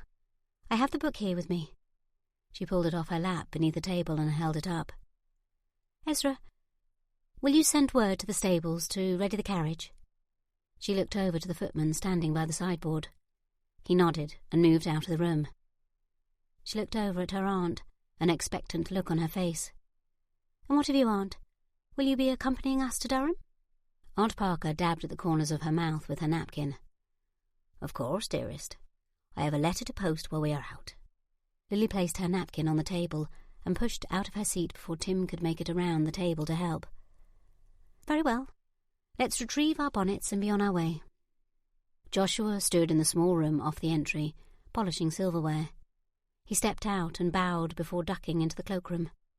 Lily looked around the entry that was feeling more like home every day. She tilted her head and stared at the fleur-de-lis in the pane above the door. A smile curved her lips.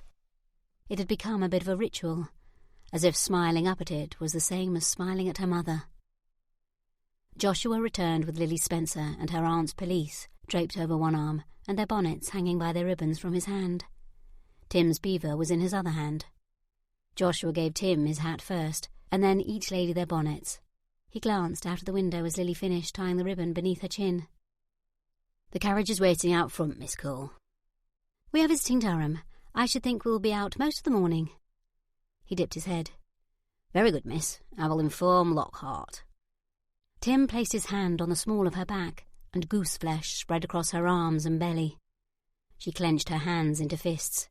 His touch and her reaction, all it did was add to her confusion. He handed her up into the carriage, and then her aunt. Aunt Parker settled in on the seat next to her. "What is the matter, dearest? You seem out of sorts this morning." Lily shook her head. "I did not sleep well last night, Aunt. I am simply tired." The carriage swayed as Tim bounded up the steps and settled on the opposite bench. Lily knocked on the side and the carriage set off. She watched out the window as they moved down the lane. Were Paul and Crawlings even now watching the house? She had not told Lockhart of the men's plans. She had not figured out a way to do so without telling him where she was hiding. And she did not wish to share that information yet. She had simply asked him to keep a watch out for anything out of the ordinary. Lily scrutinised each cluster of trees and bushes as they moved down the lane. Had she seen movement there? Was that leaf flutter a bird or something more sinister? Were they even now preparing to break into the house? She dropped her head back onto the bench and sighed. She was acting like a complete dolt. People would believe her fit for bedlam if she did not control her imagination better. Folding her hands in her lap, she closed her eyes and willed herself to calm down. She glanced at the book sitting on the bench between her and Aunt Parker, hoping Tim was wrong and these were the diamonds they were looking for. Then she could send them back to France and this whole mess would be done with. If Tim stayed beyond that, it would mean he cared for her, perhaps even loved her. But if he left, she did not want to think about that. Somewhere along the way, Tim had become a part of her future. She could not imagine it any other way. She glanced over at him. Like her, he stared out the window. Were his thoughts similar to hers? Was he worried about Paul and Crawlings? Had he packed his pistol? She glanced at his coat, but there was no indication it was concealed there. She didn't know if she hoped he had it with him or not. Perhaps he was not thinking on Paul and Crawlings at all. Maybe he was simply unhappy they were making this trip. If she trusted him, it would have been unnecessary. "Ah, we're here." Tim seemed rather surprised when the carriage stopped. He hopped out and waited on the walkway for Lily, his hands clasped behind his back. She frowned, not knowing what to make of the notion that Joshua was handing her down. Why had Tim not done it? It was likely because he was angry with her. She grasped the book tighter in her hand, making certain the contents could not escape. Her aunt followed Lily out of the carriage and stood just behind her. Lily looked up at the shop in front of her. It was not much to look at. She had imagined a jeweller's shop to be much grander than this. Was the paint peeling on the sign? "This is the place?" Tim nodded. "Yes, I believe it is the only jeweller in all of Durham." He knew a great deal about this shop. Had he been there before? "Do you know the man inside? Is he to be trusted?"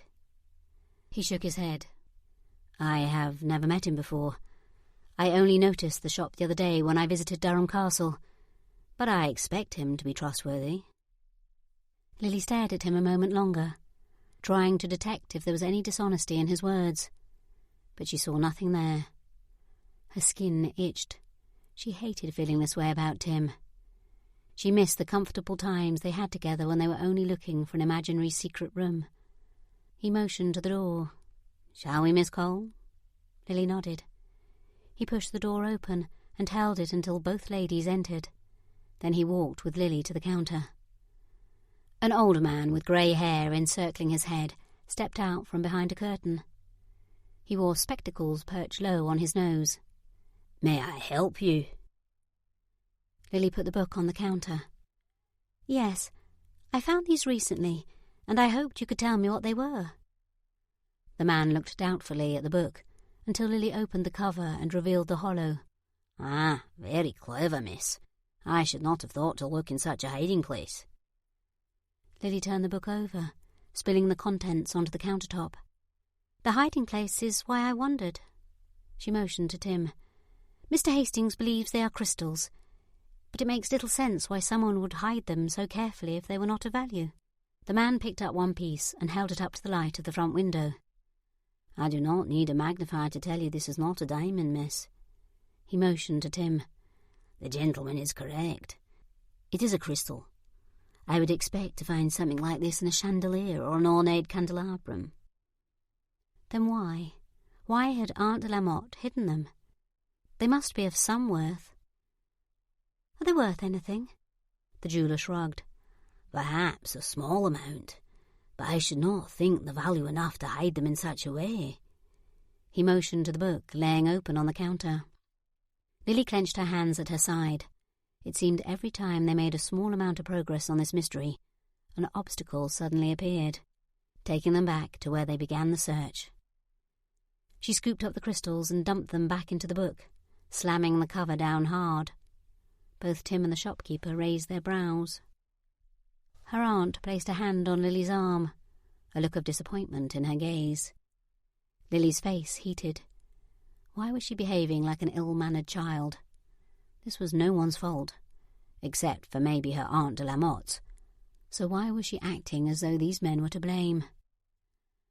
I apologise for my ill behaviour. The tips of her ears burned with embarrassment. Her father and mother would both be very disappointed in her. She looked at the shelves behind the man. Several pocket watches sat displayed. I would like to purchase that watch there in the middle. The man reached back and retrieved it off the shelf. I have many more in the back. They are much grander than this one. Lily smiled.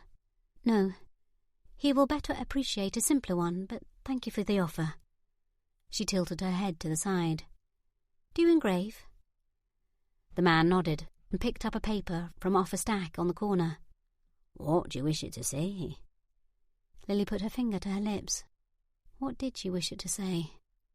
She wished him to know that she missed him. Papa, awaiting the time when we shall be together again.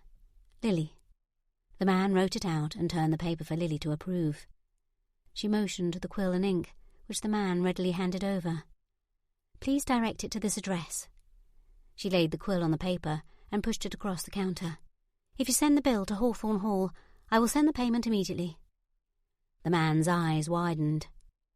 Are you the new owner of Hawthorn Hall? He looked between Lily and Tim. Tim took a step back. Not I. Miss Cole holds that distinction. The jeweller smiled. It is a pleasure to meet you, Miss Cole.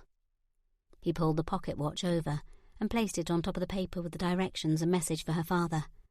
I will have it done before the week's end and have it delivered immediately. Thank you. At least something good had come from this ill-conceived trip. Her father would balk at the gift, but she hoped he would accept it, especially with the engraving. Lily smiled to herself.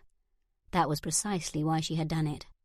It would be harder for him to sell it back if it had a personal message to him inscribed.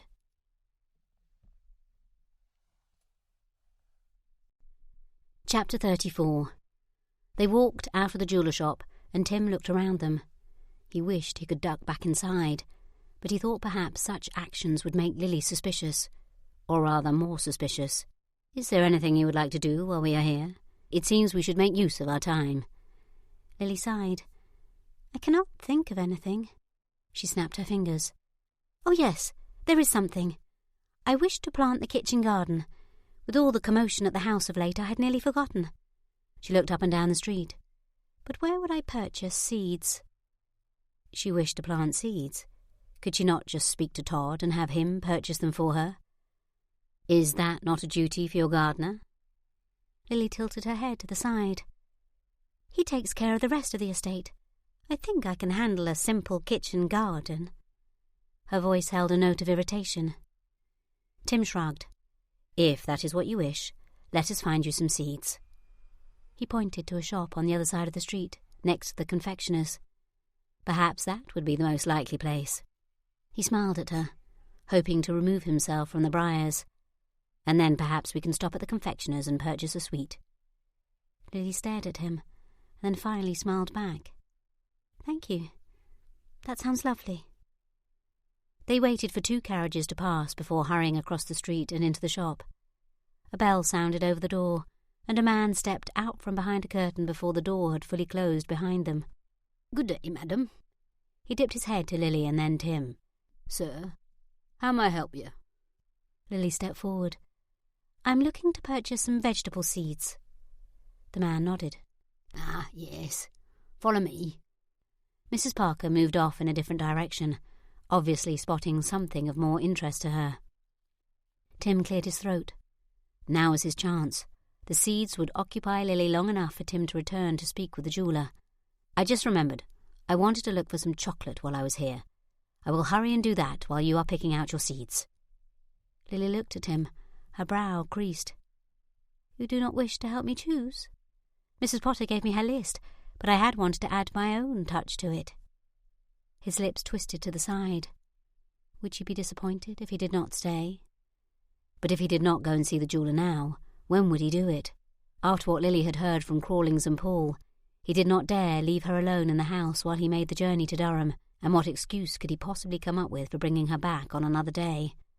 Besides, he did not feel as if he had much time left. He needed to get his plan in place before Paul and Crawlings lost patience. "Do you need me to stay?" "Please say no. It is your garden. Should you not be the one to decide what you grow in it?" She sighed, her lips turning down in a small pout. "I suppose you're right." She smiled, as if to tell him she was not angry. "Go and look for your chocolate." She darted a look at him. "And please, purchase some for me if you find it." She turned back to the bundles of seeds and sighed. "I am certain we will still be here when you return." Tim offered her a grin of thanks and turned on his heel, hurrying from the shop. He would need to be quick with the jeweller, so he might look for the chocolate and not have another lie to add to his growing list. He crossed the street and glanced over his shoulder, making sure Lily was not watching him. When he was certain she was not, he ducked into the jeweller's shop. The man had his back to the door, but he turned around when Tim stepped inside. "Good day, sir. Was there something else you needed?" Tim nodded. "I have little time, but I hoped I may purchase some paste diamonds of similar shape and size to those we showed you earlier." The man looked confused. "But I already told you, those were not diamonds. Besides, paste diamonds would be of more worth than the crystals you brought in." Tim leaned forward. He hardly needed the jeweller's opinions on the matter. "Can you make the paste stones, and how long will it take?" Tim inwardly groaned at the look of suspicion that crossed the older man's face. "It is possible, yes." He put a finger to his chin. "Do you know how many crystals there were?" "I did not count, but there were many." Tim shook his head. "I do not know the exact amount, but it is well over 100 diamonds of varying size." He put a hand behind his back. This was taking longer than it should have. "I will send the number and sizes in a letter tomorrow, but how long would it take to make them?" The jeweller shrugged. "I have a large supply already, at least of the small ones. I could make the larger ones in the next week or so, but it will add to the price if I have to rush it. I need them as quickly as you can make them. I will pay the extra." Tim placed a note on the counter. "Here is £10. Please send a bill for the rest when you have finished them." The man placed his palm over the money and shook his head. "It will be at least 4 times that amount." Tim tried not to let the shock register on his face as he sighed and placed one more note on the counter. "Here is half now. You will receive the other half when you deliver my order." The jeweller pulled the money forward. "Could you please have them delivered to me at Hawthorn Hall, in perhaps a hat box or something else of a similar nature?" Tim leaned slightly forward. The man slowly nodded, the suspicion in his eyes only growing. Tim wondered if he could trust the man. Would he inform Lily? Or would he do as Tim instructed? He was not filled with a sense of confidence. Dipping his head, he offered a strained smile. "Thank you, sir." The man returned Tim's nod and hurried behind the curtain. Tim stared at the curtain as it gently swayed back and forth. Was this the right decision? Was he right to keep it from Lily? He did not know what the answer was. If he told her, he worried her face would reveal everything to Crawlings and Paul. Her thoughts flowed too freely over her features. In most cases, he loved that about her, but not in this situation. In this situation, Tim feared that lovely face of hers would get them both harmed, if not killed. He turned and pushed through the shop door, clasping his hands behind his back.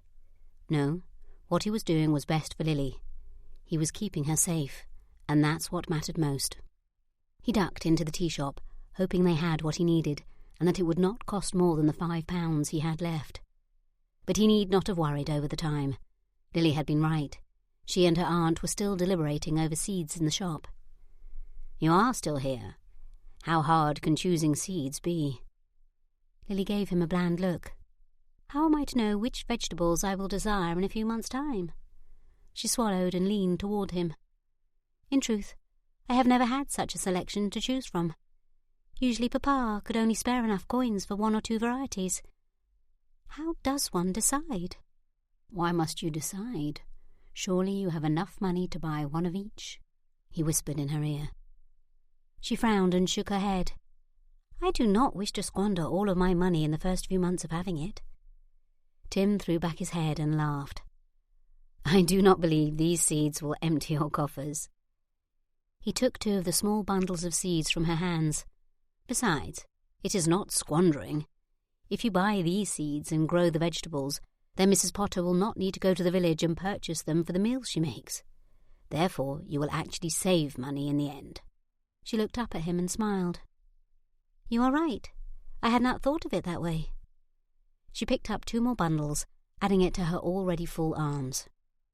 I am finished now, Tim chuckled, but I believe there are still a few seeds left. She smirked at him and moved to the counter. It was mid-afternoon by the time the carriage pulled into the lane leading to Hawthorn Hall. Lily sighed. I shall ring for tea as soon as we are settled. She looked out the window. I had not thought it would take so long. Tim nodded. Yes, but it could not be helped. There were just so many seed choices. He winked at her. He expected an arch brow or at the very least a shy smile, but there was none. Only a look of concern and confusion. What was wrong? Was she interpreting his wink as something untoward? He had not intended it in such a way. He gave an internal shrug. After the kiss they shared in the corridor last night, perhaps he was meaning for it to be a little untoward. But he had not expected her to be affronted by it. He knew several men who winked at ladies almost as if it was air to breathe. So why would one little wink cause Lily such concern? If he thought on it, she never looked pleased when he had winked at her before. She leaned forward. Are you well? Tim frowned. Why would she ask that? Of course he was well. Was a wink so out of character for him? Yes, I am quite well. Why should you ask? The crease in her brow furrowed deeper. Your face, just now. You looked as if you were in pain. In pain? That was ridiculous. Tim guffawed. Nonsense, I was simply winking at you. Has a man never done such a thing? Tim shook his head. Why had he thought the wink a good idea? Now they were both uncomfortable. A chuckle escaped from behind the gloved hand covering her mouth. Or he had thought they were both uncomfortable. Tim looked up to see Lily's shoulders shaking gently. Even Mrs. Parker was working hard to hide her twitching lips. Why are you laughing? He leaned forward and scowled at them. The carriage stopped, and Tim glanced out the window to see the front steps of Hawthorn. Lily moved forward, but Tim stopped her. No. We are not leaving this carriage until you tell me why you are laughing. Her head shook. I am sorry. I should not have laughed. Please, forgive me. She scooted toward the door, but he waggled a finger at her. She sighed and leaned back, her hands clasped in her lap. Very well. I was laughing at the notion that what you did was a wink. It looked more like a very painful blink, or perhaps beginning of an apoplexy. Tim's eyes widened, and his mouth tightened into a hard line. An apoplexy? That is what you thought my wink was. He folded his arms across his chest. You have led a very sheltered life if you do not even know a wink when you see one. Oh, I can assure you, I know what a wink looks like, sir. He could hear the amusement in her voice. I just did not see one, she smiled. This is a wink. She closed one eye, while her other eye twinkled at him. Yes, I know what a wink is. Aside from wanting to see her wink again, Tim did not understand where this conversation was going. She blinked both eyes, her face scrunching up in a most unbecoming way. This is what you look like when you wink. You are quite wrong, Miss Cole. Tim flung his hands angrily to his side and pushed off the bench. The carriage felt stifling. He needed to move out into the fresh air. Pushing through the door, he stepped around the footman and stomped to the stables. What he needed was a bruising ride on the General. Let Ezra hand Miss Cole out. Right now, Tim needed space and air.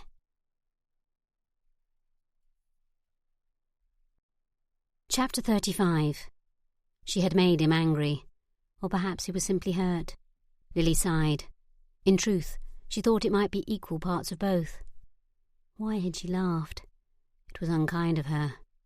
She had tried not to, but the whole thing was rather humorous, and absurd when one thought on it. Who did not know how to wink? Lily had always supposed it was inherent, like breathing or swallowing. It was an ability one had from birth or early childhood at the latest.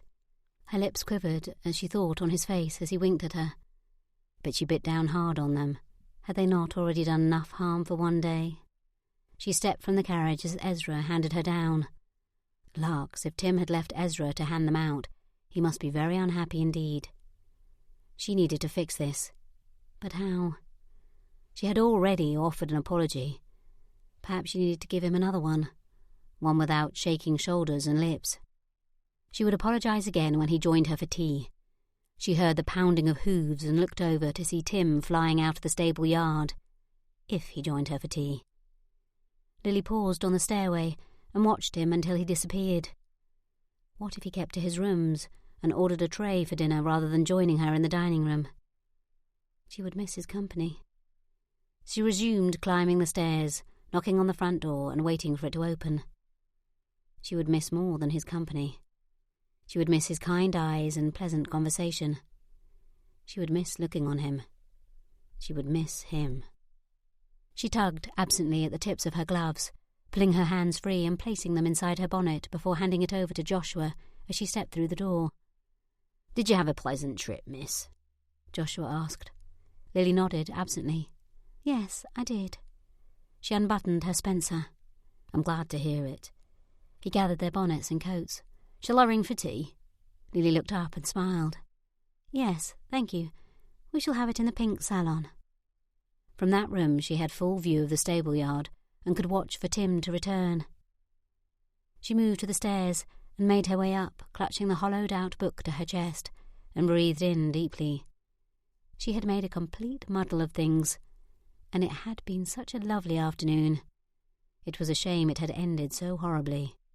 Tim had not returned in time for tea, so when he appeared in the doorway for dinner, Lily's heart gave a lurch. His hair was still damp around his ears and at the nape, curling slightly. He looked very well indeed in his fitted superfine coat. She sighed. He was handsome, but looking on him was not the only reason she felt relieved. He could not be so very angry if he joined her for dinner, could he? "Good evening, Miss Cole." He dipped into a bow. Was he using her formal name because Ezra and Joshua were in the room, or because he was still angry? "Good evening, Mr. Hastings. You are looking well this evening." His jaw worked for a moment before he replied. "Yes, I have fully recovered from my previous ailment." Was he joking with her, or was that a jab at her? "I did not know if you would join us tonight, but I am pleased you came." Perhaps if she apologized, they could return to their normal conversations. He nodded. "Yes, I considered taking a tray in my room so I might practice for the rest of the evening, but in the end I decided it would be all for naught." "Practice?" His face contorted, and he gave her an exaggerated blink. She bit down hard on her lip, holding them perfectly still. "Oh, well done." He raised a brow. "No, it was not." He pulled out her chair for her and tucked it in beneath her. "I discovered you were quite right. I have no notion of how to wink," he whispered in her ear, lifting the small hairs off the back of her neck. Her breath stilled, and her eyes fluttered close at his nearness. But his warmth fled as he moved around the table and took the seat across from her. Lily tried to regain her composure. "And you had no notion of this before today?" How could that be? Had no one ever told him? Or had he just never winked at someone? Her pulse pricked up at the thought that she could have been the first. He shrugged. "I suppose because I have never winked at anyone before." Lily swallowed and tilted her head to the side. Then it was true. She was the first. But what did that mean? She believed he had done it to be playful. Had he never tried to be playful with anyone else? Did it make her special? She shoved that thought away. She was not special. It was surely just something he had never thought to try until he met her. It certainly had nothing to do with Lily. He sighed dramatically. But, after extensive practice in front of my mirror, I have concluded I have not the natural talent for it. I shall not attempt it again. That was a shame. Now that she knew it to be a wink rather than beginnings of apoplexy, she rather liked it. "Do not be rash, sir. I am certain there is no need to abandon it altogether." He placed his elbows on the table and placed his chin into his hands. For the first time since she laughed at him in the carriage, she saw a hint of a smile hovering on his lips. Oh, and why not? I do not do it properly, and I should not like to be the root of a joke should I try it in public. He paused and his smile faltered. I owe you a debt of thanks for pointing out the error. Lily assumed the same position. With them both leaning forward, it brought them within a few hands of each other. "Perhaps, then, you could just save it for me," she whispered. He quirked a brow. "But I thought you found it humorous." Her shoulder lifted a fraction. "Perhaps at first, but now I know its intent." She paused. Did she really know its intent? No. She only knew what she hoped it meant. But maybe that was close enough. "I find it rather endearing." She did not think she should tell him that it made her weak in the knees just thinking on it. He gazed at her for a moment, and then his eyes dropped to her lips. Her breath slowed to barely nothing. A throat cleared somewhere next to Lily, and Tim dropped back into his seat. She blinked several times, trying to clear her head and regain her composure. Why had she thought to bring Aunt Parker along with her to Durham? If she had stayed behind in Wiltshire with her father, Tim might have kissed Lily again. She had never considered the dining room an overly romantic place before, but now she could see its possibilities. She leaned back in her chair as Ezra brought the soup to her side. She ladled a spoonful into her bowl, then looked across the table to Tim. "Are you inclined to read more from my aunt's journal after dinner?" Lily spooned some of the cream soup into her mouth. "I should like to, if I am invited." Her heart pounded, but she continued to eat as if nothing was amiss. It was silly that even the thought of spending the evening with Tim made her palms moist. Would tonight be the night they found the clue they were looking for? But then what? Tim would leave once they found the diamonds. As much as she told herself he would stay, deep down she did not believe it. Why should he? He had nothing keeping him here. "Of course. You are always welcome." Lily glanced over to her aunt. "Is he not, Aunt?" Her aunt looked up and gave a nod shrug. "Yes, of course." The rest of dinner moved along with only small talk about the weather and the upcoming spring plantings. Tim asked about her plans for the kitchen garden, but Lily felt most of her excitement about that project had lulled. Lily wiped the ice from her lips and pushed her dish away. "I cannot eat another bite." Tim patted his belly. "I must agree. Mrs. Potter has outdone herself." Lily motioned to Ezra, and he stepped forward to pull her chair out. As they moved out of the dining room, Aunt Parker put a hand on Lily's arm. "I believe I left my sewing basket in the salon. I will go and fetch you and meet you in the library." She raised a brow. "Please keep the door open and a distance between yourselves while I am not there to chaperone." Lily's face heated. Even though she did not believe Tim had heard the whispered warning, it still left her embarrassed. Aunt Parker pushed into the salon and left Lily and Tim to walk the rest of the way alone. She had been alone with him before, so she did not know why she felt so shy. But then, the last time they had been alone, had he not kissed her? He stepped aside at the door to the library and motioned her in first. Lily dipped her head and moved immediately to the side table where her small stack of books sat. Settling into the corner of the couch, she kicked off her slippers and pulled her feet up under her. Much to her happiness and disappointment, Tim settled in next to her. Although a proper distance was maintained, perhaps he had heard Aunt Parker. Her face heated again at the thought. She opened the book and turned to the page where she had left off in her previous reading after tea. Tim eyed the book. What if we skip to the back? While I am certain the beginning is diverting, do you not think the last pages may hold more clues? What would she do when he left? She did not need him. But then needing and wanting were not the same thing. She had done perfectly well when he had run off to London. Indeed, many would say she had flourished. But it did not follow that the time had been as enjoyable. Once he left, who would she take on adventures with her? Who would she speak so freely with? Her brow furrowed. Perhaps she should inquire of Lady Susan and Miss Melina to discover either lady's propensity toward adventure. You are likely right. Lily turned to the back pages and skimmed, moving forward a few pages, looking for the right place to start. She did not know what she was looking for, but anything would do if it took her mind off her current thoughts. Oh, here. This could be something.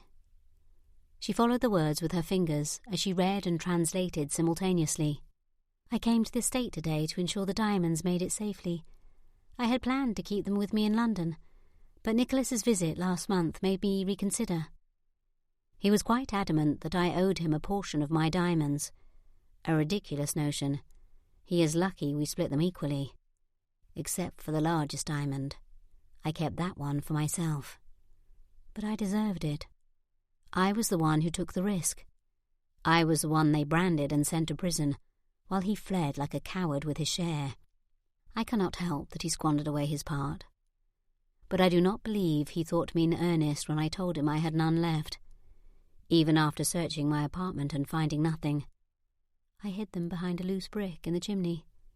He still does not believe them gone. I seem to have lost my touch these last years, as never before would he have known I was lying. Lily stopped reading. She looked at Tim and threw the book to the side, shooting to her feet. Do you think she used the same hiding place here? How many fireplaces are in the house? Lily paced in front of the couch. But there are many we can discount because the risk of being caught would have been too great. Tim shrugged. Just a moment. I think the key is the crystals. Why hide worthless crystals unless they would lead to the real diamonds? Lily paused. She had not even considered that notion. But Tim had a point. Why hide the crystals? Had she not asked that same question a dozen times, at least? You believe she hid them in a chandelier? Tim nodded. It is the only thing that makes sense to me. But which one? There are more than a dozen in the house. She dropped onto the settee, her elbows on her knees. This feels a hopeless task. He sat down next to her, much closer than he had before, and held her book in his lap. Her aunt stepped over the threshold and let out a heavy sigh. It appears you should have come with me to fetch my basket. Lily flopped back onto the settee cushion and growled. Nothing has happened, Aunt. We have nothing new to share. Tim placed the book on Lily's lap. Read that first part again. I am not sure what it is, but it feels as if there is a clue there. Lily pushed herself up to a proper sitting position and found the page again. I came to the estate today to ensure the diamonds made it safely. Lily looked up from the book. You think that is a clue? But what does it mean? Chapter 36. Tim put a finger to his lips. I'm not certain. The phrasing had piqued his interest. It sounds as if she sent the diamonds ahead, rather than bring them with her. Lily looked down at the page again. But how would she dare let them out of her possession? How did she know they would make it here? Tim shrugged. I do not know. He was feeling Lily's frustrations. Why did it seem that everything worked against them? Maybe there was a curse on the diamond that was prohibiting them from ever being found. He brushed the notion away as absurd. Lily's head tilted to the side. Tim recognised it as her thinking stance. Then her head straightened and her eyes widened. What if she sent the diamonds in a chandelier and then had it delivered to the estate? No one would suspect the diamonds were a part of a chandelier. Tim snapped his fingers. That makes more sense than anything else we have thought of. He twisted slightly towards her. But still, there are dozens of chandeliers. How do we know which one she sent? Lily looked up. Come, let's go ask Lockhart. I am certain he would know if Aunt de Lamotte sent such an item to the estate. They hurried from the room. It was difficult not to run, and from the way Lily was moving, Tim suspected she felt the same as he did. They reached the entryway and pulled up short, gathering a bit of decorum. Lily straightened her shoulders and strolled into the entry. Lockhart, are you about? The butler stepped out from a side room and bowed. Miss Cole, how may I help you? The change in the servant's attitude still surprised Tim. Someone coming to the house would never guess the struggles Miss Cole had had with the servants early on. I wondered if you ever remember my aunt sending anything here to the estate. Lockhart frowned for a moment and then nodded. Yes, I do. On several occasions she sent items for the house, usually things for decoration. Lily smiled, but Tim could see the slight shake in her hand. She could obviously feel they were close, just as he could. Do you remember what things she sent? I should like to know what was hers. It will surely help me feel more connected with the house. The butler motioned to the etched glass above the entry door. That piece of glass was the first item to come. She sent it with very little instruction. All the note said was, above the entry door. He frowned, as if it irritated him all over again. What else did she send? Lily's hand worked furiously in front of her. Tim noticed her lift her hand to her lips a few times, but she always dropped it back down. There were the portraits for the gallery. Lockhart looked pensive. There is a gallery? Lily looked both stricken and intrigued. How did I not know there was a gallery? It is in the east wing, miss. I can take you to it if you like. Lily looked torn. The portraits were surely of her family. Tim could understand the draw to see them, but he also sensed her desire to find the diamonds. They were both ready to wrap up that adventure, even if he was uncertain what would happen after. She looked to him askance. She needed his approval to visit her gallery, or was she asking if he minded if they took the time away from the diamonds? He nodded. I should like that very much, thank you, Lockhart. The butler bowed and moved towards the east corridor. There were also several chandeliers your aunt sent, he said over his shoulder. Lily looked at him and raised her brows. Oh, do you recall where they are hung? The butler nodded. Yes, one hangs in the master's chambers, and the other in your chambers, Miss Cole. Tim's pulse ticked up. It was not unheard of to have such extravagance in the master's room, but it was certainly not commonplace. So why add them? It seemed likely it was for reasons other than light. Could they be so close to the end? He had not paid the chandelier in the master's room any mind when last they were in there, and as that was the room where the passageway ended, it seemed the most logical choice. Suddenly Tim was not so curious about the gallery. They reached the end of the corridor, and Lockhart stopped outside a door. He nodded. This is the gallery, miss. Lily stepped inside and immediately lifted her face to the ceiling as she looked at the 2-story room full of portraits. How many of these people did she know, and how many were from the previous owner? There were blank spots on the wall where portraits had been removed. Tim looked over at Lily, who had tears pooled in her eyes. She stood before a painting of a lovely woman who bore a remarkable resemblance to her. Marianne Cole was etched into a metal plaque below the frame. This is my mother, Lily said, as if Tim would not notice the similarities. She pointed to the painting next to it. And that is my father. But where Aunt de Lamotte found this painting, I have no notion. I cannot imagine my father sat for it. There were other paintings with small engraved plaques below them. Lily pointed. Look, that is Henry II of France. Disbelief sounded in her voice. The room thrilled Lily, and while Tim was anxious to study the chandelier in the master's room, he could not help but enjoy watching her. Her face was a constant cavalcade of expressions. She moved over and looked up at a picture of a woman who looked much like Lily's mother. That is Aunt de Lamotte. Seeing her aunt seemed to pull her out of her reverie, and she turned to Tim. I can return and see these later. Let's go and look at those chandeliers. Tim put a hand out to stop her. Are you certain? The chandelier is not going anywhere. If you wish to stay longer, I do not mind. She smiled up at him, and his stomach buzzed like a beehive. You're right, but these portraits are not going anywhere either. I can look at them after we find the diamonds. She tugged on his arm. The look of excitement he had seen so often beamed back at him. It was one of the many things he loved about her. Tim stumbled as they moved toward the doorway. He loved her? Even as he wanted to dismiss the idea, he knew it was true. At some point, he had moved beyond just wanting to ensure her safety. Her well-being, not just protecting her from Paul and Crawlings, but her happiness, had become the sole purpose of his current existence.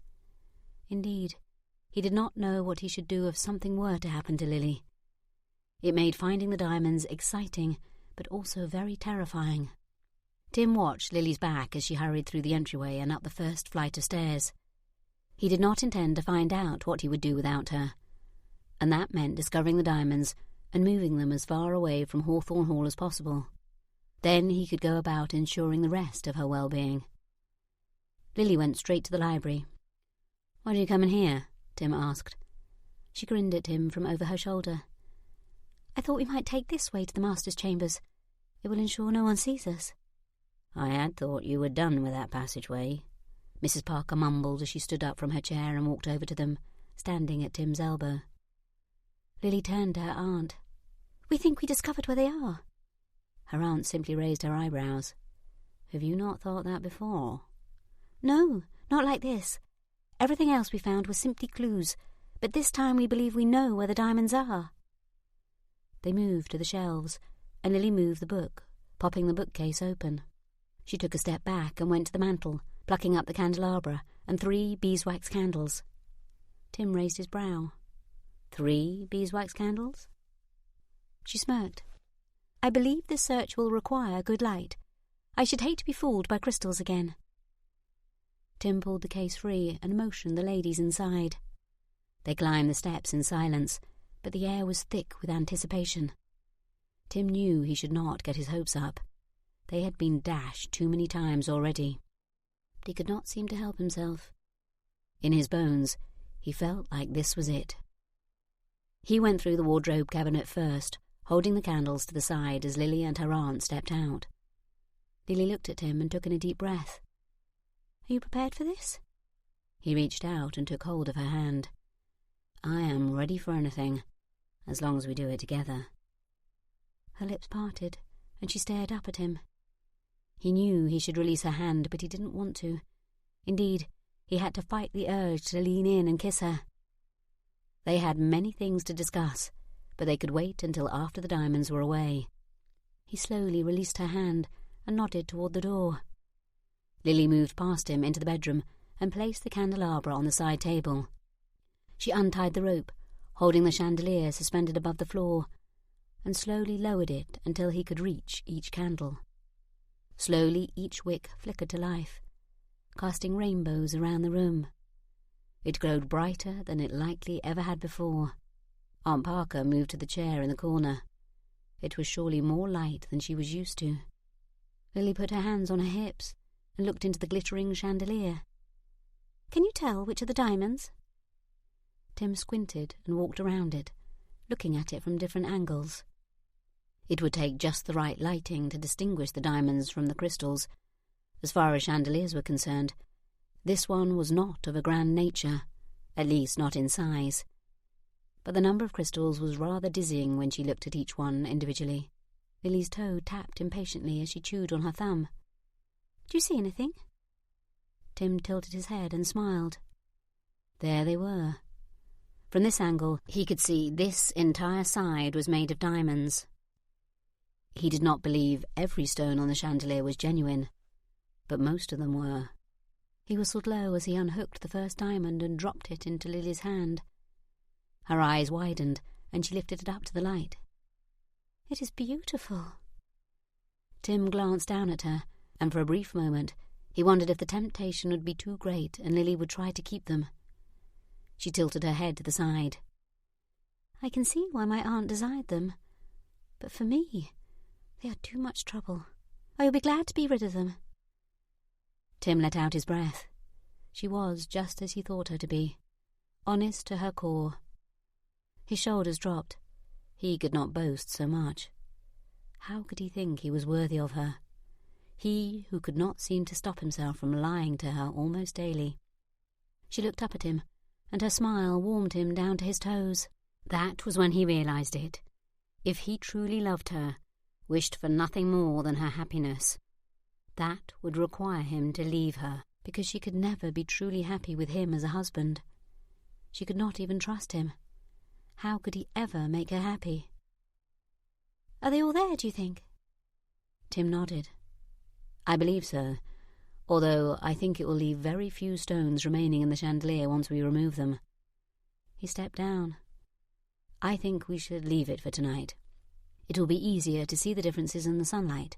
Besides, we need to prepare the crystals so we can replace them before someone notices they are gone." "If that is what you think is best."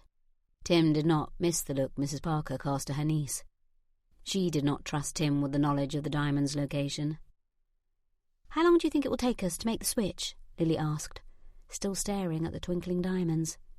Tim shrugged. "If we prepare the crystals tonight, then we could start switching them out tomorrow." Lily nodded. "And then what?" She studied his face, as if she were memorizing each crease and line. "Then we return them to France." She took a step closer to him, her gaze never wavering.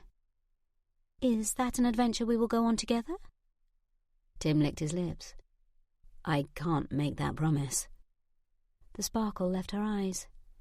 "I see." She took a step back. "I am tired tonight.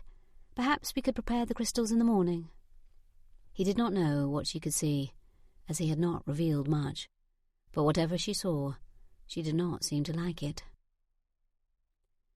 Tim picked up the hat box Lockhart had delivered first thing in the morning. Mr. March, the jeweller from Durham, had been true to his word in delivering the paste diamonds quickly. Tim dropped a few stones out into his palm. They glittered and sparkled in the sunlight, filtering through the window. Mr. March had done a fine job. These looked genuine to the untrained eye. Once they had removed the diamonds from the chandelier, Tim would simply place these in the book and remove the diamonds to a safer location. He moved down to the breakfast room, hoping Lily would still be there. He stepped over the threshold and sighed when he caught sight of her. She had her aunt's journal on the table, her brow furrowed deeply. "What has you so pensive?" Tim strode over to the sideboard and loaded up his plate. She looked up at him and smiled, and for a moment Tim felt as if he were glimpsing the rest of his life. His throat thickened. He had thought little on marrying before now. He had an estate to repair and a business to manage. He did not have time for a wife and family. But now the thought seared into his memory. How could he ever be happy without this? Without her? He shook his head. This was not about his happiness. It was about hers. She moved the book to the side, her smile staying in place as she looked up at him. "I was just reading more of her journal. Now that I do not need it for clues, I thought to read it for pleasure." Tim sat in the chair across from her, his heartbeat quickening again.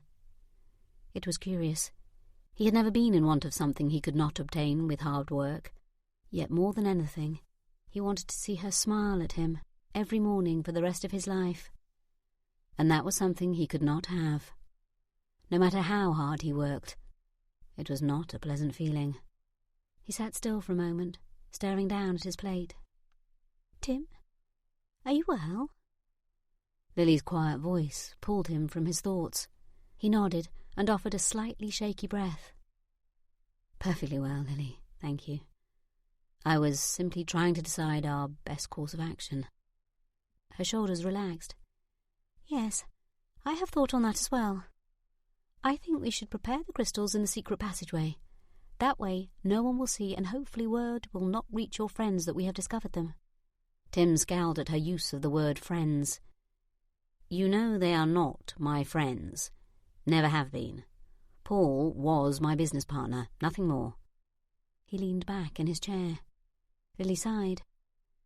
It will relieve me when the stones return to their rightful owners. I've had enough of this adventure. Tim's eyes narrowed slightly. How was this lady from the same family as Jeanne de la Motte? They seemed not to have anything in common, least of all their sense of morality. From what he had learned of Jeanne, she had none, while Lily seemed to have more than the average man. This was how she did not fit in with society, not in the ways she believed.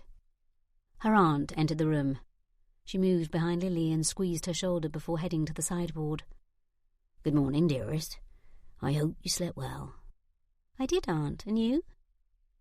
Mrs. Parker nodded. Yes, but then I always do." "What were you finding so perplexing when I walked in earlier?" Tim motioned with his head to the book on the table. Lily placed her hand reverently on top of it. "The more I read, the more she befogs me. In most situations, I wonder if she had any morals at all.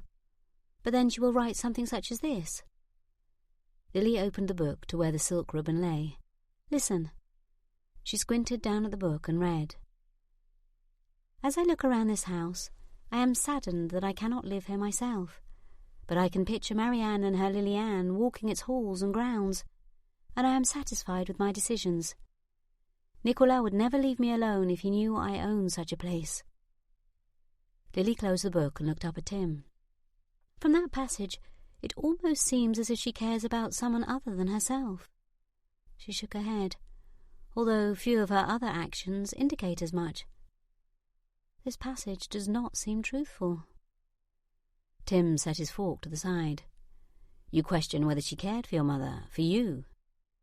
Tim had not read the journal, but from the parts Lily had read aloud to him, he'd formed a small picture of Jeanne's character. "I believe what she said. You are looking at your aunt as a singular person, but she was not. She had many facets, and she did what she thought she must to survive." Lily's mouth opened, but Tim lifted his finger to silence her. "I said what she thought she must do. Obviously there were more honest paths she could have taken, but regardless, she always made certain her sister was safe. Why do you think she sent your mother to England? I suspect it was so she did not become entangled in the aftermath of Jeanne's transgressions. She may not have minded cheating others, but I believe her sincere in those feelings expressed for her family." Lily sat with her lips pressed firmly together, her head tilted in thought. "Perhaps you are correct, and I am being too harsh toward her, but I cannot condone many of her actions." Tim swallowed the egg in his mouth. "And I am not asking you to. I simply think you need to see her for what she was. Someone with many flaws, but who cared deeply for her family." Lily sighed and smiled softly at the journal. "Thank you, Tim."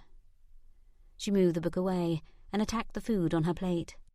Tim could not help but grin. Lockhart entered and placed a card on the table next to her. "This just came for you, miss." Lily picked it up and looked at the front with her neatly scrawled name. "Who could have sent it?" She turned it over in her hands, and her eyes widened. "Aunt, you will not believe it, but Lord Pomeroy has invited us to a dinner party next week." Tim nodded. "You see, I told you were worthy." Tim's chest tightened. She did not need him any more. She had established herself, and this party could do nothing but cement that notion.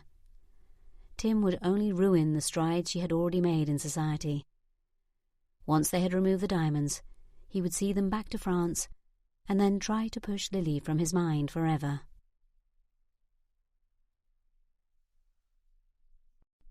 Chapter 37.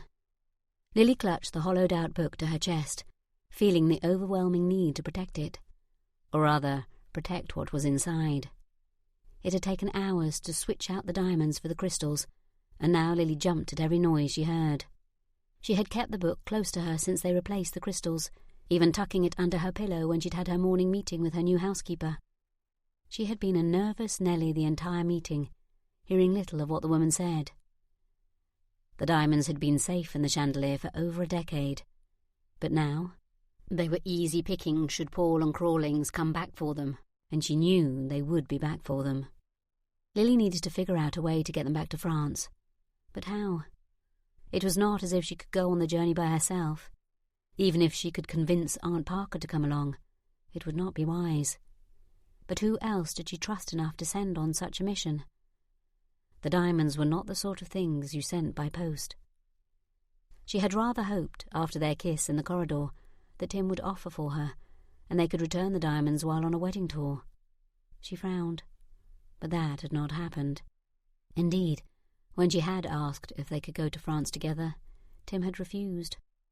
Perhaps he had not specifically refused, but telling her he could not make that promise felt very much like a refusal. She was uncertain if she could send Tim off with them alone. What if he never came back? What if... Her stomach lurched.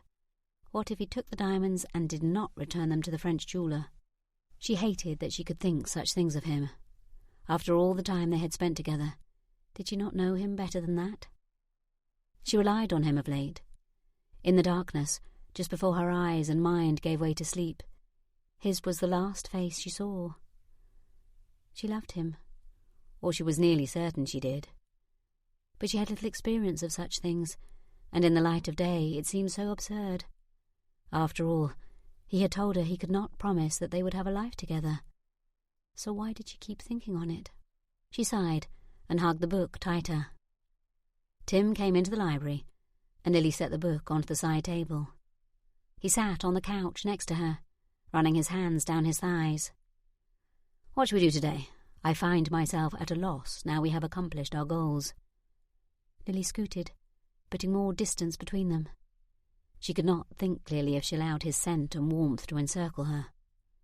Picking up the copy of her aunt's autobiography that Lily kept with a journal, she placed it on her lap. "Perhaps I will read." She opened it to the midway point and glanced down. But her heart was not really into reading this morning. Tim smiled. "That sounds diverting. Perhaps you could read aloud." She shook her head. "I do not know why I even bother reading it. The greater part of it is a complete work of fiction." She looked at the ceiling, because if she looked at him, she would get lost in his eyes. Gracious, she was daft.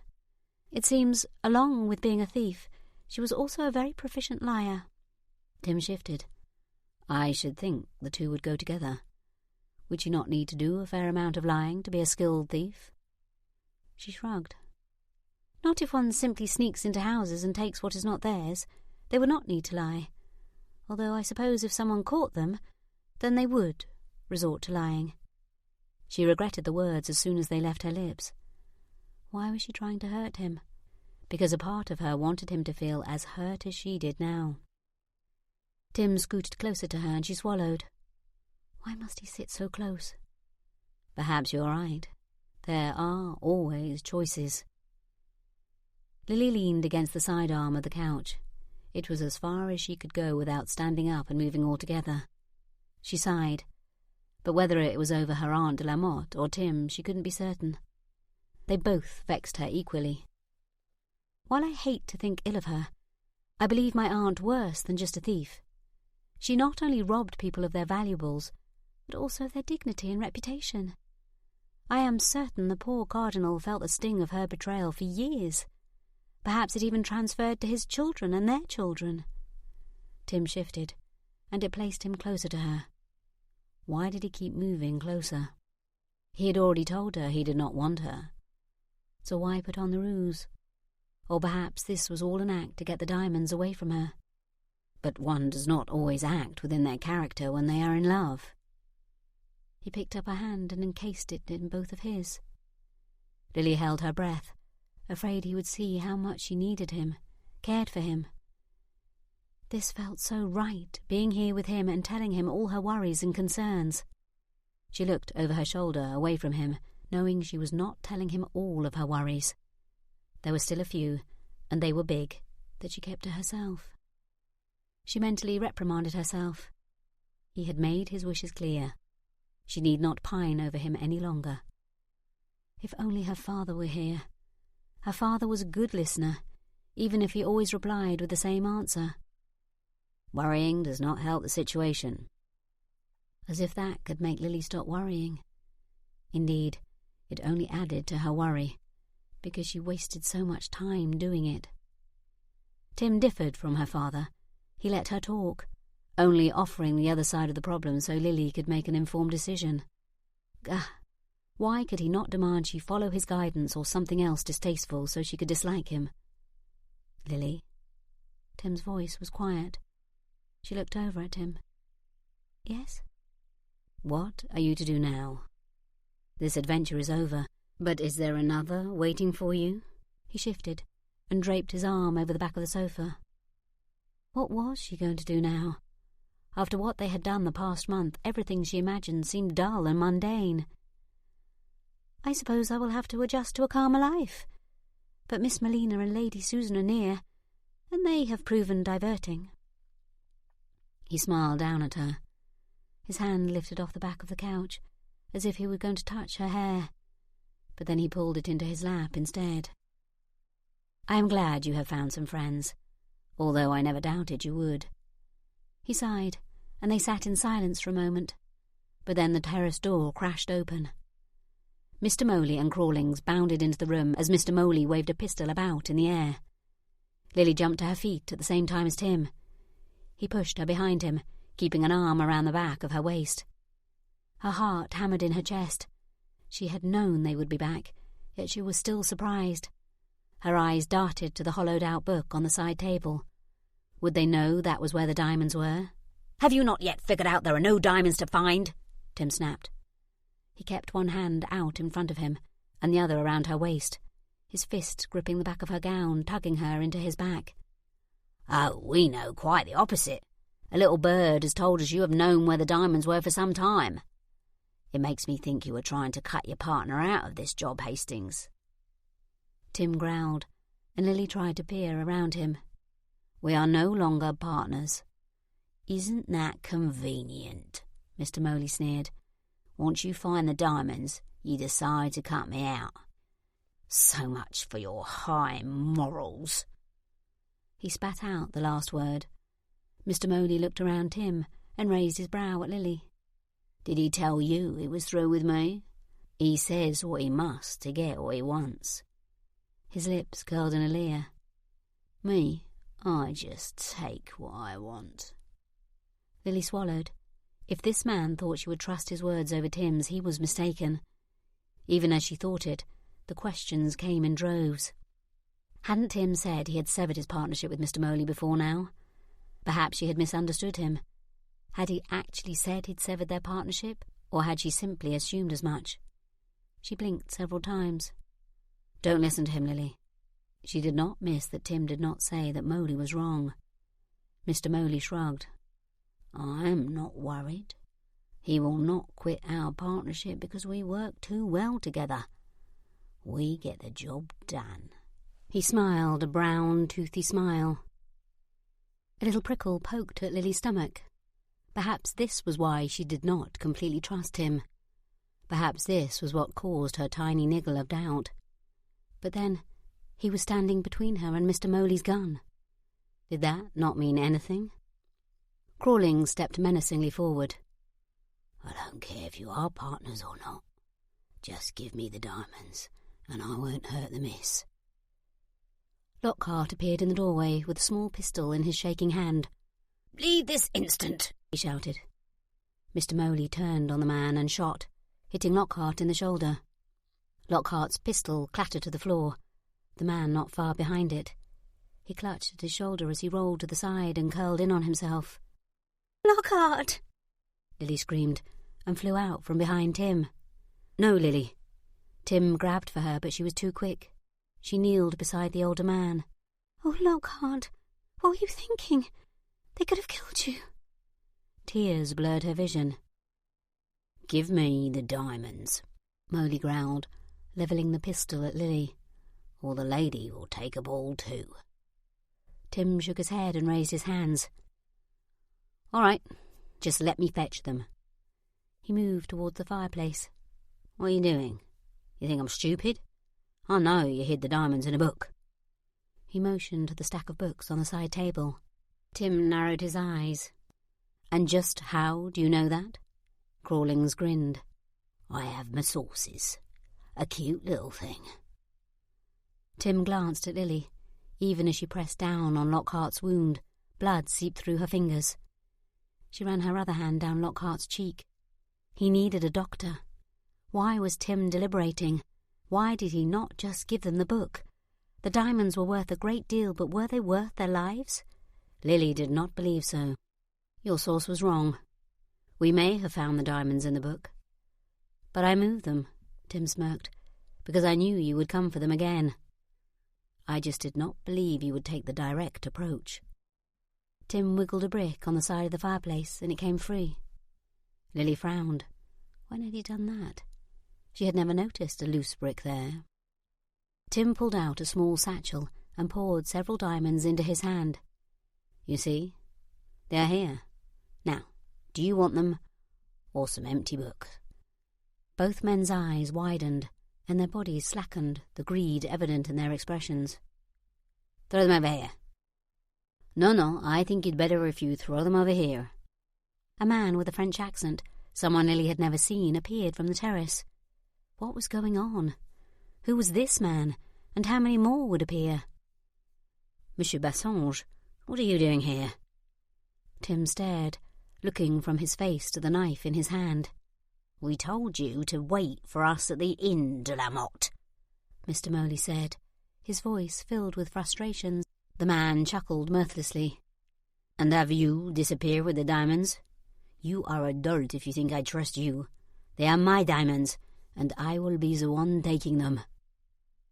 Tim glanced over at the Frenchman, his face contorted in confusion. Mr. de la Motte, this is unexpected. His brows rose, as if his question had been answered. Lily stared. This was her uncle? An unfortunate relation indeed. De la Motte sneered. Yes, I suppose it is. I thought we had an agreement. You were to give me the diamonds. Lily jerked her gaze to Tim. When had he agreed to that? Was it at the beginning or more recently? She looked back to Lockhart. Of course, it was at the beginning. Tim would never make such a promise of late. She was letting her emotions cloud her judgment. Tim shrugged. Yes, but we both know you were telling me a bouncer. I did not quite believe your story. De la Motte shrugged. It does not really matter. I am taking the diamonds, so toss them over to me. If you think I am letting you take them, you are the one who is daft. I am the one with a pistol, Mr. Moley shouted. Which means I am the one leaving with the diamonds. Tim put the diamonds back in the bag. Lily stared at the men. It was almost as if she were watching a play on a stage. Crawlings, Moley, and de la Motte all watched, their eyes never leaving the satchel. Just how many are in there? Crawlings asked. Yes. How many did she manage to keep? De la Motte bounced on the balls of his feet, as if he were preparing to lunge. Tim shrugged. Well over 100. The men looked at the bag as if it contained a hearty meal after a month without food. Moley grinned, but then frowned. How do I know those are the ones my source said they were in the book? Lily raised a brow. Margie was their source. But why would she do such a thing? Lily had thought she could trust the girl. Tim paused. That was where we found them, but I was not about to leave them lying around. Tim tossed the bag several times, catching it with a tinkling thump in his palm. Do you think I keep spares around for such an event? Well, what are you waiting for? Toss them here. Mr. Moley motioned with the gun to Tim and then himself. A gunshot sounded, and Moley crumpled to the ground, clutching at his leg and yelling curses. Lily looked over with wide eyes. Did everyone here have a pistol? Ezra and Joshua stood in the doorway, smoke billowing from the barrel of the pistol in Ezra's hand. Joshua had his pistol levelled at the intruders, cocked and ready. Where had all these pistols come from? Lily had only known of Mr. Hastings. She looked over to make sure Tim was unharmed, but there was no Tim, no satchel, and no book. Chapter 38. Lily jerked awake and sat up. She squinted at her surroundings. Where was she? She could only just make out Lockhart on his bed in the light of the single candle on the side table. A sheet lay across his chest, rising and falling with each breath. Lily sat back and took a breath, allowing her heart to slow down. At least Lockhart's breathing seemed to be even. That must surely be a good sign. She looked down at the dried blood on her hands. Thankfully, Dr. White had come immediately to attend to Lockhart, but Lily still could not leave her butler. She settled back into the chair. Now that she was awake, she could not help but think on yesterday's events. Mr. Moley, Crawlings, and Tim. Indeed, Mr. Hastings and his deceit were the hardest for her to recall without emotion, and that of Lockhart being shot. Her throat tightened, and her stomach heaved. She could hardly believe that other man had been her uncle. A most unusual way to make the acquaintance of a relative. She had so wanted to be accepted by her new society. But to what end? To gain acceptance, she had made a thief her guest and fallen in love with him, while all along he had only wanted the diamonds. May came in with a tea tray. "You've not eaten enough today. I hope to find you awake at last." "Thank you, May," Lily whispered. She stood up, rubbing at the blood on her hands, wishing it gone. It only brought terrible images to her mind. Lily looked at the water in the basin next to the tray. Perhaps if she could just wash off the blood. She dipped her hands into the water, immediately turning it a ruddy brown. She scrubbed at the back and the creases where the blood collected most. "Shall I bring the tub to your chambers, miss?" Lily shook her head and glanced over her shoulder to the still form on the bed. "No, not just now. I cannot leave him yet." "But, miss—" "I said no, May." Lily would not brook any objections. Her maid nodded and slipped back out of the room. Lily ran a hand over her hair. What a mess it must look. But did such things really matter? Not in the situation she had faced yesterday. She looked into the mirror over the sideboard. Her eyes had dark circles beneath them, and even in the low light she could see her face was pale. But was it not to be expected? Lily took in a jerky sigh, trying to keep the tears at bay as she remembered everything. She sniffed and closed her eyes for a moment, pushing the weakness back. She would not weep over someone who did not deserve even a moment of her thoughts. And had he called her aunt a thief?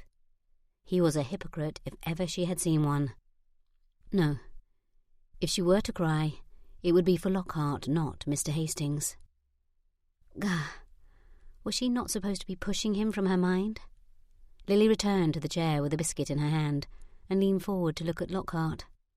His face had a grey tone to it, especially in contrast to the white bandage around his shoulder. Her heart thudded in her chest. The biscuit tasted like dust, and she threw it back on the tray. This was all her fault. If she had never come to Hawthorn, maybe none of this would have happened. She leaned forward and took hold of Lockhart's hand, squeezing it gently. "I'm so sorry, Lockhart." Perhaps in this way she was like her Aunt de la Motte, endangering people all for her little adventures. Lily needed to grow up and be the woman her mother had raised her to be. "To the devil with all adventure," Lily spat. She would never wish for one again. She released Lockhart's hand and settled back in the chair, folding her arms across her middle. She looked around the man's simple room, remembering those days when she had been a maid. Her room had only been half the size, and she had shared it with 2 other maids. It was almost unimaginable how her life had changed. She turned back and caught Lockhart's eyes fluttering open. "Lockhart!" She scooted to the edge of the chair and picked up his hand, squeezing it between hers. "I'm so sorry. I should never have come to Hawthorn. You were all much better off without me." The tears she had worked so hard to keep back fell over her lashes and onto her cheeks. His head shook slowly back and forth. He opened his mouth to speak, but no sound came out. He looked over his shoulder to a pitcher and cup on his side table. Lily released his hand and poured a glass of water. Placing her hand behind his head, she lifted him slowly as she poured a small amount of water into his mouth. He swallowed and closed his eyes. "Do you want some more?" "Yes," his voice croaked out. Lily happily did what she could for him, hoping for the answer to her prayers. "What are you doing in here?" His voice was quiet and weak.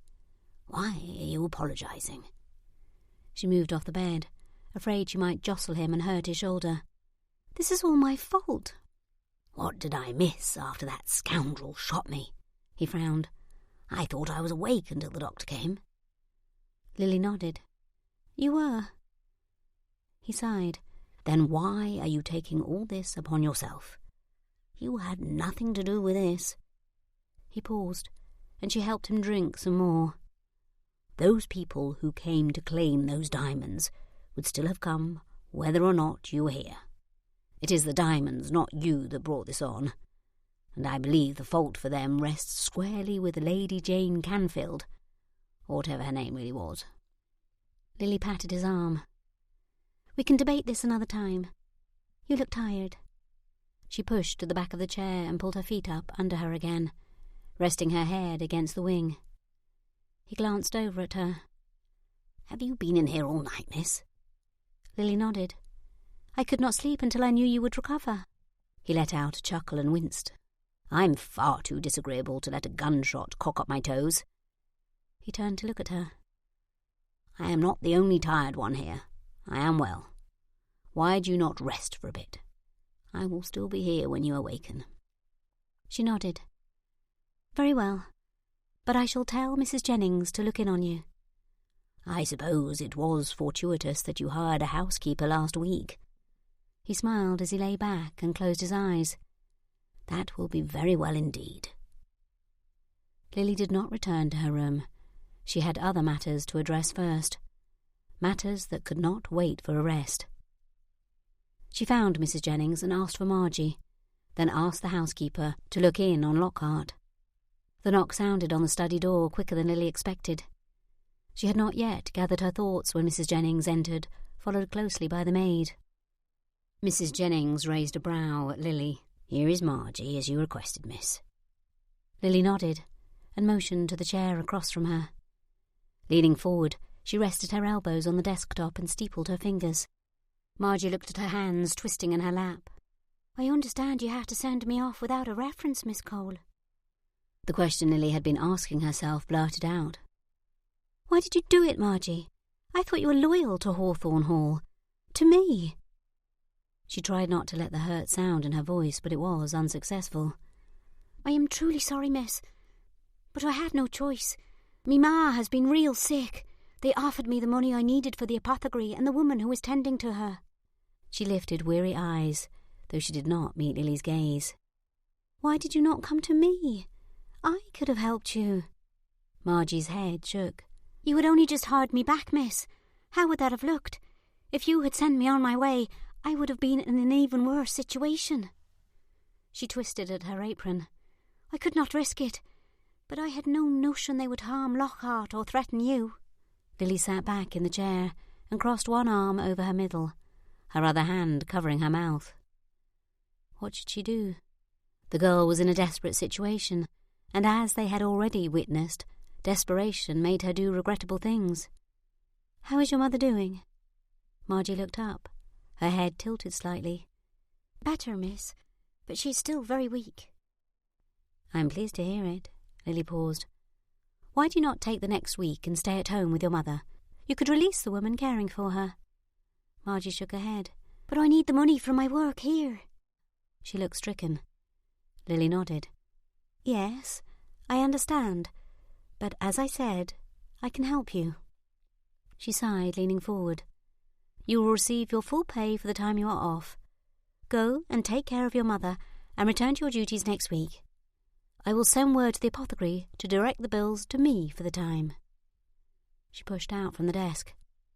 "But Margie, should you find yourself in such a position again, where you feel you have no choice, I suggest you come to me first, because I cannot be so forgiving if there is a next time." Margie pulled her bottom lip between her teeth and nodded. "Thank you, miss." She looked as if she wanted to say more, but instead only stood and curtsied. "Gather your things and be on your way. Your mother needs you," Lily said, dismissing the girl. She would make Mrs. Jennings aware of the development on her way to her room, and then Lily would take a long-needed rest. It had been more than a week since the shooting, and while Lockhart was making progress, he was still a long way from full recovery. The constable had removed Mr. Moley, Crawlings and Lily's uncle from the estate. Lily did not know what was to become of them, and in truth she did not care as long as they stayed away from her in Hawthorn Hall. "Good morning, Lockhart." Lily smiled as she stepped into the room. A maid pulled the napkin from across Lockhart's chest and dropped it onto the tray before picking it up and leaving the room. "I see you've already had breakfast." Lockhart looked up and scowled. "Will you please inform your new housekeeper that I am able to feed myself? I do not need a maid to lift the spoon to my mouth." He lifted his good arm and waved it in the air. "This one works just fine." Lily stifled a chuckle. "I will inform Mrs. Jennings of your request, but I believe she was just trying to see that you are comfortable." He growled. "She's like a mother hen, constantly hovering over me. I am blasted tired of being treated like a lame ox." Lily patted his hand as she sat on the bed next to him. Now, she does not believe you are a lame ox. We simply want you to heal as quickly as possible." "I am feeling well enough. I do not see why I am forced to remain in bed." Lily chuckled. "Why don't we take these grievances one at a time? I will talk to Mrs. Jennings about your feeding request, if you will promise to stay in bed until the doctor says you are well enough to resume your duties." "It will be an age before that happens," Lockhart grumbled. "Is Margie back at her duties? That girl should be sent on her way without a reference." Lily shrugged. "The men offered her a large sum of money. Her mother was ill. What would you have her do?" Lockhart grumbled again. "Show some loyalty." Lily shrugged. "I do not think she will make such a choice again. Now," she straightened his covers, "what can I do to make you happier?" Lily clasped her hands in her lap. "Would you like me to read to you?" She gave him a sly smile. "I know a story about a little French girl who comes to England and buys a large estate." Lockhart raised a brow. "Perhaps you could find a different story." Lily's chest squeezed. She was very grateful she and Lockhart had developed a close relationship. Indeed, he felt almost like a father to her. Even if her own, Lily pushed those feelings aside. She had become rather adept at pushing aside feelings of late. "I should be very grateful if you would read to me, miss. But I know you have many things that require your attention." "Nonsense." Lily winked, and for a moment she thought on Mr. Hastings. Must everything and every place remind her of him? If she did not love Hawthorn Hall so much, she should think on quitting this place. "Nothing is more important than what I am doing right now." She went to the side table and picked up the book sitting there. "Now, where did you leave off?" He shook his head and grumbled. "I have not yet started it. It was too difficult to lift and hold open with only one hand." He scowled again. "If I could sit up, I could surely manage the book in my lap." Lily opened the book to the first page and looked over it at him. "I shall read for a spell, but I promise to help you sit up before I leave. How is that for a compromise?" Lockhart nodded and lay back onto his pillow, his eyes closed. "I accept your terms." Chapter 39. Tim stood in front of a little shop on a busy street in Paris. This was it. This was the shop of the real jewellers that had made the necklace that started all the trouble. He pushed in through the doors and squinted into the dimness. A short man with a narrow face and a long nose stepped out from behind the counter. He wore the powdered wig of the last generation's fashion, but he looked kind enough. "May I help you, monsieur?" His French reminded Tim of Lily. Tim's chest squeezed at the thought of her. It had been a fortnight since he had left Hawthorn, the longest fortnight of his life. How was he to continue without her? Even as he questioned it, he knew it could be no other way. Once he had seen the footman appear with the pistols on that fateful early morning, it seemed the best time to take the jewels and leave, for he knew Lily and her sense of adventure well enough to know that she would insist on coming with him to France. But it was too dangerous. Not only would Paul Crawlings and Mr. de la Motte undoubtedly be in pursuit, but there were the issues with Napoleon and this little war of his.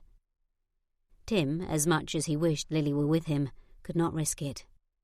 There was also a concern that the jeweller might hold Lily responsible for the theft, and Tim could not allow that to happen.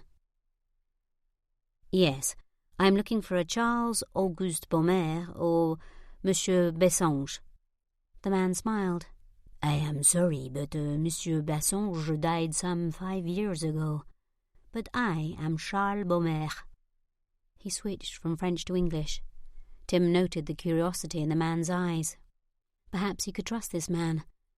But after everything he had gone through, it was difficult to take any man at his word. It was not as if anyone knew Tim was coming to the shop, let alone on that particular day. It seemed unlikely someone might try to pretend to be the jeweller again. "I believe I have something that belongs to you." Tim moved forward towards the counter at the back of the store. The man's brows rose slightly. "You are English?" Tim nodded. "Then I do not know how you could have anything of mine. I do not frequent England." Tim pulled out the bag of stones and placed it on the counter. "I was told you once made an exquisite necklace for Louis XV, but someone stole it through trickery and deception." The man looked down at the bag on his counter, his hand lingering over it. "Oui, your story is correct." He swallowed, and Tim could tell the man was trying not to show the hope and anxiousness he must surely be feeling. "I have come to return a portion of those diamonds." The man looked from the bag to Tim and back. "How did you come across the stones?" Tim placed the books on the countertop. "My friend," lad, he wished that was still the case, "is the niece of Jean de la Motte. She was the woman found guilty of the theft, was she not?" Monsieur Baumer nodded. "Yes, but she escaped the prison and the diamonds were never recovered." Tim nodded. "When she escaped, she fled to England. Madame de la Motte hid those jewels in the house on her estate." Tim laid his hands on the journal. She wrote about it here. She claimed her husband took half of the jewels. I do not know what happened to those stones, but here are what remain of Madame de la Motte's. The jeweller opened the bag and poured the contents out onto his counter. He lifted one up and looked at it, then sighed in disappointment. "I am afraid they tricked you, monsieur. These are merely paste diamonds." He placed the stone back on the counter with the others. "Besides, these do not have the same cuts as those I made for the necklace." Tim smiled. He did not know why he thought to give the man the paste diamonds. Any jeweller would know the difference. But with all the deception he had encountered on this job, he wanted to make certain this man was indeed who he said he was. "Ah, yes, that is right. I must have given you the wrong ones." He untied the string holding the two books together and opened the front cover, revealing the pile of diamonds inside. "Many have tried to relieve me of these. I apologize for the ruse, but I needed to ensure you were who you claimed to be."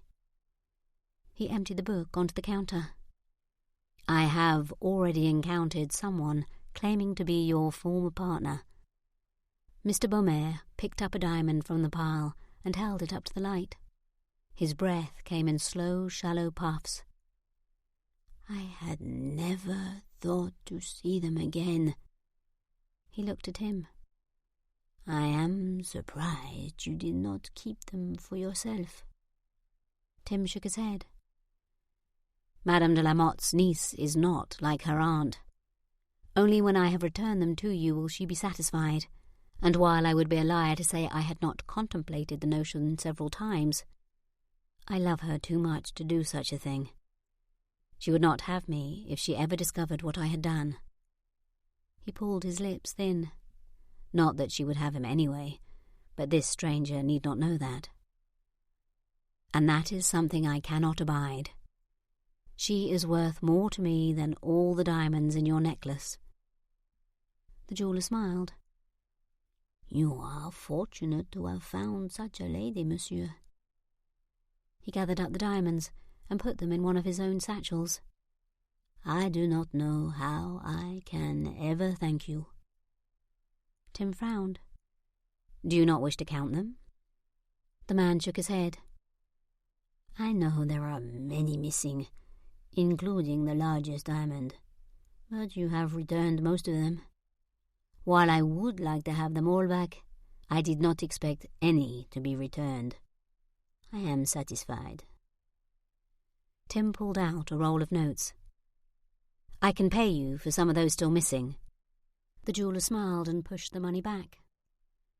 "You are a good man and have displayed honest qualities, but you did not steal them and should not be held responsible. Keep your money." He looked down at the bag in his hand. "In point of fact, there was a reward for the return of the diamonds. It has been sitting in this box for nearly 20 years. He took out a bundle tied with twine, nearly twice the size of Tim's, and handed it over. "As you have admitted, so shall I. This reward has tempted me many times, but it now belongs to you and your friend." Tim shook his head. "No, I cannot accept it." The old man smiled. "Yes, you can." He turned toward the curtain behind the counter. "Have a pleasant journey back to England, monsieur, and merci." Then he disappeared. Tim looked at the satchel. He had traded one bag for another, although that was not true, because the bag of paste diamonds still sat on the counter. He picked up the reward, noting the significant weight. Tucking the paste diamonds into his pocket, he opened the new satchel and dumped the contents into his palm. Gold coins spilled out, many falling onto the floor. It was itself a small treasure. Tim sighed, not feeling completely at ease in taking the reward. He had tried to decline it, but should he have tried harder? Would he offend Monsieur Baumer if he refused again? Bending to pick up those resting on the floor, Tim placed them all back in the bag. He looked at the hollowed-out book. It was not nearly large enough to hold all the gold coins, but neither was Tim's pocket. He opened the bag and filled the space in the book, then tucked the rest of the coins into his coat. The desire to run back to his room at the inn was undeniable. Tim pushed out of the shop and clasped his books firmly in his hand. What had Monsieur Baumer said? Tim was lucky to have such a lady as Lily. His chest tightened, and the tips of his fingers tingled. The man was right. Tim was lucky to have someone like Lily in his life. And yet he had willingly cast her aside because he felt unworthy of her. Could he ever do anything to change her perception of him? Could he ever prove to her he was a man she could trust? He didn't know the answer, but he knew he wanted to try. Even if she didn't accept him, at least he would know he had tried. As it stood now, he would always wonder. What if he returned to Hawthorn? What if he asked for her hand? What if she accepted? Tim walked quickly to his rooms. He would have Blakely gather their things immediately, while Tim arranged for passage on the next ship for England. He could not wait to return to Hawthorn Hall, but he just had one stop to make on the way back.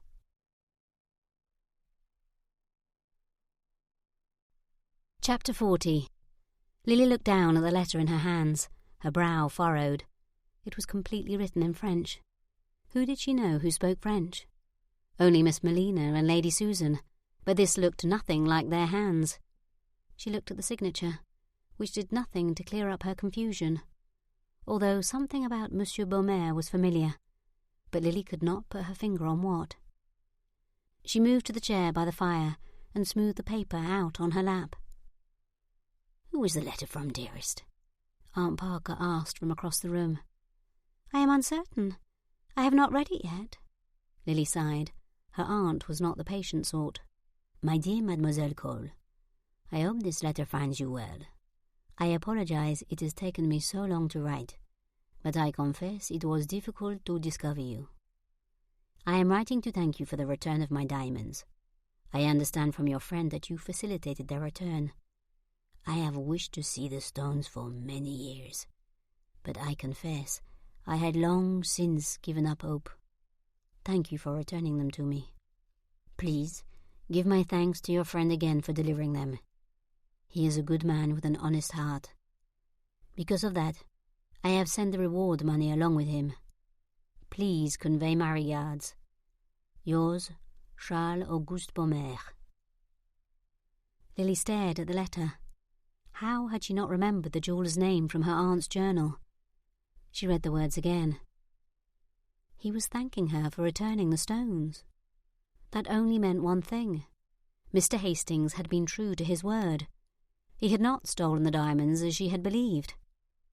Lily placed the letter on the low table and clasped her hands together in her lap to keep herself from chewing on her nail. She did not know what to think. For more than a month she had been cursing her luck of having ever met Mr. Hastings, and now she learned he was not what she had thought. Did this change anything? She swallowed, and tears pricked at her eyes. Yes, it did. But she believed this outcome even worse. At least she had consoled herself that he had loved the diamonds more than her. But now all she could conclude was that he just didn't love her at all, and that was more painful than the other notion had ever been. In the last fortnight, Lily had attended 3 dinner parties and an assembly at Ryhope.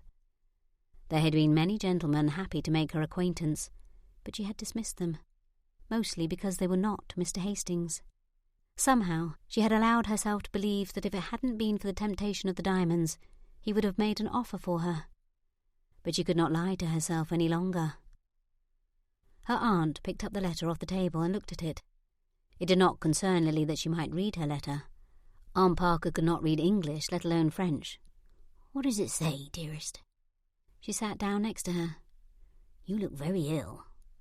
Lily shook her head. I'm fine. It is a letter from Monsieur Baumer. He was the man who made the diamond necklace. There was no need to go into specifics.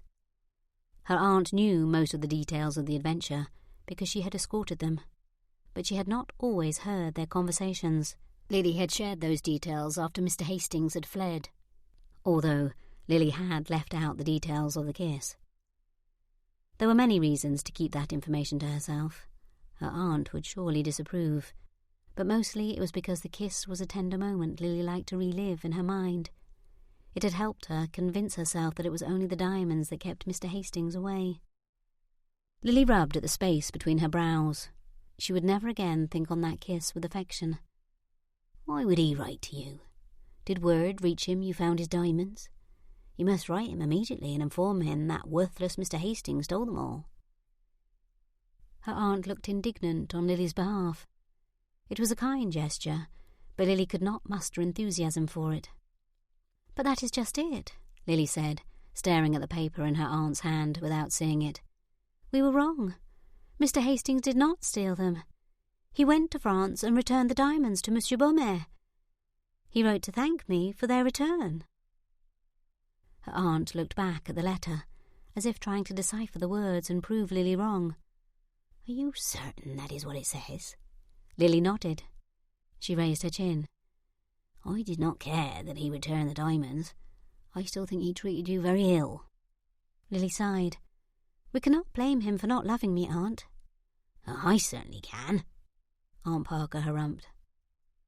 As can I, if it were true. A deep voice sounded from the doorway, and Lily closed her eyes. She knew that voice as well as she knew her own. What was he doing back? How would she stand having him so near and knowing that he did not love her? And how would she survive when he left again? Because he surely would. Gathering all the courage she had, Lily stood and faced the doorway. She smiled her widest smile. Mr. Hastings, what a surprise!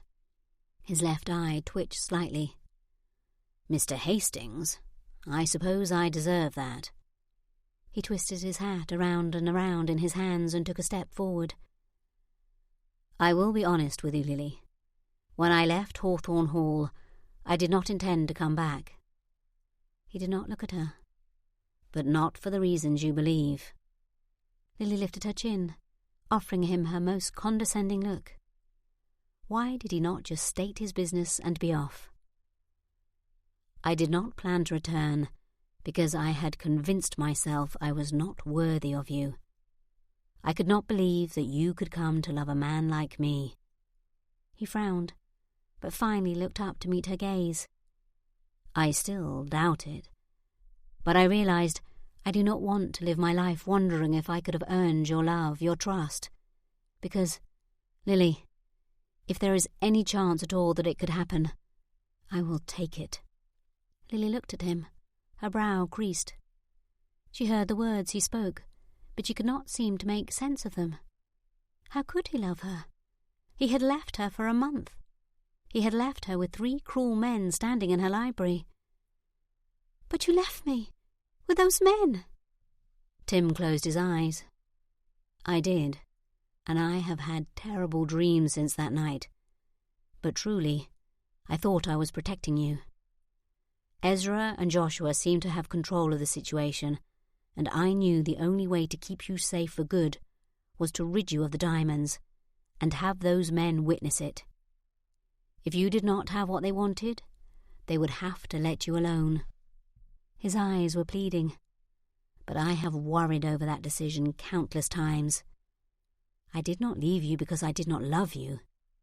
He stepped forward several paces and pulled something from his pocket. "I need to give you this, before you have me thrown from your house." He set a large bundle on the side table opposite Lily. "This is the reward from Monsieur Beaumont. He wanted you to have it." Lily stared at the bundle. How had she thought him a liar and a cheat? He not only returned the diamonds, but he brought her the reward. "I believe you earned that reward, Mr. Hastings. After all, you did not receive payment for this job, did you?" "If I have your trust, that is all the payment I need. The reward is yours." He dipped his head as if he were about to leave. Lily was about to reach out to him when his eyes lit slightly. "Oh, I brought one other thing with me. I thought you might want it." Lily pulled her bottom lip into her teeth. What else could he possibly have to give her? Mr. Hastings cleared his throat, and a man appeared in the doorway. But it was not just any man. It was her father. "Papa?" Lily's eyes widened, fearing she was imagining his presence. "Hello, my sweet Lily." Her father carried his hat in his hands, but he stayed rooted to the spot just inside the door. Lily hurried across the room and threw herself into her father's arms. "Papa, you finally came." He smelled of dirt and sweat and work, and she breathed it in on a happy sigh. Her father disentangled her from him and set her away. "I am not fit for embracing, sweet." He eyed her gown. "I don't want to ruin your dress." Lily wrapped her arms around him. "I don't care about my gown, Papa. I am so very glad you have come." He gave her a quick squeeze, as if he thought that would be enough. Finally he cleared his throat. "I'm not going anywhere, Lily. I'm here to stay. You may let me go." Lily took one last breath of him and stepped back. "What convinced you to come at last?" Her father glanced over to Mr. Hastings. "Mr. Hastings showed up at my door and said he thought me a nodcock for wasting so much time coming to you. He said I was an ungrateful heathen unless I gave up my lace and came with him to Durham." Her father sniffed. "I'm sorry, sweet. I did not mean for you to think I did not care." Lily wrapped her arms around him again. "You are here now, Papa. All is forgiven." She pulled away and stepped behind her father. "Thank you, Tim," she whispered. He nodded and took a step toward her. He lifted a hand as if to touch her, but he dropped it back to the hat on his other hand. Without allowing herself to think, because she knew she would reason her way out of it, Lily threw her arms around him. She buried her face in his neck. His scent was so different from her father's, but she loved it just as much, and for much different reasons. It was Tim. She had dreamt many times over the last month that he would return and tell her he loved her, but never had he brought her father with him, and never had she believed it could really happen. "What am I to do?" he whispered into her hair. She closed her eyes and felt his pulse thudding in his neck. She sighed. "You are here now, Tim. All is forgiven." His arms tightened around her, and she felt his breath hitch before a sob escaped. "I thought I might have lost you for good. How can I ever prove myself to you?" She pulled her head back, but did not release her hold on him. "You need not prove anything to me. You returned the diamonds, and then you came back to me. That is enough." She felt lighter than she had in a month. The weight on her shoulders had gone. He shook his head. "But how can you trust me after everything?" "There is nothing to distrust." She smiled up at him. "If Monsieur Beaumer can trust you, why shouldn't I?" Tim's brow creased. Lily motioned to the letter on the table. "He sends his thanks and regards." She tilted her head to the side. "Although I would like you to tell me the story of my uncle some day, I'm still foggy on his involvement." Tim loosened his hold on her, resting his clasped hands lightly at the small of her back. "Where does that leave us?" Lily pushed up onto her tiptoes and grasped his lapels. She leaned in and pressed her lips to his. It took little prompting for Tim to return her kiss. He moved his lips over hers as if they were his only lifeline. Somewhere behind her, Lily heard her aunt gasp, but she could not care. The man she loved was here, and he loved her in return. She tilted her head to the side, allowing him better access to her lips. This was every bit as wonderful as it had been in the corridor. Perhaps even better, because this one came with a promise. Lily pulled back. "I believe you need only ask me a question, and our next adventure may begin." Tim dropped his head back and chuckled. "Oh, my Lily-Ann, only you would be eager for another adventure after all we've been through." She opened her mouth, but he put his finger to her lips. "There is no one I would rather go on an adventure with than you. Consent to be my wife, and I will endeavour to give you more adventures than you ever imagined." Lily put her hand to his cheek, rubbing her thumb along his cheekbone. "Oh, Tim, I began to think you might never ask." She glanced over at her father. "But I need to know that my father consents." There were tears in her father's eyes, something Lily rarely saw, and he nodded. "I already gave Mr. Hastings my blessing. I could never keep such love apart." Tim raised his brows.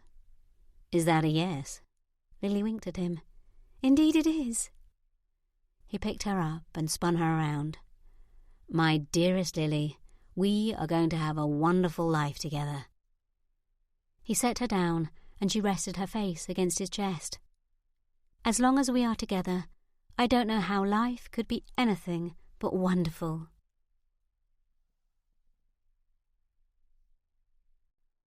Epilogue. Lily paced the length of the parlour, wringing her hands. "We're going to be very late, Tim. What are we waiting for?" She glanced at her father and aunt, who were seated on the sofa. Her father held a book in his lap, while her aunt worked on the sampler. "Just a moment longer. He promised me it would be here today." Tim stepped up behind her and wrapped his arms around her middle, both to stop her from pacing, and because he enjoyed the feel of her against him. "Calm yourself, my dear." She leaned her head back against him and took in a calming breath. "But this is my first engagement ball." Tim nodded lightly, his chin resting on her head. "Come, I have danced with you many times." Lily turned and looked up at him. "I am certain no ball can compare, but still." "That is acceptable." He tightened his arms around her. "I know you are anxious. It is why I wanted you to have a special surprise." "I don't need special surprises. I have everything I could wish for." She rested her head on his chest. The door opened, and Lockhart stepped inside. He still moved slower than before, but otherwise he was almost fully recovered. "There is someone here to see you, sir." Mr. March stepped into the room. He carried a long, slim box. Tim grinned and released Lily so he could greet the man with a pat on his back. "I was thinking you might not be coming." "My apologies, Mr. Hastings." He looked over at Lily. "Good day, Mrs. Hastings." She smiled at him. "And to you, Mr. March." Lily tilted her head to the side and raised an eyebrow at Tim. He winked at her, and she smiled as she always did. "Here is what you requested. I hope it is to your liking." He handed Tim the box. Tim cracked the lid open and smiled. Dozens of sparkling stones twinkled back at him. "Well done, sir." He handed the box over to Lily. "This is for you, my love." Lily lifted the lid and let out a gasp. "I do not know what to say." Tim leaned over and pulled the necklace from the box. "I thought it a nice reminder of our first adventure together. And what better place to wear it than Lady Susan's engagement ball?" Lily pulled her bottom lip in between her teeth. She looked up at him, a smile on her face. But it was not a genuine smile. It was the one she used when she did not know what to say. "It is lovely, Tim, but far too extravagant." Tim smiled. "Rubbish. They are only paste, but most will not realize it. I thought it a perfect way for you to prove to them you belong among them." Lily smiled, a genuine one this time, her eyes glossy with unshed tears. "You're too good to me."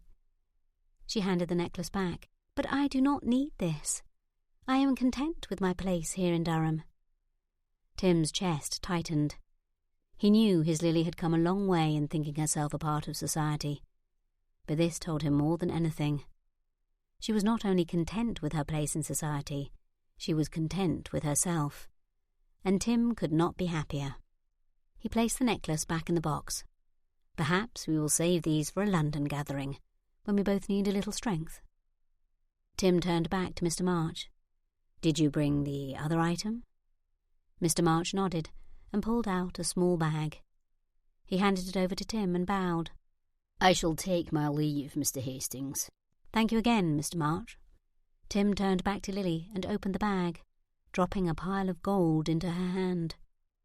Lily lifted it out, revealing a delicate chain with a small pendant. She lifted her eyes to his. "Here, let me put it on you." He moved behind her and draped the chain over her lovely collarbone. "I had hoped this would be more to your liking." Lily placed a hand to the small diamond in the centre of the pendant.